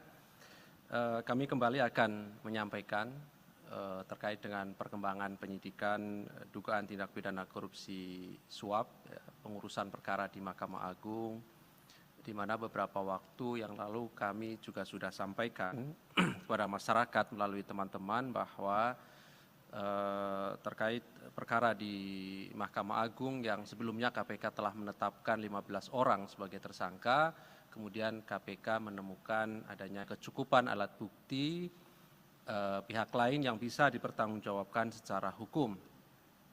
Dan malam hari ini kami akan mengumumkan para tersangka dan juga melakukan penahanan terhadap salah satunya. Hadir malam hari ini pimpinan Pak Nurul Gufron dan juga pelaksana tugas Deputi Penindakan Pak Asep. Nanti akan disampaikan poin-poin dari konstruksi perkara ini termasuk identitas dari para tersangka oleh Pak Gufron. Dan setelahnya kami beri kesempatan kepada teman-teman untuk bertanya lebih lanjut. Kami ingin sampaikan kita fokuskan terkait dengan penanganan perkara ini dan bila ada perkara lain gitu ya, juga disilahkan begitu ya. Jadi fokusnya adalah terkait dengan penanganan perkara di KPK, baik pada proses penyidikan maupun penuntutan. Baik, kami silahkan Pak Nurul Gufron untuk menyampaikan beberapa poin perkembangan dari kegiatan penyidikan yang sedang KPK lakukan dimaksud. Bismillahirrahmanirrahim. Assalamualaikum warahmatullahi wabarakatuh. Selamat malam, salam sehat bahagia untuk semuanya. Om Swastiastu, Namo Buddhaya, salam kebajikan. Teman-teman media dan juga kepada pirsawan dimanapun berada, KPK akan kembali mengumumkan penahanan tersangka dugaan tindak pidana korupsi dalam perbuatan dugaan suap pengurusan perkara di Mahkamah Agung. Pada hari ini, Selasa tanggal 6 Juni 2023, kami akan menyampaikan perkembangan penyidikan perkara dugaan tindak pidana korupsi suap dalam pengurusan perkara di lingkungan Mahkamah Agung. Sebagaimana telah kami lakukan proses sebelumnya, dalam perkara ini KPK telah menetapkan 15 orang tersangka atas nama saudara GS dan kawan-kawan. Dan saat ini perkaranya masih dalam tahap penuntutan dan sidang di pengadilan. Setelah mencermati hasil perkembangan baik dalam proses penyidikan, proses penuntutan, dan juga fakta-fakta hukum yang terungkap di persidangan perkara dengan terdakwa saudara GS dan kawan-kawan, KPK menemukan bukti permulaan yang cukup adanya dugaan tindak pidana korupsi yang dilakukan oleh pihak lain. Sehingga berdasarkan kecukupan alat bukti dimaksud, KPK meningkatkan status perkara ini ke tahap penyidikan dengan menetapkan 2 orang tersangka. Pertama, saudara HH, hakim dan juga sekretaris Mahkamah Agung. B. DTY, wira swasta, komisaris independen PT UWB. Untuk keperluan penyidikan, tim penyidik melakukan penahanan di rutan selama 20 hari pertama terhadap tersangka saudara DTY terhitung sejak tanggal 6 sampai 25 Juni 2023 di rutan cabang KPK di Kafling C1. Konstruksi kasus ini diduga saudara HH yang dilantik menjadi sekretaris Mahkamah Agung pada tanggal 20 Desember 2020. Lantas saudara HT, seorang debitur koperasi simpan pinjam,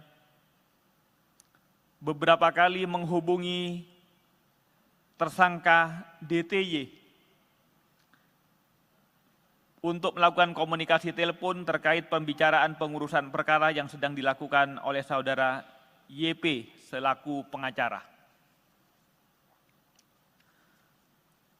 Kemudian saudara HT meminta bantuan tersangka DTY untuk mengurus perkara yang sedang diuruskannya di proses kasasi di Mahkamah Agung terkait terdakwa Budiman Gandhi Suparman agar dihukum bersalah dan juga untuk mengecek apakah pengacara yang mewakili beliau, ya saudara YP, apakah yang dimaksud benar sedang bekerja mengurus dan mengawal perkara peninjauan kembali yang sedang berproses di Mahkamah Agung mengenai kasus perselisihan di Koperasi Simpan Pinjam ID. Selanjutnya tersangka DTY menyatakan kesiapannya untuk membantu dan mengawasi pekerjaan YP dalam mengurus kedua perkara tersebut di Mahkamah Agung.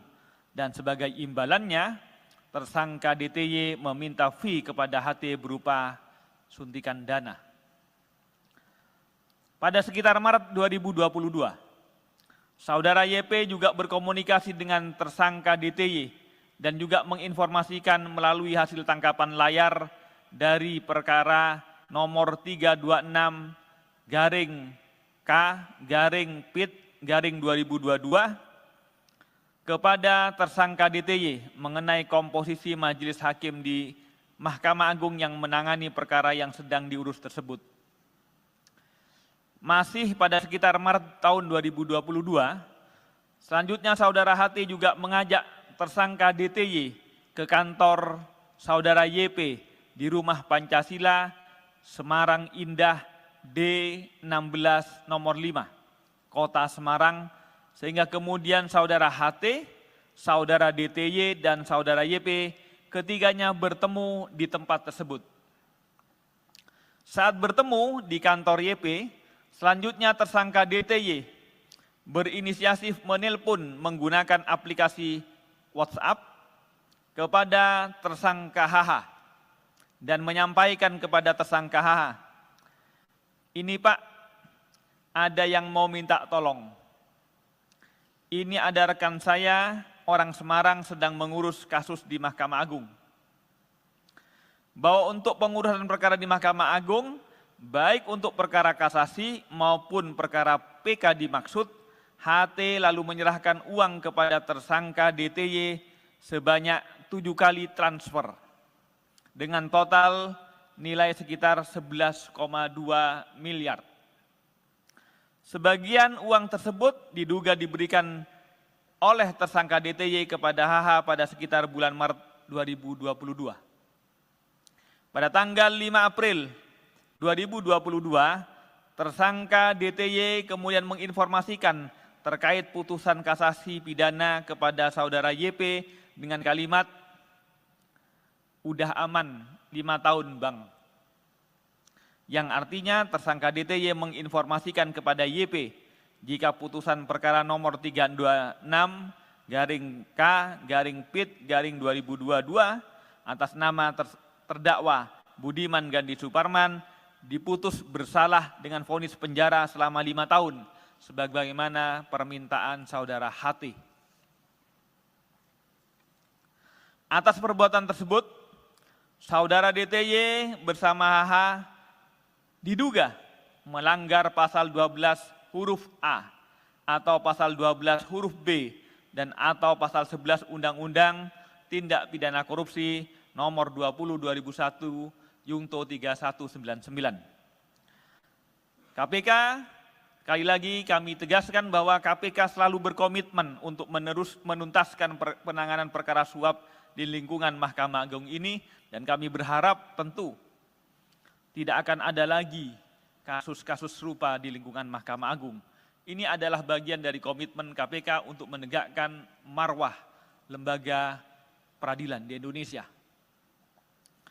Dengan penahanan ini adalah bagian dari komitmen KPK untuk memproses semua dugaan tindak pidana korupsi agar berjalan efektif dan memberikan kepastian kepada para pihak serta memenuhi rasa keadilan masyarakat. Demikian yang dapat kami sampaikan.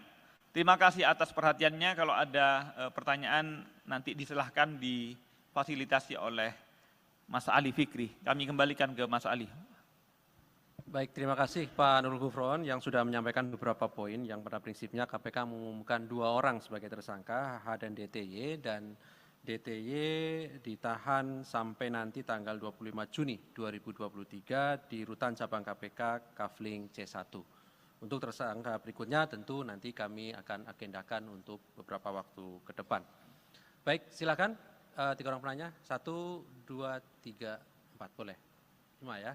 Silakan, kita fokuskan kepada penanganan perkara ya. Baik, silakan. Dari Mas Mario dulu, boleh silakan.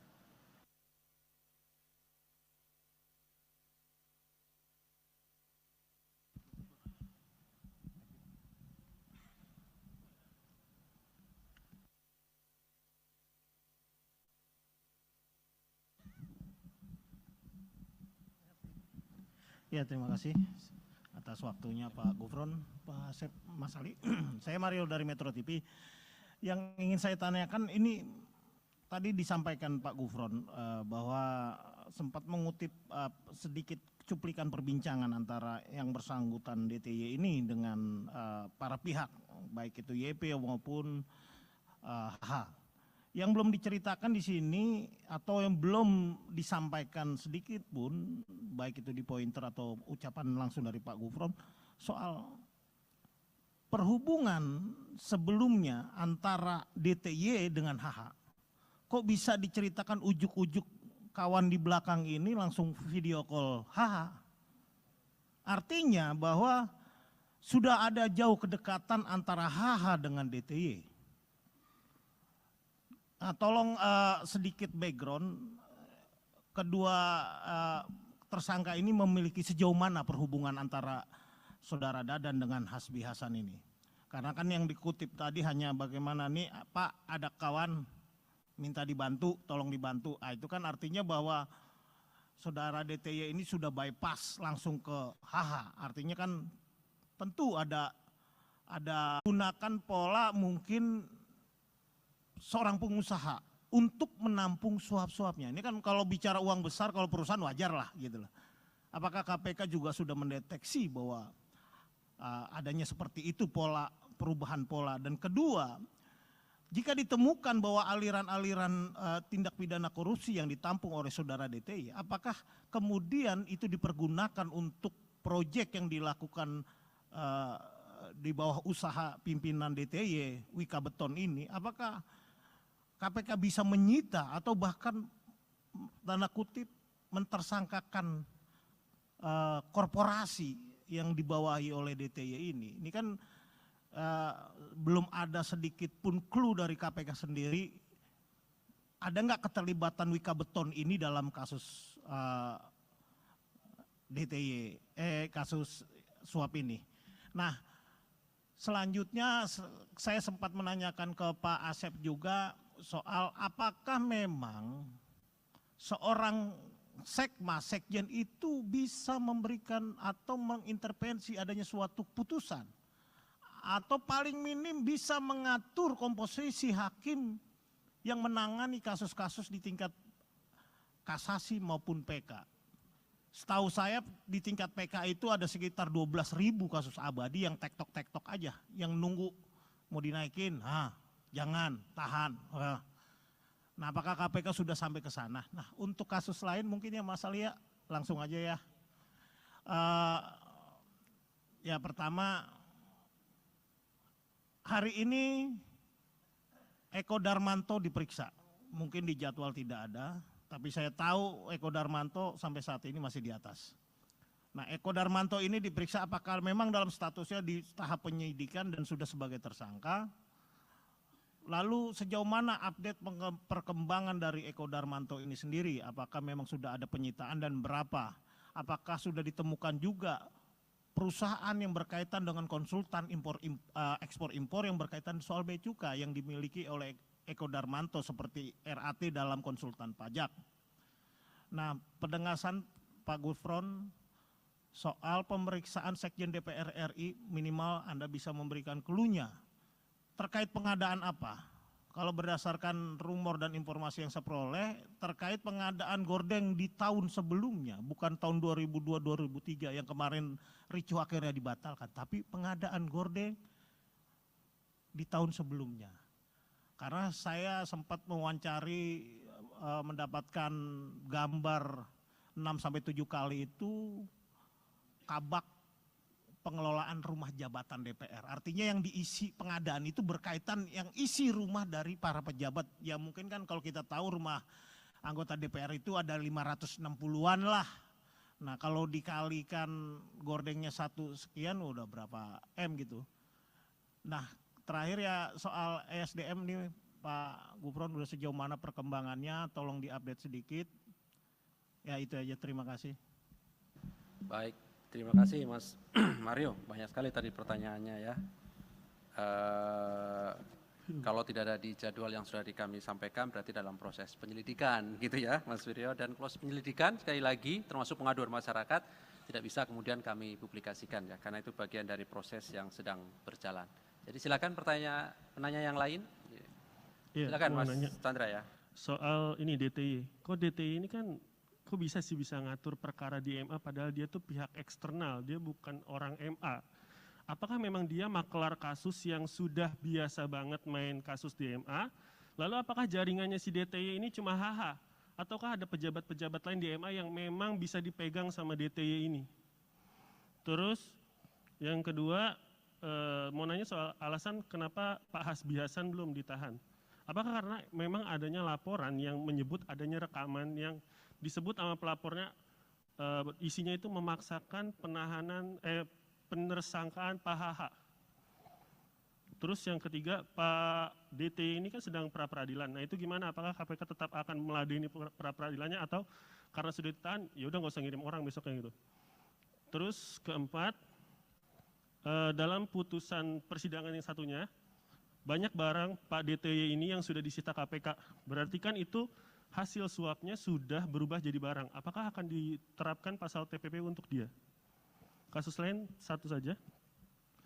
Kasus gratifikasi ex Kepala Bea Cukai Makassar. Apakah memang KPK melihat ini cuma di Bea Cukai Makassar doang penerimaan gratifikasinya? Ataukah memang di Bea Cukai lain terjadi hal serupa? Apakah KPK juga akan mendalami dugaan serupa di kantor Bea Cukai lain? Seperti itu. Selamat malam Pak Asep, Pak Gufron, Pak Ali, saya Yogi dari Detik. Pertama soal penegasan saja bahwa Dadan dan Hasbi ini kan memiliki 2 orang yang latar belakangnya berbeda. Sebenarnya awal mereka kenal tuh seperti apa? Karena di persidangan Dadan mengaku kenal dari Hasbi itu dari Charlie ST12 gitu. Mungkin KPK bisa menjelaskan awal mereka kenal itu seperti apa. Lalu kedua, di kasus Dadan juga KPK menyita beberapa mobil mewah dari Dadan. Tapi kemudian mobil mewah itu atas nama kepemilikannya tuh perempuan bernama Zazita Damara Arwin gitu. Nah itu perempuan itu siapa dan hubungannya apa sama Dadantri. Kemudian untuk Hasbi Hasan sendiri KPK juga hari ini bilang bahwa saksi Windy Idol itu punya peran dalam mengelola rumah mewah Hasbi Hasan di Jakarta Selatan. Nah rumah mewah itu apakah memang sudah kepemilikan atas nama Windy Idol atau memang itu rumah yang dibeli Hasbi khusus untuk Windy? Kemudian rumah mewah itu dibeli Hasbi dari uang suap atau seperti apa dari penelusuran KPK? Terima kasih.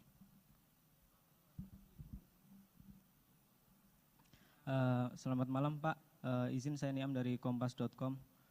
Pertama terkait Dadantri ini, kan tempo hari KPK memanggil beberapa bawahan Hasbi Hasan ya, dan dan menyebut bahwa Dadantri ini kerap bertemu dengan Hasbi Hasan di kantornya gitu di Mahkamah Agung. Nah ini nyampe bolak-balik ketemu, apakah emang mereka cuma membahas perkara KSP inti dana atau jangan-jangan emang banyak perkara lain yang ya mereka mainkan kayak gitu? Itu satu. Dua, soal ini kan transferannya 11,2 miliar ya dari Herianto Tanaka. Nah, pembagiannya ini gimana sih? Maksudnya kan Dadan ibaratnya cuma penghubungnya Hasbi ya gitu. Jadi kan nggak mungkin si Hasbi Hasan nggak terima duit dari itu. Dan mungkin pembagiannya apakah dalam bentuk barang atau dalam bentuk lain kayak gitu. Itu terus selanjutnya izin Pak Gufron untuk yang lain. Kemarin kan Mahkamah Konstitusi udah mengabulkan putusan. Oh ya udah oke. Satu lagi ini kan Dadan kalau di surat tuntutan siapa Sudrajat Dimyati itu membeli Land Cruiser dengan nama orang lain kayak gitu. Dan itu ternyata rumahnya orang tersebut ada di dalam gang. Nah, pendalaman KPK terkait itu bagaimana sih? Maksudnya gimana ceritanya dia bisa dapat data-data yaitu sangat privat kan, sangat personal gitu, administrasi seseorang warga negara. Apa jangan-jangan dia mungkin dekat, mungkin sama orang Dukcapil atau siapa, atau mungkin sama agen pinjol gitu. Kok bisa nyampe dia punya data-data yang sangat rahasia gitu. Ya oke.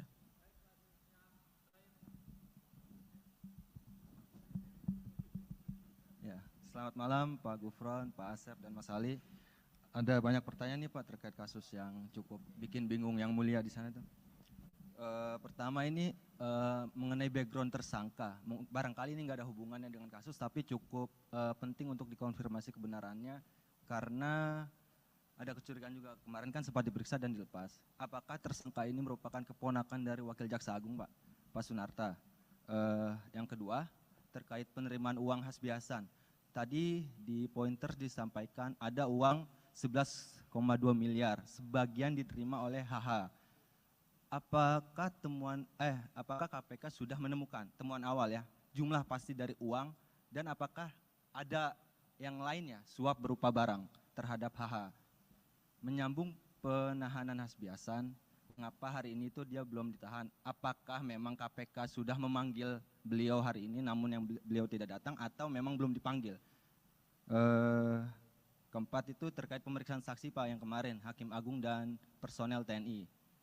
Kan ada ajudan KMA dan ajudan Hasbi Hasan juga.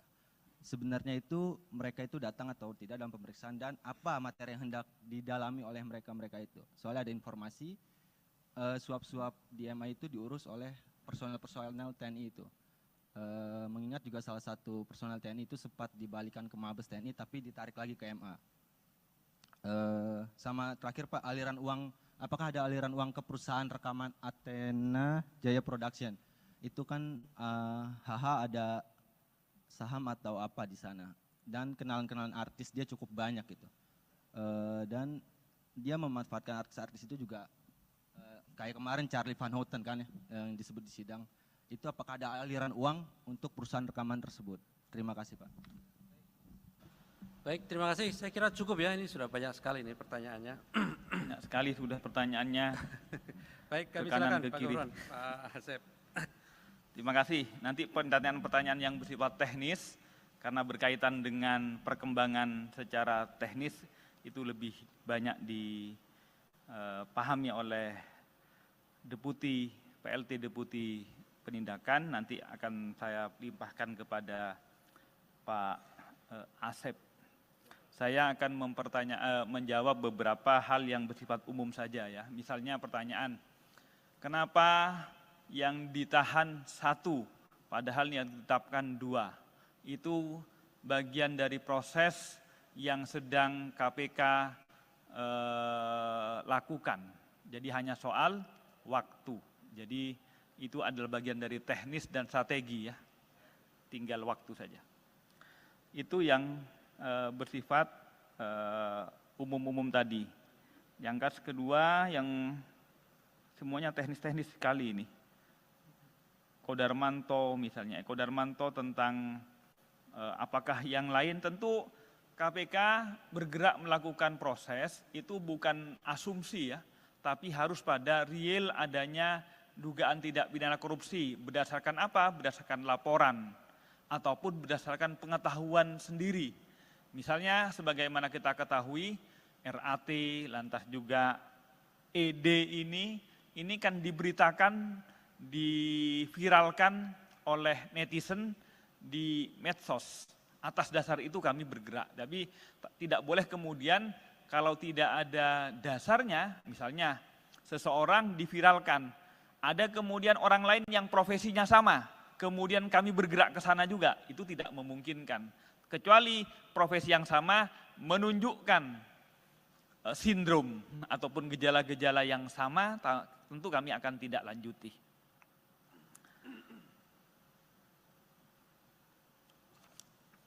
Saya kira itu yang bersifat umum ya, karena yang lain bersifat teknis, saya pasrahkan ke Mas Asep. Nanti biar kami nanti akan tambah-tambah lagi yang sekiranya masih kurang. Silahkan Mas Asep. Siap, terima kasih Bapak. Yang terhormat Pak Gufron, Pak Mas Ali dan rekan-rekan sekalian yang berbahagia. Izinkan saya menyampaikan beberapa hal sesuai dengan pertanyaan. Yang bertanya ini 5 orang Pak, tapi pertanyaannya saya hitung-hitung itu udah hampir 30 lebih nih Pak. Jadi mewakili rekan-rekan yang hadir di sini. Baik, yang pertama dari Mas Mario, ini terkait dengan background sejauh mana hubungan. Jadi sebetulnya kami dalam melakukan penyidikan itu, penyidik menggali terkait dengan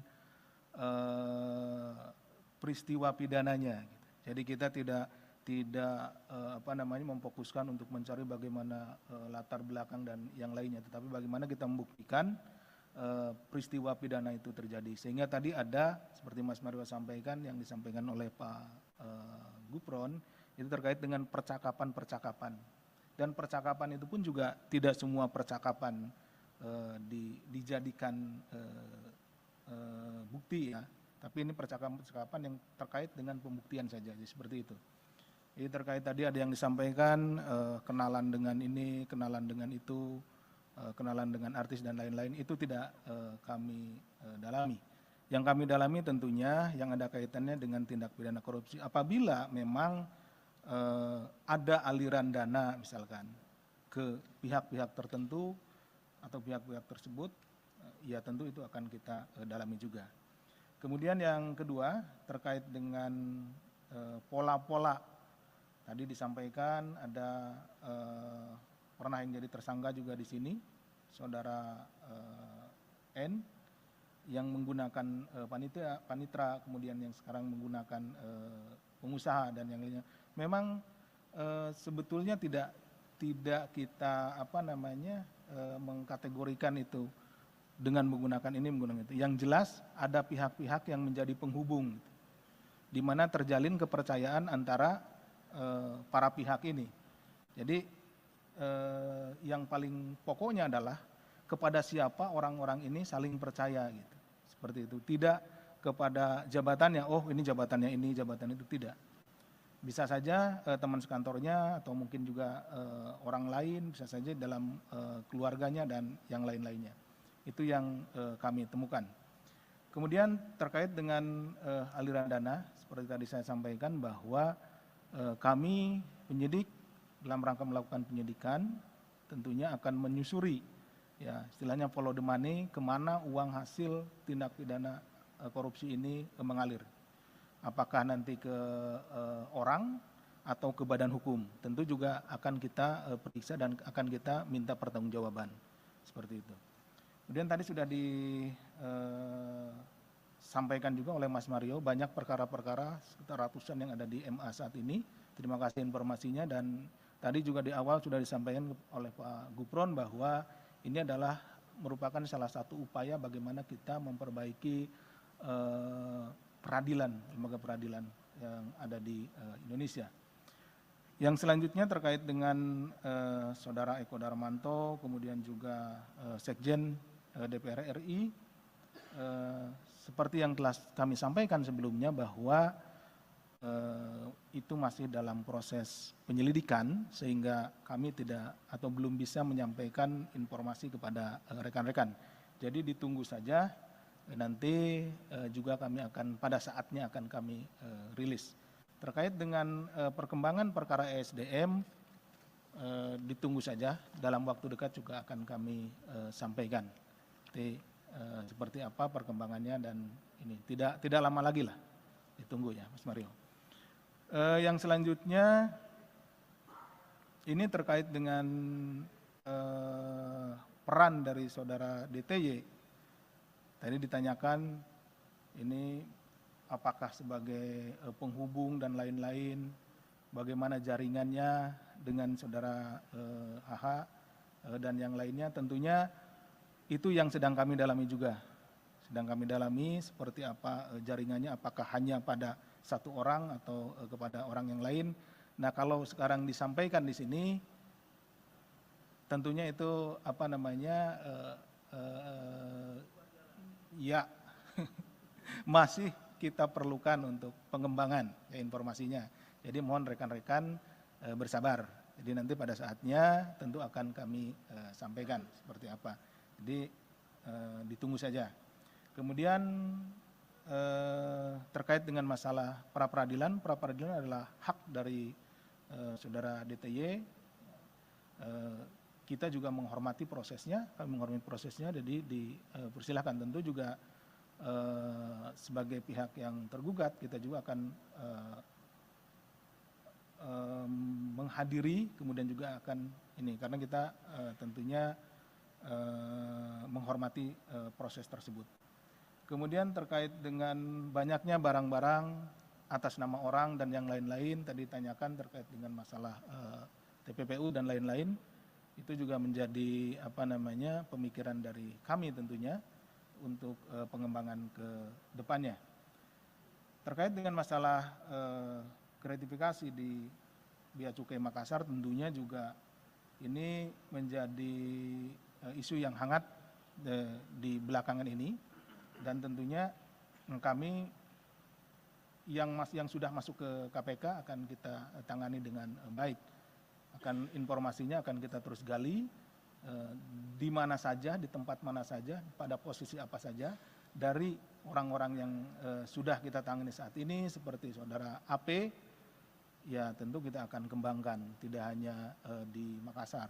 Saat ini juga rekan-rekan juga mengetahui bahwa tim dari KPK sudah ada di Batam dan di tempat yang lainnya untuk melakukan pengecekan terhadap barang-barang atau aset-aset yang berasal dari tindak pidana. Kemudian dari Mas Yogi, ini terkait dengan sama ini dengan mobil yang disita, kemudian juga ada pihak-pihak lain terkait dengan pengelolaan rumah, aset, baik mobil dan yang lainnya. Tentu itu kita akan terus selusuri. Ya. Kita akan pelan-pelan menyelusuri uang dari 11,2 miliar ini itu dipecah kemana saja. Kemudian apakah masih dalam bentuk uang atau sudah dalam bentuk barang atau dalam bentuk properti lainnya. Nah ini akan terus kita selusuri, dan apabila itu ada pada tangan orang lain, tidak atas nama dirinya, tentu kita harus buktikan bahwa memang benda atau juga properti tersebut memang benar-benar berasal dari uang yang hasil tindak pidana korupsi. Kemudian dari Mas Niam dan Mas Rian, sebagian juga sudah tadi kami bisa jelaskan terkait dengan pembelian Land Cruiser, kemudian pembagian uang, kemudian juga ketemunya di mana dan yang lain-lainnya sudah kami jelaskan. Kemudian apakah ada hubungan kekeluargaan yang lainnya, itu masih tentunya masih kita dalami. Kemudian pembagian uangnya, yang penahanan Pak HH juga sudah disampaikan tadi oleh Pak Gufron. Yang terakhir terkait dengan pemeriksaan Hakim Agung dan beberapa anggota TNI. Kenapa kami memanggil yang bersangkutan sebagai saksi, tentunya karena memang yang bersangkutan memiliki hubungan dengan perkara ini, sehingga keterangannya diperlukan oleh KPK, oleh penyidik untuk melengkapi konstruksi perkara yang sedang kita bangun. Jadi kami juga sekaligus menghimbau pada kesempatan ini kepada para saksi yang kami panggil, kami mohon kesediaannya untuk hadir atau menghadiri panggilan kami, karena kesaksian saudara-saudara sekalian itu sangat dibutuhkan dalam rangka kita melengkapi bukti-bukti, kemudian juga keterangan-keterangan yang diperlukan dalam kita sedang melengkapi konstruksi perkara yang sedang kita bangun. Itu saja mungkin yang bisa kami sampaikan. Terima kasih, kami kembalikan ke Pak Ali. Baik, terima kasih Pak Gufron dan Pak Asep yang tadi sudah cukup jelas ya menjawab pertanyaan dari rekan-rekan semuanya. Mohon izin menambahkan Pak, tadi terkait dengan penetapan seorang sebagai tersangka tentu berdasarkan alat bukti, begitu ya. Jadi itu yang menjadi dasar KPK setiap meningkatkan pada proses penyidikan tentu berdasarkan alat bukti. Jadi bukan karena tadi misalnya ada isu penerimaan uang dan lain-lain begitu ya. Sekaligus tadi menjawab pertanyaan dari Mas Rian ya kalau salah ya, atau Mas Niam tadi. Baik, saya kira cukup ya teman-teman semuanya.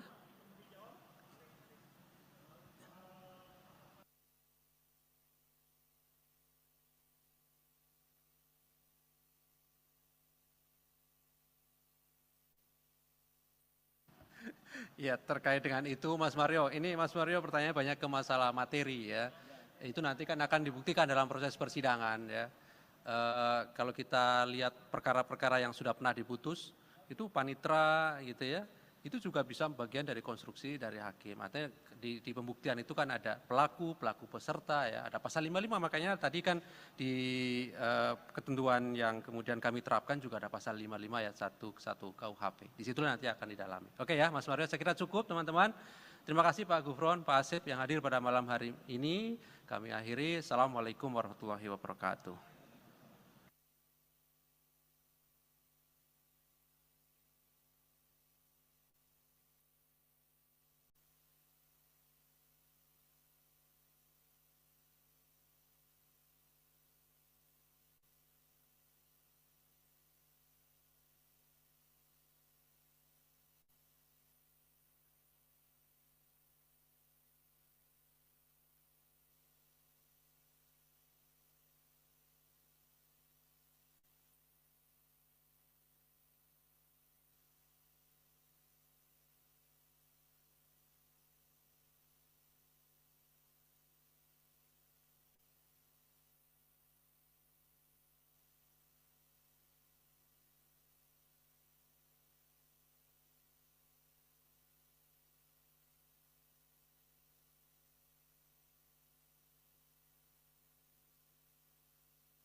Baik, bismillahirrahmanirrahim. Assalamualaikum warahmatullahi wabarakatuh. Selamat malam teman-teman semuanya. Kami kembali akan menyampaikan terkait dengan perkembangan penyidikan dugaan tindak pidana korupsi suap, pengurusan perkara di Mahkamah Agung, di mana beberapa waktu yang lalu kami juga sudah sampaikan kepada masyarakat melalui teman-teman bahwa terkait perkara di Mahkamah Agung yang sebelumnya KPK telah menetapkan 15 orang sebagai tersangka, kemudian KPK menemukan adanya kecukupan alat bukti pihak lain yang bisa dipertanggungjawabkan secara hukum. Dan malam hari ini kami akan mengumumkan para tersangka dan juga melakukan penahanan terhadap salah satunya. Hadir malam hari ini pimpinan Pak Nurul Gufron dan juga pelaksana tugas Deputi Penindakan Pak Asep. Nanti akan disampaikan poin-poin dari konstruksi perkara ini termasuk identitas dari para tersangka oleh Pak Gufron. Dan setelahnya kami beri kesempatan kepada teman-teman untuk bertanya lebih lanjut. Kami ingin sampaikan kita fokuskan terkait dengan penanganan perkara ini dan bila ada perkara lain gitu ya, juga disilahkan begitu ya. Jadi fokusnya adalah terkait dengan penanganan perkara di KPK, baik pada proses penyidikan maupun penuntutan. Baik, kami silahkan Pak Nurul Gufron untuk menyampaikan beberapa poin perkembangan dari kegiatan penyidikan yang sedang KPK lakukan dimaksud. Bismillahirrahmanirrahim. Assalamualaikum warahmatullahi wabarakatuh. Selamat malam, salam sehat bahagia untuk semuanya. Om Swastiastu, Namo Buddhaya, salam kebajikan. Teman-teman media dan juga kepada pirsawan dimanapun berada, KPK akan kembali mengumumkan penahanan tersangka dugaan tindak pidana korupsi dalam perbuatan dugaan suap pengurusan perkara di Mahkamah Agung. Pada hari ini, Selasa tanggal 6 Juni 2023, kami akan menyampaikan perkembangan penyidikan perkara dugaan tindak pidana korupsi suap dalam pengurusan perkara di lingkungan Mahkamah Agung. Sebagaimana telah kami lakukan proses sebelumnya, dalam perkara ini KPK telah menetapkan 15 orang tersangka atas nama saudara GS dan kawan-kawan. Dan saat ini perkaranya masih dalam tahap penuntutan dan sidang di pengadilan. Setelah mencermati hasil perkembangan baik dalam proses penyidikan, proses penuntutan, dan juga fakta-fakta hukum yang terungkap di persidangan perkara dengan terdakwa saudara GS dan kawan-kawan, KPK menemukan bukti permulaan yang cukup adanya dugaan tindak pidana korupsi yang dilakukan oleh pihak lain. Sehingga berdasarkan kecukupan alat bukti dimaksud, KPK meningkatkan status perkara ini ke tahap penyidikan dengan menetapkan 2 orang tersangka. Pertama, saudara HH, Hakim dan juga Sekretaris Mahkamah Agung. B, DTY, Wira Swasta, Komisaris Independen PT UEB. Untuk keperluan penyidikan, tim penyidik melakukan penahanan di rutan selama 20 hari pertama terhadap tersangka saudara DTY terhitung sejak tanggal 6 sampai 25 Juni 2023 di rutan cabang KPK di Kafling C1. Konstruksi kasus ini diduga saudara HH yang dilantik menjadi Sekretaris Mahkamah Agung pada tanggal 20 Desember 2020, lantas saudara HT, seorang debitur koperasi simpan pinjam, beberapa kali menghubungi tersangka DTY untuk melakukan komunikasi telepon terkait pembicaraan pengurusan perkara yang sedang dilakukan oleh saudara YP selaku pengacara. Kemudian saudara HT meminta bantuan tersangka DTY untuk mengurus perkara yang sedang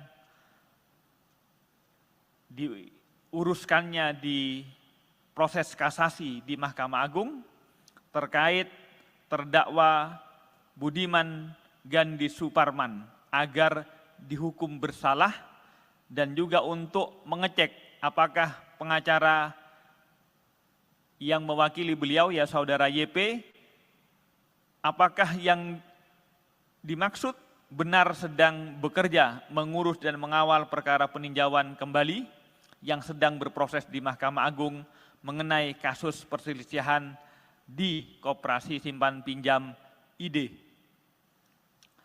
Selanjutnya tersangka DTY menyatakan kesiapannya untuk membantu dan mengawasi pekerjaan YP dalam mengurus kedua perkara tersebut di Mahkamah Agung. Dan sebagai imbalannya, tersangka DTY meminta fee kepada HT berupa suntikan dana.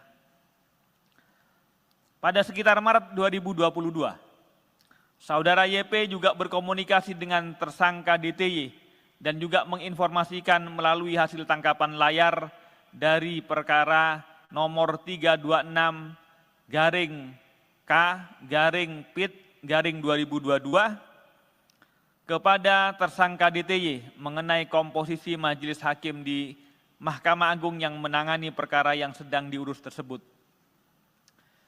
Masih pada sekitar Maret tahun 2022, selanjutnya Saudara HT juga mengajak tersangka DTY ke kantor Saudara YP di Rumah Pancasila, Semarang Indah D16 nomor 5, Kota Semarang, sehingga kemudian Saudara HT, Saudara DTY, dan Saudara YP ketiganya bertemu di tempat tersebut.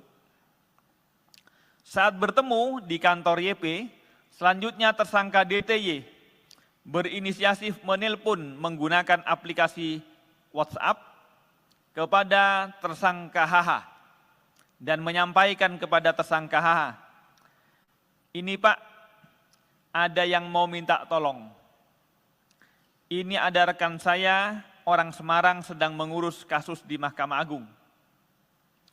Bahwa untuk pengurusan perkara di Mahkamah Agung, baik untuk perkara kasasi maupun perkara PK dimaksud, HT lalu menyerahkan uang kepada tersangka DTY sebanyak 7 kali transfer dengan total nilai sekitar 11,2 miliar. Sebagian uang tersebut diduga diberikan oleh tersangka DTY kepada HH pada sekitar bulan Maret 2022. Pada tanggal 5 April 2022, tersangka DTY kemudian menginformasikan terkait putusan kasasi pidana kepada Saudara YP dengan kalimat, "Udah aman 5 tahun Bang." Yang artinya tersangka DTY menginformasikan kepada YP jika putusan perkara nomor 326-K/PIT/2022 atas nama terdakwa Budiman Gandhi Suparman diputus bersalah dengan vonis penjara selama 5 tahun sebagaimana permintaan Saudara HT. Atas perbuatan tersebut, Saudara DTY bersama HH diduga melanggar pasal 12 huruf A atau pasal 12 huruf B dan atau pasal 11 Undang-Undang Tindak Pidana Korupsi nomor 20/2001 Yungto 3199. KPK, sekali lagi kami tegaskan bahwa KPK selalu berkomitmen untuk menuntaskan penanganan perkara suap di lingkungan Mahkamah Agung ini, dan kami berharap tentu tidak akan ada lagi kasus-kasus serupa di lingkungan Mahkamah Agung. Ini adalah bagian dari komitmen KPK untuk menegakkan marwah lembaga peradilan di Indonesia. Dengan penahanan ini adalah bagian dari komitmen KPK untuk memproses semua dugaan tindak pidana korupsi agar berjalan efektif dan memberikan kepastian kepada para pihak serta memenuhi rasa keadilan masyarakat. Demikian yang dapat kami sampaikan. Terima kasih atas perhatiannya. Kalau ada pertanyaan nanti disilahkan difasilitasi oleh Mas Ali Fikri. Kami kembalikan ke Mas Ali. Baik, terima kasih Pak Nurul Gufron yang sudah menyampaikan beberapa poin yang pada prinsipnya KPK mengumumkan 2 orang sebagai tersangka, HH dan DTY, dan DTY ditahan sampai nanti tanggal 25 Juni 2023 di Rutan Cabang KPK Kafling C1. Untuk tersangka berikutnya tentu nanti kami akan agendakan untuk beberapa waktu ke depan. Baik, silakan 3 orang penanya. 1, 2, 3, 4, boleh. 5 ya. Silakan. Kita fokuskan kepada penanganan perkara ya. Baik, silakan. Dari Mas Mario dulu, boleh silakan.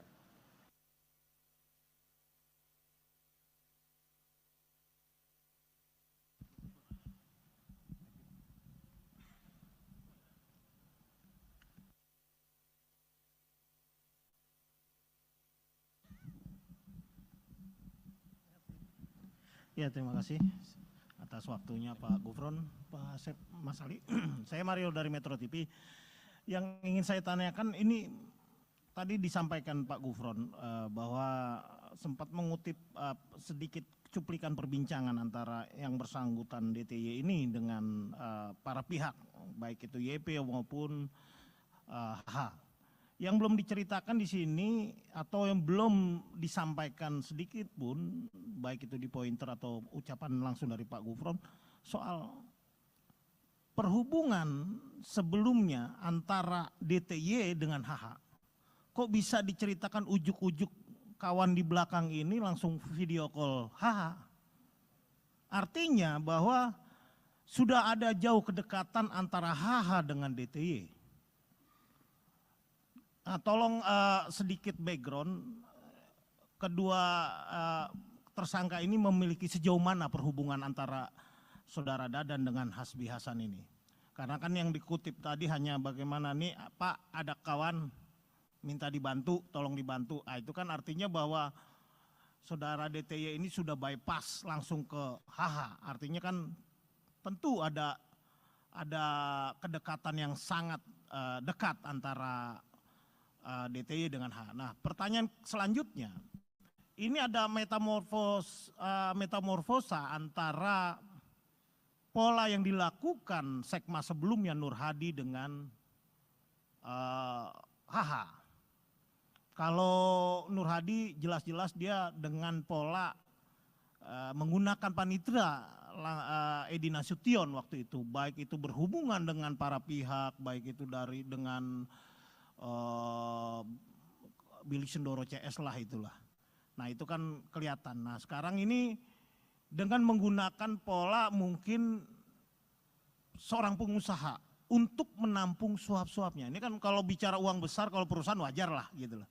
Apakah KPK juga sudah mendeteksi bahwa adanya seperti itu pola, perubahan pola. Dan kedua, jika ditemukan bahwa aliran-aliran tindak pidana korupsi yang ditampung oleh saudara DTY, apakah kemudian itu dipergunakan untuk proyek yang dilakukan di bawah usaha pimpinan DTY, Wika Beton ini, apakah KPK bisa menyita atau bahkan tanda kutip mentersangkakan korporasi yang dibawahi oleh DTY ini? Ini kan belum ada sedikit pun clue dari KPK sendiri, ada nggak keterlibatan Wika Beton ini dalam kasus DTY, kasus suap ini. Nah, selanjutnya saya sempat menanyakan ke Pak Asep juga soal apakah memang seorang sekjen itu bisa memberikan atau mengintervensi adanya suatu putusan, atau paling minim bisa mengatur komposisi hakim yang menangani kasus-kasus di tingkat kasasi maupun PK. Setahu saya di tingkat PK itu ada sekitar 12.000 kasus abadi yang tektok-tektok aja, yang nunggu mau dinaikin, jangan, tahan. Nah apakah KPK sudah sampai ke sana? Nah untuk kasus lain mungkin ya Mas Alia langsung aja ya. Ya pertama, hari ini Eko Darmanto diperiksa, mungkin di jadwal tidak ada, tapi saya tahu Eko Darmanto sampai saat ini masih di atas. Nah Eko Darmanto ini diperiksa apakah memang dalam statusnya di tahap penyidikan dan sudah sebagai tersangka. Lalu sejauh mana update perkembangan dari Eko Darmanto ini sendiri, apakah memang sudah ada penyitaan dan berapa? Apakah sudah ditemukan juga perusahaan yang berkaitan dengan konsultan ekspor impor yang berkaitan soal bea cukai yang dimiliki oleh Eko Darmanto seperti RAT dalam konsultan pajak. Nah, pendengasan Pak Gufron soal pemeriksaan Sekjen DPR RI, minimal Anda bisa memberikan clue-nya terkait pengadaan apa. Kalau berdasarkan rumor dan informasi yang saya peroleh terkait pengadaan gordeng di tahun sebelumnya, bukan tahun 2002-2003 yang kemarin ricuh akhirnya dibatalkan, tapi pengadaan gordeng di tahun sebelumnya. Karena saya sempat mewawancari, mendapatkan gambar 6-7 kali itu kabak pengelolaan rumah jabatan DPR. Artinya yang diisi pengadaan itu berkaitan yang isi rumah dari para pejabat. Ya mungkin kan kalau kita tahu rumah anggota DPR itu ada 560-an lah. Nah kalau dikalikan gordengnya 1 sekian udah berapa M gitu. Nah terakhir ya soal ESDM nih Pak Gufron, udah sejauh mana perkembangannya, tolong diupdate sedikit. Ya itu aja, terima kasih. Baik, terima kasih Mas Mario, banyak sekali tadi pertanyaannya ya.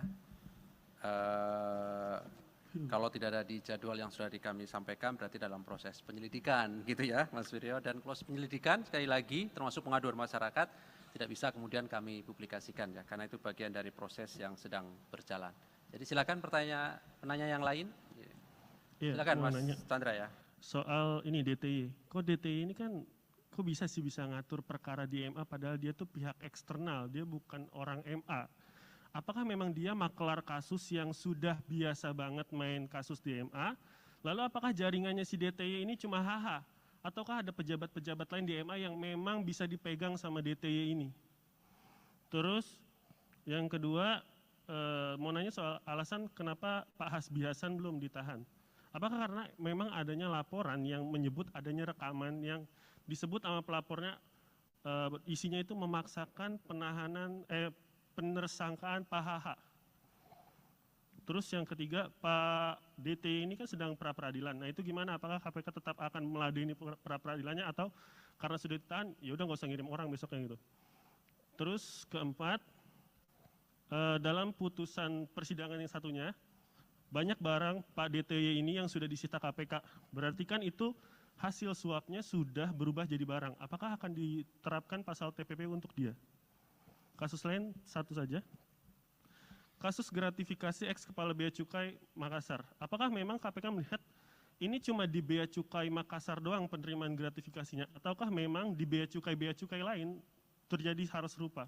Apakah KPK juga akan mendalami dugaan serupa di kantor Bea Cukai lain? Seperti itu. Selamat malam Pak Asep, Pak Gufron, Pak Ali, saya Yogi dari Detik. Pertama soal penegasan saja bahwa Dadan dan Hasbi ini kan memiliki dua orang yang latar belakangnya berbeda. Sebenarnya awal mereka kenal tuh seperti apa? Karena di persidangan Dadan mengaku kenal dari Hasbi itu dari Charlie ST12 gitu. Mungkin KPK bisa menjelaskan awal mereka kenal itu seperti apa. Lalu kedua, di kasus Dadan juga KPK menyita beberapa mobil mewah dari Dadan. Tapi kemudian mobil mewah itu atas nama kepemilikannya tuh perempuan bernama Zazita Damara Arwin gitu. Nah itu perempuan itu siapa dan hubungannya apa sama Dadantri. Kemudian untuk Hasbi Hasan sendiri KPK juga hari ini bilang bahwa saksi Windy Idol itu punya peran dalam mengelola rumah mewah Hasbi Hasan di Jakarta Selatan. Nah rumah mewah itu apakah memang sudah kepemilikan atas nama Windy Idol atau memang itu rumah yang dibeli Hasbi khusus untuk Windy? Kemudian rumah mewah itu dibeli Hasbi dari uang suap atau seperti apa dari penelusuran KPK? Terima kasih.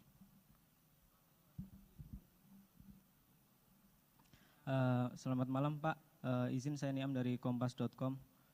Pertama terkait Dadantri ini, kan tempo hari KPK memanggil beberapa bawahan Hasbi Hasan ya, dan dan menyebut bahwa Dadantri ini kerap bertemu dengan Hasbi Hasan di kantornya gitu di Mahkamah Agung. Nah ini nyampe bolak-balik ketemu, apakah emang mereka cuma membahas perkara KSP inti dana atau jangan-jangan emang banyak perkara lain yang ya mereka mainkan kayak gitu? Itu satu. Dua, soal ini kan transferannya 11,2 miliar ya dari Herianto Tanaka. Nah pembagiannya ini gimana sih? Maksudnya kan Dadan ibaratnya cuma penghubungnya Hasbi ya gitu. Jadi kan nggak mungkin si Hasbi Hasan nggak terima duit dari itu. Dan mungkin pembagiannya apakah dalam bentuk barang atau dalam bentuk lain kayak gitu. Itu terus selanjutnya izin Pak Gufron untuk yang lain. Kemarin kan Mahkamah Konstitusi udah mengabulkan putusan. Oh ya udah oke. Satu lagi ini kan Dadan kalau di surat tuntutan Sudrajat Dimyati itu membeli Land Cruiser dengan nama orang lain kayak gitu. Dan itu ternyata rumahnya orang tersebut ada di dalam gang. Nah pendalaman KPK terkait itu bagaimana sih? Maksudnya gimana ceritanya dia bisa dapat data-data, yaitu sangat privat kan, sangat personal gitu, administrasi seseorang warga negara, apa jangan-jangan dia mungkin dekat, mungkin sama orang Dukcapil atau siapa, atau mungkin nama agen pinjol kayak gitu, kok bisa nyampe dia punya data-data yang sangat rahasia gitu. Ya oke.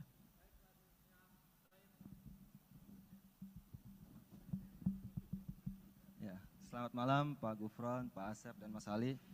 Ada banyak pertanyaan nih Pak terkait kasus yang cukup bikin bingung yang mulia di sana tuh. Pertama ini mengenai background tersangka. Barangkali ini nggak ada hubungannya dengan kasus, tapi cukup penting untuk dikonfirmasi kebenarannya karena ada kecurigaan juga. Kemarin kan sempat diperiksa dan dilepas. Apakah tersangka ini merupakan keponakan dari Wakil Jaksa Agung Pak Sunarta? Yang kedua, terkait penerimaan uang Hasbiasan. Tadi di pointers disampaikan ada uang 11,2 miliar, sebagian diterima oleh HH. Apakah KPK sudah menemukan temuan awal ya, jumlah pasti dari uang, dan apakah ada yang lainnya suap berupa barang terhadap HH? Menyambung penahanan Hasbiasan, mengapa hari ini tuh dia belum ditahan? Apakah memang KPK sudah memanggil beliau hari ini namun yang beliau tidak datang, atau memang belum dipanggil? Keempat itu terkait pemeriksaan saksi Pak yang kemarin, Hakim Agung dan personel TNI. Kan ada ajudan KMA dan ajudan Hasbiasan juga. Sebenarnya itu mereka itu datang atau tidak dalam pemeriksaan, dan apa materi yang hendak didalami oleh mereka itu. Soalnya ada informasi suap-suap di MA itu diurus oleh personel TNI itu. Mengingat juga salah satu personel TNI itu sempat dibalikan ke Mabes TNI tapi ditarik lagi ke MA. Sama terakhir Pak, aliran uang, apakah ada aliran uang ke perusahaan rekaman Athena Jaya Production? Itu kan HH ada saham atau apa di sana, dan kenalan-kenalan artis dia cukup banyak gitu. Dan dia memanfaatkan artis-artis itu juga, kayak kemarin Charlie Van Houten kan ya, yang disebut di sidang. Itu apakah ada aliran uang untuk perusahaan rekaman tersebut? Terima kasih Pak. Baik, terima kasih. Saya kira cukup ya, ini sudah banyak sekali nih pertanyaannya. Banyak sekali sudah pertanyaannya. Baik, kami Ke kanan, silakan ke Pak kiri. Gufron, Pak Asep. Terima kasih. Nanti pertanyaan-pertanyaan yang bersifat teknis, karena berkaitan dengan perkembangan secara teknis, itu lebih banyak dipahami oleh PLT Deputi Penindakan. Nanti akan saya limpahkan kepada Pak Asep. Saya akan menjawab beberapa hal yang bersifat umum saja ya. Misalnya pertanyaan, kenapa yang ditahan 1 padahal yang ditetapkan 2? Itu bagian dari proses yang sedang KPK lakukan. Jadi hanya soal waktu. Jadi itu adalah bagian dari teknis dan strategi ya. Tinggal waktu saja. Itu yang bersifat umum-umum tadi. Yang kedua yang semuanya teknis-teknis sekali ini. Kodarmanto misalnya, Kodarmanto tentang apakah yang lain, tentu KPK bergerak melakukan proses, itu bukan asumsi ya, tapi harus pada real adanya dugaan tindak pidana korupsi. Berdasarkan apa? Berdasarkan laporan, ataupun berdasarkan pengetahuan sendiri. Misalnya sebagaimana kita ketahui, RAT, lantas juga ED ini kan diberitakan, diviralkan oleh netizen di medsos.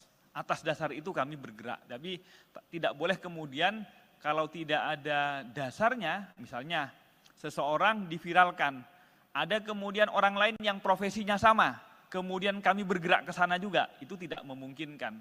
Kecuali profesi yang sama menunjukkan sindrom ataupun gejala-gejala yang sama, tentu kami akan tidak lanjuti.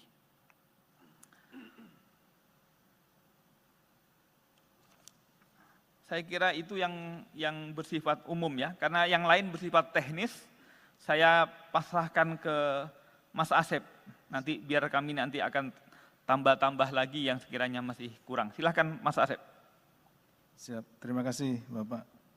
Yang terhormat Pak Gufron, Pak Mas Ali, dan rekan-rekan sekalian yang berbahagia. Izinkan saya menyampaikan beberapa hal sesuai dengan pertanyaan. Yang bertanya ini 5 orang Pak, tapi pertanyaannya saya hitung-hitung itu udah hampir 30 lebih nih Pak. Jadi mewakili rekan-rekan yang hadir di sini. Baik, yang pertama dari Mas Mario, ini terkait dengan background sejauh mana hubungan. Jadi sebetulnya kami dalam melakukan penyidikan itu, penyidik menggali terkait dengan peristiwa pidananya. Jadi kita tidak memfokuskan untuk mencari bagaimana latar belakang dan yang lainnya, tetapi bagaimana kita membuktikan peristiwa pidana itu terjadi. Sehingga tadi ada seperti Mas Mario sampaikan, yang disampaikan oleh Pak Gufron, itu terkait dengan percakapan-percakapan. Dan percakapan itu pun juga tidak semua percakapan dijadikan bukti ya, tapi ini percakapan-percakapan yang terkait dengan pembuktian saja, jadi seperti itu.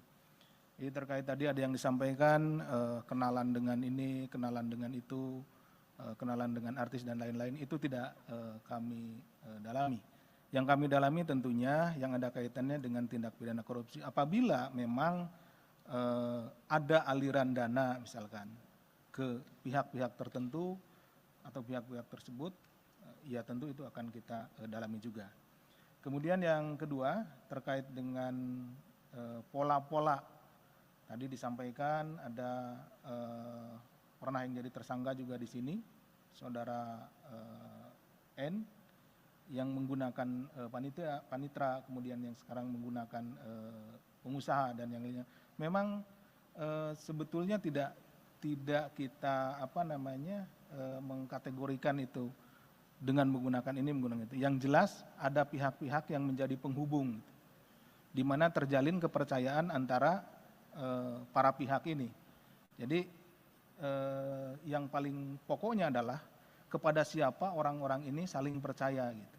Seperti itu. Tidak kepada jabatannya, oh ini jabatannya ini, jabatan itu, tidak. Bisa saja teman sekantornya atau mungkin juga orang lain, bisa saja dalam keluarganya dan yang lain-lainnya. Itu yang kami temukan. Kemudian terkait dengan aliran dana, seperti tadi saya sampaikan bahwa kami penyidik dalam rangka melakukan penyidikan tentunya akan menyusuri, ya istilahnya follow the money, kemana uang hasil tindak pidana korupsi ini mengalir. Apakah nanti ke orang atau ke badan hukum, tentu juga akan kita periksa dan akan kita minta pertanggungjawaban, seperti itu. Kemudian tadi sudah disampaikan juga oleh Mas Mario, banyak perkara-perkara sekitar ratusan yang ada di MA saat ini. Terima kasih informasinya, dan tadi juga di awal sudah disampaikan oleh Pak Gufron bahwa ini adalah merupakan salah satu upaya bagaimana kita memperbaiki peradilan, lembaga peradilan yang ada di Indonesia. Yang selanjutnya terkait dengan Saudara Eko Darmanto, kemudian juga Sekjen DPR RI, seperti yang telah kami sampaikan sebelumnya bahwa itu masih dalam proses penyelidikan, sehingga kami tidak atau belum bisa menyampaikan informasi kepada rekan-rekan. Jadi ditunggu saja, nanti juga kami akan pada saatnya akan kami rilis. Terkait dengan perkembangan perkara ESDM, ditunggu saja, dalam waktu dekat juga akan kami sampaikan. Seperti apa perkembangannya, dan ini tidak lama lagi lah, ditunggu ya Mas Mario. Yang selanjutnya ini terkait dengan peran dari saudara DTY. Tadi ditanyakan ini apakah sebagai penghubung dan lain-lain, bagaimana jaringannya dengan saudara AH dan yang lainnya. Tentunya itu yang sedang kami dalami juga. Sedang kami dalami seperti apa jaringannya, apakah hanya pada satu orang atau kepada orang yang lain. Nah, kalau sekarang disampaikan di sini, tentunya itu ya masih kita perlukan untuk pengembangan ya, informasinya. Jadi mohon rekan-rekan bersabar. Jadi nanti pada saatnya tentu akan kami sampaikan seperti apa. Jadi ditunggu saja. Kemudian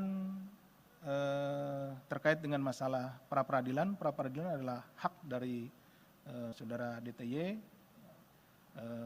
kita juga menghormati prosesnya, kami menghormati prosesnya, jadi dipersilahkan. Tentu juga sebagai pihak yang tergugat kita juga akan menghadiri, kemudian juga akan ini, karena kita tentunya menghormati proses tersebut. Kemudian terkait dengan banyaknya barang-barang atas nama orang dan yang lain-lain, tadi ditanyakan terkait dengan masalah TPPU dan lain-lain, itu juga menjadi pemikiran dari kami tentunya untuk pengembangan ke depannya.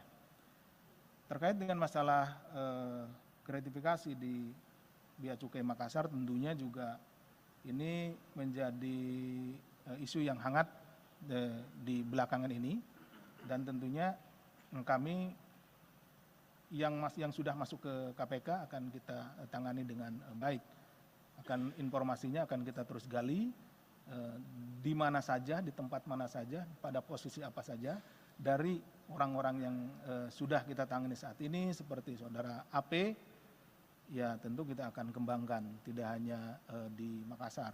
Saat ini juga rekan-rekan juga mengetahui bahwa tim dari KPK sudah ada di Batam dan di tempat yang lainnya untuk melakukan pengecekan terhadap barang-barang atau aset-aset yang berasal dari tindak pidana. Kemudian dari Mas Yogi, ini terkait dengan dengan mobil yang disita, kemudian juga ada pihak-pihak lain terkait dengan pengelolaan rumah, aset, baik mobil dan yang lainnya. Tentu itu kita akan terus selusuri. Ya. Kita akan pelan-pelan menyelusuri uang dari 11,2 miliar ini itu dipecah kemana saja. Kemudian apakah masih dalam bentuk uang atau sudah dalam bentuk barang atau dalam bentuk properti lainnya. Nah ini akan terus kita selusuri, dan apabila itu ada pada tangan orang lain, tidak atas nama dirinya, tentu kita harus buktikan bahwa memang benda atau juga properti tersebut memang benar-benar berasal dari uang yang hasil tindak pidana korupsi. Kemudian dari Mas Niam dan Mas Rian, sebagian juga sudah tadi kami bisa jelaskan terkait dengan pembelian Land Cruiser, kemudian pembagian uang, kemudian juga ketemunya di mana dan yang lain-lainnya sudah kami jelaskan. Kemudian apakah ada hubungan kekeluargaan yang lainnya, itu masih tentunya masih kita dalami. Kemudian pembagian uangnya, yang penahanan Pak HH juga sudah disampaikan tadi oleh Pak Gufron. Yang terakhir terkait dengan pemeriksaan Hakim Agung dan beberapa anggota TNI. Kenapa kami memanggil yang bersangkutan sebagai saksi, tentunya karena memang yang bersangkutan memiliki hubungan dengan perkara ini, sehingga keterangannya diperlukan oleh KPK, oleh penyidik untuk melengkapi konstruksi perkara yang sedang kita bangun. Jadi kami juga sekaligus menghimbau pada kesempatan ini kepada para saksi yang kami panggil, kami mohon kesediaannya untuk hadir atau menghadiri panggilan kami, karena kesaksian saudara-saudara sekalian itu sangat dibutuhkan dalam rangka kita melengkapi bukti-bukti, kemudian juga keterangan-keterangan yang diperlukan dalam kita sedang melengkapi konstruksi perkara yang sedang kita bangun. Itu saja mungkin yang bisa kami sampaikan. Terima kasih, kami kembalikan ke Pak Ali.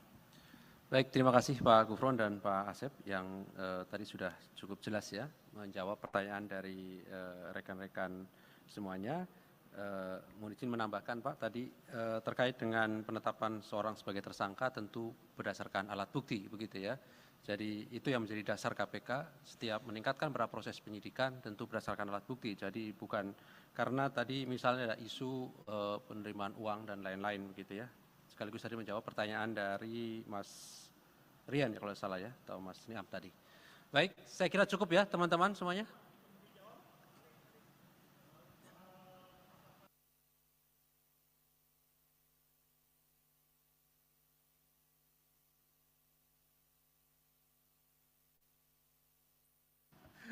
Ya, terkait dengan itu Mas Mario, ini Mas Mario pertanyaannya banyak ke masalah materi ya. Itu nanti kan akan dibuktikan dalam proses persidangan ya.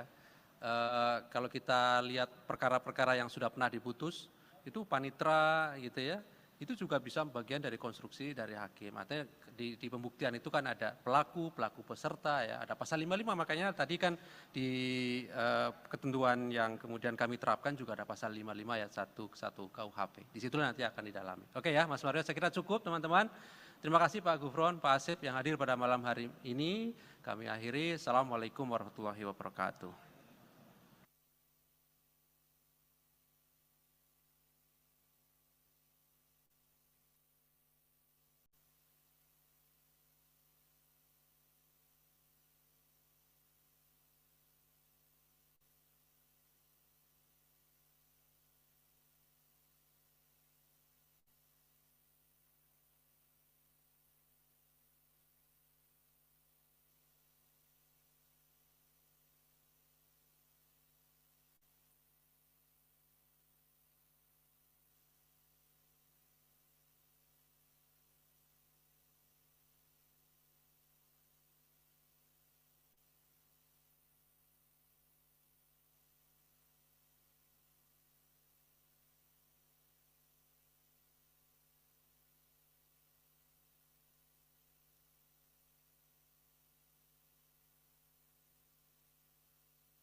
Baik, bismillahirrahmanirrahim. Assalamualaikum warahmatullahi wabarakatuh. Selamat malam teman-teman semuanya.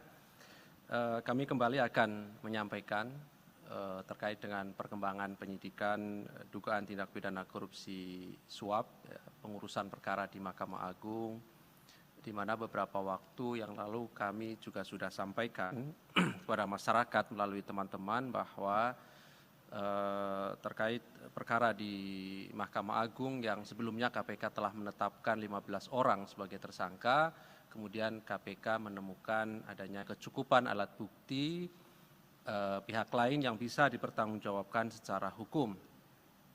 Dan malam hari ini kami akan mengumumkan para tersangka dan juga melakukan penahanan terhadap salah satunya. Hadir malam hari ini pimpinan Pak Nurul Gufron dan juga pelaksana tugas Deputi Penindakan Pak Asep. Nanti akan disampaikan poin-poin dari konstruksi perkara ini termasuk identitas dari para tersangka oleh Pak Gufron. Dan setelahnya kami beri kesempatan kepada teman-teman untuk bertanya lebih lanjut. Kami ingin sampaikan kita fokuskan terkait dengan penanganan perkara ini dan bila ada perkara lain gitu ya, juga disilahkan begitu ya. Jadi fokusnya adalah terkait dengan penanganan perkara di KPK, baik pada proses penyidikan maupun penuntutan. Baik, kami silahkan Pak Nur Gufron untuk menyampaikan beberapa poin perkembangan dari kegiatan penyidikan yang sedang KPK lakukan dimaksud. Bismillahirrahmanirrahim. Assalamualaikum warahmatullahi wabarakatuh. Selamat malam, salam sehat bahagia untuk semuanya. Om Swastiastu, Namo Buddhaya, salam kebajikan. Teman-teman media dan juga kepada pirsawan dimanapun berada, KPK akan kembali mengumumkan penahanan tersangka dugaan tindak pidana korupsi dalam perbuatan dugaan suap pengurusan perkara di Mahkamah Agung. Pada hari ini, Selasa tanggal 6 Juni 2023, kami akan menyampaikan perkembangan penyidikan perkara dugaan tindak pidana korupsi suap dalam pengurusan perkara di lingkungan Mahkamah Agung. Sebagaimana telah kami lakukan proses sebelumnya, dalam perkara ini KPK telah menetapkan 15 orang tersangka atas nama saudara GS dan kawan-kawan. Dan saat ini perkaranya masih dalam tahap penuntutan dan sidang di pengadilan. Setelah mencermati hasil perkembangan baik dalam proses penyidikan, proses penuntutan, dan juga fakta-fakta hukum yang terungkap di persidangan perkara dengan terdakwa saudara GS dan kawan-kawan, KPK menemukan bukti permulaan yang cukup adanya dugaan tindak pidana korupsi yang dilakukan oleh pihak lain. Sehingga berdasarkan kecukupan alat bukti dimaksud, KPK meningkatkan status perkara ini ke tahap penyidikan dengan menetapkan 2 orang tersangka. Pertama, saudara HH, hakim dan juga sekretaris Mahkamah Agung. B, DTY, wira swasta, komisaris independen PT UWB. Untuk keperluan penyidikan, tim penyidik melakukan penahanan di rutan selama 20 hari pertama terhadap tersangka saudara DTY terhitung sejak tanggal 6 sampai 25 Juni 2023 di rutan cabang KPK di Kafling C1. Konstruksi kasus ini diduga saudara HH yang dilantik menjadi Sekretaris Mahkamah Agung pada tanggal 20 Desember 2020, lantas saudara HT, seorang debitur koperasi simpan pinjam, beberapa kali menghubungi tersangka DTY untuk melakukan komunikasi telepon terkait pembicaraan pengurusan perkara yang sedang dilakukan oleh saudara YP selaku pengacara. Kemudian saudara HT meminta bantuan tersangka DTY untuk mengurus perkara yang sedang diuruskannya di proses kasasi di Mahkamah Agung terkait terdakwa Budiman Gandhi Suparman agar dihukum bersalah dan juga untuk mengecek apakah pengacara yang mewakili beliau, ya saudara YP, apakah yang dimaksud benar sedang bekerja mengurus dan mengawal perkara peninjauan kembali yang sedang berproses di Mahkamah Agung mengenai kasus perselisihan di Koperasi Simpan Pinjam ID. Selanjutnya tersangka DTY menyatakan kesiapannya untuk membantu dan mengawasi pekerjaan YP dalam mengurus kedua perkara tersebut di Mahkamah Agung. Dan sebagai imbalannya, tersangka DTY meminta fee kepada HT berupa suntikan dana. Pada sekitar Maret 2022, saudara YP juga berkomunikasi dengan tersangka DTY dan juga menginformasikan melalui hasil tangkapan layar dari perkara nomor 326-K-PIT-2022 kepada tersangka DTY mengenai komposisi majelis hakim di Mahkamah Agung yang menangani perkara yang sedang diurus tersebut. Masih pada sekitar Maret tahun 2022, selanjutnya saudara HT juga mengajak tersangka DTY ke kantor saudara YP di Rumah Pancasila, Semarang Indah D16 nomor 5, Kota Semarang, sehingga kemudian saudara HT, saudara DTY, dan saudara YP ketiganya bertemu di tempat tersebut. Saat bertemu di kantor YP, selanjutnya tersangka DTY berinisiatif menelpon menggunakan aplikasi WhatsApp kepada tersangka HH dan menyampaikan kepada tersangka HH, "Ini Pak, ada yang mau minta tolong. Ini ada rekan saya, orang Semarang sedang mengurus kasus di Mahkamah Agung. Bahwa untuk pengurusan perkara di Mahkamah Agung, baik untuk perkara kasasi maupun perkara PK dimaksud, HT lalu menyerahkan uang kepada tersangka DTY sebanyak 7 kali transfer dengan total nilai sekitar 11,2 miliar. Sebagian uang tersebut diduga diberikan oleh tersangka DTY kepada HH pada sekitar bulan Maret 2022. Pada tanggal 5 April 2022, tersangka DTY kemudian menginformasikan terkait putusan kasasi pidana kepada saudara YP dengan kalimat, "Udah aman 5 tahun Bang." Yang artinya tersangka DTY menginformasikan kepada YP jika putusan perkara nomor 326 /K/PIT/2022 atas nama terdakwa Budiman Gandhi Suparman diputus bersalah dengan vonis penjara selama 5 tahun sebagaimana permintaan saudara HT. Atas perbuatan tersebut, saudara DTY bersama HH diduga melanggar pasal 12 huruf A atau pasal 12 huruf B dan atau pasal 11 Undang-Undang Tindak Pidana Korupsi nomor 20/2001 Yungto 3199. KPK, sekali lagi kami tegaskan bahwa KPK selalu berkomitmen untuk menuntaskan penanganan perkara suap di lingkungan Mahkamah Agung ini, dan kami berharap tentu tidak akan ada lagi kasus-kasus serupa di lingkungan Mahkamah Agung.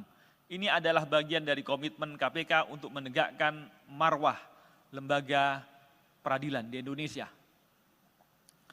Dengan penahanan ini adalah bagian dari komitmen KPK untuk memproses semua dugaan tindak pidana korupsi agar berjalan efektif dan memberikan kepastian kepada para pihak serta memenuhi rasa keadilan masyarakat. Demikian yang dapat kami sampaikan. Terima kasih atas perhatiannya. Kalau ada pertanyaan nanti disilahkan difasilitasi oleh Mas Ali Fikri. Kami kembalikan ke Mas Ali. Baik, terima kasih Pak Nurul Gufron yang sudah menyampaikan beberapa poin yang pada prinsipnya KPK mengumumkan 2 orang sebagai tersangka, HH dan DTY, dan DTY ditahan sampai nanti tanggal 25 Juni 2023 di Rutan Cabang KPK Kafling C1. Untuk tersangka berikutnya tentu nanti kami akan agendakan untuk beberapa waktu ke depan. Baik, silakan 3 orang penanya. 1, 2, 3, 4, boleh. 5 ya. Silakan. Kita fokuskan kepada penanganan perkara ya. Baik, silakan. Dari Mas Mario dulu, boleh silakan.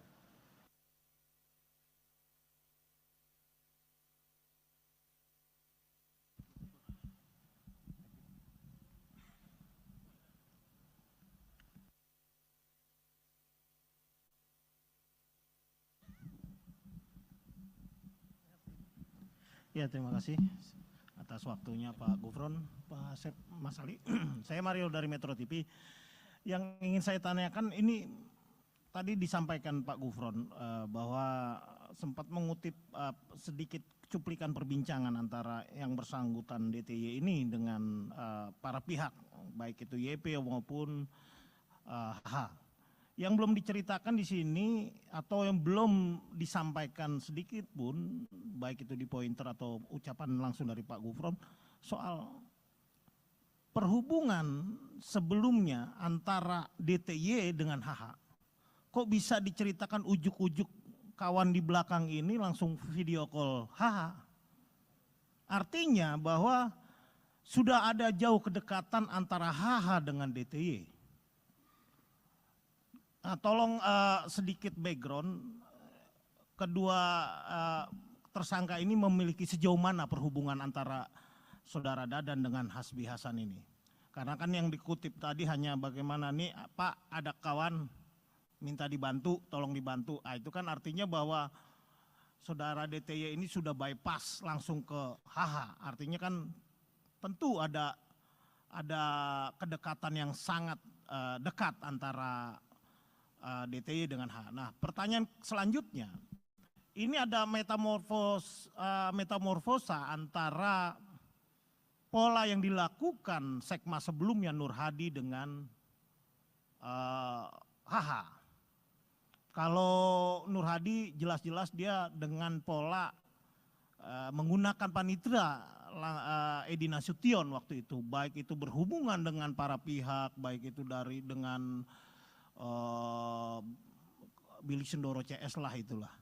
Nah itu kan kelihatan. Nah sekarang ini dengan menggunakan pola mungkin seorang pengusaha untuk menampung suap-suapnya. Ini kan kalau bicara uang besar, kalau perusahaan wajar lah gitu lah. Apakah KPK juga sudah mendeteksi bahwa adanya seperti itu pola, perubahan pola. Dan kedua, jika ditemukan bahwa aliran-aliran tindak pidana korupsi yang ditampung oleh saudara DTY, apakah kemudian itu dipergunakan untuk proyek yang dilakukan di bawah usaha pimpinan DTY, Wika Beton ini, apakah KPK bisa menyita atau bahkan tanda kutip mentersangkakan korporasi yang dibawahi oleh DTY ini? Ini kan belum ada sedikit pun clue dari KPK sendiri. Ada nggak keterlibatan Wika Beton ini dalam kasus DTY, kasus suap ini? Nah, selanjutnya saya sempat menanyakan ke Pak Asep juga soal apakah memang seorang sekjen itu bisa memberikan atau mengintervensi adanya suatu putusan, atau paling minim bisa mengatur komposisi hakim yang menangani kasus-kasus di tingkat kasasi maupun PK.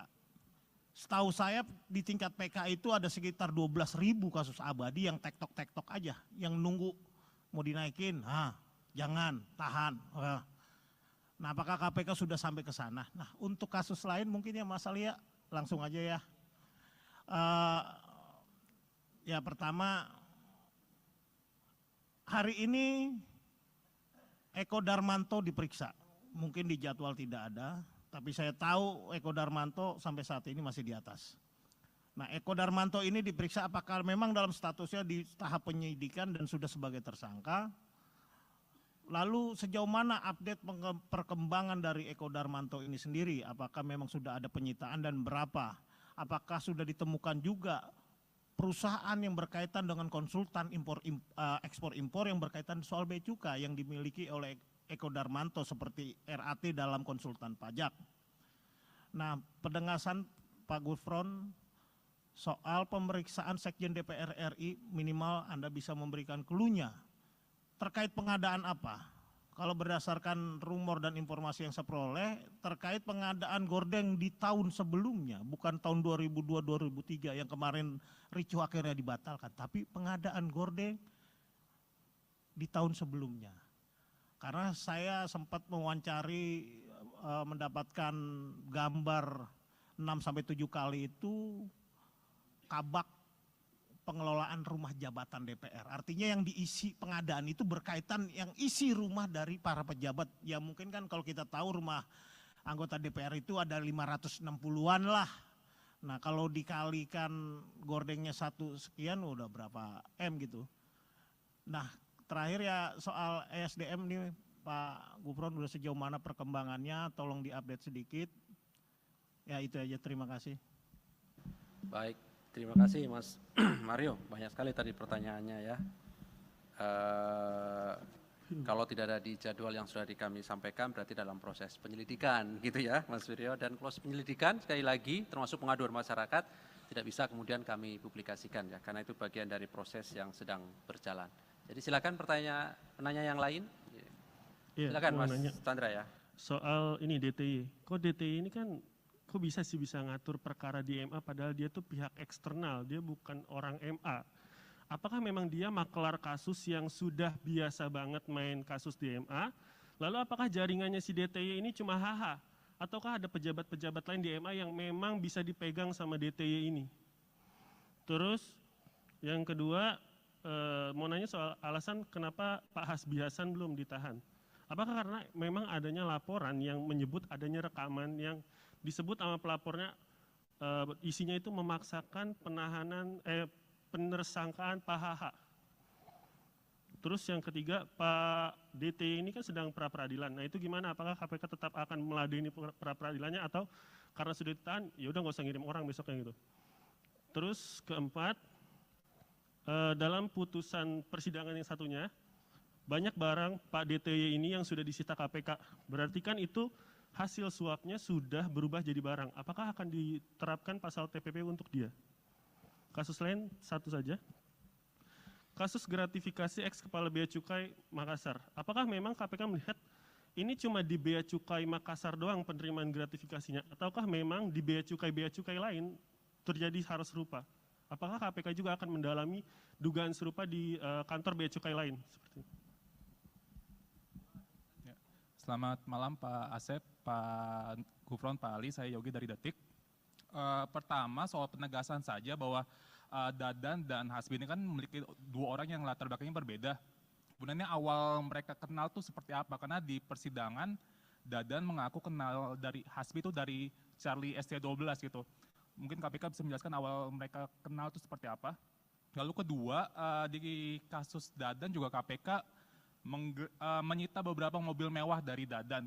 Tapi kemudian mobil mewah itu atas nama kepemilikannya tuh perempuan bernama Zazita Damar Arwin gitu. Nah itu perempuan itu siapa dan hubungannya apa sama Dadantri. Kemudian untuk Hasbi Hasan sendiri KPK juga hari ini bilang bahwa saksi Windy Idol itu punya peran dalam mengelola rumah mewah Hasbi Hasan di Jakarta Selatan. Nah rumah mewah itu apakah memang sudah kepemilikan atas nama Windy Idol atau memang itu rumah yang dibeli Hasbi khusus untuk Windy? Kemudian rumah mewah itu dibeli Hasbi dari uang suap atau seperti apa dari penelusuran KPK? Terima kasih.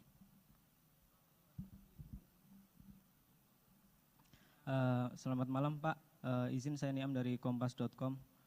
Pertama terkait Dadantri ini, kan tempo hari KPK memanggil beberapa bawahan Hasbi Hasan ya, dan dan menyebut bahwa Dadantri ini kerap bertemu dengan Hasbi Hasan di kantornya gitu, di Mahkamah Agung. Nah ini nyampe bolak-balik ketemu, apakah emang mereka cuma membahas perkara KSP inti dana atau jangan-jangan emang banyak perkara lain yang ya mereka mainkan kayak gitu. Itu satu. Dua, soal ini kan transferannya 11,2 miliar ya dari Herianto Tanaka. Nah pembagiannya ini gimana sih? Maksudnya kan Dadan ibaratnya cuma penghubungnya Hasbi ya gitu. Jadi kan nggak mungkin si Hasbi Hasan nggak terima duit dari itu, dan mungkin pembagiannya apakah dalam bentuk barang atau dalam bentuk lain kayak gitu. Itu terus selanjutnya izin Pak Gufron untuk yang lain, kemarin kan Mahkamah Konstitusi udah mengabulkan putusan. Oh ya udah oke.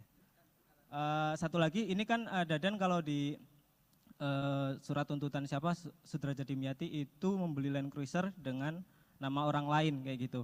Dan itu ternyata rumahnya orang tersebut ada di dalam gang. Nah pendalaman KPK terkait itu bagaimana sih? Maksudnya gimana ceritanya dia bisa dapat data-data, yaitu sangat privat kan, sangat personal gitu, administrasi seseorang warga negara.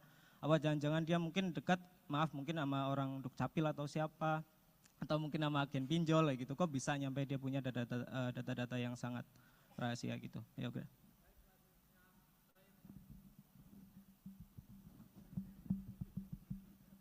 Selamat malam Pak Gufron, Pak Asep, dan Mas Ali.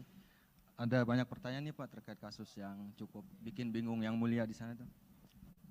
Pertama ini mengenai background tersangka. Barangkali ini nggak ada hubungannya dengan kasus, tapi cukup penting untuk dikonfirmasi kebenarannya karena ada kecurigaan juga. Kemarin kan sempat diperiksa dan dilepas. Apakah tersangka ini merupakan keponakan dari Wakil Jaksa Agung Pak Sunarta? Yang kedua terkait penerimaan uang Hasbi Hasan. Tadi di pointer disampaikan ada uang 11,2 miliar, sebagian diterima oleh HH. Apakah KPK sudah menemukan temuan awal ya, jumlah pasti dari uang, dan apakah ada yang lainnya suap berupa barang terhadap HH? Menyambung penahanan Hasbi Hasan, mengapa hari ini itu dia belum ditahan. Apakah memang KPK sudah memanggil beliau hari ini namun yang beliau tidak datang atau memang belum dipanggil? Keempat itu terkait pemeriksaan saksi Pak yang kemarin, Hakim Agung dan personel TNI. Kan ada ajudan KMA dan ajudan Hasbiasan juga. Sebenarnya itu mereka itu datang atau tidak dalam pemeriksaan dan apa materi yang hendak didalami oleh mereka itu. Soalnya ada informasi suap-suap di MA itu diurus oleh personel TNI itu. Mengingat juga salah satu personel TNI itu sempat dibalikan ke Mabes TNI tapi ditarik lagi ke MA. Sama terakhir Pak, aliran uang, apakah ada aliran uang ke perusahaan rekaman Athena Jaya Production? Itu kan HH ada saham atau apa di sana, dan kenalan-kenalan artis dia cukup banyak gitu, dan dia memanfaatkan artis-artis itu juga, kayak kemarin Charlie Van Houten kan ya, yang disebut di sidang, itu apakah ada aliran uang untuk perusahaan rekaman tersebut? Terima kasih Pak. Baik, terima kasih. Saya kira cukup ya, ini sudah banyak sekali ini pertanyaannya. Banyak sekali sudah pertanyaannya. Baik, kami Ke kanan, silakan ke Pak kiri. Gufron, Pak Asep. Terima kasih. Nanti pertanyaan-pertanyaan yang bersifat teknis, karena berkaitan dengan perkembangan secara teknis, itu lebih banyak dipahami oleh PLT Deputi Penindakan. Nanti akan saya limpahkan kepada Pak Asep. Saya akan menjawab beberapa hal yang bersifat umum saja ya. Misalnya pertanyaan, kenapa yang ditahan 1, padahal yang ditetapkan 2. Itu bagian dari proses yang sedang KPK lakukan. Jadi hanya soal waktu. Jadi itu adalah bagian dari teknis dan strategi ya. Tinggal waktu saja. Itu yang bersifat umum-umum tadi. Yang kedua yang semuanya teknis-teknis sekali ini. Kodarmanto misalnya, Kodarmanto tentang apakah yang lain, tentu KPK bergerak melakukan proses, itu bukan asumsi ya, tapi harus pada real adanya dugaan tindak pidana korupsi. Berdasarkan apa? Berdasarkan laporan, ataupun berdasarkan pengetahuan sendiri. Misalnya sebagaimana kita ketahui, RAT, lantas juga ED ini kan diberitakan, diviralkan oleh netizen di medsos. Atas dasar itu kami bergerak. Tapi tidak boleh kemudian kalau tidak ada dasarnya, misalnya seseorang diviralkan, ada kemudian orang lain yang profesinya sama, kemudian kami bergerak ke sana juga, itu tidak memungkinkan. Kecuali profesi yang sama menunjukkan sindrom ataupun gejala-gejala yang sama, tentu kami akan tidak lanjuti.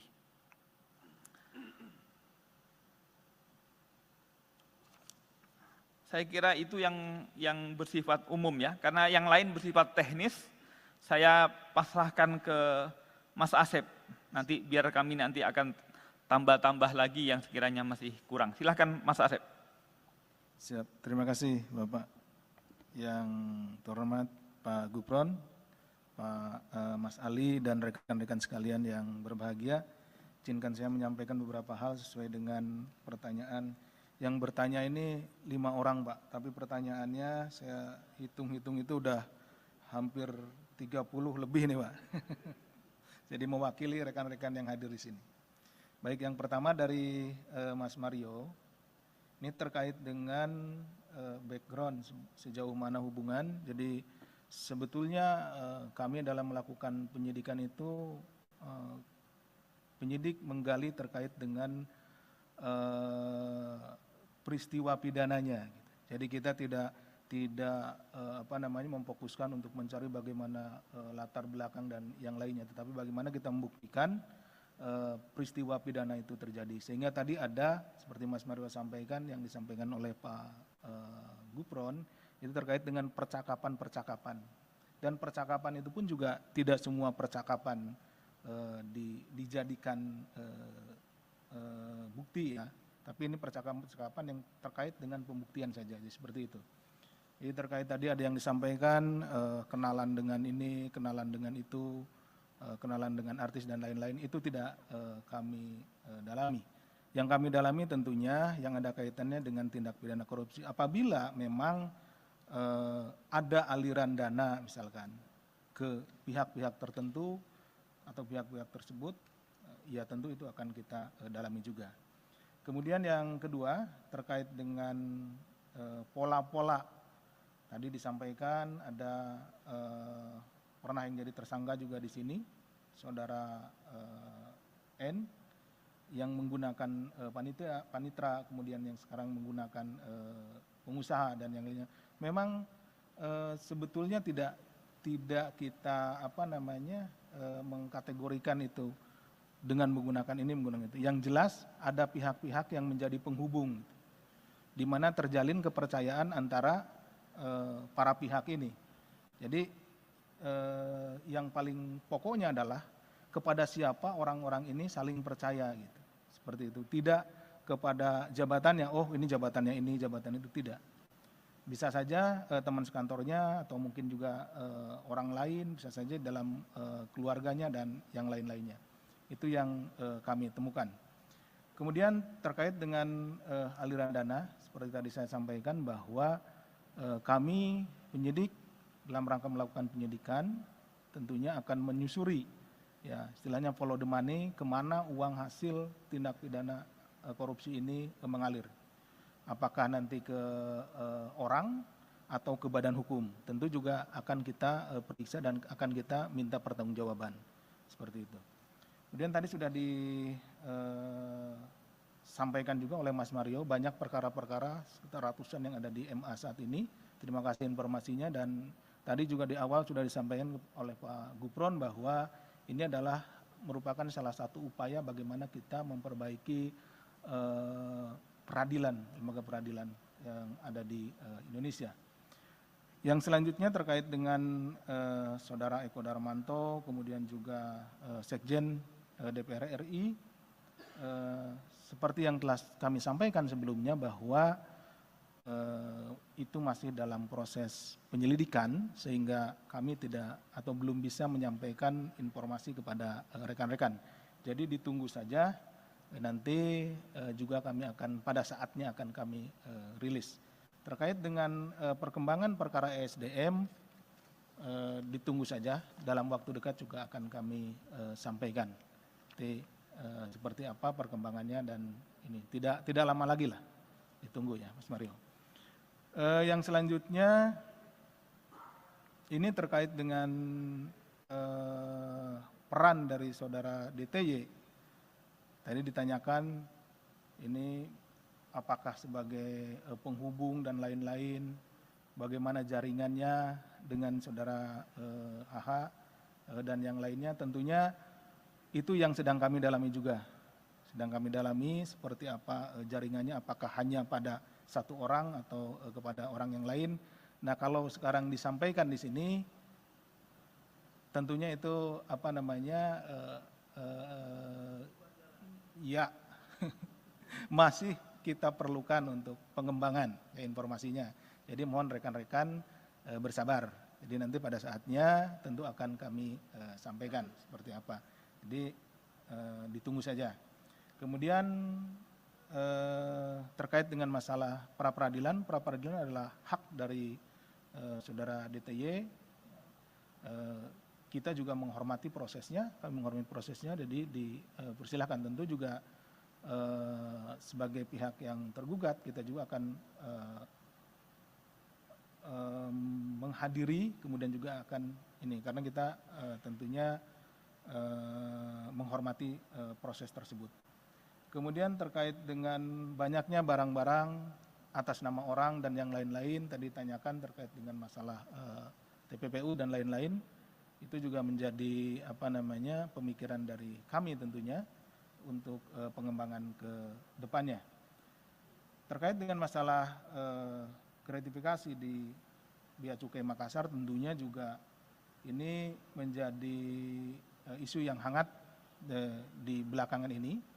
Dan tentunya kami yang sudah masuk ke KPK akan kita tangani dengan baik. Informasinya akan kita terus gali, di mana saja, di tempat mana saja, pada posisi apa saja, dari orang-orang yang sudah kita tangani saat ini seperti saudara AP, ya tentu kita akan kembangkan tidak hanya di Makassar.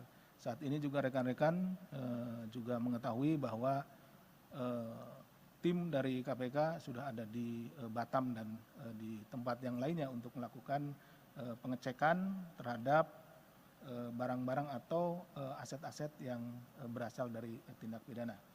Kemudian dari Mas Yogi, ini terkait dengan sama ini dengan mobil yang disita, kemudian juga ada pihak-pihak lain terkait dengan pengelolaan rumah, aset, baik mobil dan yang lainnya.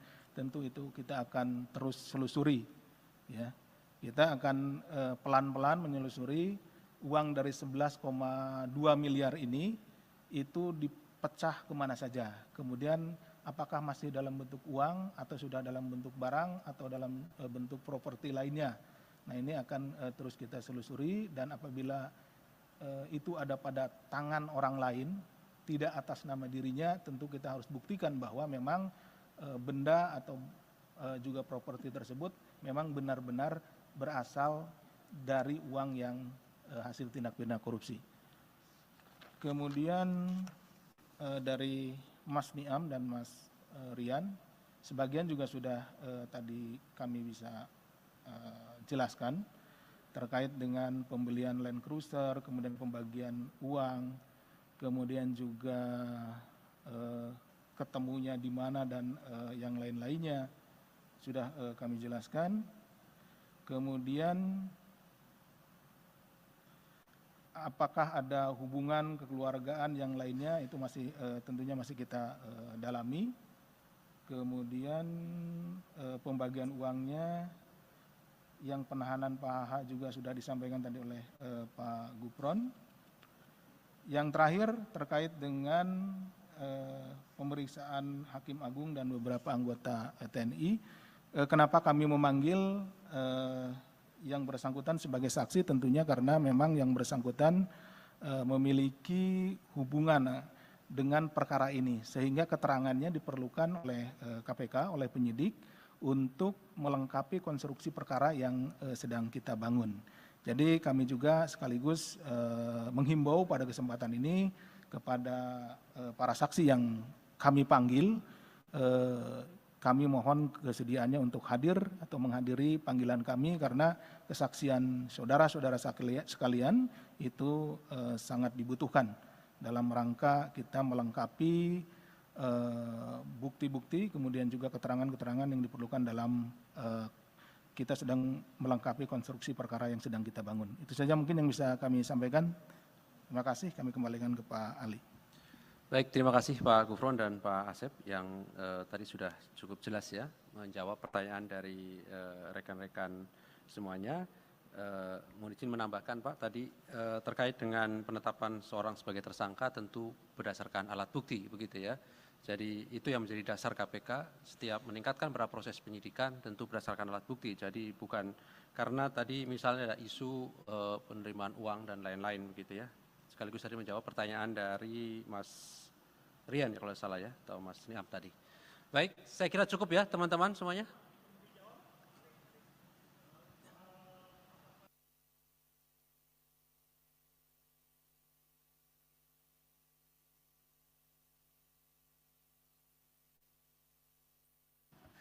Ya terkait dengan itu Mas Mario, ini Mas Mario pertanyaannya banyak ke masalah materi ya. Itu nanti kan akan dibuktikan dalam proses persidangan ya. Kalau kita lihat perkara-perkara yang sudah pernah diputus, itu panitra gitu ya, itu juga bisa bagian dari konstruksi dari hakim. Artinya di pembuktian itu kan ada pelaku peserta ya, ada pasal 55, makanya tadi kan di ketentuan yang kemudian kami terapkan juga ada pasal 55 ayat 1 KUHP. Di situ nanti akan didalami. Oke ya Mas Mario, saya kira cukup teman-teman. Terima kasih Pak Gufron, Pak Asep yang hadir pada malam hari ini. Kami akhiri. Assalamualaikum warahmatullahi wabarakatuh.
Baik, bismillahirrahmanirrahim.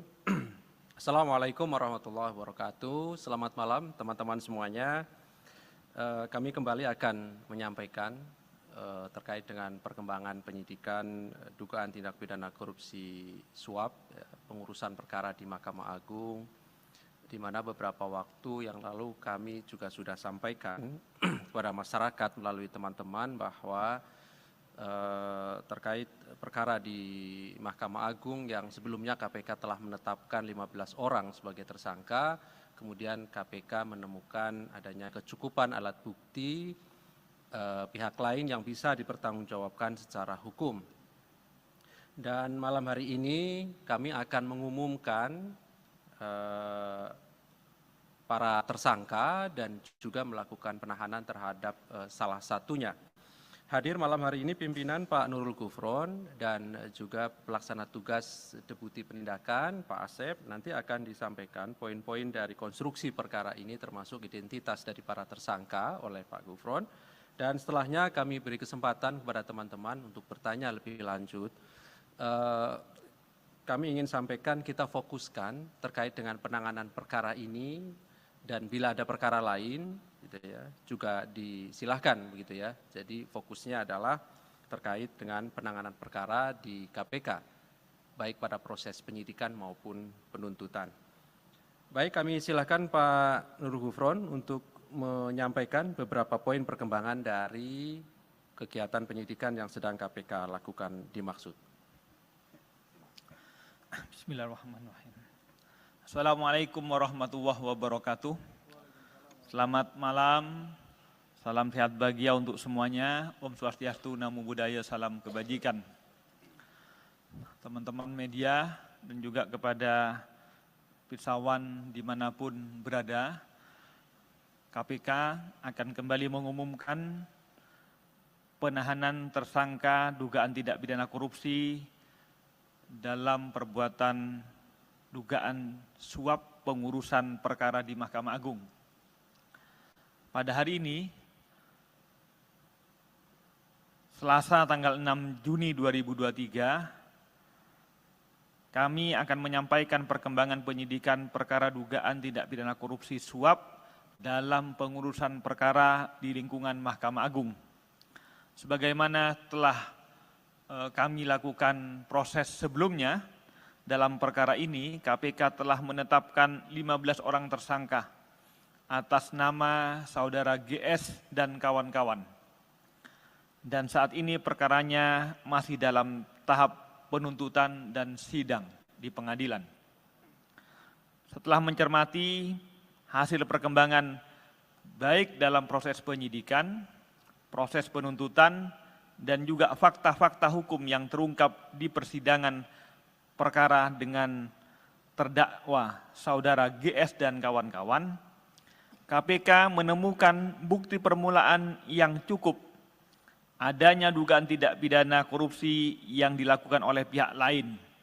Sehingga berdasarkan kecukupan alat bukti dimaksud, KPK meningkatkan status perkara ini ke tahap penyidikan dengan menetapkan 2 orang tersangka. Pertama, saudara HH, hakim dan juga sekretaris Mahkamah Agung. B. DTY, wira swasta, komisaris independen PT WB. Untuk keperluan penyidikan, tim penyidik melakukan penahanan di rutan selama 20 hari pertama terhadap tersangka saudara DTY terhitung sejak tanggal 6 sampai 25 Juni 2023 di rutan cabang KPK di Kafling C1. Konstruksi kasus ini diduga saudara HH yang dilantik menjadi sekretaris Mahkamah Agung pada tanggal 20 Desember 2020, lantas saudara HT, seorang debitur koperasi simpan pinjam, beberapa kali menghubungi tersangka DTY untuk melakukan komunikasi telepon terkait pembicaraan pengurusan perkara yang sedang dilakukan oleh saudara YP selaku pengacara. Kemudian saudara HT meminta bantuan tersangka DTY untuk mengurus perkara yang sedang diuruskannya di proses kasasi di Mahkamah Agung terkait terdakwa Budiman Gandhi Suparman agar dihukum bersalah dan juga untuk mengecek apakah pengacara yang mewakili beliau, ya saudara YP, apakah yang dimaksud benar sedang bekerja mengurus dan mengawal perkara peninjauan kembali yang sedang berproses di Mahkamah Agung mengenai kasus perselisihan di Koperasi Simpan Pinjam ID. Selanjutnya tersangka DTY menyatakan kesiapannya untuk membantu dan mengawasi pekerjaan YP dalam mengurus kedua perkara tersebut di Mahkamah Agung. Dan sebagai imbalannya, tersangka DTY meminta fee kepada HT berupa suntikan dana. Pada sekitar Maret 2022, saudara YP juga berkomunikasi dengan tersangka DTY dan juga menginformasikan melalui hasil tangkapan layar dari perkara nomor 326-K-PIT-2022 kepada tersangka DTY mengenai komposisi majelis hakim di Mahkamah Agung yang menangani perkara yang sedang diurus tersebut. Masih pada sekitar Maret tahun 2022, selanjutnya saudara HT juga mengajak tersangka DTY ke kantor saudara YP di Rumah Pancasila, Semarang Indah D16 nomor 5, Kota Semarang, sehingga kemudian saudara HT, saudara DTY, dan saudara YP ketiganya bertemu di tempat tersebut.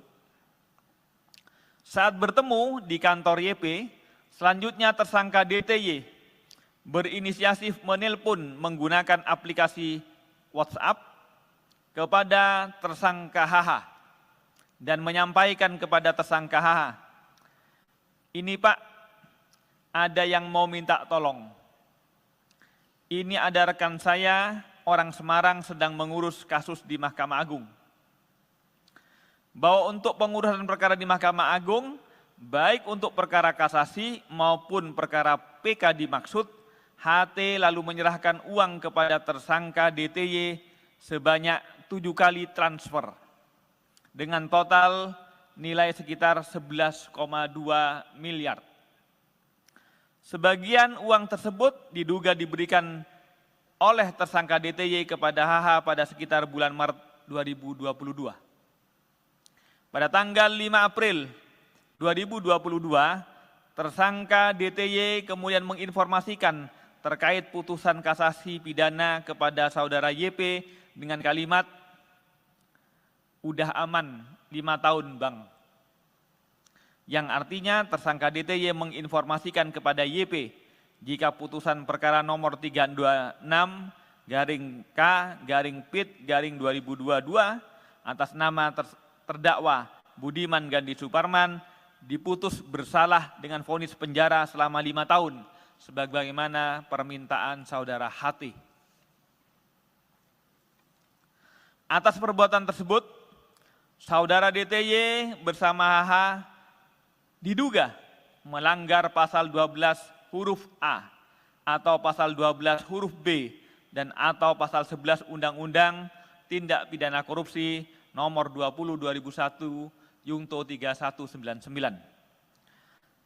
KPK, sekali lagi kami tegaskan bahwa KPK selalu berkomitmen untuk menuntaskan penanganan perkara suap di lingkungan Mahkamah Agung ini, dan kami berharap tentu tidak akan ada lagi kasus-kasus serupa di lingkungan Mahkamah Agung. Ini adalah bagian dari komitmen KPK untuk menegakkan marwah lembaga peradilan di Indonesia. Dengan penahanan ini adalah bagian dari komitmen KPK untuk memproses semua dugaan tindak pidana korupsi agar berjalan efektif dan memberikan kepastian kepada para pihak serta memenuhi rasa keadilan masyarakat. Demikian yang dapat kami sampaikan. Terima kasih atas perhatiannya. Kalau ada pertanyaan nanti disilahkan difasilitasi oleh Mas Ali Fikri. Kami kembalikan ke Mas Ali. Baik, terima kasih Pak Nurul Gufron yang sudah menyampaikan beberapa poin yang pada prinsipnya KPK mengumumkan 2 orang sebagai tersangka, HH dan DTY, dan DTY ditahan sampai nanti tanggal 25 Juni 2023 di Rutan Cabang KPK Kafling C1. Untuk tersangka berikutnya tentu nanti kami akan agendakan untuk beberapa waktu ke depan. Baik, silakan 3 orang penanya, 1, 2, 3, 4, boleh. 5 ya. Silakan, kita fokuskan kepada penanganan perkara ya. Baik, silakan. Dari Mas Mario dulu, boleh silakan.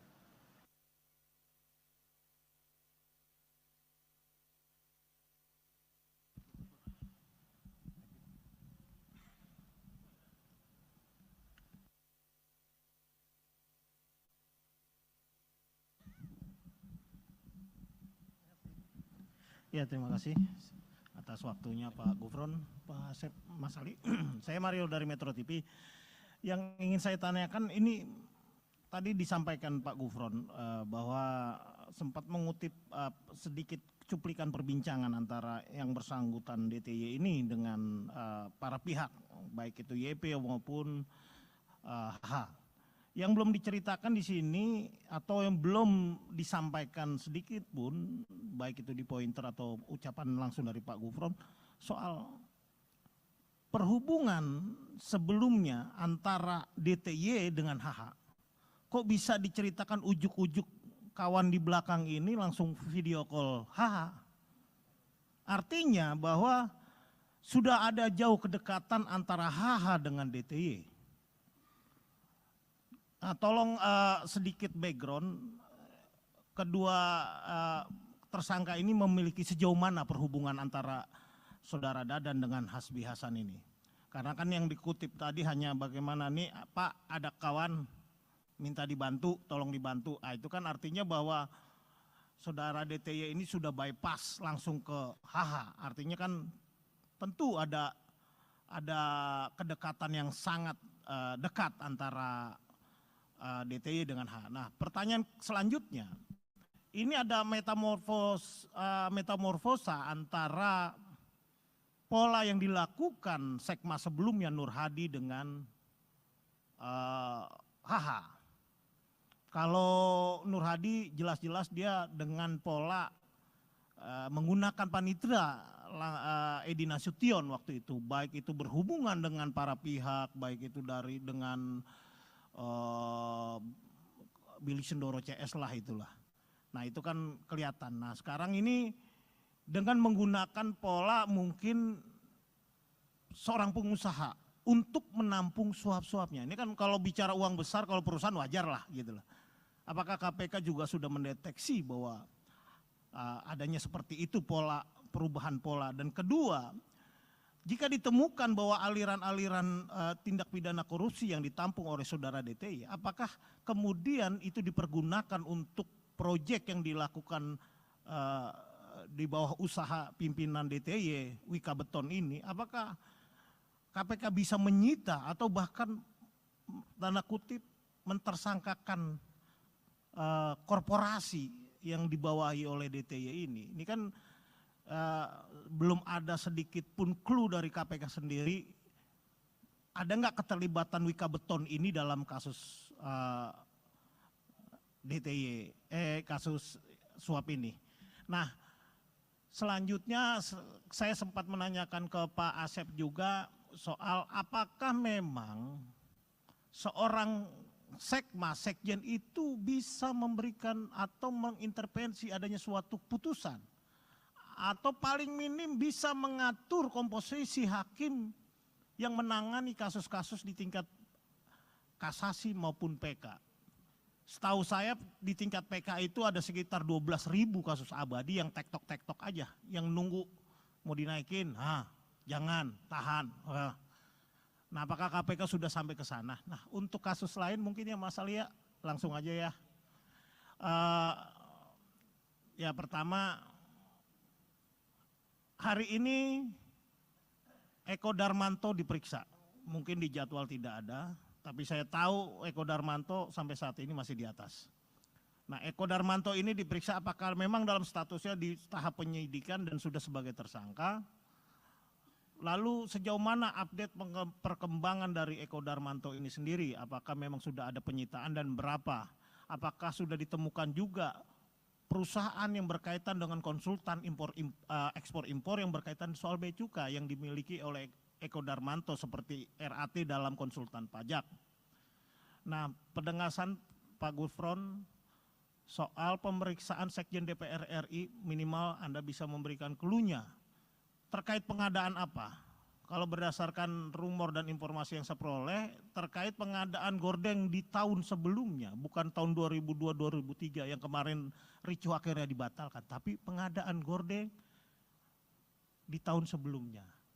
Karena saya sempat mewawancari, mendapatkan gambar 6-7 kali itu kabak pengelolaan rumah jabatan DPR. Artinya yang diisi pengadaan itu berkaitan yang isi rumah dari para pejabat. Ya mungkin kan kalau kita tahu rumah anggota DPR itu ada 560-an lah. Nah kalau dikalikan gordengnya 1 sekian udah berapa M gitu.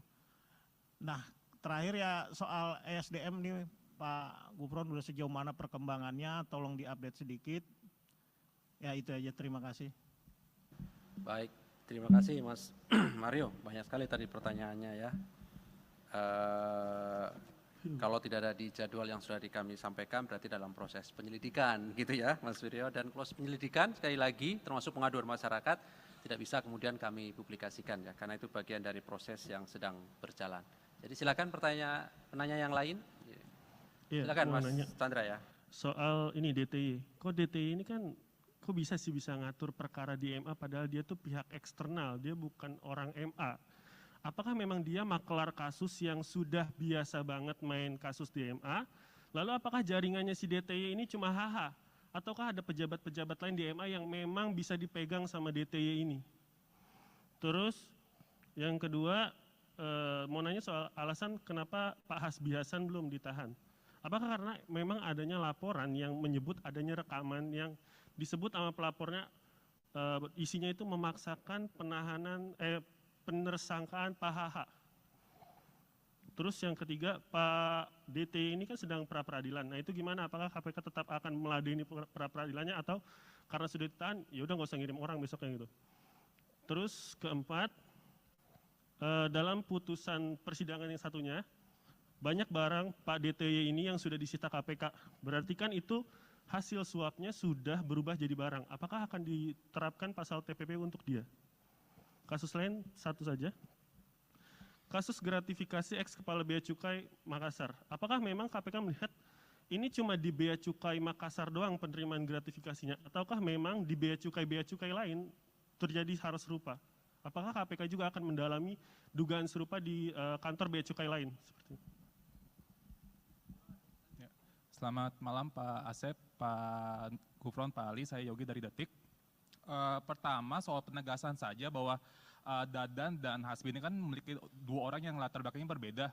Sebenarnya awal mereka kenal tuh seperti apa? Karena di persidangan Dadan mengaku kenal dari Hasbi itu dari Charlie ST12 gitu. Mungkin KPK bisa menjelaskan awal mereka kenal itu seperti apa.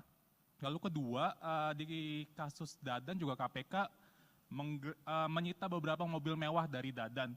Tapi kemudian mobil mewah itu atas nama kepemilikannya tuh perempuan bernama Zazita Damar Arwin gitu. Nah itu perempuan itu siapa dan hubungannya apa sama Dadantri. Kemudian untuk Hasbi Hasan sendiri KPK juga hari ini bilang bahwa saksi Windy Idol itu punya peran dalam mengelola rumah mewah Hasbi Hasan di Jakarta Selatan. Nah rumah mewah itu apakah memang sudah kepemilikan atas nama Windy Idol atau memang itu rumah yang dibeli Hasbi khusus untuk Windy? Kemudian rumah mewah itu dibeli Hasbi dari uang suap atau seperti apa dari penelusuran KPK? Terima kasih.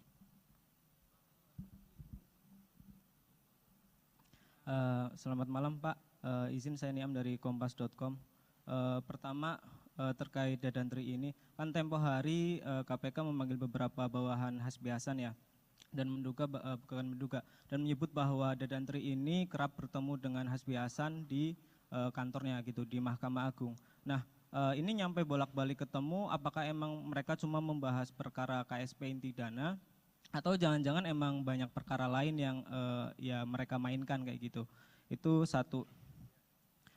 Dua, soal ini kan transferannya 11,2 miliar ya dari Herianto Tanaka. Nah, pembagiannya ini gimana sih? Maksudnya kan Dadan ibaratnya cuma penghubungnya Hasbi ya gitu. Jadi kan nggak mungkin si Hasbi Hasan nggak terima duit dari itu. Dan mungkin pembagiannya apakah dalam bentuk barang atau dalam bentuk lain kayak gitu. Itu terus selanjutnya izin Pak Gufron untuk yang lain. Kemarin kan Mahkamah Konstitusi udah mengabulkan putusan. Oh ya udah oke. Satu lagi ini kan Dadan kalau di surat tuntutan siapa Sudrajat Dimyati itu membeli Land Cruiser dengan nama orang lain kayak gitu. Dan itu ternyata rumahnya orang tersebut ada di dalam gang. Nah, pendalaman KPK terkait itu bagaimana sih? Maksudnya gimana ceritanya dia bisa dapat data-data, yaitu sangat privat kan, sangat personal gitu, administrasi seseorang, warga negara, apa jangan-jangan dia mungkin dekat, mungkin sama orang Dukcapil atau siapa, atau mungkin sama agen pinjol gitu, kok bisa nyampe dia punya data-data yang sangat rahasia gitu. Ya oke.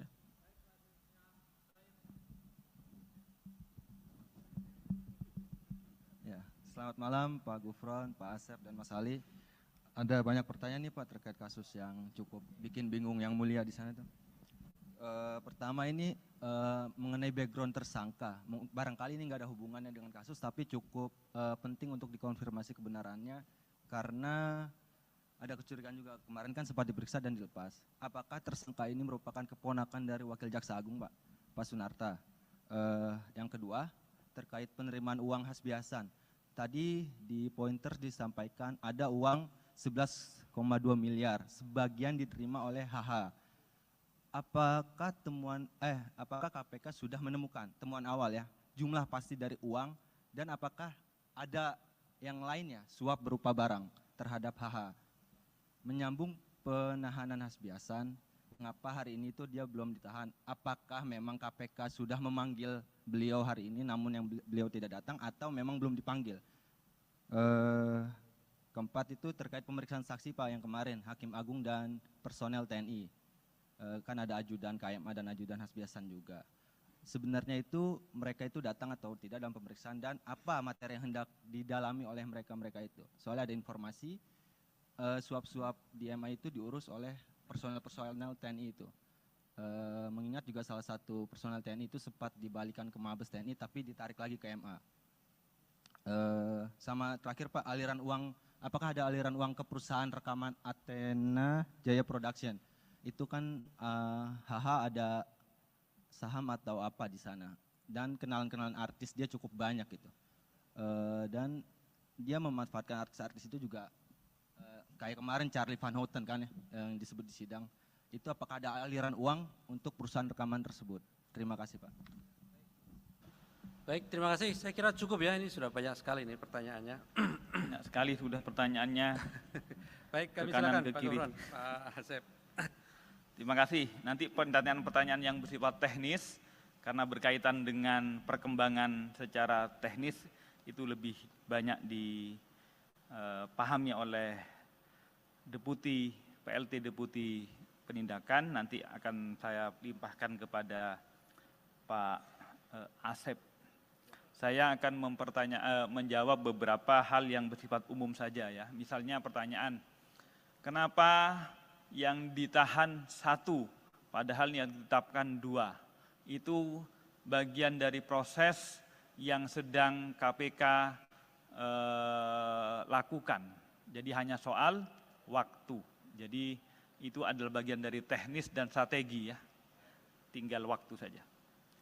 Itu yang bersifat umum-umum tadi. Yang kedua yang semuanya teknis-teknis sekali ini. Kodarmanto misalnya, Kodarmanto tentang apakah yang lain, tentu KPK bergerak melakukan proses itu bukan asumsi ya, tapi harus pada real adanya dugaan tindak pidana korupsi. Berdasarkan apa? Berdasarkan laporan ataupun berdasarkan pengetahuan sendiri. Misalnya sebagaimana kita ketahui RAT, lantas juga ED ini kan diberitakan, diviralkan oleh netizen di medsos.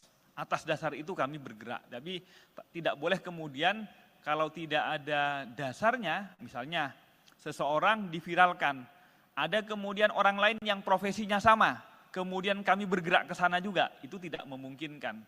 Kecuali profesi yang sama menunjukkan sindrom ataupun gejala-gejala yang sama, tentu kami akan tidak lanjuti.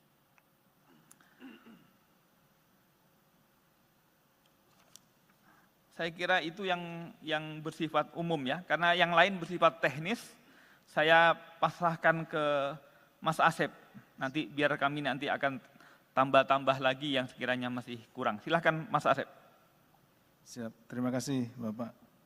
Yang terhormat Pak Gufron, Pak Mas Ali dan rekan-rekan sekalian yang berbahagia, izinkan saya menyampaikan beberapa hal sesuai dengan pertanyaan. Yang bertanya ini 5 orang Pak, tapi pertanyaannya saya hitung-hitung itu udah hampir 30 lebih nih Pak. Jadi mewakili rekan-rekan yang hadir di sini. Baik, yang pertama dari Mas Mario, ini terkait dengan background sejauh mana hubungan. Jadi sebetulnya kami dalam melakukan penyidikan itu, penyidik menggali terkait dengan peristiwa pidananya. Jadi kita tidak memfokuskan untuk mencari bagaimana latar belakang dan yang lainnya, tetapi bagaimana kita membuktikan peristiwa pidana itu terjadi. Sehingga tadi ada seperti Mas Mario sampaikan, yang disampaikan oleh Pak Gufron, itu terkait dengan percakapan-percakapan.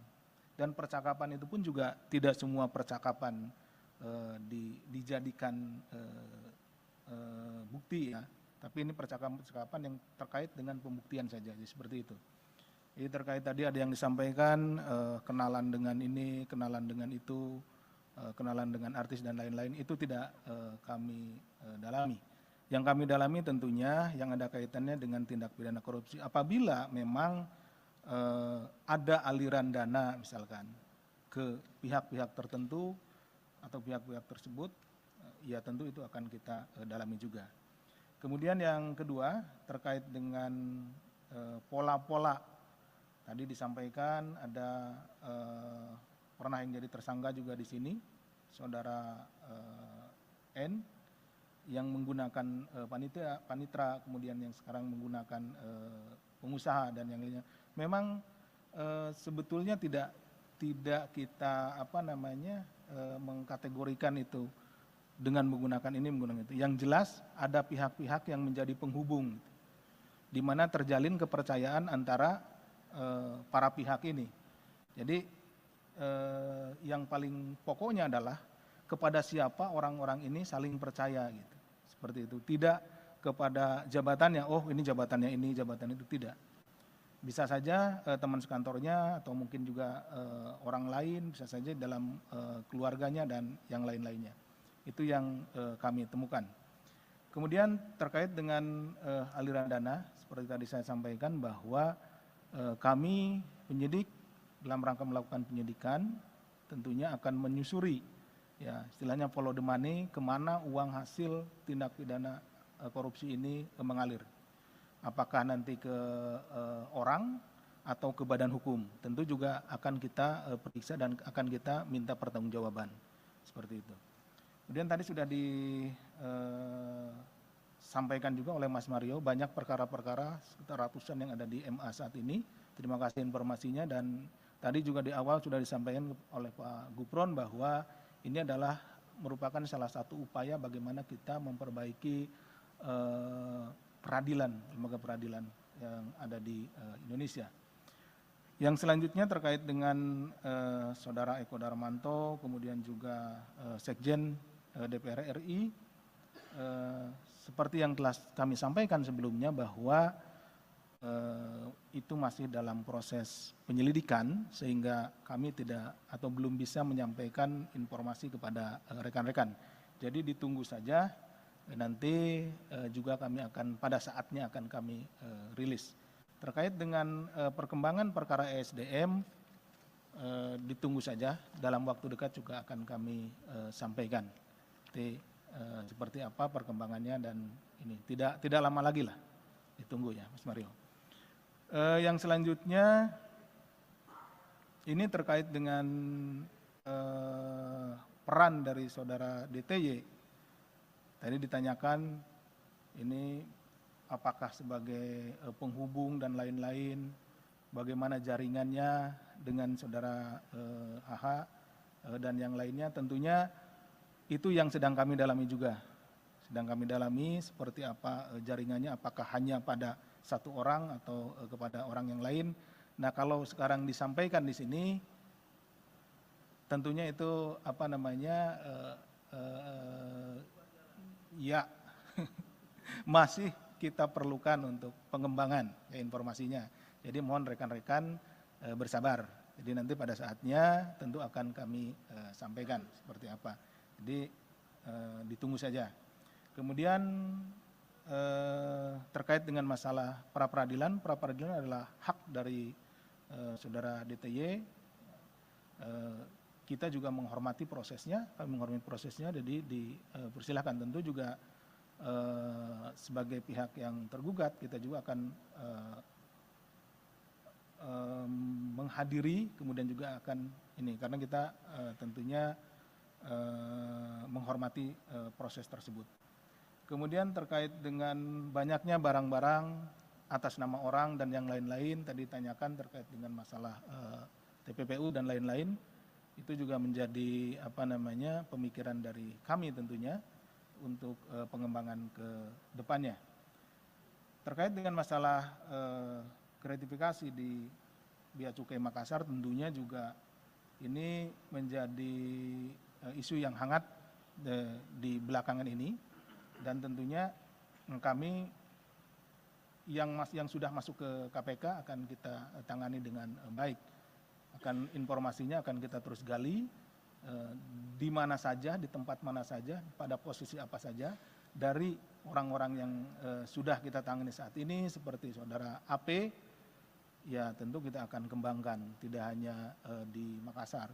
Saat ini juga rekan-rekan juga mengetahui bahwa tim dari KPK sudah ada di Batam dan di tempat yang lainnya untuk melakukan pengecekan terhadap barang-barang atau aset-aset yang berasal dari tindak pidana.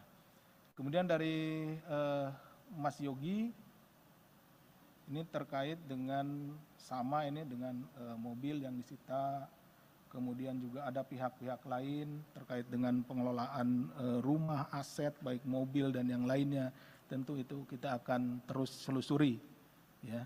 Kita akan pelan-pelan menyelusuri uang dari 11,2 miliar ini itu dipecah kemana saja. Kemudian apakah masih dalam bentuk uang atau sudah dalam bentuk barang atau dalam bentuk properti lainnya.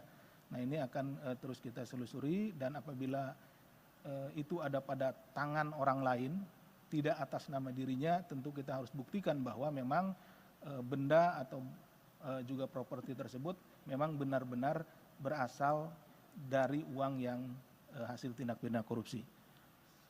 Kemudian dari Mas Niam dan Mas Rian, sebagian juga sudah tadi kami bisa jelaskan terkait dengan pembelian Land Cruiser, kemudian pembagian uang, kemudian juga ketemunya di mana dan yang lain-lainnya sudah kami jelaskan. Kemudian apakah ada hubungan kekeluargaan yang lainnya, itu masih tentunya masih kita dalami. Kemudian pembagian uangnya, yang penahanan Pak HH juga sudah disampaikan tadi oleh Pak Gufron.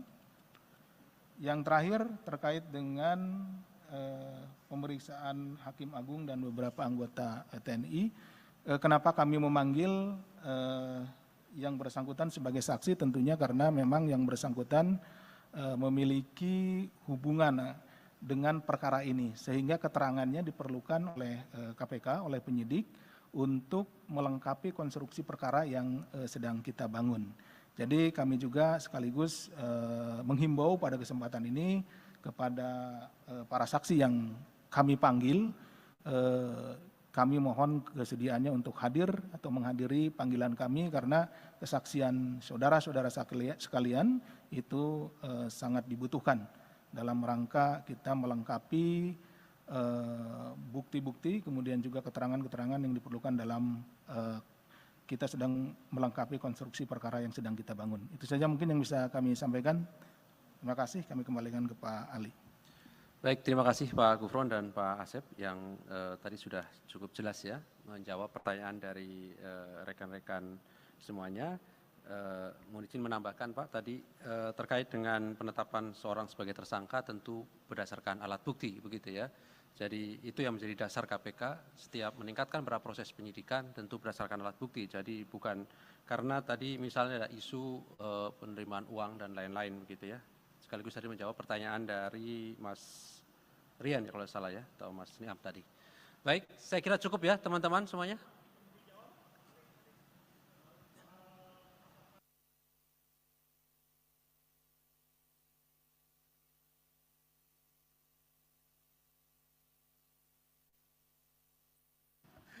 Ya terkait dengan itu Mas Mario, ini Mas Mario pertanyaannya banyak ke masalah materi ya. Itu nanti kan akan dibuktikan dalam proses persidangan ya.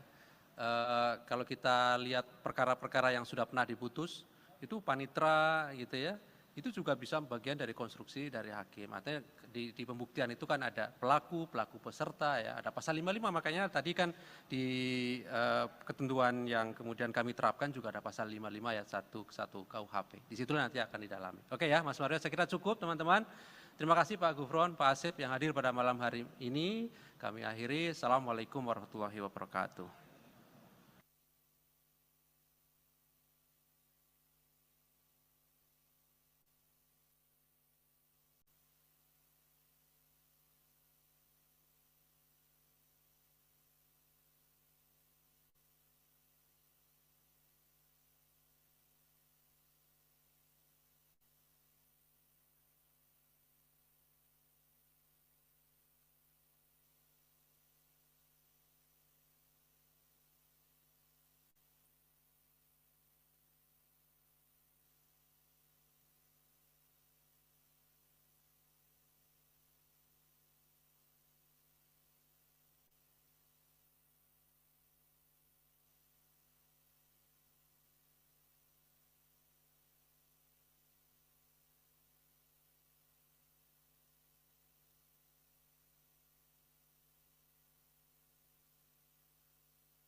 Baik, bismillahirrahmanirrahim. Assalamualaikum warahmatullahi wabarakatuh. Selamat malam teman-teman semuanya. Kami kembali akan menyampaikan terkait dengan perkembangan penyidikan dugaan tindak pidana korupsi suap, pengurusan perkara di Mahkamah Agung, di mana beberapa waktu yang lalu kami juga sudah sampaikan kepada masyarakat melalui teman-teman bahwa terkait perkara di Mahkamah Agung yang sebelumnya KPK telah menetapkan 15 orang sebagai tersangka, kemudian KPK menemukan adanya kecukupan alat bukti pihak lain yang bisa dipertanggungjawabkan secara hukum. Dan malam hari ini kami akan mengumumkan para tersangka dan juga melakukan penahanan terhadap salah satunya. Hadir malam hari ini pimpinan Pak Nurul Gufron dan juga pelaksana tugas Deputi Penindakan Pak Asep. Nanti akan disampaikan poin-poin dari konstruksi perkara ini termasuk identitas dari para tersangka oleh Pak Gufron. Dan setelahnya kami beri kesempatan kepada teman-teman untuk bertanya lebih lanjut. Kami ingin sampaikan kita fokuskan terkait dengan penanganan perkara ini dan bila ada perkara lain gitu ya, juga disilahkan begitu ya. Jadi fokusnya adalah terkait dengan penanganan perkara di KPK, baik pada proses penyidikan maupun penuntutan. Baik, kami silahkan Pak Nurul Gufron untuk menyampaikan beberapa poin perkembangan dari kegiatan penyidikan yang sedang KPK lakukan dimaksud.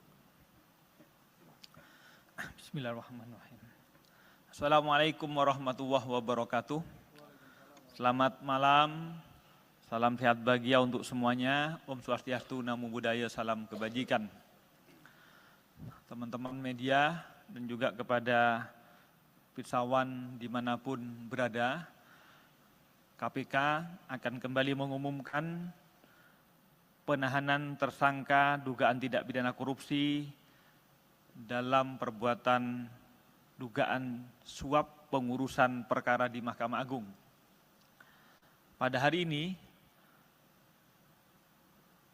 Selasa tanggal 6 Juni 2023, kami akan menyampaikan perkembangan penyidikan perkara dugaan tindak pidana korupsi suap dalam pengurusan perkara di lingkungan Mahkamah Agung. Sebagaimana telah kami lakukan proses sebelumnya, dalam perkara ini KPK telah menetapkan 15 orang tersangka atas nama saudara GS dan kawan-kawan. Dan saat ini perkaranya masih dalam tahap penuntutan dan sidang di pengadilan. Setelah mencermati hasil perkembangan baik dalam proses penyidikan, proses penuntutan, dan juga fakta-fakta hukum yang terungkap di persidangan perkara dengan terdakwa saudara GS dan kawan-kawan, KPK menemukan bukti permulaan yang cukup adanya dugaan tindak pidana korupsi yang dilakukan oleh pihak lain. Sehingga berdasarkan kecukupan alat bukti dimaksud, KPK meningkatkan status perkara ini ke tahap penyidikan dengan menetapkan 2 orang tersangka. Pertama, saudara HH, hakim dan juga sekretaris Mahkamah Agung. B, DTY, wira swasta, komisaris independen PT WB. Untuk keperluan penyidikan, tim penyidik melakukan penahanan di rutan selama 20 hari pertama terhadap tersangka saudara DTY terhitung sejak tanggal 6 sampai 25 Juni 2023 di rutan cabang KPK di Kafling C1. Konstruksi kasus ini diduga saudara HH yang dilantik menjadi sekretaris Mahkamah Agung pada tanggal 20 Desember 2020. Lantas saudara HT, seorang debitur koperasi simpan pinjam, beberapa kali menghubungi tersangka DTY untuk melakukan komunikasi telepon terkait pembicaraan pengurusan perkara yang sedang dilakukan oleh saudara YP selaku pengacara. Kemudian saudara HT meminta bantuan tersangka DTY untuk mengurus perkara yang sedang diuruskannya di proses kasasi di Mahkamah Agung terkait terdakwa Budiman Gandhi Suparman agar dihukum bersalah dan juga untuk mengecek apakah pengacara yang mewakili beliau, ya saudara YP, apakah yang dimaksud benar sedang bekerja mengurus dan mengawal perkara peninjauan kembali yang sedang berproses di Mahkamah Agung mengenai kasus perselisihan di Koperasi Simpan Pinjam ID. Selanjutnya tersangka DTY menyatakan kesiapannya untuk membantu dan mengawasi pekerjaan YP dalam mengurus kedua perkara tersebut di Mahkamah Agung. Dan sebagai imbalannya, tersangka DTY meminta fee kepada HT berupa suntikan dana. Pada sekitar Maret 2022, saudara YP juga berkomunikasi dengan tersangka DTY dan juga menginformasikan melalui hasil tangkapan layar dari perkara nomor 326-K-PIT-2022 kepada tersangka DTY mengenai komposisi majelis hakim di Mahkamah Agung yang menangani perkara yang sedang diurus tersebut. Masih pada sekitar Maret tahun 2022, selanjutnya saudara HT juga mengajak tersangka DTY ke kantor saudara YP di Rumah Pancasila, Semarang Indah D16 nomor 5, Kota Semarang, sehingga kemudian saudara HT, saudara DTY, dan saudara YP ketiganya bertemu di tempat tersebut. Saat bertemu di kantor YP, selanjutnya tersangka DTY berinisiatif menelpon menggunakan aplikasi WhatsApp kepada tersangka HH dan menyampaikan kepada tersangka HH, "Ini Pak, ada yang mau minta tolong. Ini ada rekan saya, orang Semarang sedang mengurus kasus di Mahkamah Agung. Bahwa untuk pengurusan perkara di Mahkamah Agung, baik untuk perkara kasasi maupun perkara PK dimaksud, HT lalu menyerahkan uang kepada tersangka DTY sebanyak 7 kali transfer dengan total nilai sekitar 11,2 miliar. Sebagian uang tersebut diduga diberikan oleh tersangka DTY kepada HH pada sekitar bulan Maret 2022. Pada tanggal 5 April 2022, tersangka DTY kemudian menginformasikan terkait putusan kasasi pidana kepada saudara YP dengan kalimat, "Udah aman 5 tahun Bang."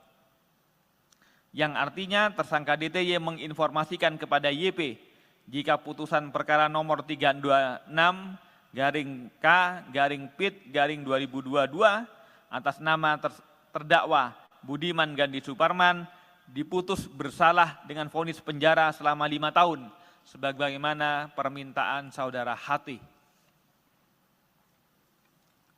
Atas perbuatan tersebut, saudara DTY bersama HH diduga melanggar pasal 12 huruf A atau pasal 12 huruf B dan atau pasal 11 Undang-Undang Tindak Pidana Korupsi nomor 20/2001 Yungto 3199.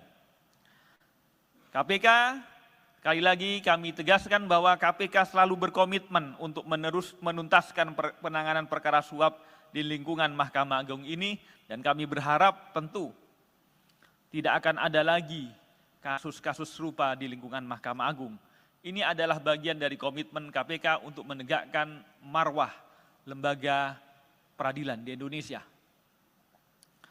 Dengan penahanan ini adalah bagian dari komitmen KPK untuk memproses semua dugaan tindak pidana korupsi agar berjalan efektif dan memberikan kepastian kepada para pihak serta memenuhi rasa keadilan masyarakat.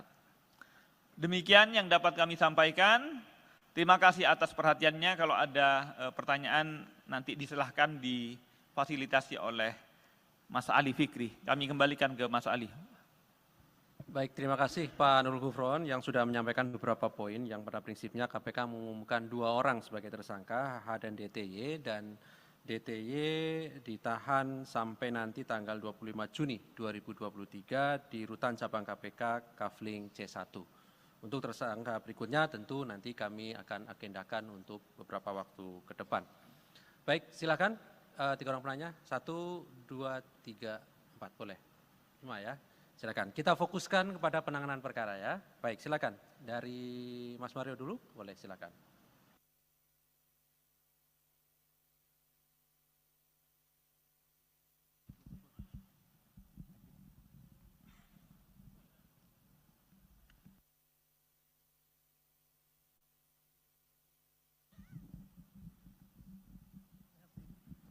Ya, terima kasih atas waktunya Pak Gufron, Pak Asep, Mas Ali. Saya Mario dari Metro TV. Yang ingin saya tanyakan ini tadi disampaikan Pak Gufron bahwa sempat mengutip sedikit cuplikan perbincangan antara yang bersangkutan DTY ini dengan para pihak, baik itu YP maupun H. Yang belum diceritakan di sini atau yang belum disampaikan sedikit pun, baik itu di pointer atau ucapan langsung dari Pak Gufron, soal perhubungan sebelumnya antara DTY dengan HH. Kok bisa diceritakan ujuk-ujuk kawan di belakang ini langsung video call HH? Artinya bahwa sudah ada jauh kedekatan antara HH dengan DTY. Nah, tolong sedikit background, kedua tersangka ini memiliki sejauh mana perhubungan antara saudara Dadan dengan Hasbi Hasan ini. Karena kan yang dikutip tadi hanya bagaimana nih Pak ada kawan minta dibantu, tolong dibantu. Nah, itu kan artinya bahwa saudara DTY ini sudah bypass langsung ke HH. Artinya kan tentu ada kedekatan yang sangat dekat antara DTY dengan H. Nah, pertanyaan selanjutnya, ini ada metamorfosa antara pola yang dilakukan Sekma sebelumnya Nur Hadi dengan HH. Kalau Nur Hadi jelas-jelas dia dengan pola menggunakan panitera Edi Nasution waktu itu, baik itu berhubungan dengan para pihak, baik itu dengan Billy Sendoro CS lah itulah. Nah itu kan kelihatan. Nah sekarang ini dengan menggunakan pola mungkin seorang pengusaha untuk menampung suap-suapnya. Ini kan kalau bicara uang besar, kalau perusahaan wajar lah gitu lah. Apakah KPK juga sudah mendeteksi bahwa adanya seperti itu perubahan pola? Dan kedua, jika ditemukan bahwa aliran-aliran tindak pidana korupsi yang ditampung oleh saudara DTY, apakah kemudian itu dipergunakan untuk proyek yang dilakukan di bawah usaha pimpinan DTY, Wika Beton ini, apakah KPK bisa menyita atau bahkan tanda kutip mentersangkakan korporasi yang dibawahi oleh DTY ini? Ini kan belum ada sedikit pun clue dari KPK sendiri. Ada nggak keterlibatan Wika Beton ini dalam kasus DTY, kasus suap ini? Nah, selanjutnya saya sempat menanyakan ke Pak Asep juga soal apakah memang seorang sekjen itu bisa memberikan atau mengintervensi adanya suatu putusan, atau paling minim bisa mengatur komposisi hakim yang menangani kasus-kasus di tingkat kasasi maupun PK. Setahu saya di tingkat PK itu ada sekitar 12.000 kasus abadi yang tektok-tektok aja, yang nunggu mau dinaikin, jangan, tahan.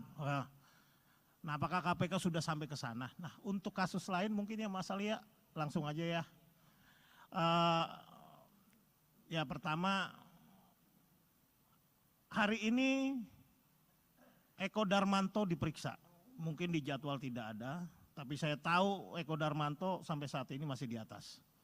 Nah Eko Darmanto ini diperiksa apakah memang dalam statusnya di tahap penyidikan dan sudah sebagai tersangka. Lalu sejauh mana update perkembangan dari Eko Darmanto ini sendiri, apakah memang sudah ada penyitaan dan berapa? Apakah sudah ditemukan juga perusahaan yang berkaitan dengan konsultan ekspor impor yang berkaitan soal bea cukai yang dimiliki oleh Eko Darmanto seperti RAT dalam konsultan pajak. Nah, penegasan Pak Gufron soal pemeriksaan Sekjen DPR RI minimal Anda bisa memberikan clue-nya terkait pengadaan apa? kalau berdasarkan rumor dan informasi yang saya peroleh terkait pengadaan gorden di tahun sebelumnya, bukan tahun 2002-2003 yang kemarin ricuh akhirnya dibatalkan, tapi pengadaan gorden di tahun sebelumnya. Karena saya sempat mewawancari, mendapatkan gambar 6-7 kali itu kabak pengelolaan rumah jabatan DPR. Artinya yang diisi pengadaan itu berkaitan yang isi rumah dari para pejabat. Ya mungkin kan kalau kita tahu rumah anggota DPR itu ada 560-an lah. Nah kalau dikalikan gordengnya 1 sekian udah berapa M gitu. Nah terakhir ya soal ESDM nih Pak Gufron, udah sejauh mana perkembangannya, tolong diupdate sedikit. Ya itu aja, terima kasih. Baik. Terima kasih Mas Mario, banyak sekali tadi pertanyaannya ya. Kalau tidak ada di jadwal yang sudah kami sampaikan berarti dalam proses penyelidikan gitu ya Mas Mario. Dan proses penyelidikan sekali lagi termasuk pengaduan masyarakat tidak bisa kemudian kami publikasikan ya, karena itu bagian dari proses yang sedang berjalan. Jadi silakan penanya yang lain. Silakan Mas Chandra ya. Soal ini DTI, kok DTI ini kan kok bisa ngatur perkara di MA padahal dia tuh pihak eksternal, dia bukan orang MA. Apakah memang dia makelar kasus yang sudah biasa banget main kasus di MA? Lalu apakah jaringannya si DTI ini cuma HH? Ataukah ada pejabat-pejabat lain di MA yang memang bisa dipegang sama DTI ini? Terus yang kedua, mau nanya soal alasan kenapa Pak Hasbi Hasan belum ditahan. Apakah karena memang adanya laporan yang menyebut adanya rekaman yang disebut sama pelapornya isinya itu memaksakan penersangkaan Pak HH. Terus yang ketiga, Pak DT ini kan sedang pra-peradilan. Nah itu gimana? Apakah KPK tetap akan meladeni pra-peradilannya atau karena sudah ditahan, ya udah nggak usah ngirim orang besoknya gitu. Terus keempat, dalam putusan persidangan yang satunya, banyak barang Pak DTY ini yang sudah disita KPK. Berarti kan itu hasil suapnya sudah berubah jadi barang. Apakah akan diterapkan pasal TPP untuk dia? Kasus lain satu saja.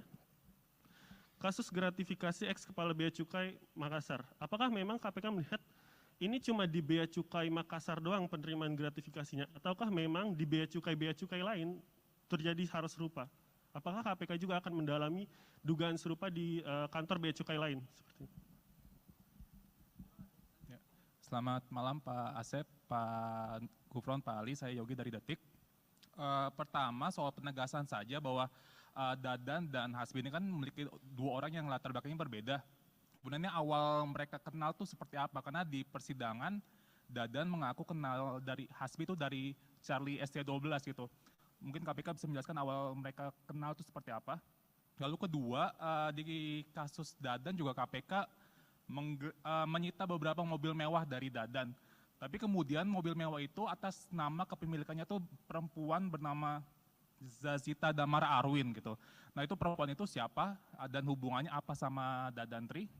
Kemudian untuk Hasbi Hasan sendiri KPK juga hari ini bilang bahwa saksi Windy Idol itu punya peran dalam mengelola rumah mewah Hasbi Hasan di Jakarta Selatan.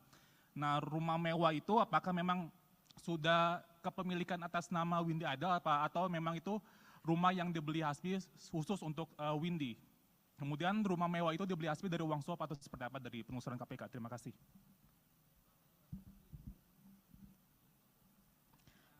Selamat malam Pak, izin saya Niam dari kompas.com.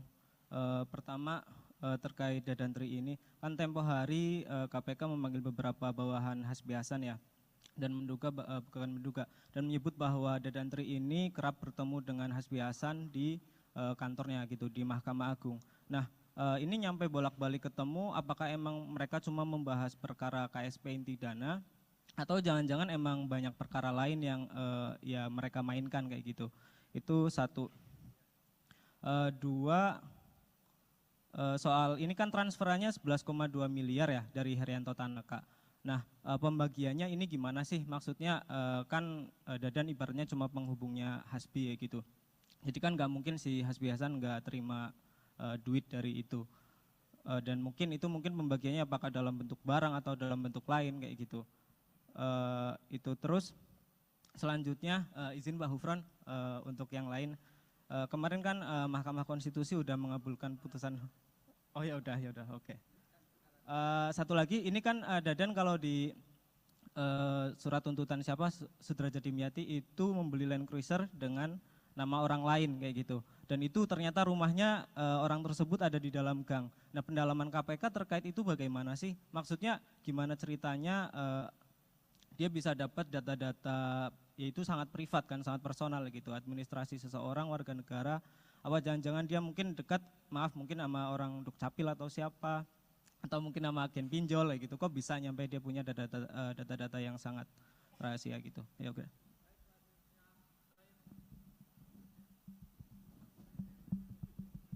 Ya, selamat malam Pak Gufron, Pak Asep, dan Mas Ali.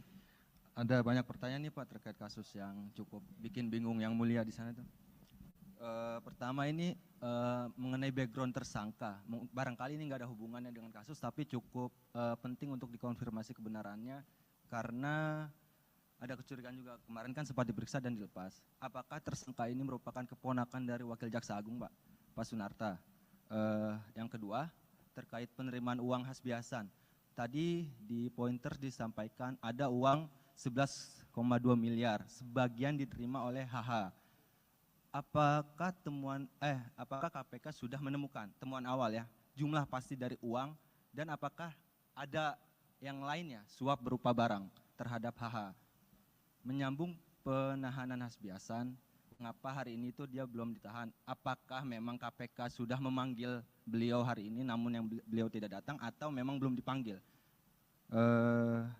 Keempat itu terkait pemeriksaan saksi Pak yang kemarin, Hakim Agung dan personel TNI.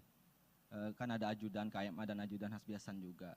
Sebenarnya itu mereka itu datang atau tidak dalam pemeriksaan, dan apa materi yang hendak didalami oleh mereka itu. Soalnya ada informasi suap-suap di MA itu diurus oleh personel TNI itu. Mengingat juga salah satu personel TNI itu sempat dibalikan ke Mabes TNI tapi ditarik lagi ke MA. Sama terakhir Pak, aliran uang, apakah ada aliran uang ke perusahaan rekaman Athena Jaya Production? Itu kan HH ada saham atau apa di sana, dan kenalan-kenalan artis dia cukup banyak gitu. Dan dia memanfaatkan artis-artis itu juga, kayak kemarin Charlie Van Houten kan ya, yang disebut di sidang. Itu apakah ada aliran uang untuk perusahaan rekaman tersebut? Terima kasih Pak. Baik, terima kasih. Saya kira cukup ya, ini sudah banyak sekali ini pertanyaannya.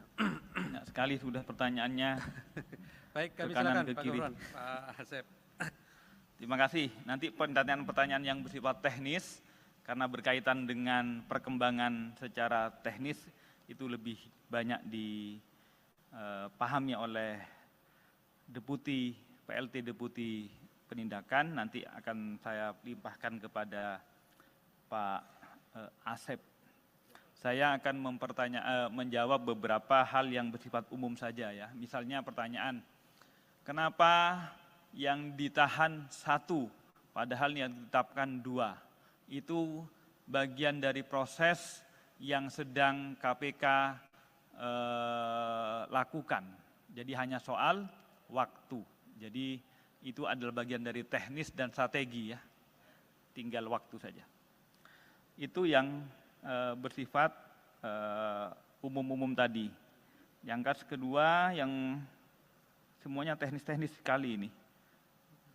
Kodarmanto misalnya, Kodarmanto tentang apakah yang lain, tentu KPK bergerak melakukan proses, itu bukan asumsi ya, tapi harus pada real adanya dugaan tindak pidana korupsi. Berdasarkan apa? Berdasarkan laporan, ataupun berdasarkan pengetahuan sendiri.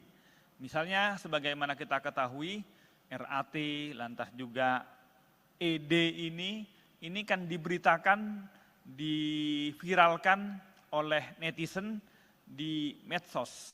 Atas dasar itu kami bergerak. Tapi tidak boleh kemudian kalau tidak ada dasarnya, misalnya seseorang diviralkan, ada kemudian orang lain yang profesinya sama, kemudian kami bergerak ke sana juga, itu tidak memungkinkan.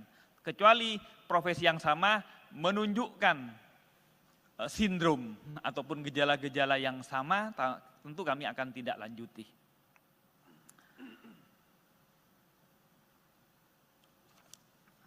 Saya kira itu yang bersifat umum ya, karena yang lain bersifat teknis. Saya pasrahkan ke Mas Asep. Nanti biar kami nanti akan tambah-tambah lagi yang sekiranya masih kurang. Silahkan Mas Asep. Siap, terima kasih Bapak. Yang terhormat Pak Gufron, Pak Mas Ali dan rekan-rekan sekalian yang berbahagia, izinkan saya menyampaikan beberapa hal sesuai dengan pertanyaan. Yang bertanya ini 5 orang Pak, tapi pertanyaannya saya hitung-hitung itu udah hampir 30 lebih nih Pak. Jadi mewakili rekan-rekan yang hadir di sini. Baik, yang pertama dari Mas Mario, ini terkait dengan background sejauh mana hubungan. Jadi sebetulnya kami dalam melakukan penyidikan itu, penyidik menggali terkait dengan peristiwa pidananya. Jadi kita tidak memfokuskan untuk mencari bagaimana latar belakang dan yang lainnya, tetapi bagaimana kita membuktikan peristiwa pidana itu terjadi. Sehingga tadi ada seperti Mas Mario sampaikan, yang disampaikan oleh Pak Gufron, itu terkait dengan percakapan-percakapan. Dan percakapan itu pun juga tidak semua percakapan dijadikan bukti ya, tapi ini percakapan-percakapan yang terkait dengan pembuktian saja, jadi seperti itu. Jadi terkait tadi ada yang disampaikan kenalan dengan ini, kenalan dengan itu, kenalan dengan artis dan lain-lain, itu tidak kami dalami. Yang kami dalami tentunya yang ada kaitannya dengan tindak pidana korupsi. Apabila memang ada aliran dana misalkan ke pihak-pihak tertentu atau pihak-pihak tersebut, ya tentu itu akan kita dalami juga. Kemudian yang kedua terkait dengan pola-pola, tadi disampaikan ada pernah yang jadi tersangka juga di sini, saudara N, yang menggunakan panitra, kemudian yang sekarang menggunakan pengusaha dan yang lainnya. Memang sebetulnya tidak kita mengkategorikan itu dengan menggunakan ini, menggunakan itu. Yang jelas ada pihak-pihak yang menjadi penghubung, di mana terjalin kepercayaan antara para pihak ini. Jadi yang paling pokoknya adalah kepada siapa orang-orang ini saling percaya gitu. Seperti itu. Tidak kepada jabatannya, oh ini jabatannya ini, jabatan itu, tidak. Bisa saja teman sekantornya atau mungkin juga orang lain, bisa saja dalam keluarganya dan yang lain-lainnya. Itu yang kami temukan. Kemudian terkait dengan aliran dana, seperti tadi saya sampaikan bahwa kami penyidik dalam rangka melakukan penyidikan tentunya akan menyusuri, ya istilahnya follow the money, kemana uang hasil tindak pidana korupsi ini mengalir. Apakah nanti ke orang atau ke badan hukum, tentu juga akan kita periksa dan akan kita minta pertanggungjawaban, seperti itu. Kemudian tadi sudah disampaikan juga oleh Mas Mario, banyak perkara-perkara sekitar ratusan yang ada di MA saat ini. Terima kasih informasinya, dan tadi juga di awal sudah disampaikan oleh Pak Gufron bahwa ini adalah merupakan salah satu upaya bagaimana kita memperbaiki peradilan, lembaga peradilan yang ada di Indonesia. Yang selanjutnya terkait dengan Saudara Eko Darmanto, kemudian juga Sekjen DPR RI, seperti yang telah kami sampaikan sebelumnya bahwa itu masih dalam proses penyelidikan, sehingga kami tidak atau belum bisa menyampaikan informasi kepada rekan-rekan. Jadi ditunggu saja, nanti juga kami akan pada saatnya akan kami rilis. Terkait dengan perkembangan perkara ESDM, ditunggu saja, dalam waktu dekat juga akan kami sampaikan. Seperti apa perkembangannya, dan ini tidak lama lagi lah, ditunggu ya Mas Mario. Yang selanjutnya ini terkait dengan peran dari saudara DTY. Tadi ditanyakan ini apakah sebagai penghubung dan lain-lain, bagaimana jaringannya dengan saudara AH dan yang lainnya. Tentunya itu yang sedang kami dalami juga. Sedang kami dalami seperti apa jaringannya, apakah hanya pada satu orang atau kepada orang yang lain. Nah, kalau sekarang disampaikan di sini, tentunya itu apa namanya ya masih kita perlukan untuk pengembangan informasinya. Jadi mohon rekan-rekan bersabar. Jadi nanti pada saatnya tentu akan kami sampaikan seperti apa. Jadi ditunggu saja. Kemudian terkait dengan masalah pra-peradilan adalah hak dari saudara DTY. Kita juga menghormati prosesnya, kami menghormati prosesnya, jadi dipersilahkan. Tentu juga sebagai pihak yang tergugat, kita juga akan menghadiri, kemudian juga akan ini, karena kita tentunya menghormati proses tersebut. Kemudian terkait dengan banyaknya barang-barang atas nama orang dan yang lain-lain, tadi ditanyakan terkait dengan masalah TPPU dan lain-lain, itu juga menjadi apa namanya pemikiran dari kami tentunya untuk pengembangan ke depannya. Terkait dengan masalah gratifikasi di Bea Cukai Makassar, tentunya juga ini menjadi isu yang hangat di belakangan ini, dan tentunya kami yang sudah masuk ke KPK akan kita tangani dengan baik. Akan informasinya akan kita terus gali di mana saja, di tempat mana saja, pada posisi apa saja, dari orang-orang yang sudah kita tangani saat ini seperti saudara AP, ya tentu kita akan kembangkan, tidak hanya di Makassar.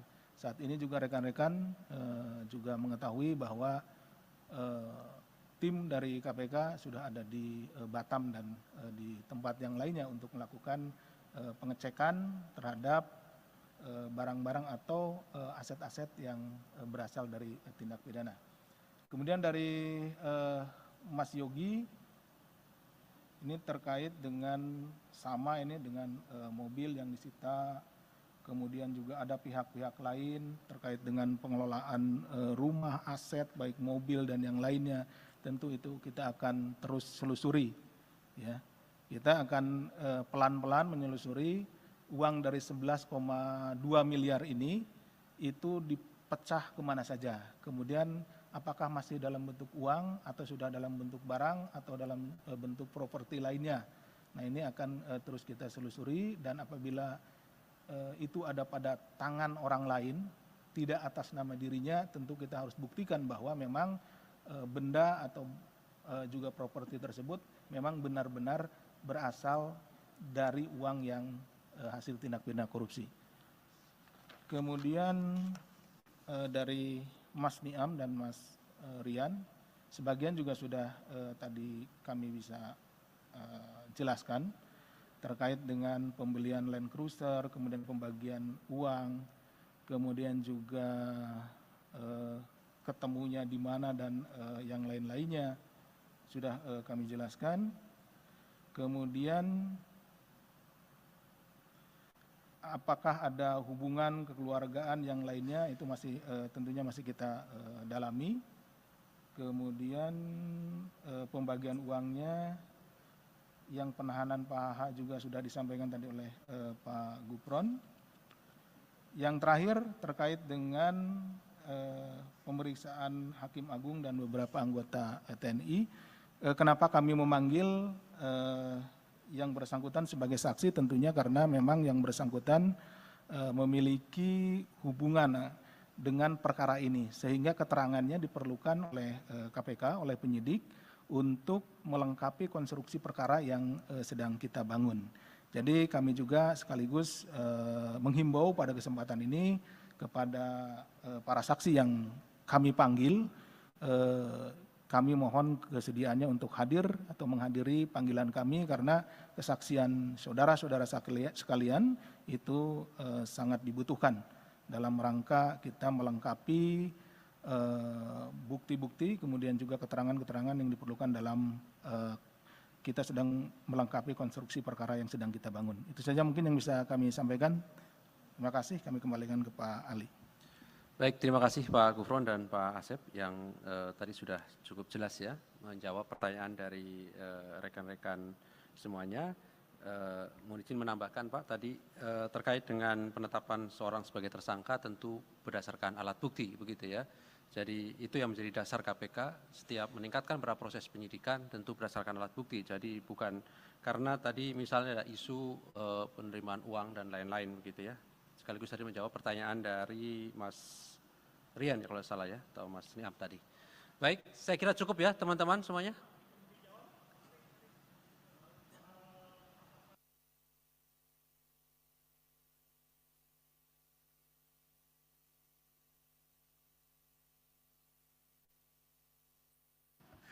Ya, terkait dengan itu Mas Mario, ini Mas Mario pertanyaannya banyak ke masalah materi ya. Itu nanti kan akan dibuktikan dalam proses persidangan ya.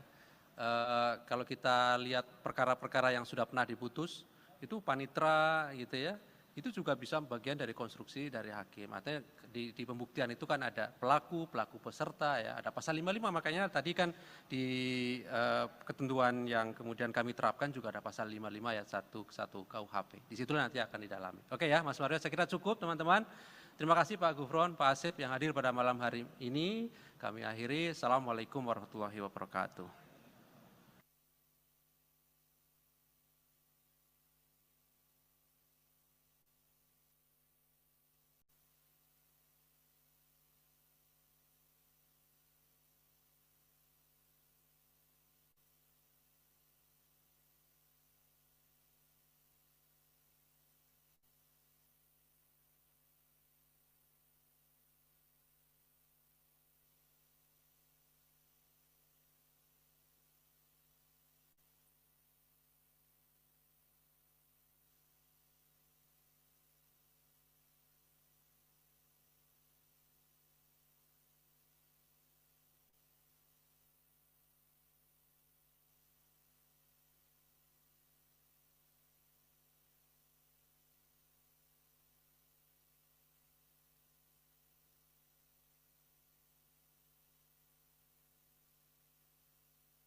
Baik, bismillahirrahmanirrahim. Assalamualaikum warahmatullahi wabarakatuh. Selamat malam teman-teman semuanya. Kami kembali akan menyampaikan terkait dengan perkembangan penyidikan dugaan tindak pidana korupsi suap, pengurusan perkara di Mahkamah Agung, di mana beberapa waktu yang lalu kami juga sudah sampaikan kepada masyarakat melalui teman-teman bahwa terkait perkara di Mahkamah Agung yang sebelumnya KPK telah menetapkan 15 orang sebagai tersangka, kemudian KPK menemukan adanya kecukupan alat bukti pihak lain yang bisa dipertanggungjawabkan secara hukum.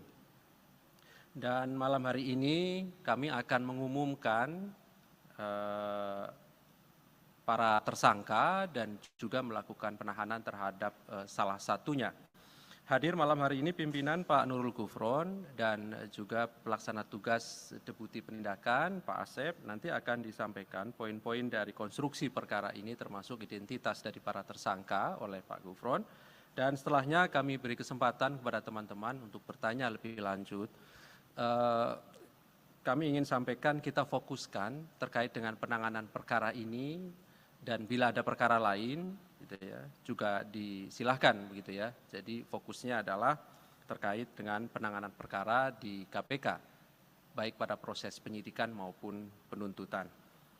Baik, kami silakan Pak Nurul Gufron untuk menyampaikan beberapa poin perkembangan dari kegiatan penyidikan yang sedang KPK lakukan dimaksud. Bismillahirrahmanirrahim. Assalamualaikum warahmatullahi wabarakatuh. Selamat malam, salam sehat bahagia untuk semuanya. Om Swastiastu, Namo Buddhaya, salam kebajikan. Teman-teman media dan juga kepada pirsawan dimanapun berada, KPK akan kembali mengumumkan penahanan tersangka dugaan tindak pidana korupsi dalam perbuatan dugaan suap pengurusan perkara di Mahkamah Agung. Pada hari ini, Selasa tanggal 6 Juni 2023, kami akan menyampaikan perkembangan penyidikan perkara dugaan tindak pidana korupsi suap dalam pengurusan perkara di lingkungan Mahkamah Agung. Sebagaimana telah kami lakukan proses sebelumnya, dalam perkara ini KPK telah menetapkan 15 orang tersangka atas nama saudara GS dan kawan-kawan. Dan saat ini perkaranya masih dalam tahap penuntutan dan sidang di pengadilan. Setelah mencermati hasil perkembangan baik dalam proses penyidikan, proses penuntutan, dan juga fakta-fakta hukum yang terungkap di persidangan perkara dengan terdakwa saudara GS dan kawan-kawan, KPK menemukan bukti permulaan yang cukup adanya dugaan tindak pidana korupsi yang dilakukan oleh pihak lain, sehingga berdasarkan kecukupan alat bukti dimaksud, KPK meningkatkan status perkara ini ke tahap penyidikan dengan menetapkan 2 orang tersangka. Pertama, saudara HH, Hakim dan juga Sekretaris Mahkamah Agung. B, DTY, Wira Swasta, Komisaris Independen PT UEB. Untuk keperluan penyidikan, tim penyidik melakukan penahanan di rutan selama 20 hari pertama terhadap tersangka saudara DTY terhitung sejak tanggal 6 sampai 25 Juni 2023 di rutan cabang KPK di Kafling C1. Konstruksi kasus ini diduga saudara HH yang dilantik menjadi Sekretaris Mahkamah Agung pada tanggal 20 Desember 2020, lantas saudara HT, seorang debitur koperasi simpan pinjam,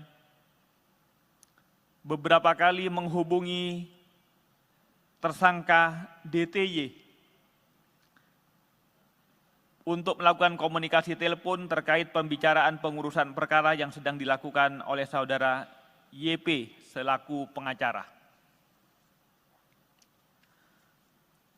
Kemudian saudara HT meminta bantuan tersangka DTY untuk mengurus perkara yang sedang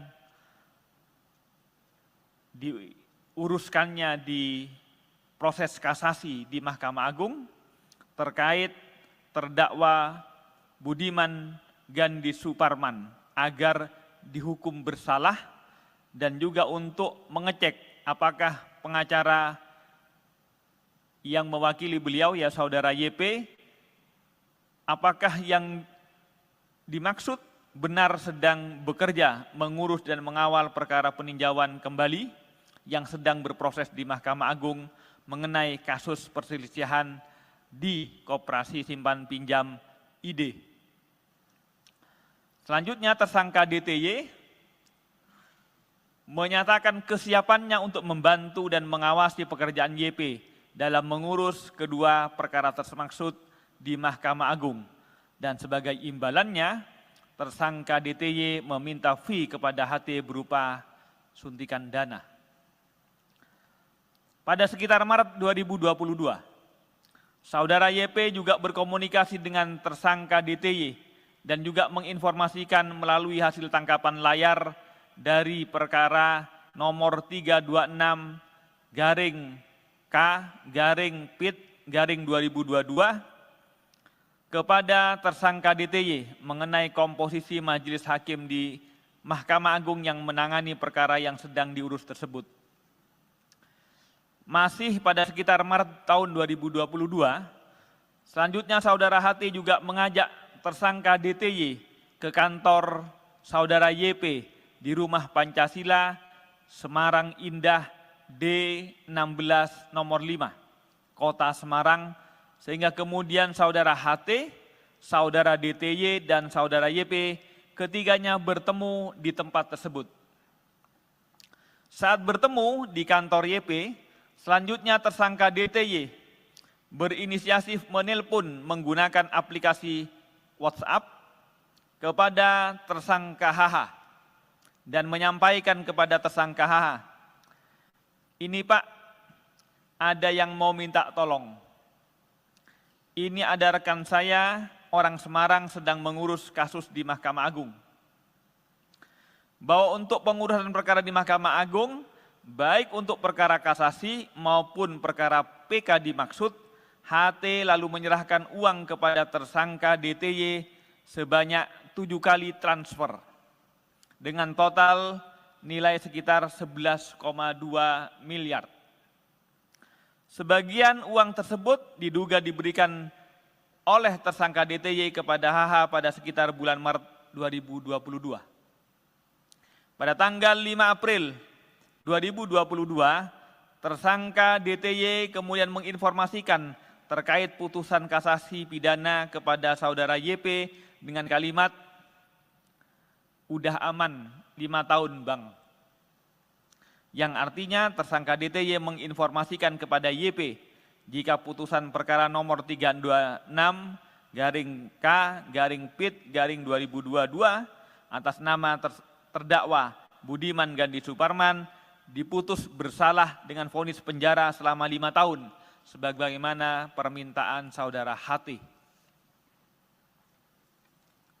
Atas perbuatan tersebut, saudara DTY bersama HH diduga melanggar pasal 12 huruf A atau pasal 12 huruf B dan atau pasal 11 Undang-Undang Tindak Pidana Korupsi nomor 20/2001 Yungto 3199.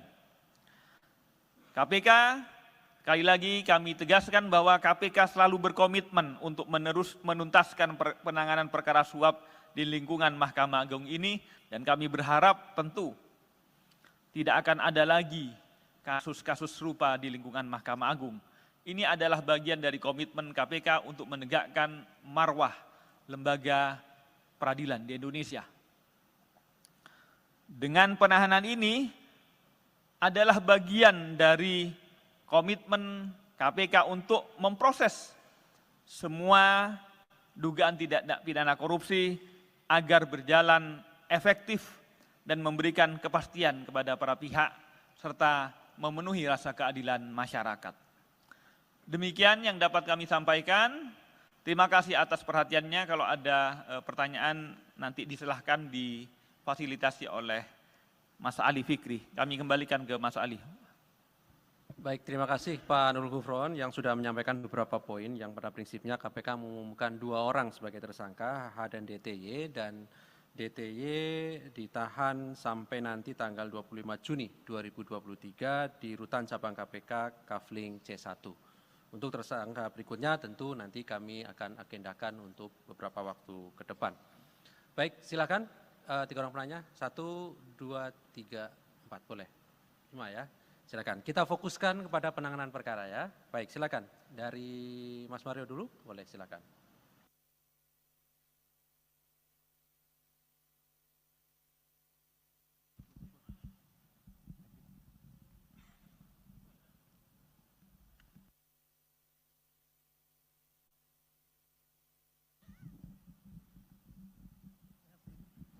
Ya, terima kasih atas waktunya Pak Gufron, Pak Asep, Mas Ali.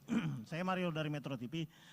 Yang ingin saya tanyakan ini tadi disampaikan Pak Gufron bahwa sempat mengutip sedikit cuplikan perbincangan antara yang bersangkutan DTY ini dengan para pihak, baik itu YP maupun HH.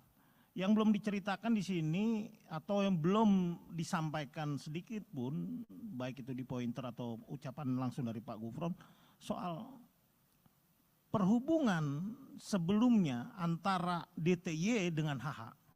Kok bisa diceritakan ujuk-ujuk kawan di belakang ini langsung video call HH? Artinya bahwa sudah ada jauh kedekatan antara HH dengan DTY. Nah, tolong sedikit background, kedua tersangka ini memiliki sejauh mana perhubungan antara saudara Dadan dengan Hasbi Hasan ini. Karena kan yang dikutip tadi hanya bagaimana nih Pak ada kawan minta dibantu, tolong dibantu. Itu kan artinya bahwa saudara DTY ini sudah bypass langsung ke HH. Artinya kan tentu ada kedekatan yang sangat dekat antara DTY dengan HH. Nah, pertanyaan selanjutnya, ini ada metamorfosa antara pola yang dilakukan Sekma sebelumnya Nur Hadi dengan HH. Kalau Nur Hadi jelas-jelas dia dengan pola menggunakan panitera Edi Nasution waktu itu, baik itu berhubungan dengan para pihak, baik itu dengan Billy Sendoro CS lah itulah. Nah itu kan kelihatan. Nah sekarang ini dengan menggunakan pola mungkin seorang pengusaha untuk menampung suap-suapnya. Ini kan kalau bicara uang besar, kalau perusahaan wajar lah gitu lah. Apakah KPK juga sudah mendeteksi bahwa adanya seperti itu perubahan pola? Dan kedua, jika ditemukan bahwa aliran-aliran tindak pidana korupsi yang ditampung oleh saudara DTY, apakah kemudian itu dipergunakan untuk proyek yang dilakukan di bawah usaha pimpinan DTY, Wika Beton ini, apakah KPK bisa menyita atau bahkan tanda kutip mentersangkakan korporasi yang dibawahi oleh DTY ini? Ini kan belum ada sedikit pun clue dari KPK sendiri. Ada nggak keterlibatan Wika Beton ini dalam kasus DTY, kasus suap ini? Nah, selanjutnya saya sempat menanyakan ke Pak Asep juga soal apakah memang seorang sekjen itu bisa memberikan atau mengintervensi adanya suatu putusan, atau paling minim bisa mengatur komposisi hakim yang menangani kasus-kasus di tingkat kasasi maupun PK. Setahu saya di tingkat PK itu ada sekitar 12.000 kasus abadi yang tektok-tektok aja, yang nunggu mau dinaikin, jangan, tahan.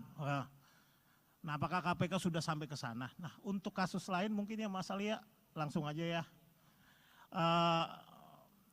Ya pertama,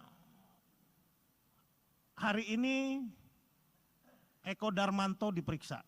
Mungkin di jadwal tidak ada, tapi saya tahu Eko Darmanto sampai saat ini masih di atas. Nah, Eko Darmanto ini diperiksa apakah memang dalam statusnya di tahap penyidikan dan sudah sebagai tersangka. Lalu sejauh mana update perkembangan dari Eko Darmanto ini sendiri? Apakah memang sudah ada penyitaan dan berapa? Apakah sudah ditemukan juga perusahaan yang berkaitan dengan konsultan ekspor impor yang berkaitan soal bea cukai yang dimiliki oleh Eko Darmanto seperti RAT dalam konsultan pajak? Nah, pendengasan Pak Gufron soal pemeriksaan Sekjen DPR RI, minimal Anda bisa memberikan clue-nya. Terkait pengadaan apa? Kalau berdasarkan rumor dan informasi yang saya peroleh, terkait pengadaan gordeng di tahun sebelumnya, bukan tahun 2002-2003 yang kemarin ricuh akhirnya dibatalkan, tapi pengadaan gordeng di tahun sebelumnya. Karena saya sempat mewawancari, mendapatkan gambar 6-7 kali itu kabak pengelolaan rumah jabatan DPR. Artinya yang diisi pengadaan itu berkaitan yang isi rumah dari para pejabat. Ya mungkin kan kalau kita tahu rumah anggota DPR itu ada 560-an lah. Nah kalau dikalikan gordengnya 1 sekian udah berapa M gitu. Nah terakhir ya soal ESDM nih Pak Gufron, udah sejauh mana perkembangannya, tolong diupdate sedikit. Ya itu aja, terima kasih. Baik. Terima kasih Mas Mario, banyak sekali tadi pertanyaannya ya. Kalau tidak ada di jadwal yang sudah kami sampaikan berarti dalam proses penyelidikan gitu ya Mas Wiryo. Dan proses penyelidikan sekali lagi termasuk pengaduan masyarakat tidak bisa kemudian kami publikasikan ya, karena itu bagian dari proses yang sedang berjalan. Jadi silakan penanya yang lain. Iya, Silakan mau Mas nanya. Chandra ya. Soal ini DTY. Kok DTY ini kan kok bisa sih bisa ngatur perkara di MA padahal dia tuh pihak eksternal, dia bukan orang MA. Apakah memang dia makelar kasus yang sudah biasa banget main kasus di MA? Lalu apakah jaringannya si DTY ini cuma HH? Ataukah ada pejabat-pejabat lain di MA yang memang bisa dipegang sama DTY ini? Terus yang kedua, mau nanya soal alasan kenapa Pak Hasbi Hasan belum ditahan. Apakah karena memang adanya laporan yang menyebut adanya rekaman yang disebut sama pelapornya isinya itu memaksakan penersangkaan Pak HH. Terus yang ketiga, Pak DT ini kan sedang pra-peradilan. Nah itu gimana? Apakah KPK tetap akan meladeni pra-peradilannya atau karena sudah ditahan, ya udah nggak usah ngirim orang besoknya gitu. Terus keempat, dalam putusan persidangan yang satunya, banyak barang Pak DTY ini yang sudah disita KPK. Berarti kan itu hasil suapnya sudah berubah jadi barang. Apakah akan diterapkan pasal TPP untuk dia? Kasus lain satu saja. Kasus gratifikasi ex Kepala Bea Cukai Makassar. Apakah memang KPK melihat ini cuma di Bea Cukai Makassar doang penerimaan gratifikasinya? Ataukah memang di Bea Cukai lain terjadi hal serupa? Apakah KPK juga akan mendalami dugaan serupa di kantor Bea Cukai lain? Seperti itu. Selamat malam Pak Asep, Pak Gufron, Pak Ali, saya Yogi dari Detik. Pertama soal penegasan saja bahwa Dadan dan Hasbi ini kan memiliki dua orang yang latar belakangnya berbeda. Sebenarnya awal mereka kenal tuh seperti apa? Karena di persidangan Dadan mengaku kenal dari Hasbi itu dari Charlie ST12 gitu. Mungkin KPK bisa menjelaskan awal mereka kenal itu seperti apa. Lalu kedua, di kasus Dadan juga KPK menyita beberapa mobil mewah dari Dadan. Tapi kemudian mobil mewah itu atas nama kepemilikannya tuh perempuan bernama Zazita Damar Arwin gitu. Nah itu perempuan itu siapa dan hubungannya apa sama Dadantri. Kemudian untuk Hasbi Hasan sendiri KPK juga hari ini bilang bahwa saksi Windy Idol itu punya peran dalam mengelola rumah mewah Hasbi Hasan di Jakarta Selatan. Nah rumah mewah itu apakah memang sudah kepemilikan atas nama Windy Idol atau memang itu rumah yang dibeli Hasbi khusus untuk Windy. Kemudian rumah mewah itu dibeli Hasbi dari uang suap atau seperti apa dari penelusuran KPK? Terima kasih.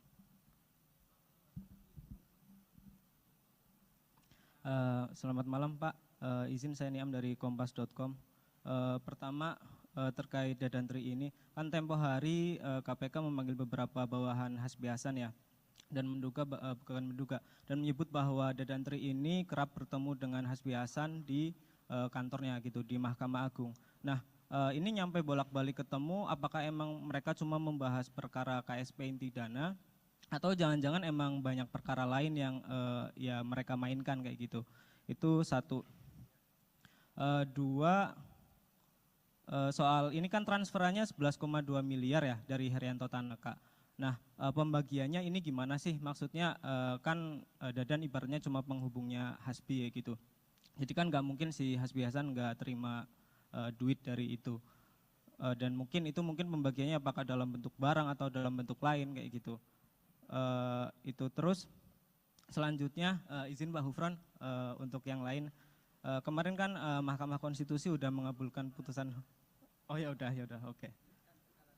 Satu lagi ini kan Dadan kalau di surat tuntutan siapa Sudrajat Dimyati itu membeli Land Cruiser dengan nama orang lain kayak gitu. Dan itu ternyata rumahnya orang tersebut ada di dalam gang. Nah pendalaman KPK terkait itu bagaimana sih? Maksudnya gimana ceritanya dia bisa dapat data-data yaitu sangat privat kan, sangat personal gitu, administrasi seseorang warga negara, apa jangan-jangan dia mungkin dekat, mungkin sama orang Dukcapil atau siapa, atau mungkin sama agen pinjol gitu, kok bisa nyampe dia punya data-data yang sangat rahasia gitu. Ya oke.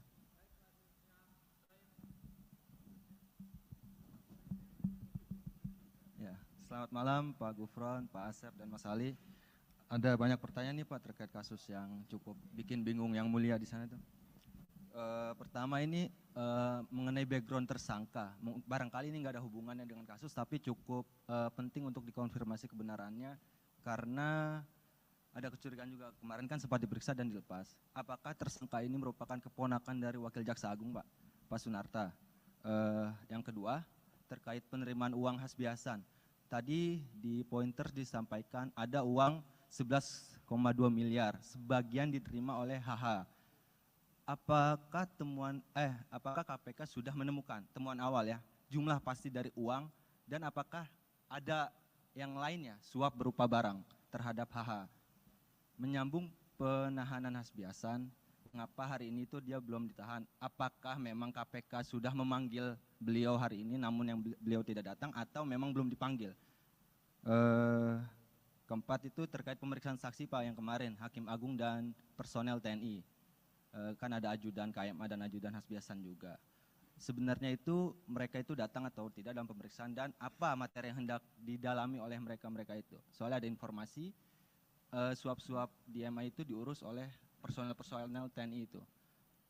Mengingat juga salah satu personel TNI itu sempat dibalikan ke Mabes TNI tapi ditarik lagi ke MA.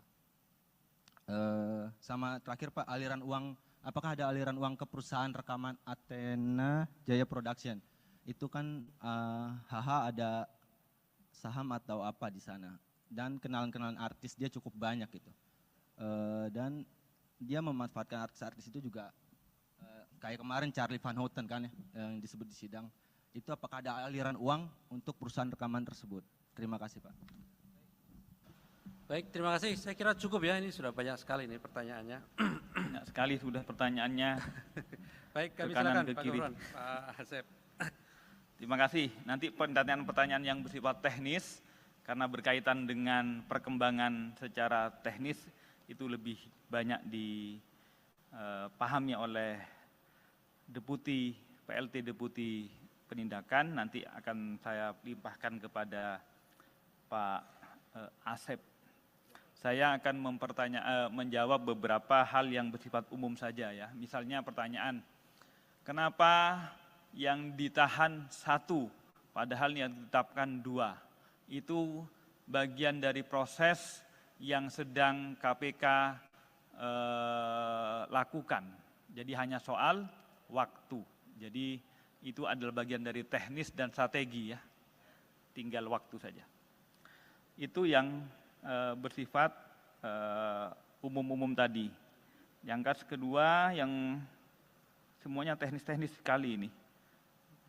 Kodarmanto misalnya, Kodarmanto tentang apakah yang lain, tentu KPK bergerak melakukan proses, itu bukan asumsi ya, tapi harus pada real adanya dugaan tidak pidana korupsi. Berdasarkan apa? Berdasarkan laporan, ataupun berdasarkan pengetahuan sendiri. Misalnya sebagaimana kita ketahui, RAT, lantas juga ED ini kan diberitakan, diviralkan oleh netizen di medsos. Atas dasar itu kami bergerak. Tapi tidak boleh kemudian kalau tidak ada dasarnya, misalnya seseorang diviralkan, ada kemudian orang lain yang profesinya sama, kemudian kami bergerak ke sana juga, itu tidak memungkinkan. Kecuali profesi yang sama menunjukkan sindrom ataupun gejala-gejala yang sama, tentu kami akan tidak lanjuti.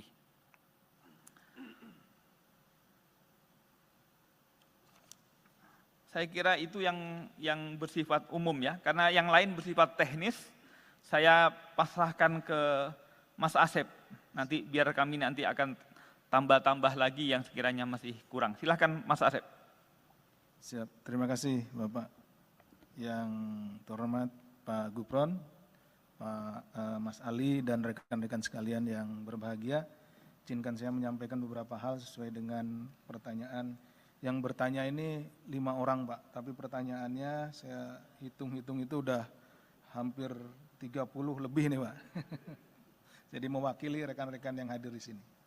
Baik, yang pertama dari Mas Mario, ini terkait dengan background sejauh mana hubungan. Jadi sebetulnya kami dalam melakukan penyidikan itu, penyidik menggali terkait dengan peristiwa pidananya. Jadi kita tidak memfokuskan untuk mencari bagaimana latar belakang dan yang lainnya, tetapi bagaimana kita membuktikan peristiwa pidana itu terjadi. Sehingga tadi ada seperti Mas Mario sampaikan, yang disampaikan oleh Pak Gufron itu terkait dengan percakapan-percakapan, dan percakapan itu pun juga tidak semua percakapan dijadikan bukti ya, tapi ini percakapan yang terkait dengan pembuktian saja, jadi seperti itu. Jadi terkait tadi ada yang disampaikan kenalan dengan ini, kenalan dengan itu, kenalan dengan artis dan lain-lain, itu tidak kami dalami. Yang kami dalami tentunya yang ada kaitannya dengan tindak pidana korupsi. Apabila memang ada aliran dana misalkan ke pihak-pihak tertentu atau pihak-pihak tersebut, ya tentu itu akan kita dalami juga. Kemudian yang kedua terkait dengan pola-pola, tadi disampaikan ada pernah yang jadi tersangka juga di sini, saudara N, yang menggunakan panitra, kemudian yang sekarang menggunakan pengusaha dan yang lainnya. Memang sebetulnya tidak kita mengkategorikan itu dengan menggunakan ini, menggunakan itu. Yang jelas ada pihak-pihak yang menjadi penghubung, di mana terjalin kepercayaan antara para pihak ini.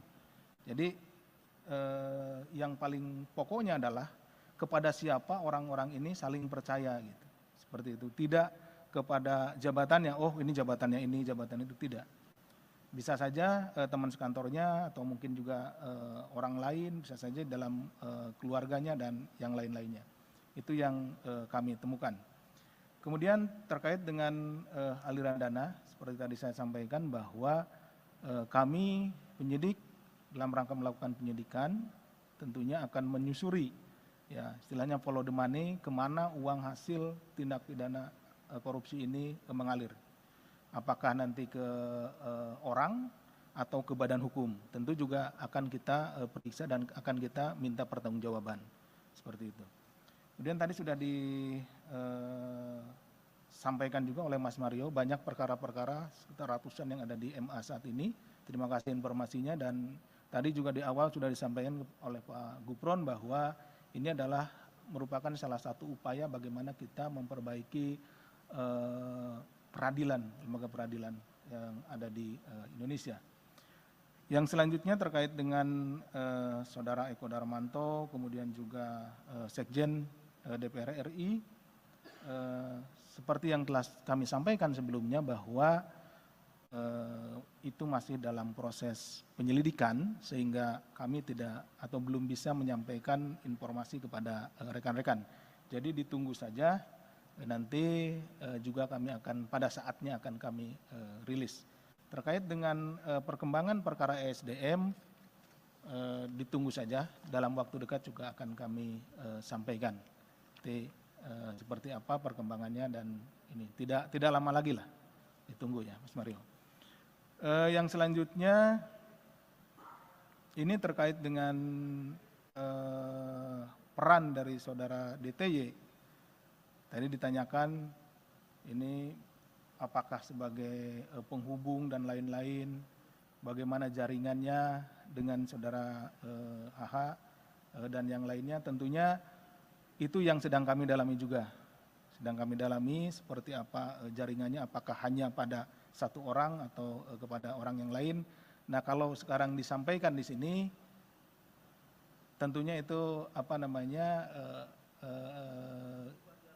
ya masih kita perlukan untuk pengembangan ya informasinya. Jadi mohon rekan-rekan bersabar. Jadi nanti pada saatnya tentu akan kami sampaikan seperti apa. Jadi ditunggu saja. Kemudian terkait dengan masalah pra-peradilan adalah hak dari saudara DTY. Kita juga menghormati prosesnya, kami menghormati prosesnya, jadi dipersilahkan. Tentu juga sebagai pihak yang tergugat, kita juga akan menghadiri, kemudian juga akan ini, karena kita tentunya menghormati proses tersebut. Kemudian terkait dengan banyaknya barang-barang atas nama orang dan yang lain-lain tadi tanyakan terkait dengan masalah TPPU dan lain-lain, itu juga menjadi pemikiran dari kami tentunya untuk pengembangan ke depannya. Terkait dengan masalah gratifikasi di Bea Cukai Makassar, tentunya juga ini menjadi isu yang hangat di belakangan ini, dan tentunya kami yang sudah masuk ke KPK akan kita tangani dengan baik. Informasinya akan kita terus gali di mana saja, di tempat mana saja, pada posisi apa saja, dari orang-orang yang sudah kita tangani saat ini seperti saudara AP, ya tentu kita akan kembangkan tidak hanya di Makassar. Saat ini juga rekan-rekan juga mengetahui bahwa tim dari KPK sudah ada di Batam dan di tempat yang lainnya untuk melakukan pengecekan terhadap barang-barang atau aset-aset yang berasal dari tindak pidana. Kemudian dari Mas Yogi, ini terkait dengan dengan mobil yang disita, kemudian juga ada pihak-pihak lain terkait dengan pengelolaan rumah, aset, baik mobil dan yang lainnya. Tentu itu kita akan terus selusuri. Ya. Kita akan pelan-pelan menyelusuri uang dari 11,2 miliar ini itu dipecah kemana saja. Kemudian apakah masih dalam bentuk uang atau sudah dalam bentuk barang atau dalam bentuk properti lainnya. Nah ini akan terus kita selusuri, dan apabila itu ada pada tangan orang lain, tidak atas nama dirinya, tentu kita harus buktikan bahwa memang benda atau juga properti tersebut memang benar-benar berasal dari uang yang hasil tindak pidana korupsi. Kemudian dari Mas Niam dan Mas Rian, sebagian juga sudah tadi kami bisa jelaskan terkait dengan pembelian Land Cruiser, kemudian pembagian uang, kemudian juga ketemunya di mana dan yang lain-lainnya sudah kami jelaskan. Kemudian apakah ada hubungan kekeluargaan yang lainnya, itu masih tentunya masih kita dalami. Kemudian pembagian uangnya, yang penahanan Pak HH juga sudah disampaikan tadi oleh Pak Gufron. Yang terakhir terkait dengan pemeriksaan Hakim Agung dan beberapa anggota TNI. Kenapa kami memanggil yang bersangkutan sebagai saksi? Tentunya karena memang yang bersangkutan memiliki hubungan dengan perkara ini, sehingga keterangannya diperlukan oleh KPK, oleh penyidik untuk melengkapi konstruksi perkara yang sedang kita bangun. Jadi kami juga sekaligus menghimbau pada kesempatan ini kepada para saksi yang kami panggil, kami mohon kesediaannya untuk hadir atau menghadiri panggilan kami, karena kesaksian saudara-saudara sekalian itu sangat dibutuhkan dalam rangka kita melengkapi bukti-bukti, kemudian juga keterangan-keterangan yang diperlukan dalam kita sedang melengkapi konstruksi perkara yang sedang kita bangun. Itu saja mungkin yang bisa kami sampaikan. Terima kasih, kami kembalikan ke Pak Ali. Baik, terima kasih Pak Gufron dan Pak Asep yang tadi sudah cukup jelas ya menjawab pertanyaan dari rekan-rekan semuanya. Mohon izin menambahkan Pak, tadi terkait dengan penetapan seorang sebagai tersangka tentu berdasarkan alat bukti begitu ya. Jadi itu yang menjadi dasar KPK setiap meningkatkan pada proses penyidikan tentu berdasarkan alat bukti. Jadi bukan karena tadi misalnya ada isu penerimaan uang dan lain-lain begitu ya. Sekaligus tadi menjawab pertanyaan dari Mas Rian ya kalau salah ya, atau Mas Niam tadi. Baik, saya kira cukup ya teman-teman semuanya.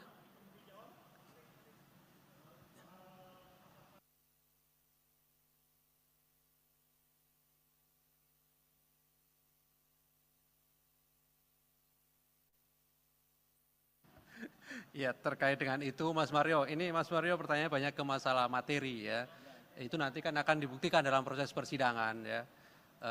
Kalau kita lihat perkara-perkara yang sudah pernah diputus, itu panitra gitu ya, itu juga bisa bagian dari konstruksi dari hakim. Artinya di pembuktian itu kan ada pelaku peserta, ya, ada pasal 55, makanya tadi kan di ketentuan yang kemudian kami terapkan juga ada pasal 55 ayat 1 KUHP. Di situ nanti akan didalami. Oke ya, Mas Mario, saya kira cukup teman-teman. Terima kasih Pak Gufron, Pak Asep yang hadir pada malam hari ini. Kami akhiri. Assalamualaikum warahmatullahi wabarakatuh.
Baik, bismillahirrahmanirrahim. Assalamualaikum warahmatullahi wabarakatuh. Selamat malam teman-teman semuanya. Kami kembali akan menyampaikan terkait dengan perkembangan penyidikan dugaan tindak pidana korupsi suap, pengurusan perkara di Mahkamah Agung, di mana beberapa waktu yang lalu kami juga sudah sampaikan kepada masyarakat melalui teman-teman bahwa terkait perkara di Mahkamah Agung yang sebelumnya KPK telah menetapkan 15 orang sebagai tersangka, kemudian KPK menemukan adanya kecukupan alat bukti pihak lain yang bisa dipertanggungjawabkan secara hukum. Dan malam hari ini kami akan mengumumkan para tersangka dan juga melakukan penahanan terhadap salah satunya. Hadir malam hari ini pimpinan Pak Nurul Gufron dan juga pelaksana tugas Deputi Penindakan Pak Asep. Nanti akan disampaikan poin-poin dari konstruksi perkara ini termasuk identitas dari para tersangka oleh Pak Gufron. Dan setelahnya kami beri kesempatan kepada teman-teman untuk bertanya lebih lanjut. Kami ingin sampaikan kita fokuskan terkait dengan penanganan perkara ini dan bila ada perkara lain gitu ya, juga disilahkan begitu ya. Jadi fokusnya adalah terkait dengan penanganan perkara di KPK, baik pada proses penyidikan maupun penuntutan. Baik, kami silakan Pak Nurul Gufron untuk menyampaikan beberapa poin perkembangan dari kegiatan penyidikan yang sedang KPK lakukan dimaksud. Bismillahirrahmanirrahim. Assalamualaikum warahmatullahi wabarakatuh. Selamat malam, salam sehat bahagia untuk semuanya. Om Swastiastu, Namo Buddhaya, salam kebajikan. Teman-teman media dan juga kepada pirsawan dimanapun berada, KPK akan kembali mengumumkan penahanan tersangka dugaan tindak pidana korupsi dalam perbuatan dugaan suap pengurusan perkara di Mahkamah Agung. Pada hari ini, Selasa tanggal 6 Juni 2023, kami akan menyampaikan perkembangan penyidikan perkara dugaan tindak pidana korupsi suap dalam pengurusan perkara di lingkungan Mahkamah Agung. Sebagaimana telah kami lakukan proses sebelumnya, dalam perkara ini KPK telah menetapkan 15 orang tersangka atas nama saudara GS dan kawan-kawan. dan saat ini perkaranya masih dalam tahap penuntutan dan sidang di pengadilan.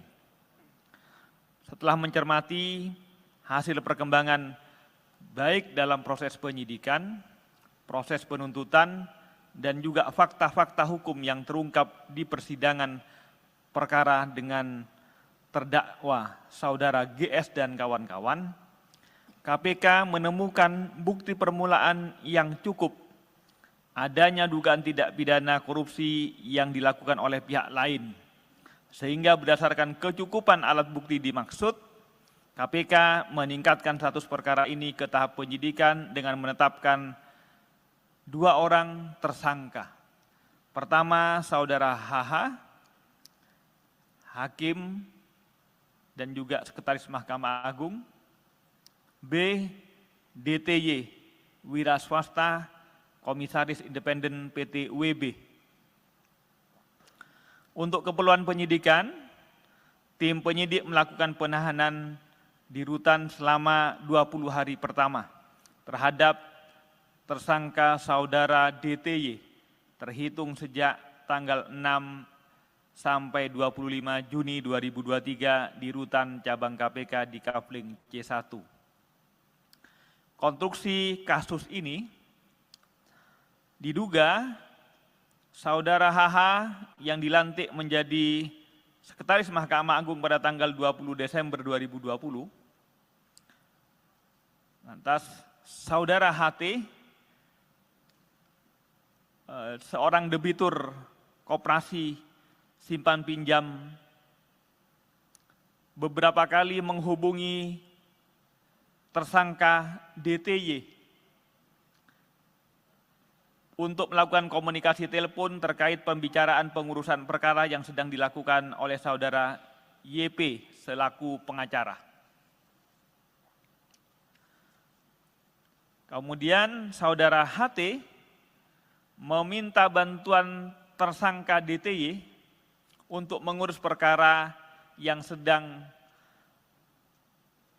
diuruskannya di proses kasasi di Mahkamah Agung terkait terdakwa Budiman Gandhi Suparman agar dihukum bersalah dan juga untuk mengecek apakah pengacara yang mewakili beliau, ya saudara YP, apakah yang dimaksud benar sedang bekerja mengurus dan mengawal perkara peninjauan kembali yang sedang berproses di Mahkamah Agung mengenai kasus perselisihan di Koperasi Simpan Pinjam ID.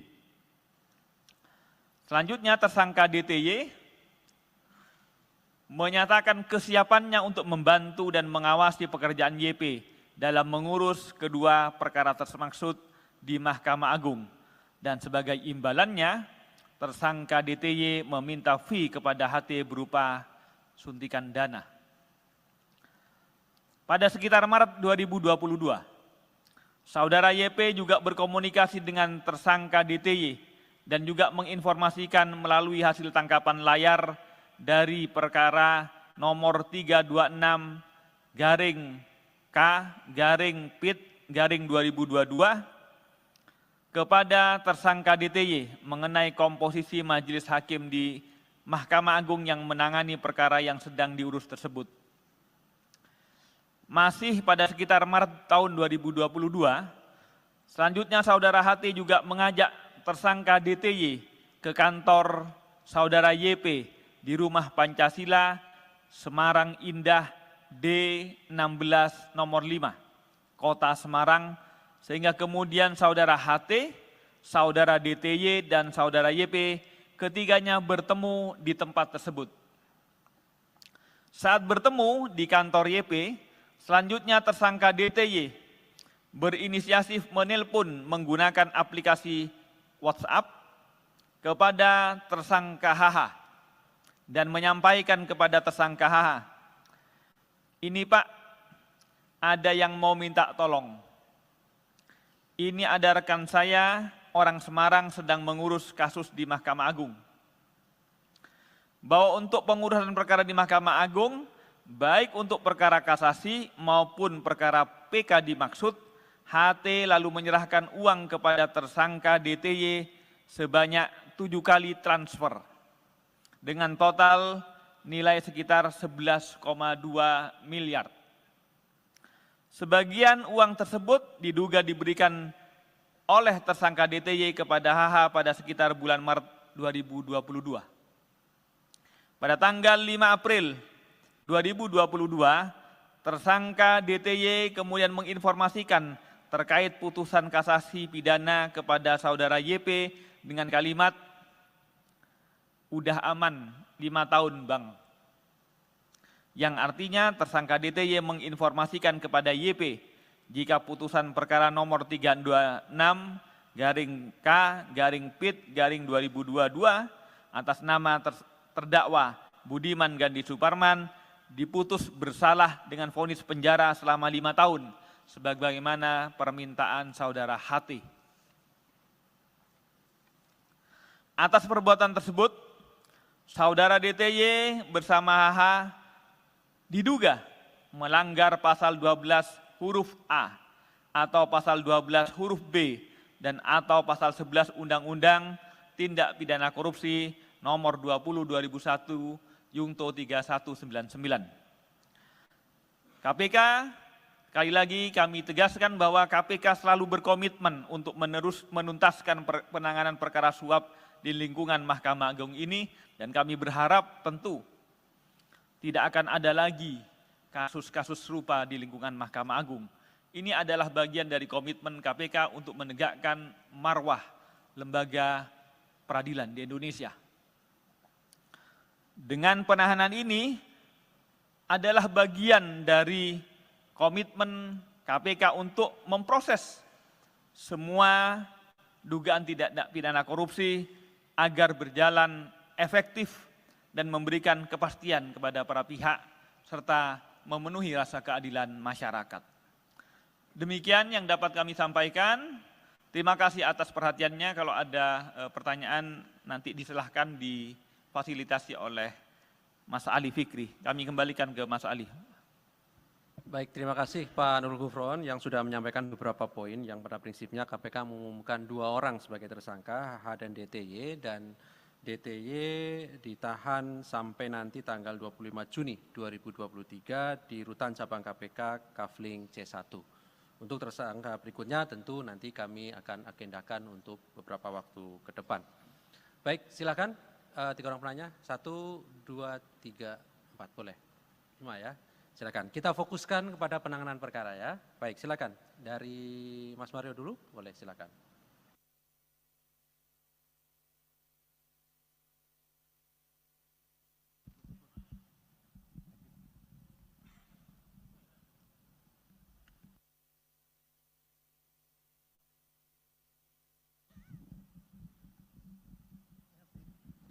Ya, terima kasih atas waktunya Pak Gufron, Pak Asep, Mas Ali. Saya Mario dari Metro TV. Yang ingin saya tanyakan ini tadi disampaikan Pak Gufron bahwa sempat mengutip sedikit cuplikan perbincangan antara yang bersangkutan DTY ini dengan para pihak, baik itu YP maupun HH. Yang belum diceritakan di sini atau yang belum disampaikan sedikit pun, baik itu di pointer atau ucapan langsung dari Pak Gufron, soal perhubungan sebelumnya antara DTY dengan HH. Kok bisa diceritakan ujuk-ujuk kawan di belakang ini langsung video call HH? Artinya bahwa sudah ada jauh kedekatan antara HH dengan DTY. Nah, tolong sedikit background, kedua tersangka ini memiliki sejauh mana perhubungan antara saudara Dadan dengan Hasbi Hasan ini.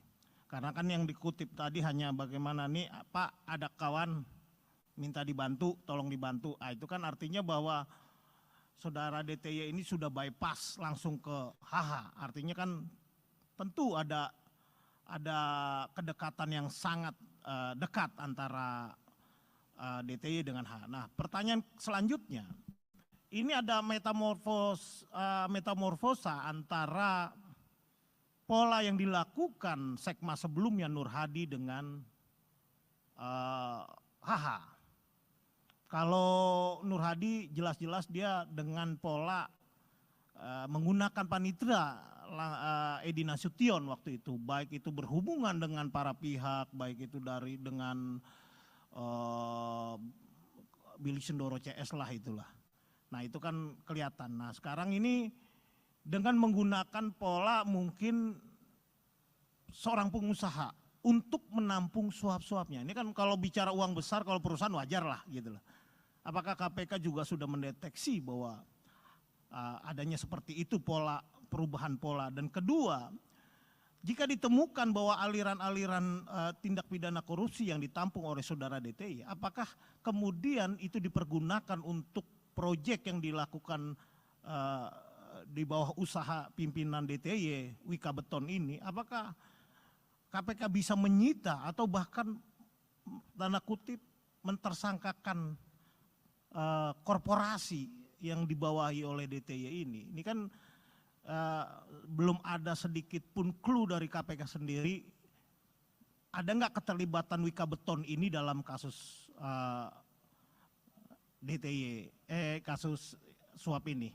Nah, selanjutnya saya sempat menanyakan ke Pak Asep juga soal apakah memang seorang sekjen itu bisa memberikan atau mengintervensi adanya suatu putusan, atau paling minim bisa mengatur komposisi hakim yang menangani kasus-kasus di tingkat kasasi maupun PK. Setahu saya di tingkat PK itu ada sekitar 12.000 kasus abadi yang tektok-tektok aja, yang nunggu mau dinaikin, jangan, tahan. Nah, apakah KPK sudah sampai ke sana? Nah, untuk kasus lain mungkin ya Mas Alia langsung aja ya. Ya pertama, hari ini Eko Darmanto diperiksa. Mungkin di jadwal tidak ada, tapi saya tahu Eko Darmanto sampai saat ini masih di atas. Nah, Eko Darmanto ini diperiksa apakah memang dalam statusnya di tahap penyidikan dan sudah sebagai tersangka. Lalu sejauh mana update perkembangan dari Eko Darmanto ini sendiri? Apakah memang sudah ada penyitaan dan berapa? Apakah sudah ditemukan juga perusahaan yang berkaitan dengan konsultan ekspor-impor yang berkaitan soal bea cukai yang dimiliki oleh Eko Darmanto seperti RAT dalam konsultan pajak? Nah, penegasan Pak Gufron soal pemeriksaan Sekjen DPR RI minimal Anda bisa memberikan clue-nya. Terkait pengadaan apa?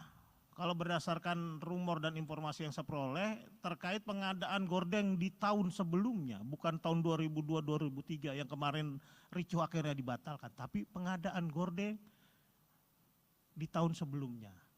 Karena saya sempat mewawancari, mendapatkan gambar 6-7 kali itu kabak pengelolaan rumah jabatan DPR. Artinya yang diisi pengadaan itu berkaitan yang isi rumah dari para pejabat. Ya mungkin kan kalau kita tahu rumah anggota DPR itu ada 560-an lah. Nah kalau